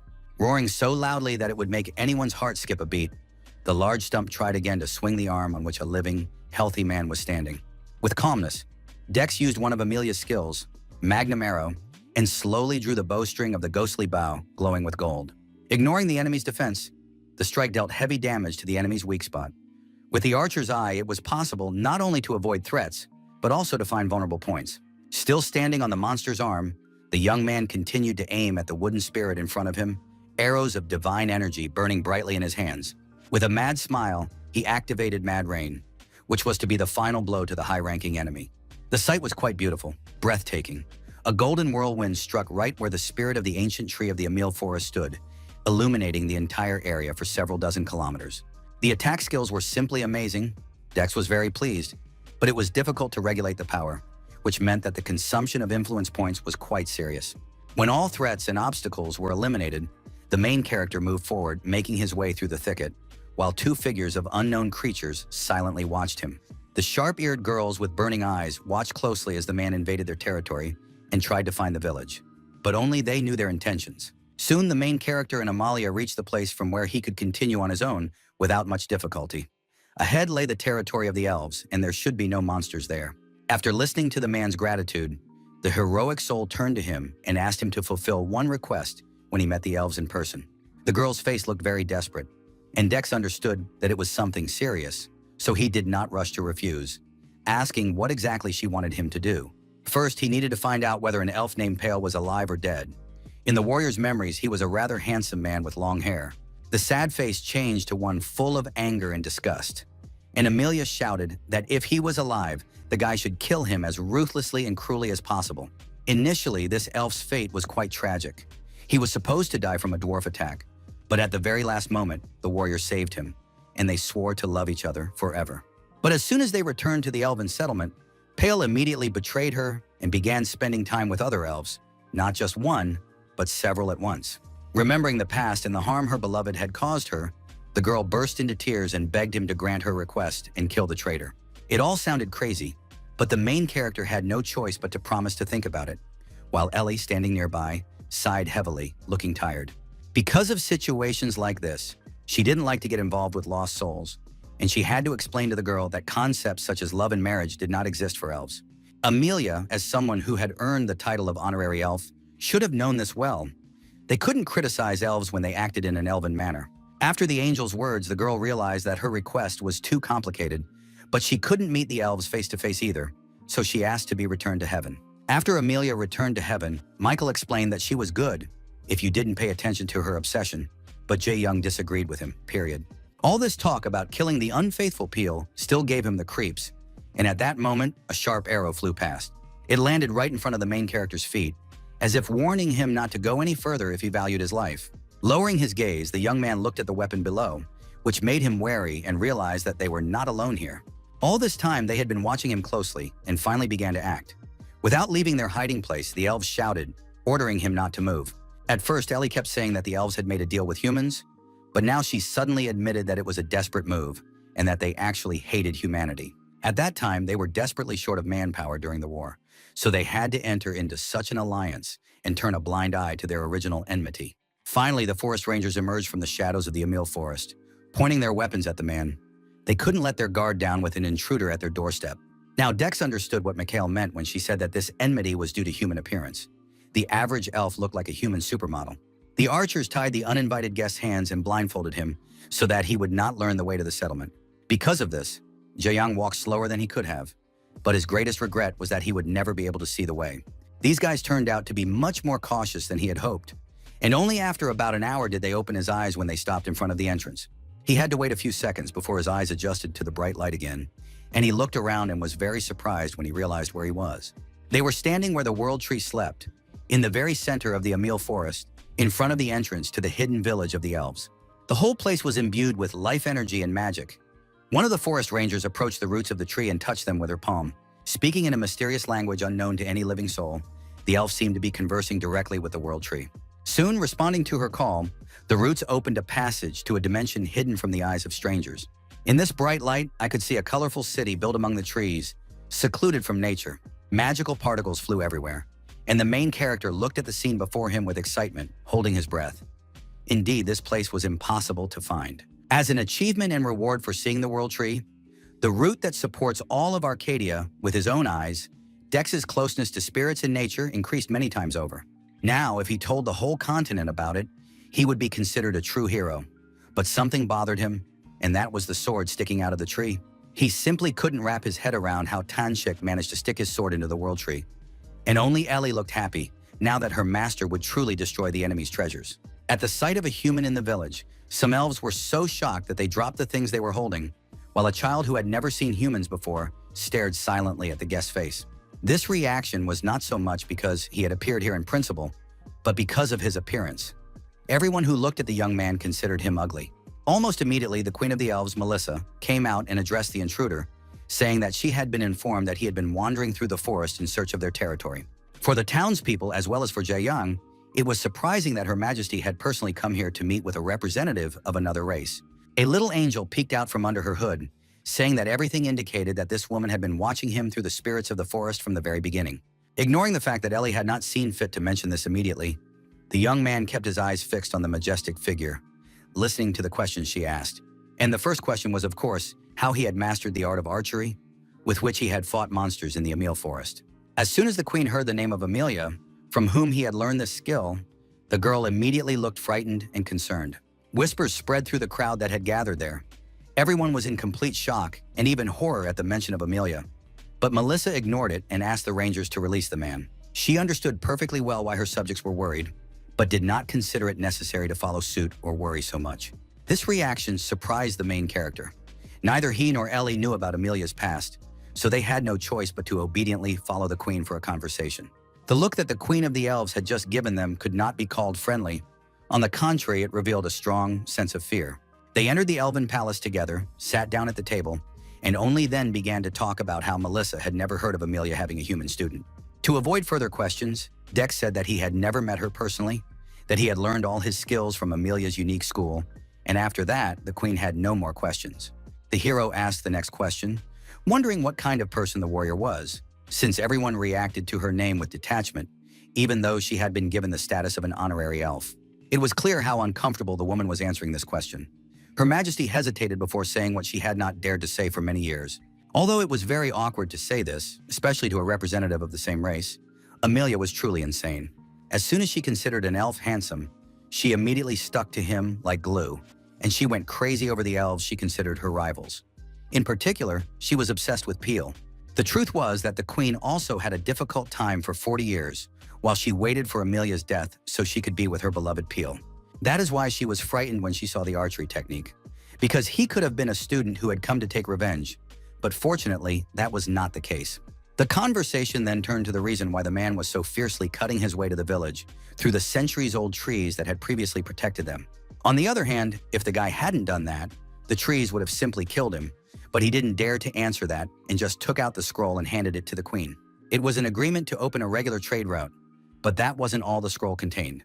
The more Melissa read, the more surprised she looked. With every word, she was overcome by a strange feeling of déjà vu that was impossible to ignore, because those who had the trading goods made her tremble. Finally, when the Queen of the Elves saw the signature at the bottom of the scroll, she realized who this trade agreement belonged to. It was their worst enemies, the dwarves. Only then did Dex reveal his identity as a representative of the peaceful delegation of humanity that had visited the Forge of the Sands. As far as was known, the war that had been going on for hundreds of years did not end with a truce. After a period of calm, at some point both sides broke off contact and moved into their current state. Enough time had passed, and the operation had been cut off from contact with the outside world for too long. Now it was time for a new era. The scroll announced the end of the war between the clans of dwarves and elves, prohibiting any offensive words of discrimination, a true peace agreement. No matter how much Queen Melissa thought about it, she could not detect a single lie in the words of the messenger of peace representing humanity. And yet it was very difficult for her to believe that the dwarves, fierce supporters of racial superiority, had made such an offer voluntarily. As the main character expected, the elves were not so simple-minded. Their obsession with appearance and contemptuous attitude were at a higher level than that of the dwarves. The queen chose to ignore what the man had said and asked whether wine and branches from the world tree were the only items available for trade. They asked to add spirit stones and fairy wing powder to the list, if possible, of course, but the girl's expressions suggested that this would be more difficult than it seemed. After thinking briefly about what she had just read and heard, Her Highness sincerely apologized and said that she could not accept the dwarf's offer. At first, the guy thought she was refusing because she wanted to make some changes to certain points, but Melissa still did not agree. The problem was that the elves did not have the resources, and the queen did not want to share this with a representative of a lower human race. Rising from the table, she said that if there was nothing else to discuss, it would be best for the man to return, and she would graciously escort him back to where he had met the rangers. At the same time, the task of the peace treaty had failed, and the game left him no room for conversation or action. ending everything immediately. He didn't know what to do because he didn't want to just retreat. Dex hated nothing more in life than stopping halfway, especially when the path became more difficult. At that moment, Ellie appeared, saying that she had warned him in advance that he would have no choice but to fulfill her request and destroy Tanchik's treasure. The young man looked at his companion with caution and distrust, unable to believe that she had known from the beginning that everything would turn out this way. The angel's face looked even more cunning than the demon's, and with a smile she suggested that he listen to her proposal again, as it was quite possible that he would find it beneficial. And then the archangel began her story from distant times, when the war between light and darkness suddenly flooded Arcadia with blood, the battle between hellish creatures and heavenly beings. In a terrible war in which angels and demons fought fiercely, it was the World Tree, not any of the races, that saved countless lives that were bleeding to death. Thanks to its ability to establish boundaries around its territory, the tree made it impossible for any living creature within range to use offensive skills, thus becoming a refuge. However, the war between demons and heavenly beings could not end so easily, and in the end, an incident occurred that can still be observed to this day. The sort of divine energy from the demonic world, which brings death, consumes everything, and corrupts with darkness, for some reason became stuck in the bark of the World Tree. Since then, the elves have been busy protecting their progenitor, and the coordinates of the tree's location are kept a closely guarded secret, making trade impossible. After listening to the story, Dex understood a lot for himself. It was the Archangel's wish and the minimum condition for the elves to accept his proposal for a peace treaty. Seeing that her master had finally agreed to her request, Ellie flew closer and whispered in his ear the plan of action that needed to be carried out to destroy the sword. All this time, they had been following the queen, and now the man finally spoke up, calling out to the girl. Melissa turned around and said she had nothing more to add. The guy said he had one last request, and if she followed him, he would quietly leave the settlement and never return. Together, they reached the roots of the World Tree, which was located in the territory of the Elven City. Her Highness did not understand why they had come here. Anxiety raged in the girl's heart. She did not trust people and could not understand what this young man was going to do. She could not read his actions. All she could do was stand there and watch Yunjiang's back, waiting for him to make a move.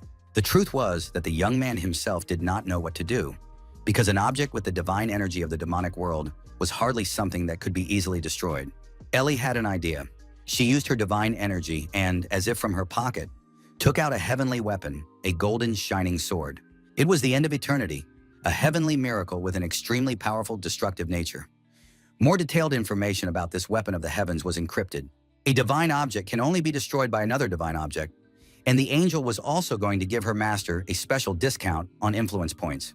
The main character was speechless.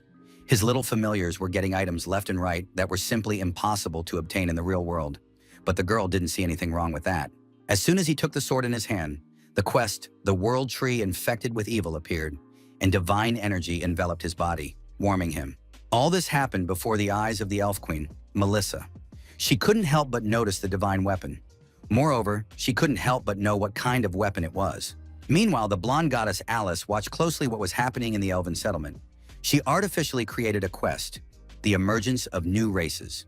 Coming a little closer, Her Highness folded her arms across her chest and said in a quiet, soft voice that, as she had thought, this man was extremely unusual.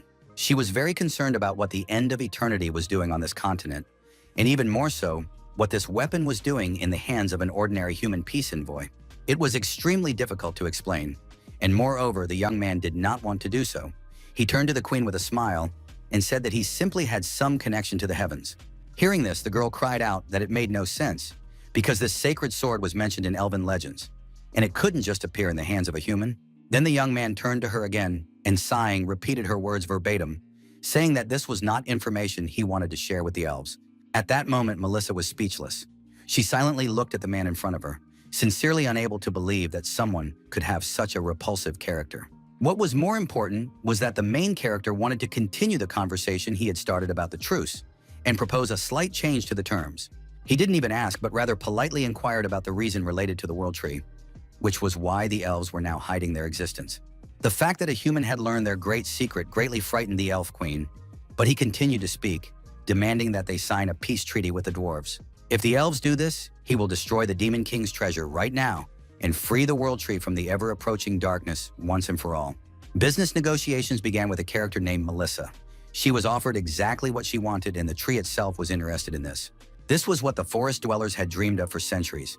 If a human could truly eliminate the source of evil that was devouring the world tree, it would change everything.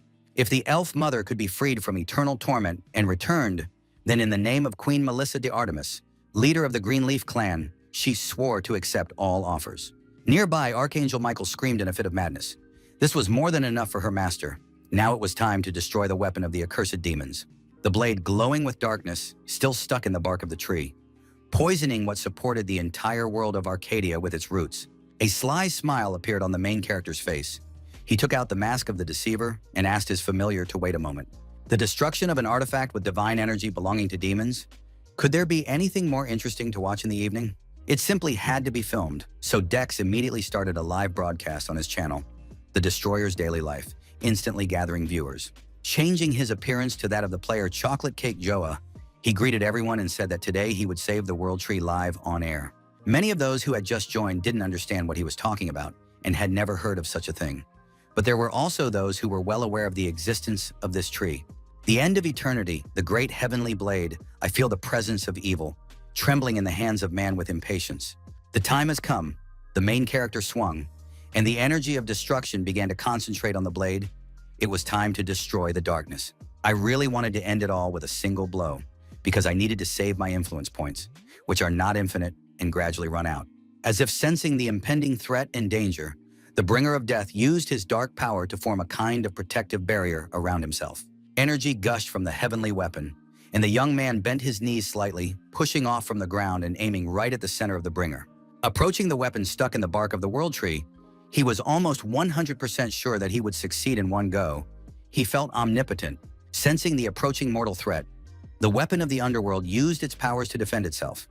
It possessed its own mind and could act even without Satan. As a defensive measure, the sword released black magic that burned everything in its path, rushing as fast as lightning, and almost nothing could stop it. Another blade pierced the bark of a tree. If Dex hadn't done that, he would most likely have crashed to his death on the ground, but he managed to hold on. The attack of the sinister weapon was so powerful that the young man really thought he would die here today. It was a miracle that he dodged it in time.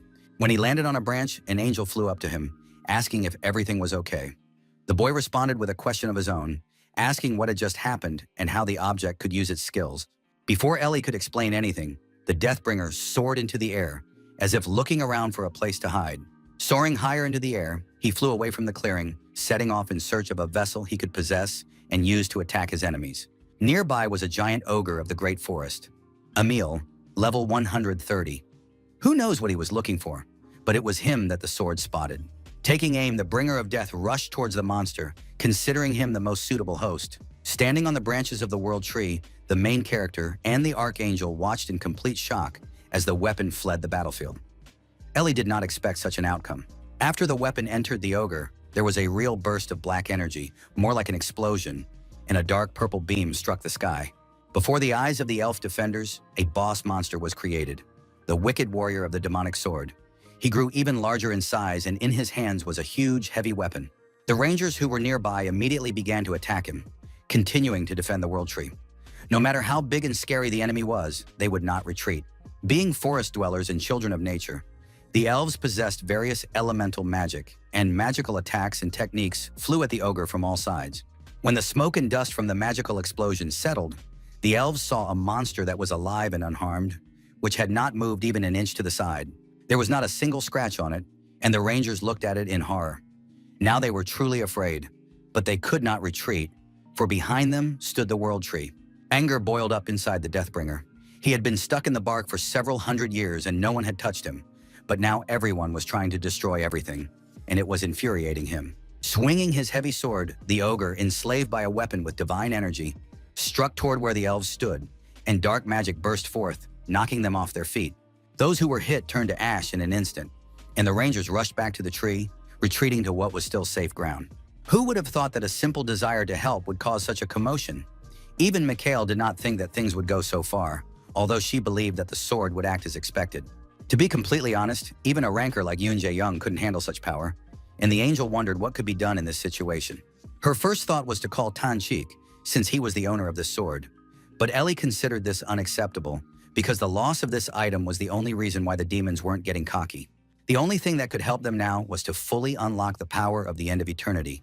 But how to do that remained a mystery until the girl came up with something. Flying closer, she whispered the plan that had come to her mind into his ear, but it was beyond reasonable. Even Dex was shocked, looking at her as if she were crazy, but the angel was not joking. She looked at her master with a sly smile and waited for him to agree, because there was no other way out anyway. At the same time, at the Korean branch of Arcadia, Executive Director Kwon went out into the courtyard to smoke a cigarette and calm down a little. There he ran into Manager Kwon, the director of the script department, whom he hadn't really seen much lately due to their heavy workload. They used to have enough time to discuss not only work issues, but also just chat. But now, for the first time in 3 days, they were having a normal conversation. After a short silence, the director asked why such accidents were happening on their continent, why everything was calm and going according to plan in other countries. After all, they had tried their best and the director and the team had done everything possible to make Arcadia successful in Korea. But now there was a new problem in the World Tree area. Fortunately, at least for their departments, this situation was not one they had to deal with, but the customer response team was clearly suffering greatly. As they rode the elevator up to their floor, they discussed what work awaited the script department in the future, but it was still too early to say anything. On the floor, everyone was crowded around the monitors and looked really excited, not taking their eyes off some video. Noticing Myung-han, a girl said he should take a look at it. Of course, the executive director was aware of the problem with the World Tree, but he believed that it was not worth paying much attention to, as there was nothing they could do about it anyway. But when he came closer and watched the live broadcast, he literally went mad, and it seemed as if his hair had turned gray. On the monitors, everyone could see a real angel, a girl with golden hair and 6 wings holding the weapon of heaven, the end of eternity, in her hand. It was Michael, the archangel in her true original form, a beautiful warrior staring resolutely at the enemy before her and ready for battle. Shortly before, when they were discussing the angel's crazy plan, Ellie asked her host to lend her his body for a short time, as her arrival would be the best solution in the current situation. If she actually took her true form, the number of points spent would be simply incredible, so the guy thought it would be better to call on Satan in this situation. Of the million he had received, very little influence remained, barely 300,000, so Dex could hardly fulfill his familiar's request. For a while, the girl looked at the man silently, then asked if he really thought she was going to use her influence points now. How could she descend from heaven with the points he had? Even summoning her spirit would be difficult with such a small amount, let alone summoning her. With a smile, the girl asked him not to worry, that this had been her plan all along, and she was ready to take full responsibility for what had happened. The only thing he could do was lend her his body. Since that was all that was needed, the young man was willing to take the risk, just to deal with this threat and return everything to a more or less peaceful state. A second after he agreed, her brilliant holiness, Archangel Michael, descended upon the player. His game mode switched to observer mode, and the entire area was flooded with divine light. Taking on his original form, the angel flew up into the sky, addressing the bringer of death, saying that he should have immediately obediently allowed himself to be destroyed, but he dared to rebel against fate. The live broadcast was still going on, and viewers across the network saw the angel in the sky bravely challenging the terrifying monster. Taking the sword, End of Eternity, in her hands, Ellie set about her plan, using her power, and her halo grew larger, rising into the sky. In the girl's eyes, blue as the sky, there was a terrifying determination and cruelty of the heavens. She gathered strength in the blade, commanding it to destroy all evil. The essence of death within the fence sensed the approaching mortal danger. Looking at the angel above him, now there was nowhere for him to run. With a swing of her blade, she unleashed all the power contained within the weapon of the heavens, and a golden divine light struck the place where evil stood, exploding everything in its path. The true destructive power of the End of Eternity was both terrifying and beautiful, the dazzling light from the powerful energy explosion turning night into day. It was simply incredible. The main character, who was watching all this, was completely enthralled. He couldn't take his eyes off it and wondered if they were using the same weapon. Under the onslaught of divine power, the ogre howled in pain. The power of the sword burned and inflicted incredibly high lethal damage, but the bringer of death stood firm.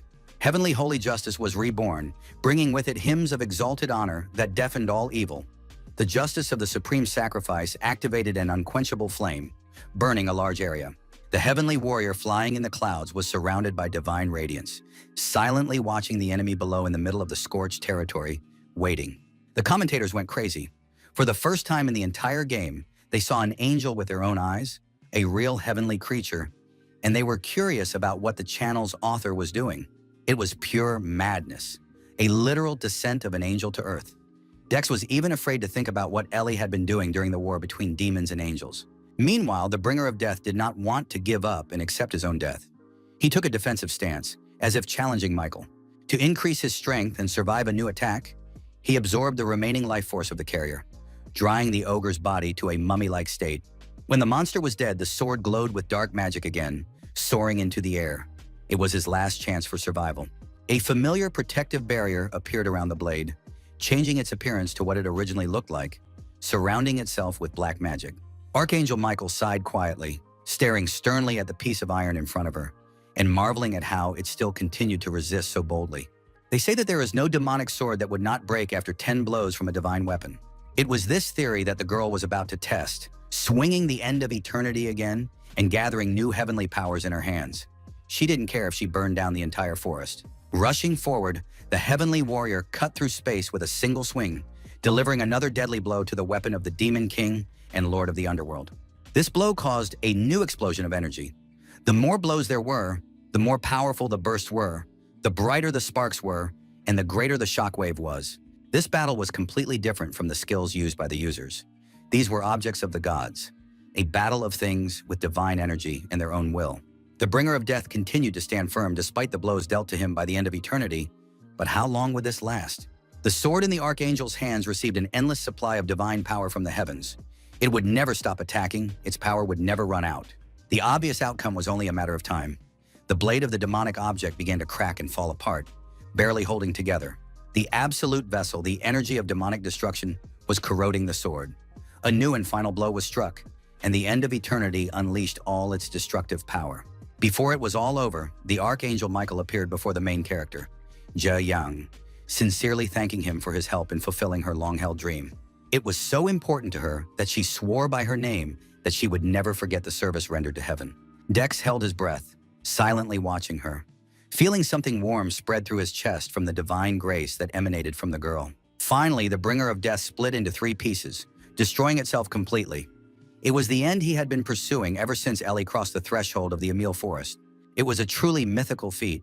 The influence of the demonic world decreased by a whole 4%. Fortunately, or perhaps unfortunately, the Holy Empire now began to keep an eye on Dex. While the favor of the elves in the heavens grew toward the young man, in the underground world of demons, Tanchik experienced pain when his weapon was destroyed. Even from such a great distance, he still felt what had happened. The Demon King knew perfectly well who was behind what had happened to his precious treasure. Resembling more of a terrifying monster than a ruler, he howled in rage, cursing the winged chicken. When it was all over, the angel smiled as she gathered the fragments of the blade into a bag. She felt a little burdened, but otherwise the amount of influence she had spent did not particularly affect her. To be honest, her actions were still relatively lenient, considering that she had borrowed a human body, which the young man found difficult to believe. The shards were objects imbued with divine energy, and they had to be taken care of before they fell into the hands of someone with evil intentions. To prevent the emergence of evil, the girl collected them, and besides, she had a suitable use for them. At that moment, Satan appeared, furious, his eyes burning with hatred, and all of it directed at one angel. Destroying the bringer of death in his absence could be seen as a declaration of war, but Ellie continued to mock him, saying that he would not be able to hold on to victory. Interrupting his outburst of rage and hatred, the girl held out the bag as if giving a gift, and the demon was confused, asking what was inside. With a satisfied smirk, the angel asked if he really didn't recognize his own item with divine energy, then opened the bag. Before Tanchik's eyes, the fragments of his beloved sword, which still contained remnants of darkness, fell to the ground. The Demon King's patience was not elastic, and he yelled at the top of his lungs, insulting the heavenly chicken with every word possible. Meanwhile, the customer service department of the Korean branch of Arcadia was in complete chaos, with endless calls from players asking endless questions about the scenario, the world tree, and the elves. As Kwon Myung-han had expected, it was a real madhouse. But he thought that all the problems would come from Dex again. But what happened was beyond all expectations. There was a real boom on the internet, with information related to this incident flooding various gaming sites, leading to the spread of fake news. Naturally, this led to an increase in complaints.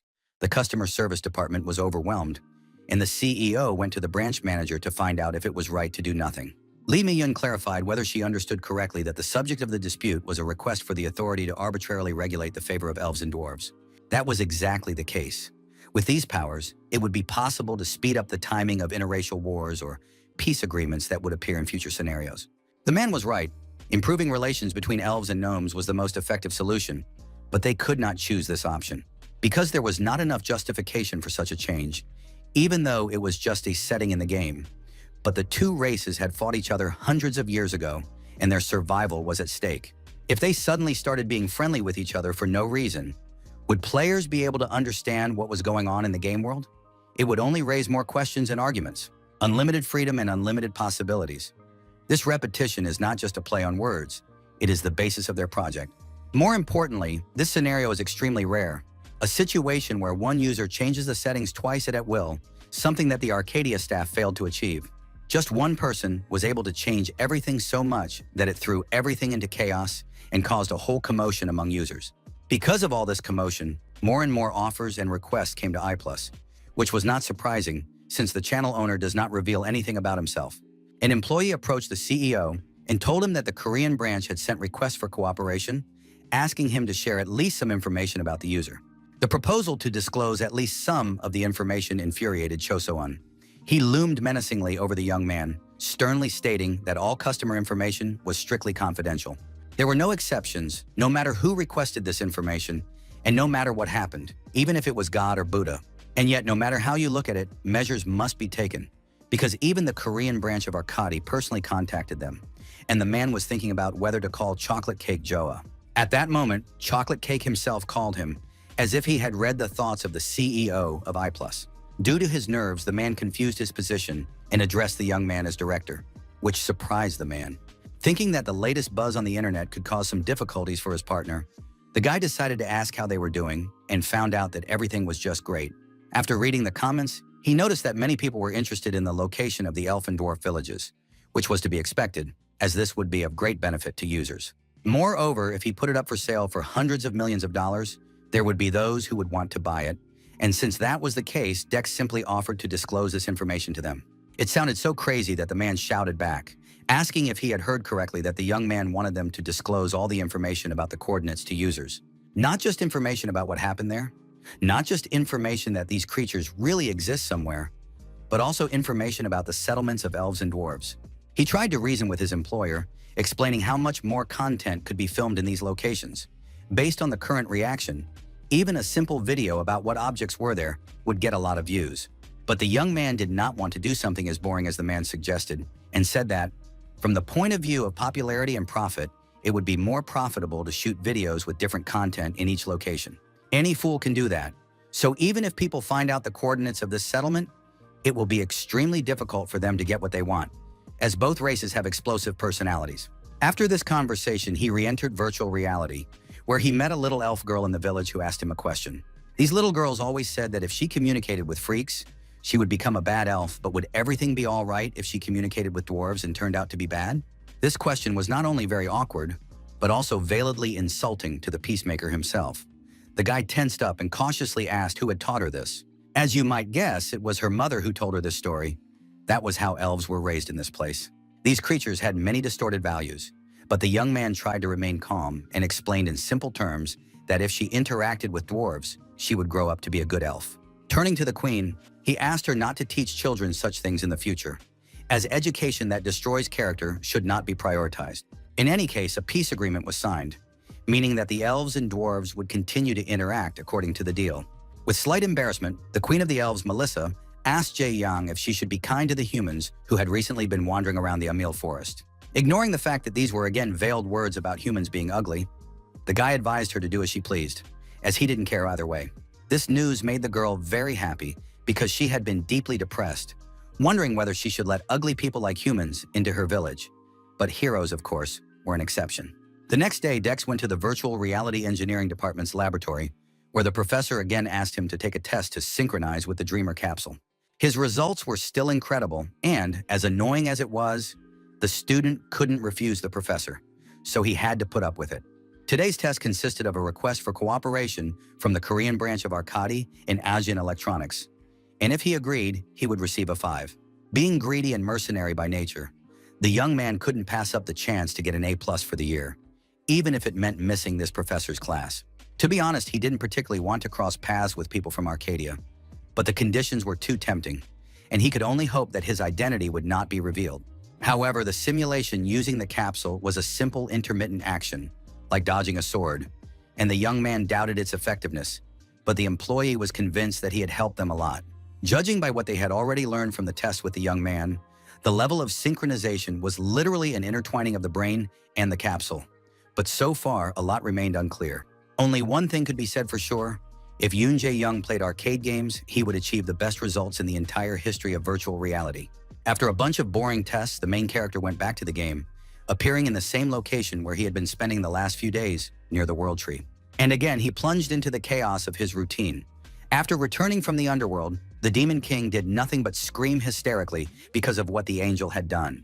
Unlike him, Ellie didn't scream, but she added fuel to the fire, continuing to tease him and provoke him emotionally. In fact, it remained unclear which of them was more of a demon. And again, they got into a fight. Dex looked at them with a tired gaze, unable to believe that this was all they had been doing in his absence. As soon as the demon saw his master, he yelled at him, asking how he could have so easily fallen for the heavenly chicken and destroyed the Deathbringer. And again, they began to yell at each other. Ellie said that the Avengers had lit up, and Tan asked how one could compare just one sarcophagus with an object full of divine energy. While they were arguing and yelling at each other, Jae-young received a request for dialogue from the World Tree itself, which actually had its own consciousness, which was surprising and interesting. After agreeing, a mark in the shape of a tree lit up under their feet, and the channel for conversation was activated. The pressure from this symbol was so strong that it almost knocked the young man off his feet. It was difficult to even stand. The World Tree did not have the strength for a face-to-face meeting at that moment, so it invited the travelers to a dream space where they could talk, and it appeared in the form of a girl. While his consciousness was in another world and engaged in dialogue with the tree, his body remained in the same place where he had been standing before. This creature had many different names, but most living beings in this world know her as the World Tree. First and foremost, she wanted to thank her savior, who had helped her free herself from the demonic dark forces, but that was not the main reason she had called him. In addition to gratitude, the centuries-old creature in the form of a little girl was interested in one more thing. Moving even closer, the girl leaned cautiously toward the young man, as if trying to see something inside his soul. As she expected, nothing was visible. At first, she thought he was unusual, since he was surrounded by the leaders of heaven and demons, but he was even more grandiose than she had imagined. It was very curious what the true essence of this person was. He was not an angel or a demon, not a spirit or a dragon. He had a simple human body, so where did the power to save the World Tree come from? As expected, this girl, like everyone else in this world, started talking about influence points, which could turn the whole world upside down. Dex said that he periodically receives tasks similar to missions, for which he receives a reward called influence. Surprisingly, the tree understood him. Despite the fact that she had matured at the very root, she was confused and very curious about who had such great power that they were able to give him these missions. As interesting as it was, even the main character himself did not know whose brain generated all the tasks he received. Sometimes he thought that this person was sick. With its usual level of divinity, the World Tree would not have been able to understand this, in which case everything would have been much more complicated. The guy noticed her excitement and hastened to say that he had told the truth. The girl immediately moved on from this topic because there was no answer anyway. More importantly, she had to pay extra for the answer to her question and brought him a golden fruit as a gift. After the gift was presented, she spoke about the elves and dwarves, whom he had helped take the first steps toward reconciliation between the tribes. Overcoming her awkwardness, the girl asked if she could ask for one more favor, but the main character clearly and sharply refused. This reaction greatly surprised the World Tree because she was not even listened to. Dex explained that it would be extremely difficult for him to fulfill this request because he was just a simple, worthless person. In reality, he was worried about his influence, as he had very little left, only 100,000, so he didn't want to get involved in any huge adventure. This response greatly surprised the 1,000-year-old creature because she clearly saw all his brilliant achievements and was sure that he could handle it. Killer of newbies, destroyer of relics, noble assassin, cruel necromancer, diplomat who could negotiate with the devil himself, saint of slimes. She could see all these titles. There were many strange achievements, but she believed that this man could do her a favor. And if he couldn't, then probably no one could. Noble judge, seeker of neutrality, revolutionary of equality, for the World Tree, Dex was like an open book. She saw his essence as the Bard of Anarchy. She continued to list his titles, addressing him as politely as possible. Friend of the dwarves, hero of the elves, and simply a respected wanderer, while the green vines continued to entangle the young man. With all due respect, the girl asked for a favor once more. In the name of the World Tree, sincerely hoping that he would listen to her request. A task appeared. Scattered continents. Arcadia, once a single continent, was now divided into several, and the World Tree wanted to reunite them. To complete this task, the heart of a dragon was needed. At the sight of this material, everything inside the young adventurer trembled. This was a new challenge and a new unknown creature. At the dawn of Arcadia, the world was originally a single entity, one huge continent called Pangaea. The tale of a dragon, white as snow, hiding in the harsh, snowy mountains, was one of the most crucial, as important as all the others. For example, tales such as the one about dwarves creating things like gold and silver treasures deep underground, or the tale of a mysterious and beautiful fairy who lives in the forest in harmony with nature and all living things, about the children who inhabit these forests. The continent is so vast that its scale is impossible to imagine. In the past, Arcadia represented all of this, but when the World Tree fell asleep, much changed. As a result, it could no longer continue its mission to maintain the integrity of this world with its roots, and the continent gradually split apart. All this information would be impossible to find in a library. Arcadia was the second continent, the official name of the server on which the main character was now playing. Gradually, he began to realize how impressive and large-scale the request of the World Tree was. Literally the size of not only the virtual world, but also the real world. Meanwhile, the girl continued to talk. The problem was that she had not recovered enough to demonstrate this power of unity. Recalling the girl's words that it would not be so difficult, the guy felt himself losing touch with reality. It seemed to him that the tree was all-powerful, so how could an ordinary person help? These words sounded extremely sarcastic, but the young lady took them positively and laughed quietly. She said that her request was not urgent and would take a long time to fulfill. He just needed to do it when he had free time. And when he realized that he could do it, he had to bring her an item that she really needed. The guy didn't immediately understand what she was talking about, but the World Tree quickly clarified everything. She needed a dragon's heart. At that moment, Dexa was struck as if by lightning, and he could hardly understand anything, staring in shock at the girl in front of him. Ideally, she needed the heart of an ancient dragon or higher to achieve the effect she wanted. It had to be of that level. The main character's head began to ache, and he finally lost his temper and shouted, "How could anyone ask for such an absurd and difficult favor with a smile?" But he never got an answer, because after his words, the World Tree immediately broke contact with him, returning him to the real world, where the guy saw the elves as soon as he opened his eyes. He found himself in a strange place on a bed, surrounded by girls from the forest people, and while the young man was coming to his senses, one of them called Queen Melissa. The recently created task appeared again. Dex silently stared at the mission window and thought that it was simply insane to bring the heart of the strongest creature in Arcadia. While he was muttering curses under his breath, the Queen of the Elves ran into the room, heading straight for him and rejoicing that the man had regained consciousness. Seeing the girl, the young man immediately asked what was going on, but the elves standing nearby scolded the intruder for being in the Queen's bed and behaving disrespectfully.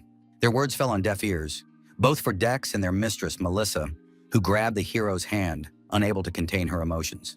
Tears of happiness welled up in the elf's eyes, and she cried out emotionally, saying that the World Tree had finally come to life. Sunlight filtered through the foliage, magical essence added radiance to the tree's crown, and fairies and little forest spirits flew among the branches. All the elves who lived in this forest were very happy and could not hold back their tears. Their mother, the tree that had given them life and protected them for many years, had finally awakened. Leaving the royal chambers, the main character held the golden fruit that the girl had given him in his hands and thought that it was not a dream after all. Approaching the balcony where Melissa was watching the awakened World Tree, Jae-young politely addressed her with a question. He was extremely curious whether, perhaps by pure chance, the elves had somehow managed to obtain the dragon's heart, or perhaps had once possessed it. A short time passed, and a whole bunch of false news stories appeared on the internet about the location of the elven and dwarven settlements, while the creators refused to comment in an official statement. Users were literally obsessed with searching for traces of these two races, and their refusal to disclose information from the head office caused a lot of discontent and anger. The goal, full of romance, with wealth and glory promised in case of success, was too tempting for most people to resist. Inside the game, there was also real madness, with those seeking easy money selling information and hiring people who could find the location of the elves and dwarves. There was also commotion in the forest dwellers' settlement. Queen Melissa gathered her subjects to announce her decision in the coming changes. For a long time, they had lived in isolation and had no contact with the ugly creatures, but this could not go on forever. Very soon, people would begin to come to this village. Thanks to the fact that the savior of their mother, the World Tree, was none other than a representative of the human race, Mr. Dex, they were now known to the ugly creatures. To repay the kindness this man had shown them, The elves must open the door to establishing diplomatic relations. Surprisingly, this was not the worst news. One of her subjects asked if it would be possible to discriminate against the ugliest people. A blush appeared on the queen's face, and she said with a happy smile that in that case it would be difficult to do otherwise. The next day, news spread throughout the GM trade union that a person had been found who knew the exact location of the elf village in the dwarf settlement. Unfortunately, this news did not please the head of the union, Choi Jae-gyu, as this was already the fifth genius who had tried to deceive them and get easy money. His assistant was sure that this time the information might be true, because this person was a tracker class user who specialized in adventures. Not long ago, this person had discovered a hidden ancient dungeon, managed to identify the most likely hiding places of the dwarves, and obtained related manuscripts. This time, they had every chance of being the first users to reach the settlement and conclude a lucrative contract, but the amount requested was too high. Information leads directly to money and power, especially in this game. So even if money is asked for in return, it is worth paying a certain amount to make it all worthwhile. The amount that their negotiator managed to agree on was 100 million, while the guy originally wanted 500 million. It's hard to imagine how they managed to knock down such a huge number. After thinking for a short time, they came to the conclusion that they were willing to pay that amount, and if it turned out to be a lie, the deal would be automatically terminated. Now that this problem had been solved, the lazy young man patted the stack of papers and asked if he really had to do all this, or if it would be easier to just say that he had looked through everything. As a result, he missed the chance to find out the location of the dwarves for free, as Jegu's head was filled with excitement at finally playing for big money in Arcadia. While he was fixated on big money, investments, and profits, a free video about revealing the coordinates of the elves and dwarves was released on the Destroyer's Weekdays channel. There are many different classes of players in Arcadia, which users divide into combat and non-combat classes. In detail, each class has its own characteristics and strengths, but balance is mainly taken into account so that there is no superiority or inferiority among all ranks. However, as in all games, there is a division between the more popular and the boring. People remain people even in virtual reality. If there is a class that seems useless to most, they begin to belittle it, and those who have chosen such an occupation are insulted and ridiculed. In Arcadia, the Explorer became such a class. They had absolutely no combat or trading skills. All users with this class did was wander around the world and hope for luck. One such unfortunate soul was the Explosive Adventurer, a guy who was genuinely happy with his situation, but after playing for a long time, he got tired of hearing ridicule and humiliation from all sides. He knew that many looked down on him just because he had become an explorer, and perhaps this attitude would never change for the better, because even his friends couldn't understand him. Now he wandered the world of Arcadia in complete solitude, searching for ancient ruins and artifacts, and now the guy was on his way to the Rumor Desert. The words spoken to him by friends and strangers weighed heavily on his shoulders. All the advice to switch to a combat class and just enjoy the hunt. It was annoying to constantly hear all kinds of advice, but was it really so strange to chase romance in games? On the contrary, the Explosive Adventurer couldn't understand why even in games everyone was so fixated on efficiency and high levels. Full of determination and resentment for all the unpleasant words, the guy kept moving forward, confident that one day he would prove everyone wrong. After many long hours of traveling through vast and dangerous deserts, the young man found a huge gate in the ground, leading deep underground. He was sure that this was the entrance to the dwarves' settlement. It was probably the happiest moment of his life. Putting the puzzle pieces together to open the entrance turned out to be easier than the adventurer had imagined. Just a few minutes after he first discovered them, he managed to open the gates, and a path leading deep underground appeared before him. Finally, one of the users, without the help of the author of the channel, The Destroyer's Daily Life, found the dwarf city, the Forge of Sands. As the Explosive Adventurer ran down the stairs in joy, a suspicious red net was thrown at him from the side, trapping him. It was a special catching net, and due to his lack of basic characteristics, the young man could not resist and was easily subdued, blocking his path. 3 stern-looking gnomes appeared before him, bearded men holding weapons and speaking sternly to the intruder, asking how he had found their secret passage and for what purpose he had come here. Their first thought was that the human had come here to steal their treasures and artifacts, but the young man shouted that he was just a regular explorer and had no suspicious intentions. But no one listened to him anymore. The dwarves were sure that if they let him go, he would immediately run to his friends and tell them about it, so it was better to lock him up here. A chill ran down his spine. These gnomes clearly intended to lock him up here forever, and the adventurer was very frightened that he might end up here for good. Suddenly, the gnomes approaching with weapons stopped. One of them, Cain, seemed to see something that prevented him from harming this man. An incredible insight washed over him, and the man was greatly surprised, looking at the adventurer as if he were a ghost. In the next few minutes, they all stood in complete silence, looking at each other with fear and distrust, no one knowing what was going on in Kane's mind. Gathering in a small circle, the dwarves began to whisper, discussing something among themselves so quietly that the human boy could not hear them. After a brief discussion, the three gnomes turned to the young man under the net, silently staring at him for a while, after which the binding effect was lifted. After removing the nets, the dwarves apologized to the traveler, saying that if they had known in advance that he was their kin, they would never have attacked him. They were sure that the guy was half-gnome, because there simply couldn't be a human of the same height as the dwarves, and they were always happy to see half-breeds who returned to the city. Thus, the adventurer fulfilled the requirements for entering the Forge of Sands, and from now on he will be able to move freely around the city, coming and going as he pleases. At the same time, a man known to the CEO came to I+ to discuss cooperation. It was Lim Yong-go, the CEO of GM Group, the company where Cho So-woon and his people had previously worked and from which they had effectively had to flee. Being addressed as a manager greatly angered the already dissatisfied man. He was annoyed that people still saw him as an employee, but even if that were the case, he demanded basic courtesy towards himself. Two young men watched from behind the door. They had left with their boss after management demanded absurd productivity and constantly tormented the entire team. Cho So-woon listed everything that GM Group management had done to them before, and Lim Yong-go looked confused. He did not expect this fat man to be so bold. According to him, he did it all for the prestige of the company, but So-woon could clearly see that the man was squeezing out these dry apologies instead of stating the reason for his visit. Realizing that they would not be shown any more mercy, Director Lim fell silent and placed an envelope with papers on the table, pushing it closer to his former colleague. GM Group wanted to take over the management of I+, and the envelope contained a merger proposal. They had been able to easily manage these idiots before, and the man believed that this would still work. The agreement stated that there would be continuity in hiring for all employees, and special bonuses were provided for existing employees. There were also incentives for the CEO, Cho So-woon. His former employer was sure that these were excellent conditions and that they would definitely agree. With a smug smile, Lim continued to talk about how wonderful it would be when they merged the companies. But the man had already guessed that it was all because of Joa's chocolate cake. When he asked about it directly, the CEO of GM Group faltered, looking taken aback and staring in surprise at the man in front of him, remaining silent. As expected, everyone tried to find out details about the I+ client, and GM, who loved dirty games, couldn't stay away. It's their style. Tearing up the merger contract in front of Lim Yong-go, So-woon said that he would never hand over the client's data even at gunpoint and demanded that the man leave. It was a very bold and serious move, akin to a declaration of war, and the employees who witnessed it were both delighted and surprised at the same time. This behavior greatly angered the smug CEO, who left the room shouting at his former employee and threatening that they would quickly go bankrupt on just one video. The situation was becoming increasingly absurd.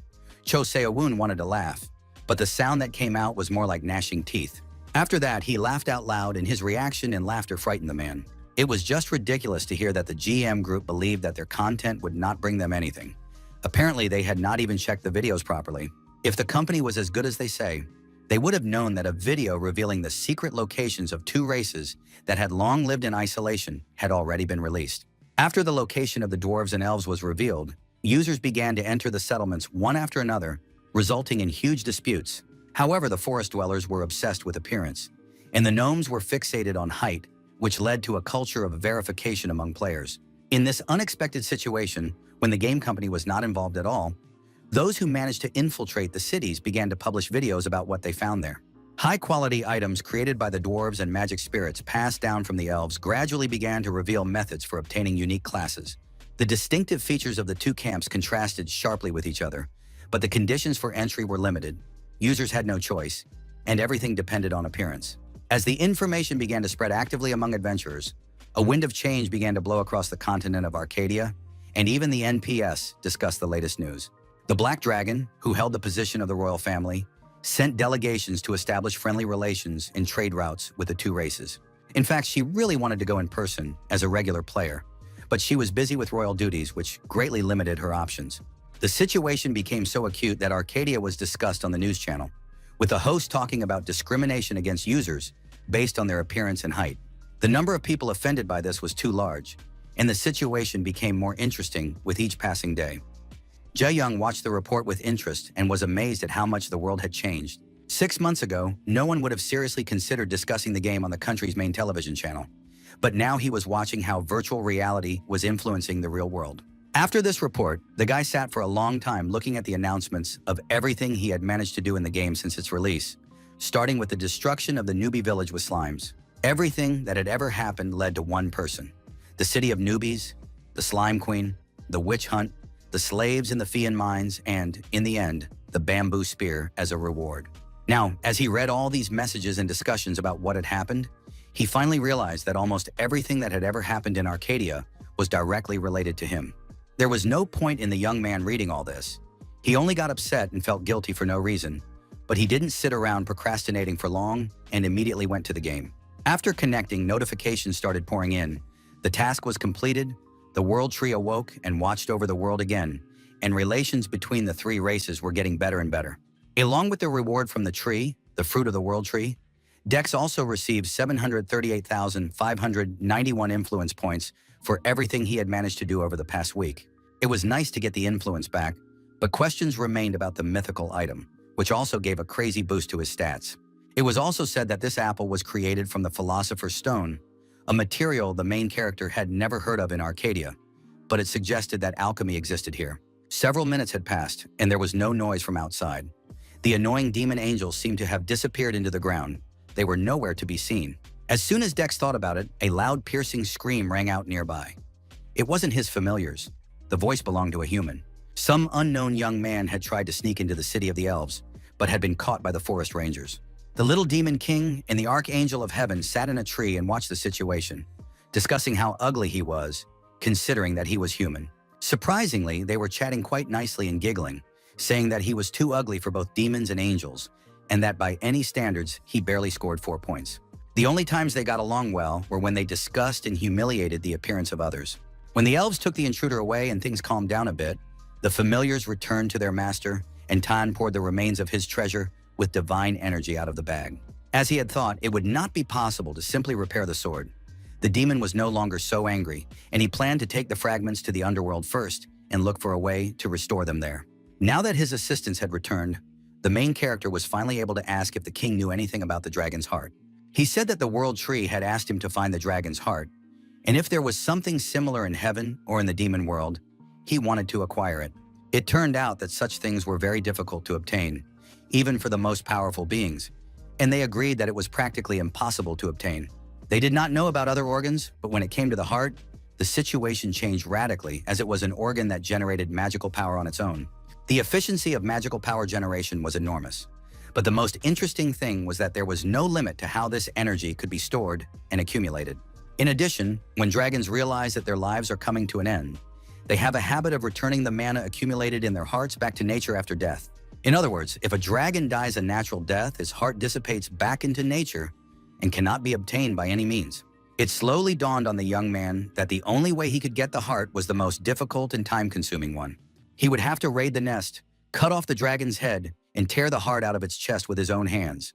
Otherwise, nothing would work. Before the master could say anything, the demon warned that even if it was a matter of divine descent, even if he summoned the strongest spirit, it would be too difficult to accomplish this task. Even the angel confirmed that no soul in heaven could help him, and since they had brought up the subject, Jiayang asked if there was a way to catch the ancient dragon. It was becoming very interesting to calculate how much influence would be needed to solve his master's problem, so Tanchik took out a calculator. Since it was an ancient dragon, it was at least 8,000 years old. Let's say the Demon King entered his master's body and took a couple of items with divine energy with him. After calculating everything he would have to take with him and how much power he would have to expend, the demon came up with a number equal to 123,114,444 influence points. When the devil heard the commotion, he became dissatisfied and said that killing the dragon would have too great an impact on the entire continent and could not cost less. Even the archangel supported him, saying that if she entered the battle, it would require at least 150 million influence points, but heaven cannot participate in the killing of dragons. There was logic in their words, and the young man did not dare to protest further. He fell silent and thought deeply about everything he had just heard. Even if you took all the continents into account, there were no more than a few dozen dragons, and what's more, he was planning to hunt a creature of lord rank. Although the body was not complicated, the young man still planned to think about how to accomplish it, and hoped to one day catch an ancient winged lizard in the future. Now that the main task was completed and the guy was relatively free, he planned to return to the village of Rumor, which was located in the territory of the dwarves. There was a friend there whom Yoon Jae-young had agreed to meet, and although he was not happy about it, he had already promised and could not simply ignore it. It was all about his classmate Jae-young, who kept asking where he was playing and what he was doing so they could meet up in the game. Whether it was during a break or a couple of hours, the guy kept asking if he was busy, if he had completed all his tasks, or if he was doing something secret. After class, he even offered to collect a rare item for his friend, which he had received but, unfortunately, was not suitable for himself. But for Dex, it was probably junk. The questions and requests to help at least once came nonstop, and over time, the main character got so tired of it that he was ready to explode at any moment. And this explosion happened very soon. The student covered his friend's mouth with his hand and shouted that he would help, but only if he stopped asking questions. To get the guy to stop whining, Jae-young promised to take him to the dwarf village, where he had probably never been before. These words greatly surprised Jae-young. His friend didn't look too happy. It turned out that he wanted to go see the elves because he had heard that they were incredibly beautiful. But Dex understood perfectly well that his friend would never be accepted by the elves. So he advised him to listen to himself and said that he was clearly one of the dwarves. With that, they finished their conversation and agreed to meet in a village not far from the Rumor Desert, from where they would head to the underground settlement. After hearing their master's story, the little familiars were very surprised. They did not expect that someone like him could have friends. Even knowing people, Tanchik still did not understand how someone like Dex could maintain close and adequate relationships with anyone. But what was most striking was that the guy apparently really didn't understand what his assistants were talking about. Tan explained that the hero had deceived too many people. According to the demon, the reason Dex wore a mask and hid his identity was because he was afraid of being caught and killed by other people. And since they were heading to the Rumor Desert, Ellie asked if they could visit the boy who was currently learning the art of blacksmithing from the gnomes. This was a boy who had encountered the remnants of the god Volcanus' soul and now carried out his will. Since Dex was also curious to see how he was doing, he promised the angel that they would definitely stop by after meeting his friend.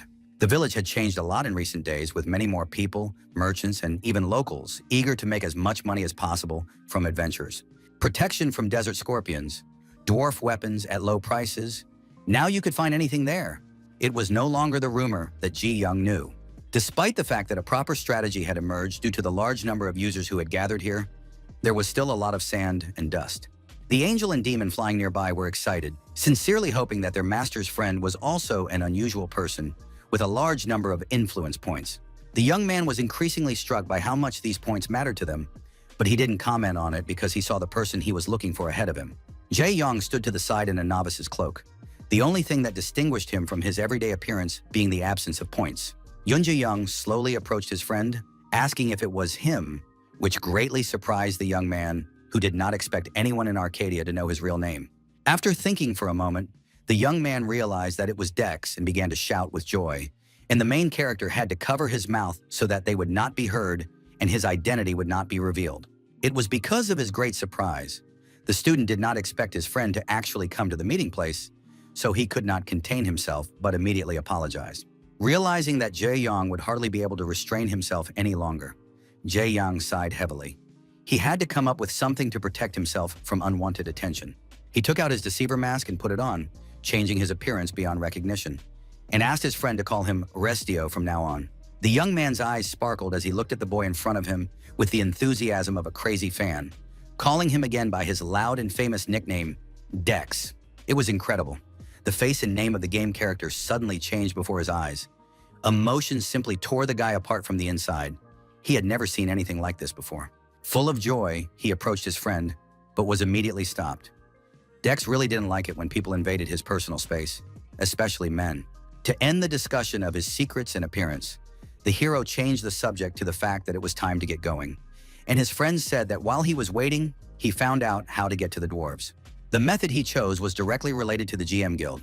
If they followed their caravan, they would be able to reach their destination in the fastest way possible.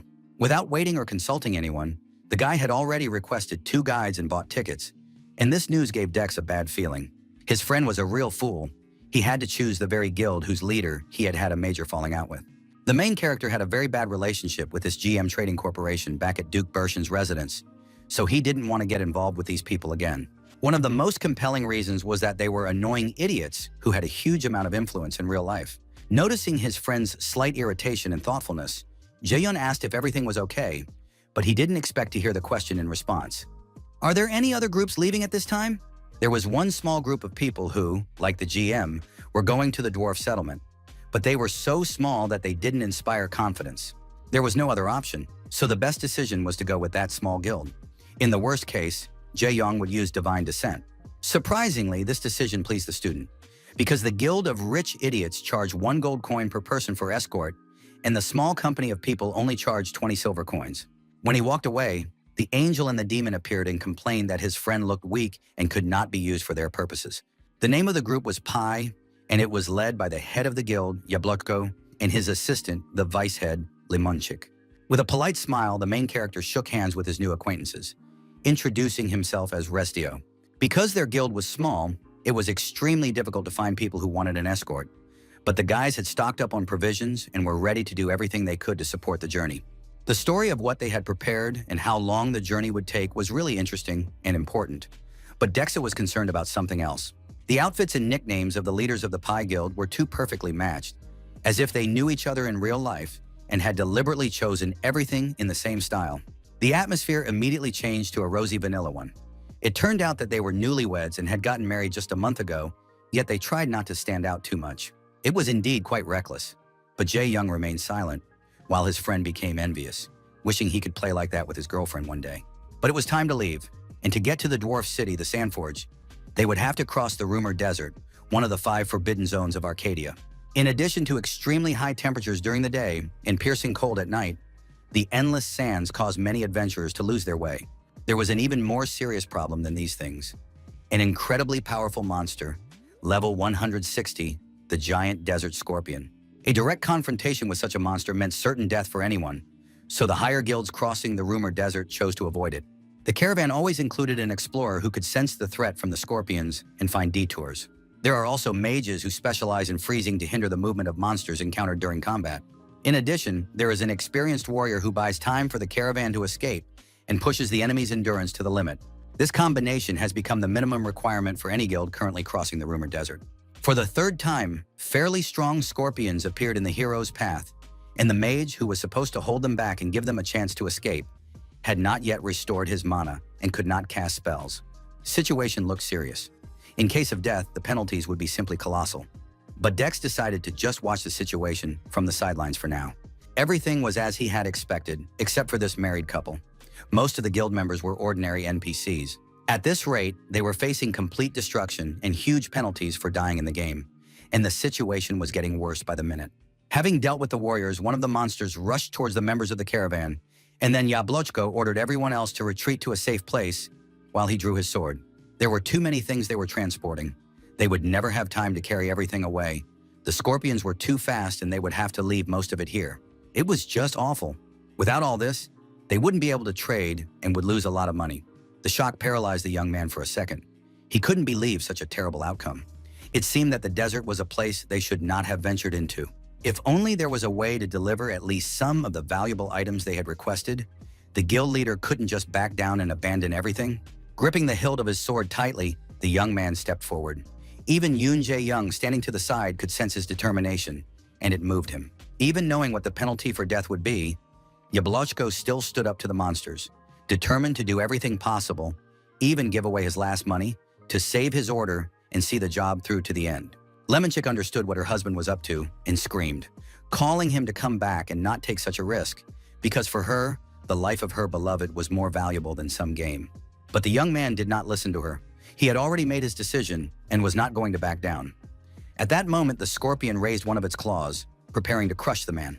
The blow did not follow, and in a second, the atmosphere on the battlefield changed, and the girl's eyes reflected the falling magical snowflakes.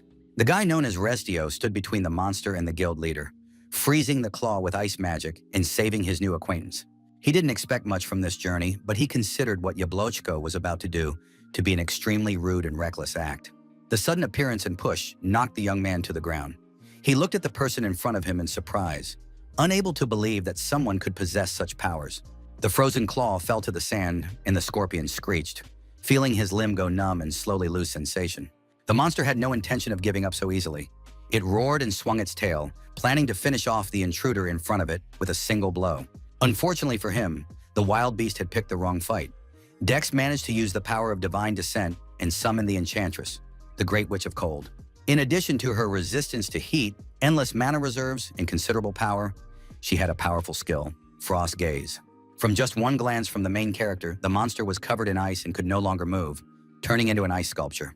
For a while, the danger was eliminated, and the young man smiled at the guild leader and thanked him for holding on and not giving up until the very end. And yet later, they would have to pay Jae Yang for using his powers and saving their lives. But Yablochko was just happy. It was just wonderful, and no one had anything against the payment. But another problem arose. A new group of scorpions appeared. Despite their high level, these creatures' attacks were laughable. It seemed as if the monster had been created to be avoided. It was funny to see those who should have been running for their lives instead calling their comrades for help. But since they wanted to die so badly, Dex wasn't going to disappoint them. Summoning the Ice Spear, a rather powerful weapon of an ancient soul from the demon world, the guy rushed at the three monsters alone. The collision lit up the battlefield with a bright light, and the shockwave blew away anyone who was standing too close. For the spectators, it was unbelievable that in a desert as hot as Rumor, no Ice Spear could withstand the heat. Apparently, this was the very hero who had been able to get rid of the scorpions. The power that Yoon Jae-young used to save himself and his companions from the monsters belonged to Jack Frost, the Warrior of Cold. After the victory, the guy immediately ended the Divine Descent skill so as not to rack up points, but the influences still took a lot from him, as much as 28,000. Tanchek, who had come out of hiding, immediately started shouting that the summoned heroes were among the strongest and that the price was commensurate with their status, although they had not yet had a chance to say anything. Ellie looked at him suspiciously and asked if he was inflating the price so much because of the Deathbringer, which needed to be repaired somehow, which only angered the demon even more. Another noisy quarrel began, and Dex looked at them and thought about how much money he could make if he filmed the fight between the devil and the archangel. When it was all over and the monsters were no longer a threat, the guild leader sincerely thanked Mr. Restio for saving them and preventing all their work from being destroyed. Being very grateful, Yablochko promised that they would refund all the travel fees they had paid. But there was one thing that interested the main character much more. Their guild clearly lacked power. It turned out that, being a small guild, they had no choice but to replace their entire staff with non-player characters for financial reasons. Due to a lack of capital, it was difficult to pay even the minimum wage to mercenary users. They tried to make as much profit as possible, but the loss rate was too high. Still, the leader hoped that they would stick with them until the end, because turning back now would be a huge loss, and they were even willing to offer a reward as a companion. It was a very important and significant offer from the guild leader himself. Their small squad was counting on Restio, and the young people wanted to reach Kuznia Peskov at all costs. The main character thought about it. From here, it was a stone's throw to the dwarves' city, and these people did not make a bad impression, so he would lose nothing by keeping them company. In any case, it was strange to offer protection in the current situation. It was strange that they expected him to accept this offer without any benefit to himself. It all seemed more like a gamble, and in that case, Dex didn't want to back down. He smiled slyly, feeling the excitement of this interesting encounter rise again. The journey was becoming more and more interesting. The young man held out his hand and said with a smile that he would gladly accept their offer and accompany them to Kuznia Peskov. This news made Yablochko very happy. The guy smiled broadly and finally felt relieved after the last few hours of long wanderings through the desert. The handshake that followed meant a lot to their guild. They would be able to deliver the remaining 46% of the goods and get their money. Very soon they arrived at the main gate of Kuznia Peskov, a majestic structure that rivaled the ancient civilizations of our world in height and craftsmanship. The heroes did not encounter a single scorpion on the rest of their journey. They covered the distance safely and were now happy to have finally arrived at their destination. The most unexpected discovery for them was that Mr. Restio was familiar with the geography of the Rumor Desert. It was surprising that they had never heard his name before. The guys from the Pie Guild had barely caught their breath after the difficult journey when they heard shouts. People were watching the GM Guild enter the suburbs of the dwarf settlement. The members of the GM Trade Association caravan were as smug as their leader, shouting loudly and smugly, pushing everyone aside to be the first to pass through the checkpoint. Most of those present did not want to get involved with these jerks. They were hated wherever they went, so everyone obediently stepped aside and looked away. Passing by the gathered players and NPCs from the Pie Guild, the GM's cold mage noticed them. Immediately, nasty laughter rang out, and the man began to mock them, calling them a third-rate guild. His friends joined in, all of them ridiculing the married couple. Noticing that their entire staff consisted of game characters, The arrogant jerks from GM only laughed louder, discussing their companions at the top of their voices for all to hear. Noticing that there were 2 players among them, the men began to say that choosing such a guild had caused them a lot of trouble, and if they had used their services, they would have had a lot of fun. Immediately after that, one of the members of the GM caravan laughed loudly, saying that since they had used such a third-rate company, they were probably pathetic bums without money. The Archangel Michael and the Devil Satan, flying nearby, were seething with rage. They couldn't believe that any of these pathetic mortals would dare to say such a thing about their master. Ellie was very unhappy with how rude they were, but Dex shushed them, telling them to be quiet. The little demon didn't listen to him, continuing to shout that this couldn't be let go and that it would be better to just kill them all. So the guy repeated himself and asked them to be quiet while he thought. Simply kicking them out or killing them would be too boring. So a much more cunning and sophisticated plan was born in the mind of the cunning and devious protagonist. Since it had come to this, the perfect revenge would be to put them in their place. Dex's face contorted into a crazy grin. It had been so long since he had had such amusing toys in his hands.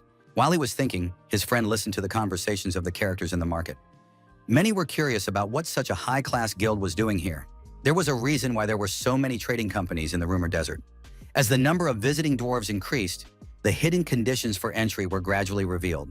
If a person accompanied a merchant or joined the guild's caravans, they would be allowed in regardless of their appearance or height, but they should not expect to be treated kindly once they were in the city. This was the case with the heroes from the Pie Guild.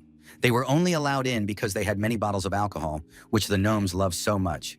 They had already seen the dwarves' territory on video, but this was their first time here in person, and they were amazed by the grandeur and scale of the architectural creations. When they reached the fork in the road, Jae Young turned to his friends and thanked them for their hard work on the road and suggested that they go their separate ways. Before saying goodbye, he expressed his hope that the Pie Guild would soon be revived, and immediately after these words, Lemon called out loudly to the guy. The reward for the deal between them had not yet been paid, and the leader asked for a little time to exchange the goods. But Dex interrupted him, saying he was not interested in that. Soon he would be able to receive compensation in another form, and then they would finally be able to repay him for his help in the desert. Leaving his new companions completely baffled, the main character said goodbye and turned to go about his business. The newlyweds did not hear the answer to their question. They stared at the young man's receding figure for a long time, wondering what his true identity was. Dex's actions were not a simple gesture of goodwill, given Pirog's financial situation. Even if they had paid something, it would have been only a few dozen gold coins. The young man had quite a lot of gold in his account, and what he needed now was not coins, but sincere workers who would work hard to enrich him. After removing his deceiver's mask, the young man approached Altair, the smiling elderly leader of the dwarves. Shocked, Jeong watched their friendly, warm greeting. He did not expect his classmate to have such connections among the underground dwellers. After exchanging a few words, the king of the gnomes asked his human friend how the meeting with the elves had gone. It must have been difficult for them to make a decision. With a broad smile, Dex took a document from his inventory, an agreement on trade and peace between the peoples, signed personally by the elf queen Melissa. The seal affixed to the sheet of paper bore the crest of the elven race and the symbol of the world tree, mother of all forest dwellers. The elderly dwarf leader took the scroll in his hands, noting that the seal was genuine, meaning that the day when the two races would finally live in peace had arrived. Who would have thought that such a proud and beauty-obsessed nation would sign a treaty? Now that the agreement was in Altair's hands, it immediately came into force. In the future, these creatures would have to regularly send ambassadors for cultural exchange and trade, as well as actively cooperate with each other. Before the old man went to the Council of Elders, Dex said that he had slightly modified some of the elves' goods using his skills, and everything was spelled out in the agreement. The dwarf leader hastily unfolded the paper and began to skim through the agreement, extremely curious to see what these arrogant forest dwellers were willing to offer in exchange. The old man's expectations were shattered. Their enemies offered not only branches of the world tree, but also leaves, tubers, and sap.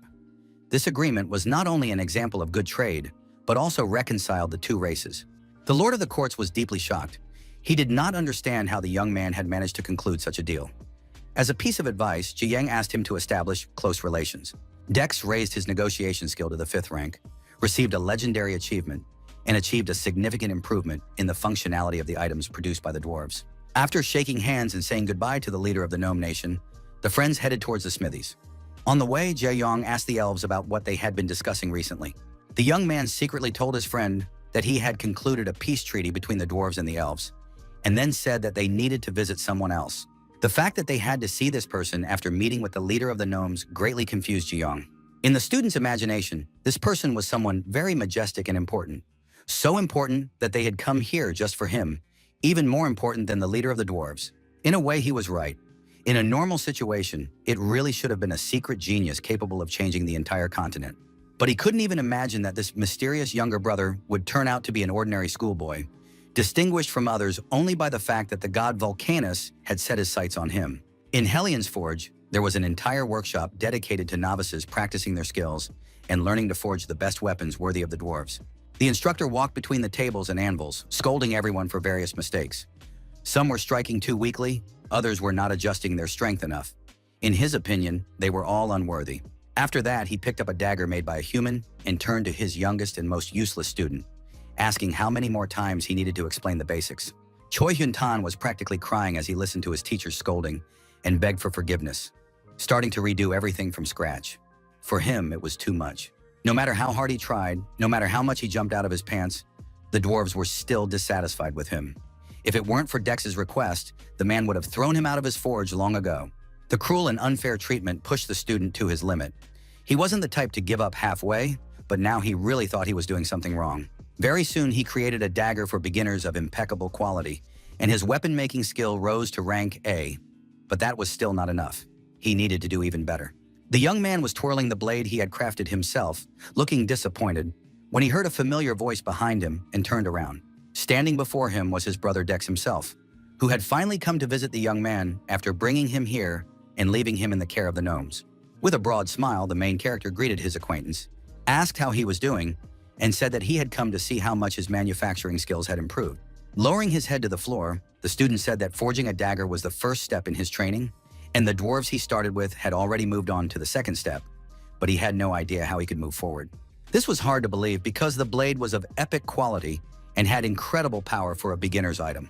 Such things sell for millions of won at auctions. In other words, this young man could already seriously shake up the entire economy of Arcadia, but he still considered himself an unworthy failure. It was just perfect. The main character was delighted that he had an eye for finding such skilled and useful players as this guy. Jaeyeon came closer and looked at the blade. He was completely delighted. It was equivalent to a 20th level magic item, so powerful and high quality was it. But more importantly, it revealed the enemy's weak spots, which was only possible for archers. And yet the teachers were dissatisfied with this work. In order to move on to the next stage of training, the dagger had to be at least exceptional. But no matter how much the boy forged, he could not achieve a higher rank. Other dwarves said that he worked intuitively, and soon an angel and a demon appeared. Even they began to praise the item, saying that it was quite good for something made by a human. Discussing the blade, Ellie and Tanshik thought that he had done something wrong, perhaps not spending enough time on its production, because the product was too low ranked for an item created with divine energy. Then Zhou Yang remembered something. The hammer he had improved did indeed have something to do with Vulcanus' divine energy, and he asked his friend to take another look at the characteristics. After talking to the demon and the archangel, something bothered him, and now, after rereading the weapon's characteristics, he finally understood what was wrong.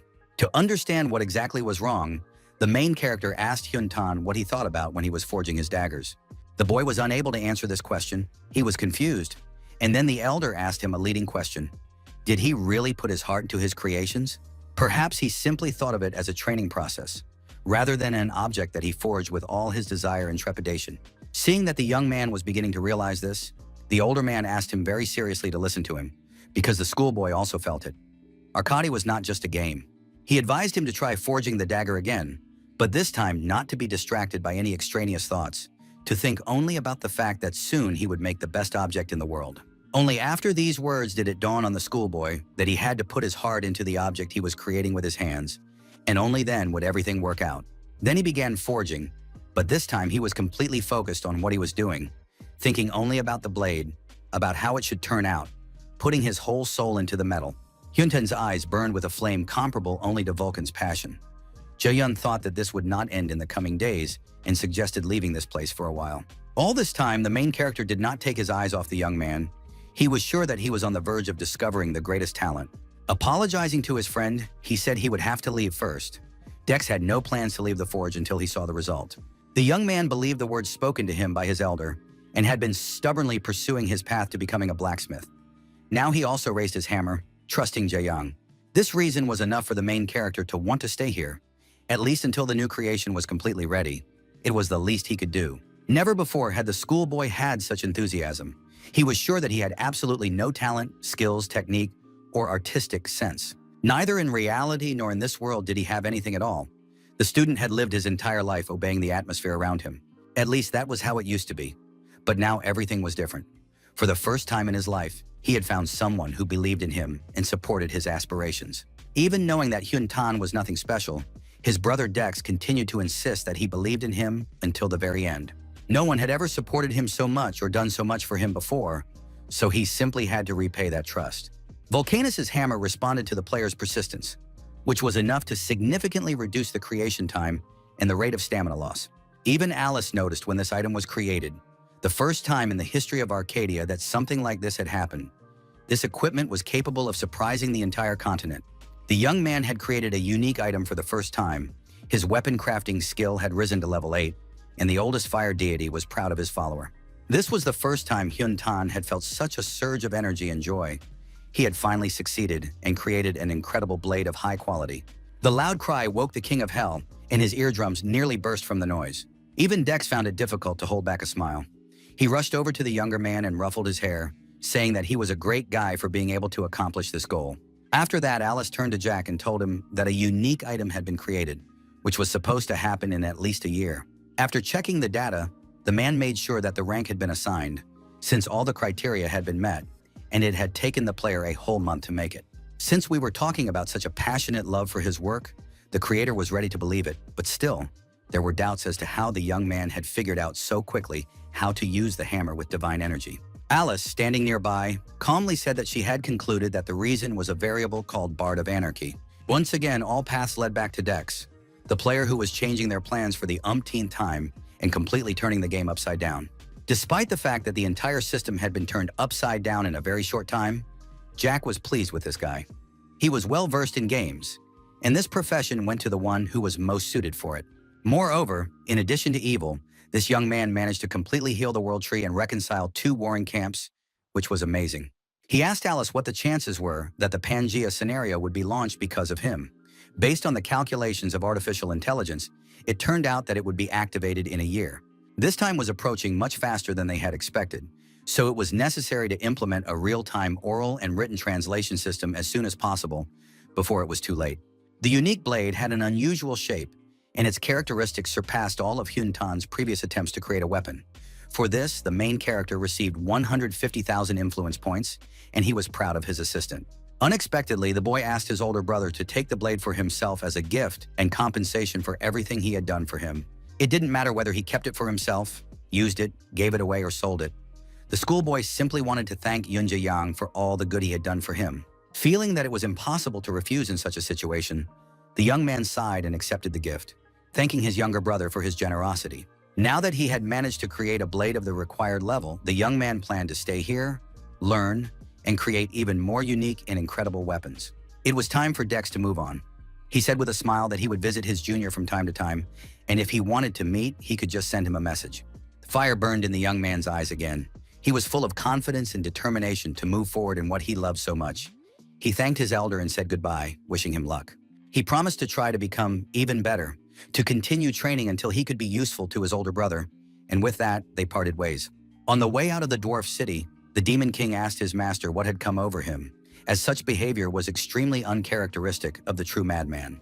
The kindness with which he treated the boy made one think that there was something human in him, because he usually deceived people, resembling the devil more than Tan himself. Such words greatly surprised the young man. He adjusted the hood in which the angel was sleeping so that she would not fall out and looked at Satan with doubt. Perhaps he had never really looked at his actions from the outside. It was hard to say whether the demon considered this a good or bad thing, but in this short time, he had gotten to know his master from a different side, that he could build human relationships without any benefit to himself. Dex explained that they were his friends, and if there was something good, he wanted to share it with them, even though he himself had never thought about having that side to him. The more he played this game, the more he learned about himself as a person. Arcadia was not just an ordinary virtual world, it was something more. After a moment's thought, the young man turned to his familiars, waking Ellie, and wanted to discuss with them the previous plan, which it was time to put into action. Taking the deceiver's mask from his inventory, the hero put it on.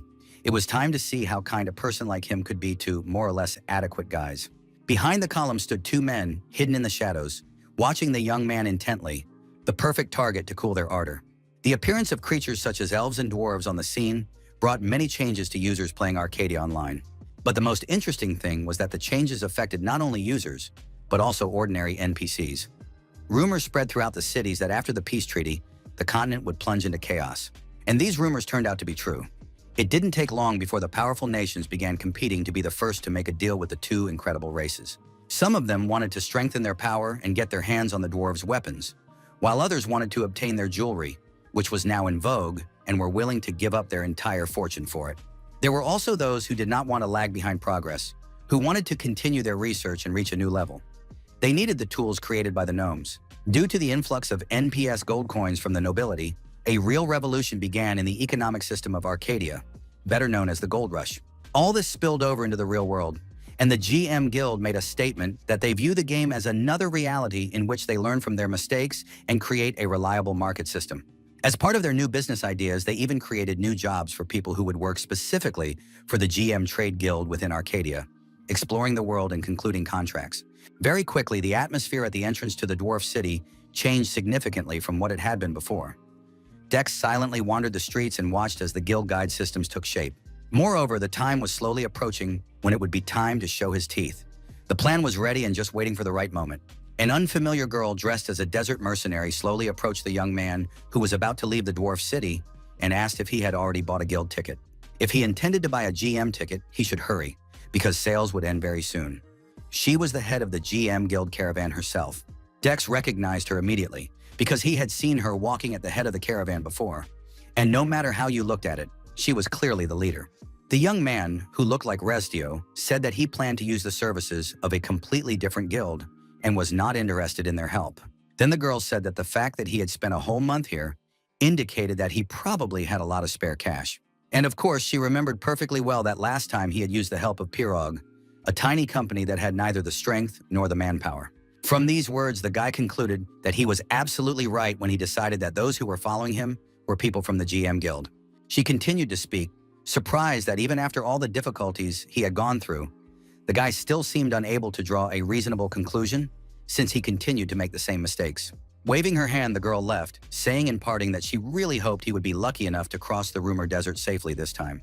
Returning to her people, she answered the question of why she wanted to lure this man to her so much, saying that she had received some very interesting information about him. They say he came out of a forge that users are not allowed to enter, and he clearly had more than one secret up his sleeve. If it turned out that he had made a special deal with the dwarves that no one else in the world had, the GM Guild's monopoly could vanish into thin air. Since none of their minions had any other information, this remained only a guess, but that was even better for the girl. In the near future, they planned to kill Restio, and then they would immediately find out the whole truth about who he was and what he was doing in the closed zone of the gnomes. The whole time they were discussing their plans, Yoon Jae-young was watching them. The guy stood silently, not taking his eyes off them, while inside he was boiling with rage. These people had become so insolent that even an angel's patience had run out. Ellie and Tan offered their help to get rid of them. But now it was too early. Dex planned to wait a little longer. First, he wanted to carry out his original plan. Recently, managing guilds had become a very popular task, and the young man wanted to get his own. Nearby, the head and co-head of the Pie Guild were looking for people who would agree to buy tickets from them and travel together through the desert to the nearest village. An old acquaintance approached them, and Yablochko was surprised to see the kind gentleman again, thanks to whom they had reached the dwarves alive and saved half of their goods. Rezdio greeted his friends with a smile, asking if there were any tickets for sale, as traveling with them was also part of his plan. Of course, there were tickets. Yablochko was ready to give him one right away, and Lemonchick wondered why such a strong player would travel with such a small guild as Pirog. There were no confusing explanations. Jae-young simply said that he wanted to have someone with him on the road, as traveling alone was too boring. They had to wait a little longer for more people to gather, and then they set off on the long journey through the rumor desert. Along the way, they discussed how the road to Kuznia Sands was now called the Golden Road, and how dwarven equipment was bringing in quite a lot of money and had become very popular. Being a small guild, they couldn't earn much, but this time they had to be careful with the goods they were carrying because they would have to keep some of it as extra capital. To make a large profit from such trade, you need to have a lot of items that can be transported during the round trip. The more people, the more you can transport. This was the main problem. because a large number of people need a large guild that can mobilize this workforce, such as the GM group. Currently, trade with the dwarves is completely monopolized by merchants from this company, and it has become difficult to even find human resources, let alone conclude a deal. They opened a recruitment company to hire researchers and mages, and as if that weren't enough, they hired other human resources for a sum that was almost twice the average salary. Having monopolized the labor force, they are trying to eliminate competing guilds one by one. But even if large corporations want to take control, such despicable methods are out of the question. As usual, the little demon who flew alongside the main character all the time was struck by human evil and cunning, which was something the demon could learn from humans. As they talked and slowly made their way through the desert, a cry rang out, and one of the mercenaries turned to the guild leader, saying that they were in big trouble. Someone was rapidly approaching them from behind, and Yablochko's first thought was that monsters were attacking them again. But it turned out that those who were pursuing them were a fairly large team of people. They were using earth dragons, which could move much faster through the desert than anyone else, and that was a big problem. In this area, it was absolutely impossible to move at such a high speed, as this greatly irritated the scorpions. It was indeed very dangerous and frightening, but what worried them most was the fact that these guys were heading straight for the Pi Guild's caravan. It was unclear what motives the people approaching them had, although it was easy to guess that they were unlikely to be offering them tea. A painfully familiar girl sat astride the desert lizards, her face hidden under a scarf. These were the very people from the GM Guild. They were quite far away, and the main character did not recognize them immediately, so he asked if there were any bandit groups in this desert. But until that day, there had never been any such cases. When the strangers approached, Dex was able to confirm that this group was from the GM Guild, which everyone feared so much that no one dared to steal in the rumored desert. The motives of these people were already well known to the young man, and he understood perfectly well that they were riding here with the intention of attacking their caravan. Surprise was followed by fear, which momentarily paralyzed his mind, but he quickly regained his composure. The penalty for death in this zone was much more important now, because then all rights to the transported items would be lost. If they died here, not only would the guild be lost, but the man himself would be in serious debt and go bankrupt. When the enemies approached, Yablochko shielded his friends, shouting that GM corporations were not allowed to do whatever they wanted, that they could not trample on the weak without consequences. The man who played the role of a warrior also hid his face and identity. They said they were just bandits and had nothing to do with the GM Guild. These words did not convince anyone, and the young man continued to shout that he would never fall for a cheap trick, and that apart from their organization, no one else would risk traveling through the desert. Getting off her dragon, the girl said that this phenomenon was very dangerous and serious because it was suspicion towards one of the largest companies in their country. In the end, she hinted at legal proceedings that would threaten the guild leader with a fine if his statement offended the GM group, and laughed. The third member of the team began to humiliate those who had joined this low-class guild, comparing it to stepping in mud. All these words were addressed to a specific person, Mr. Resdio, who gave him one last chance to join a normal guild, implying his employers. The guy didn't answer them. He smiled and turned to his friend, asking Yablochko if they really couldn't fight back against these jerks. Receiving the expected answer to his question, the young man put his hand on his friend's shoulder, turning to him and looking into his eyes. With a look burning with rage, bloodlust, and impatience, he offered their guild a good investment opportunity. This did not calm him down, but only increased the mistrust and doubt in Yablochko's heart. He could not understand what his benefactor was talking about. Dex did not want to explain his plan now. He simply used divine descent and summoned the Knight of Honor, Farhan. The bright divine light struck the ground with a powerful stream, frightening the camels and alarming all those present, whether players or NPCs.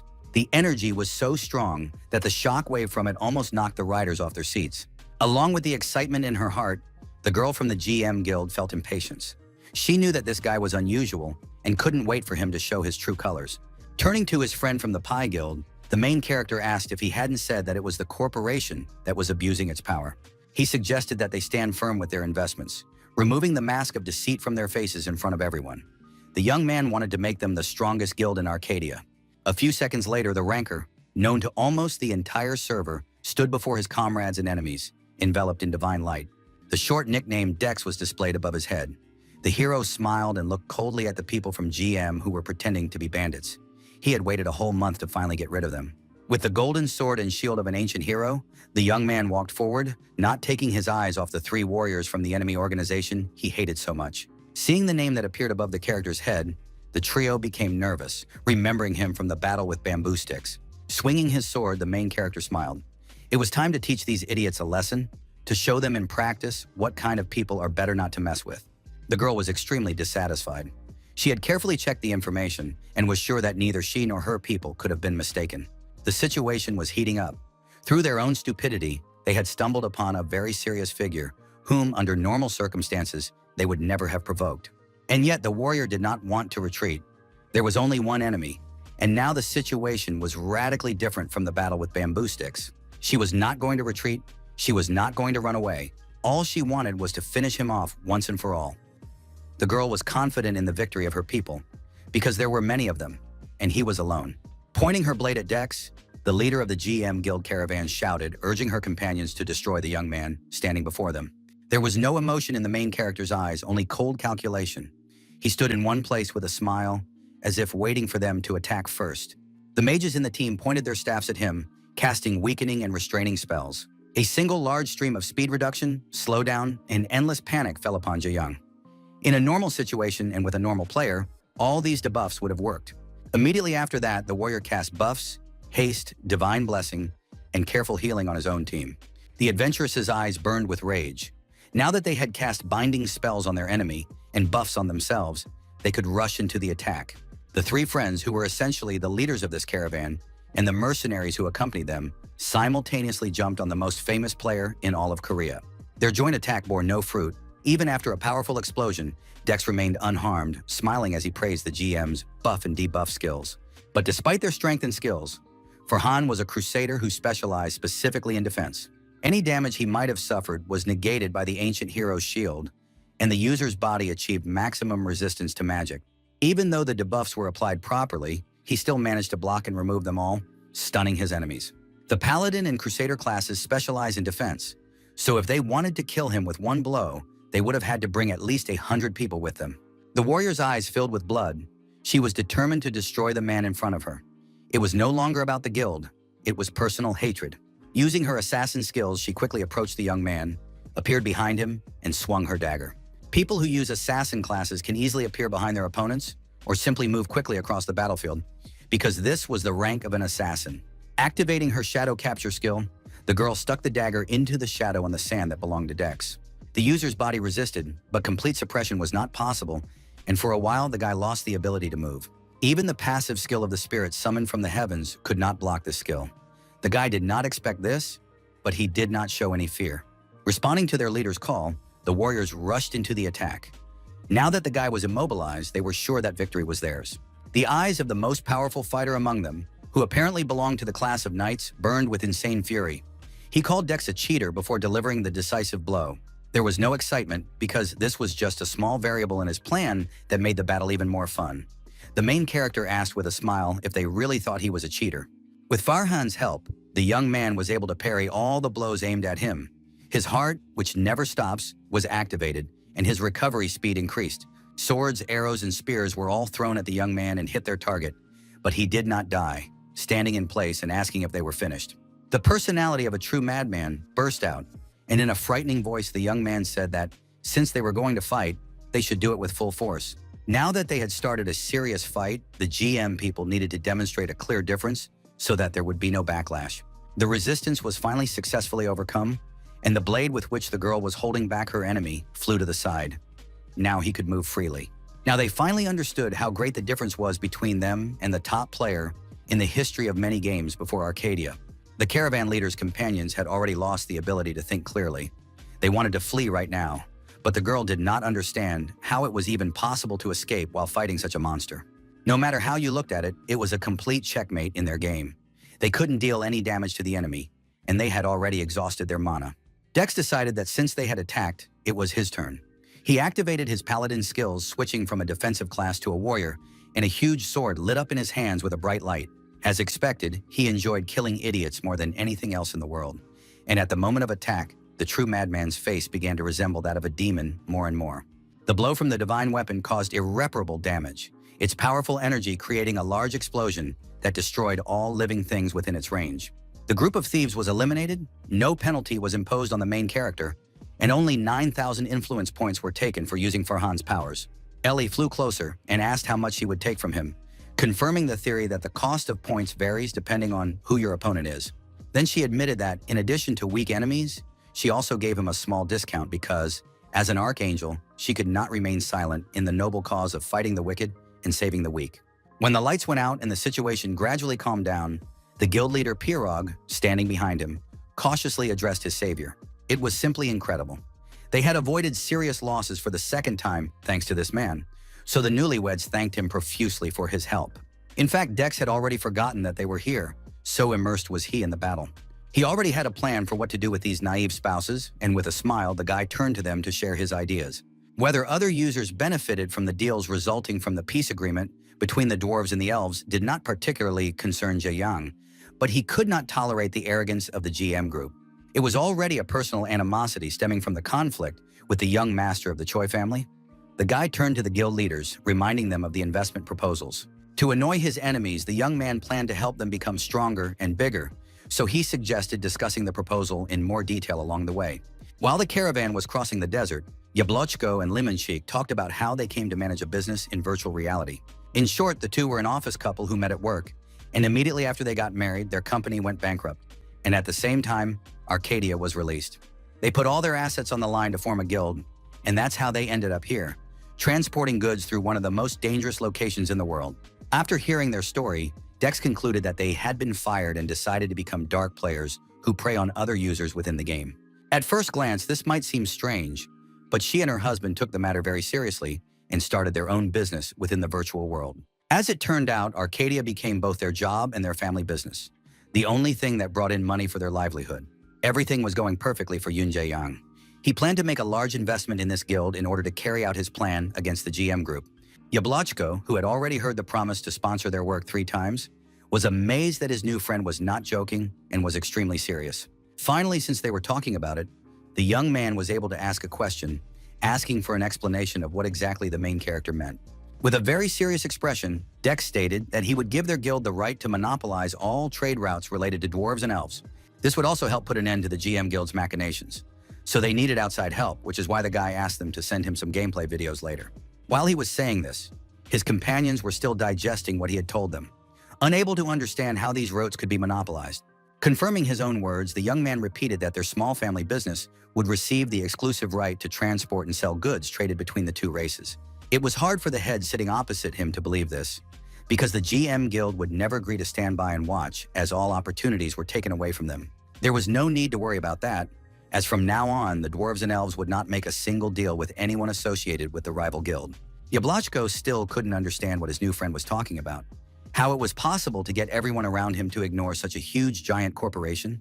Still in a daze, the guy quietly asked why, without context, Index had to clarify what exactly he meant by this question. Nothing he said made sense in his head. Dwarves and elves would only do business with small traders like themselves. It simply didn't make sense and upset the balance of the game. This situation defied common sense, and questions about why the two races would act in such a way made the main character smile. With the sweetest and most welcoming smile in the world, Dex said that they would do so because he told them to, and it was clear from his expression that the young man was not joking. Soon they reached the first base camp at the entrance to the Great Rumor Desert, where in one of the tents set up by the heads of the Pie Guild, they discussed the details of the deal. Without hesitation, Yablochko and Limonchik signed a contract with the famous hero, because if it weren't for him, their business would have gone under long ago.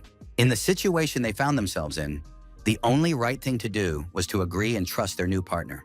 Within a second, an investment contract was signed, according to which Dex received 50% of the net profit of the Pie Guild. With a smile, the young man assured them that the newlyweds had made the right choice and promised that he would make sure they never regretted their decision. A bag full of gold coins worth 10,000 fell heavily on the table, and Jae-young calmly gave this play money to his new friends. They would surely need a lot of money for various expenses to expand and improve their business, so this was a kind of prepayment. Remembering something important, the guy asked the couple to take his friend with them when they went to the dwarf city. He would introduce them to a user named Hyun Tan. The young man was sure that this acquaintance would be very useful. Seeing that their partner was about to leave the tent, Yablochko got up and asked if he really wasn't going with them to keep an eye on the money he had entrusted to them.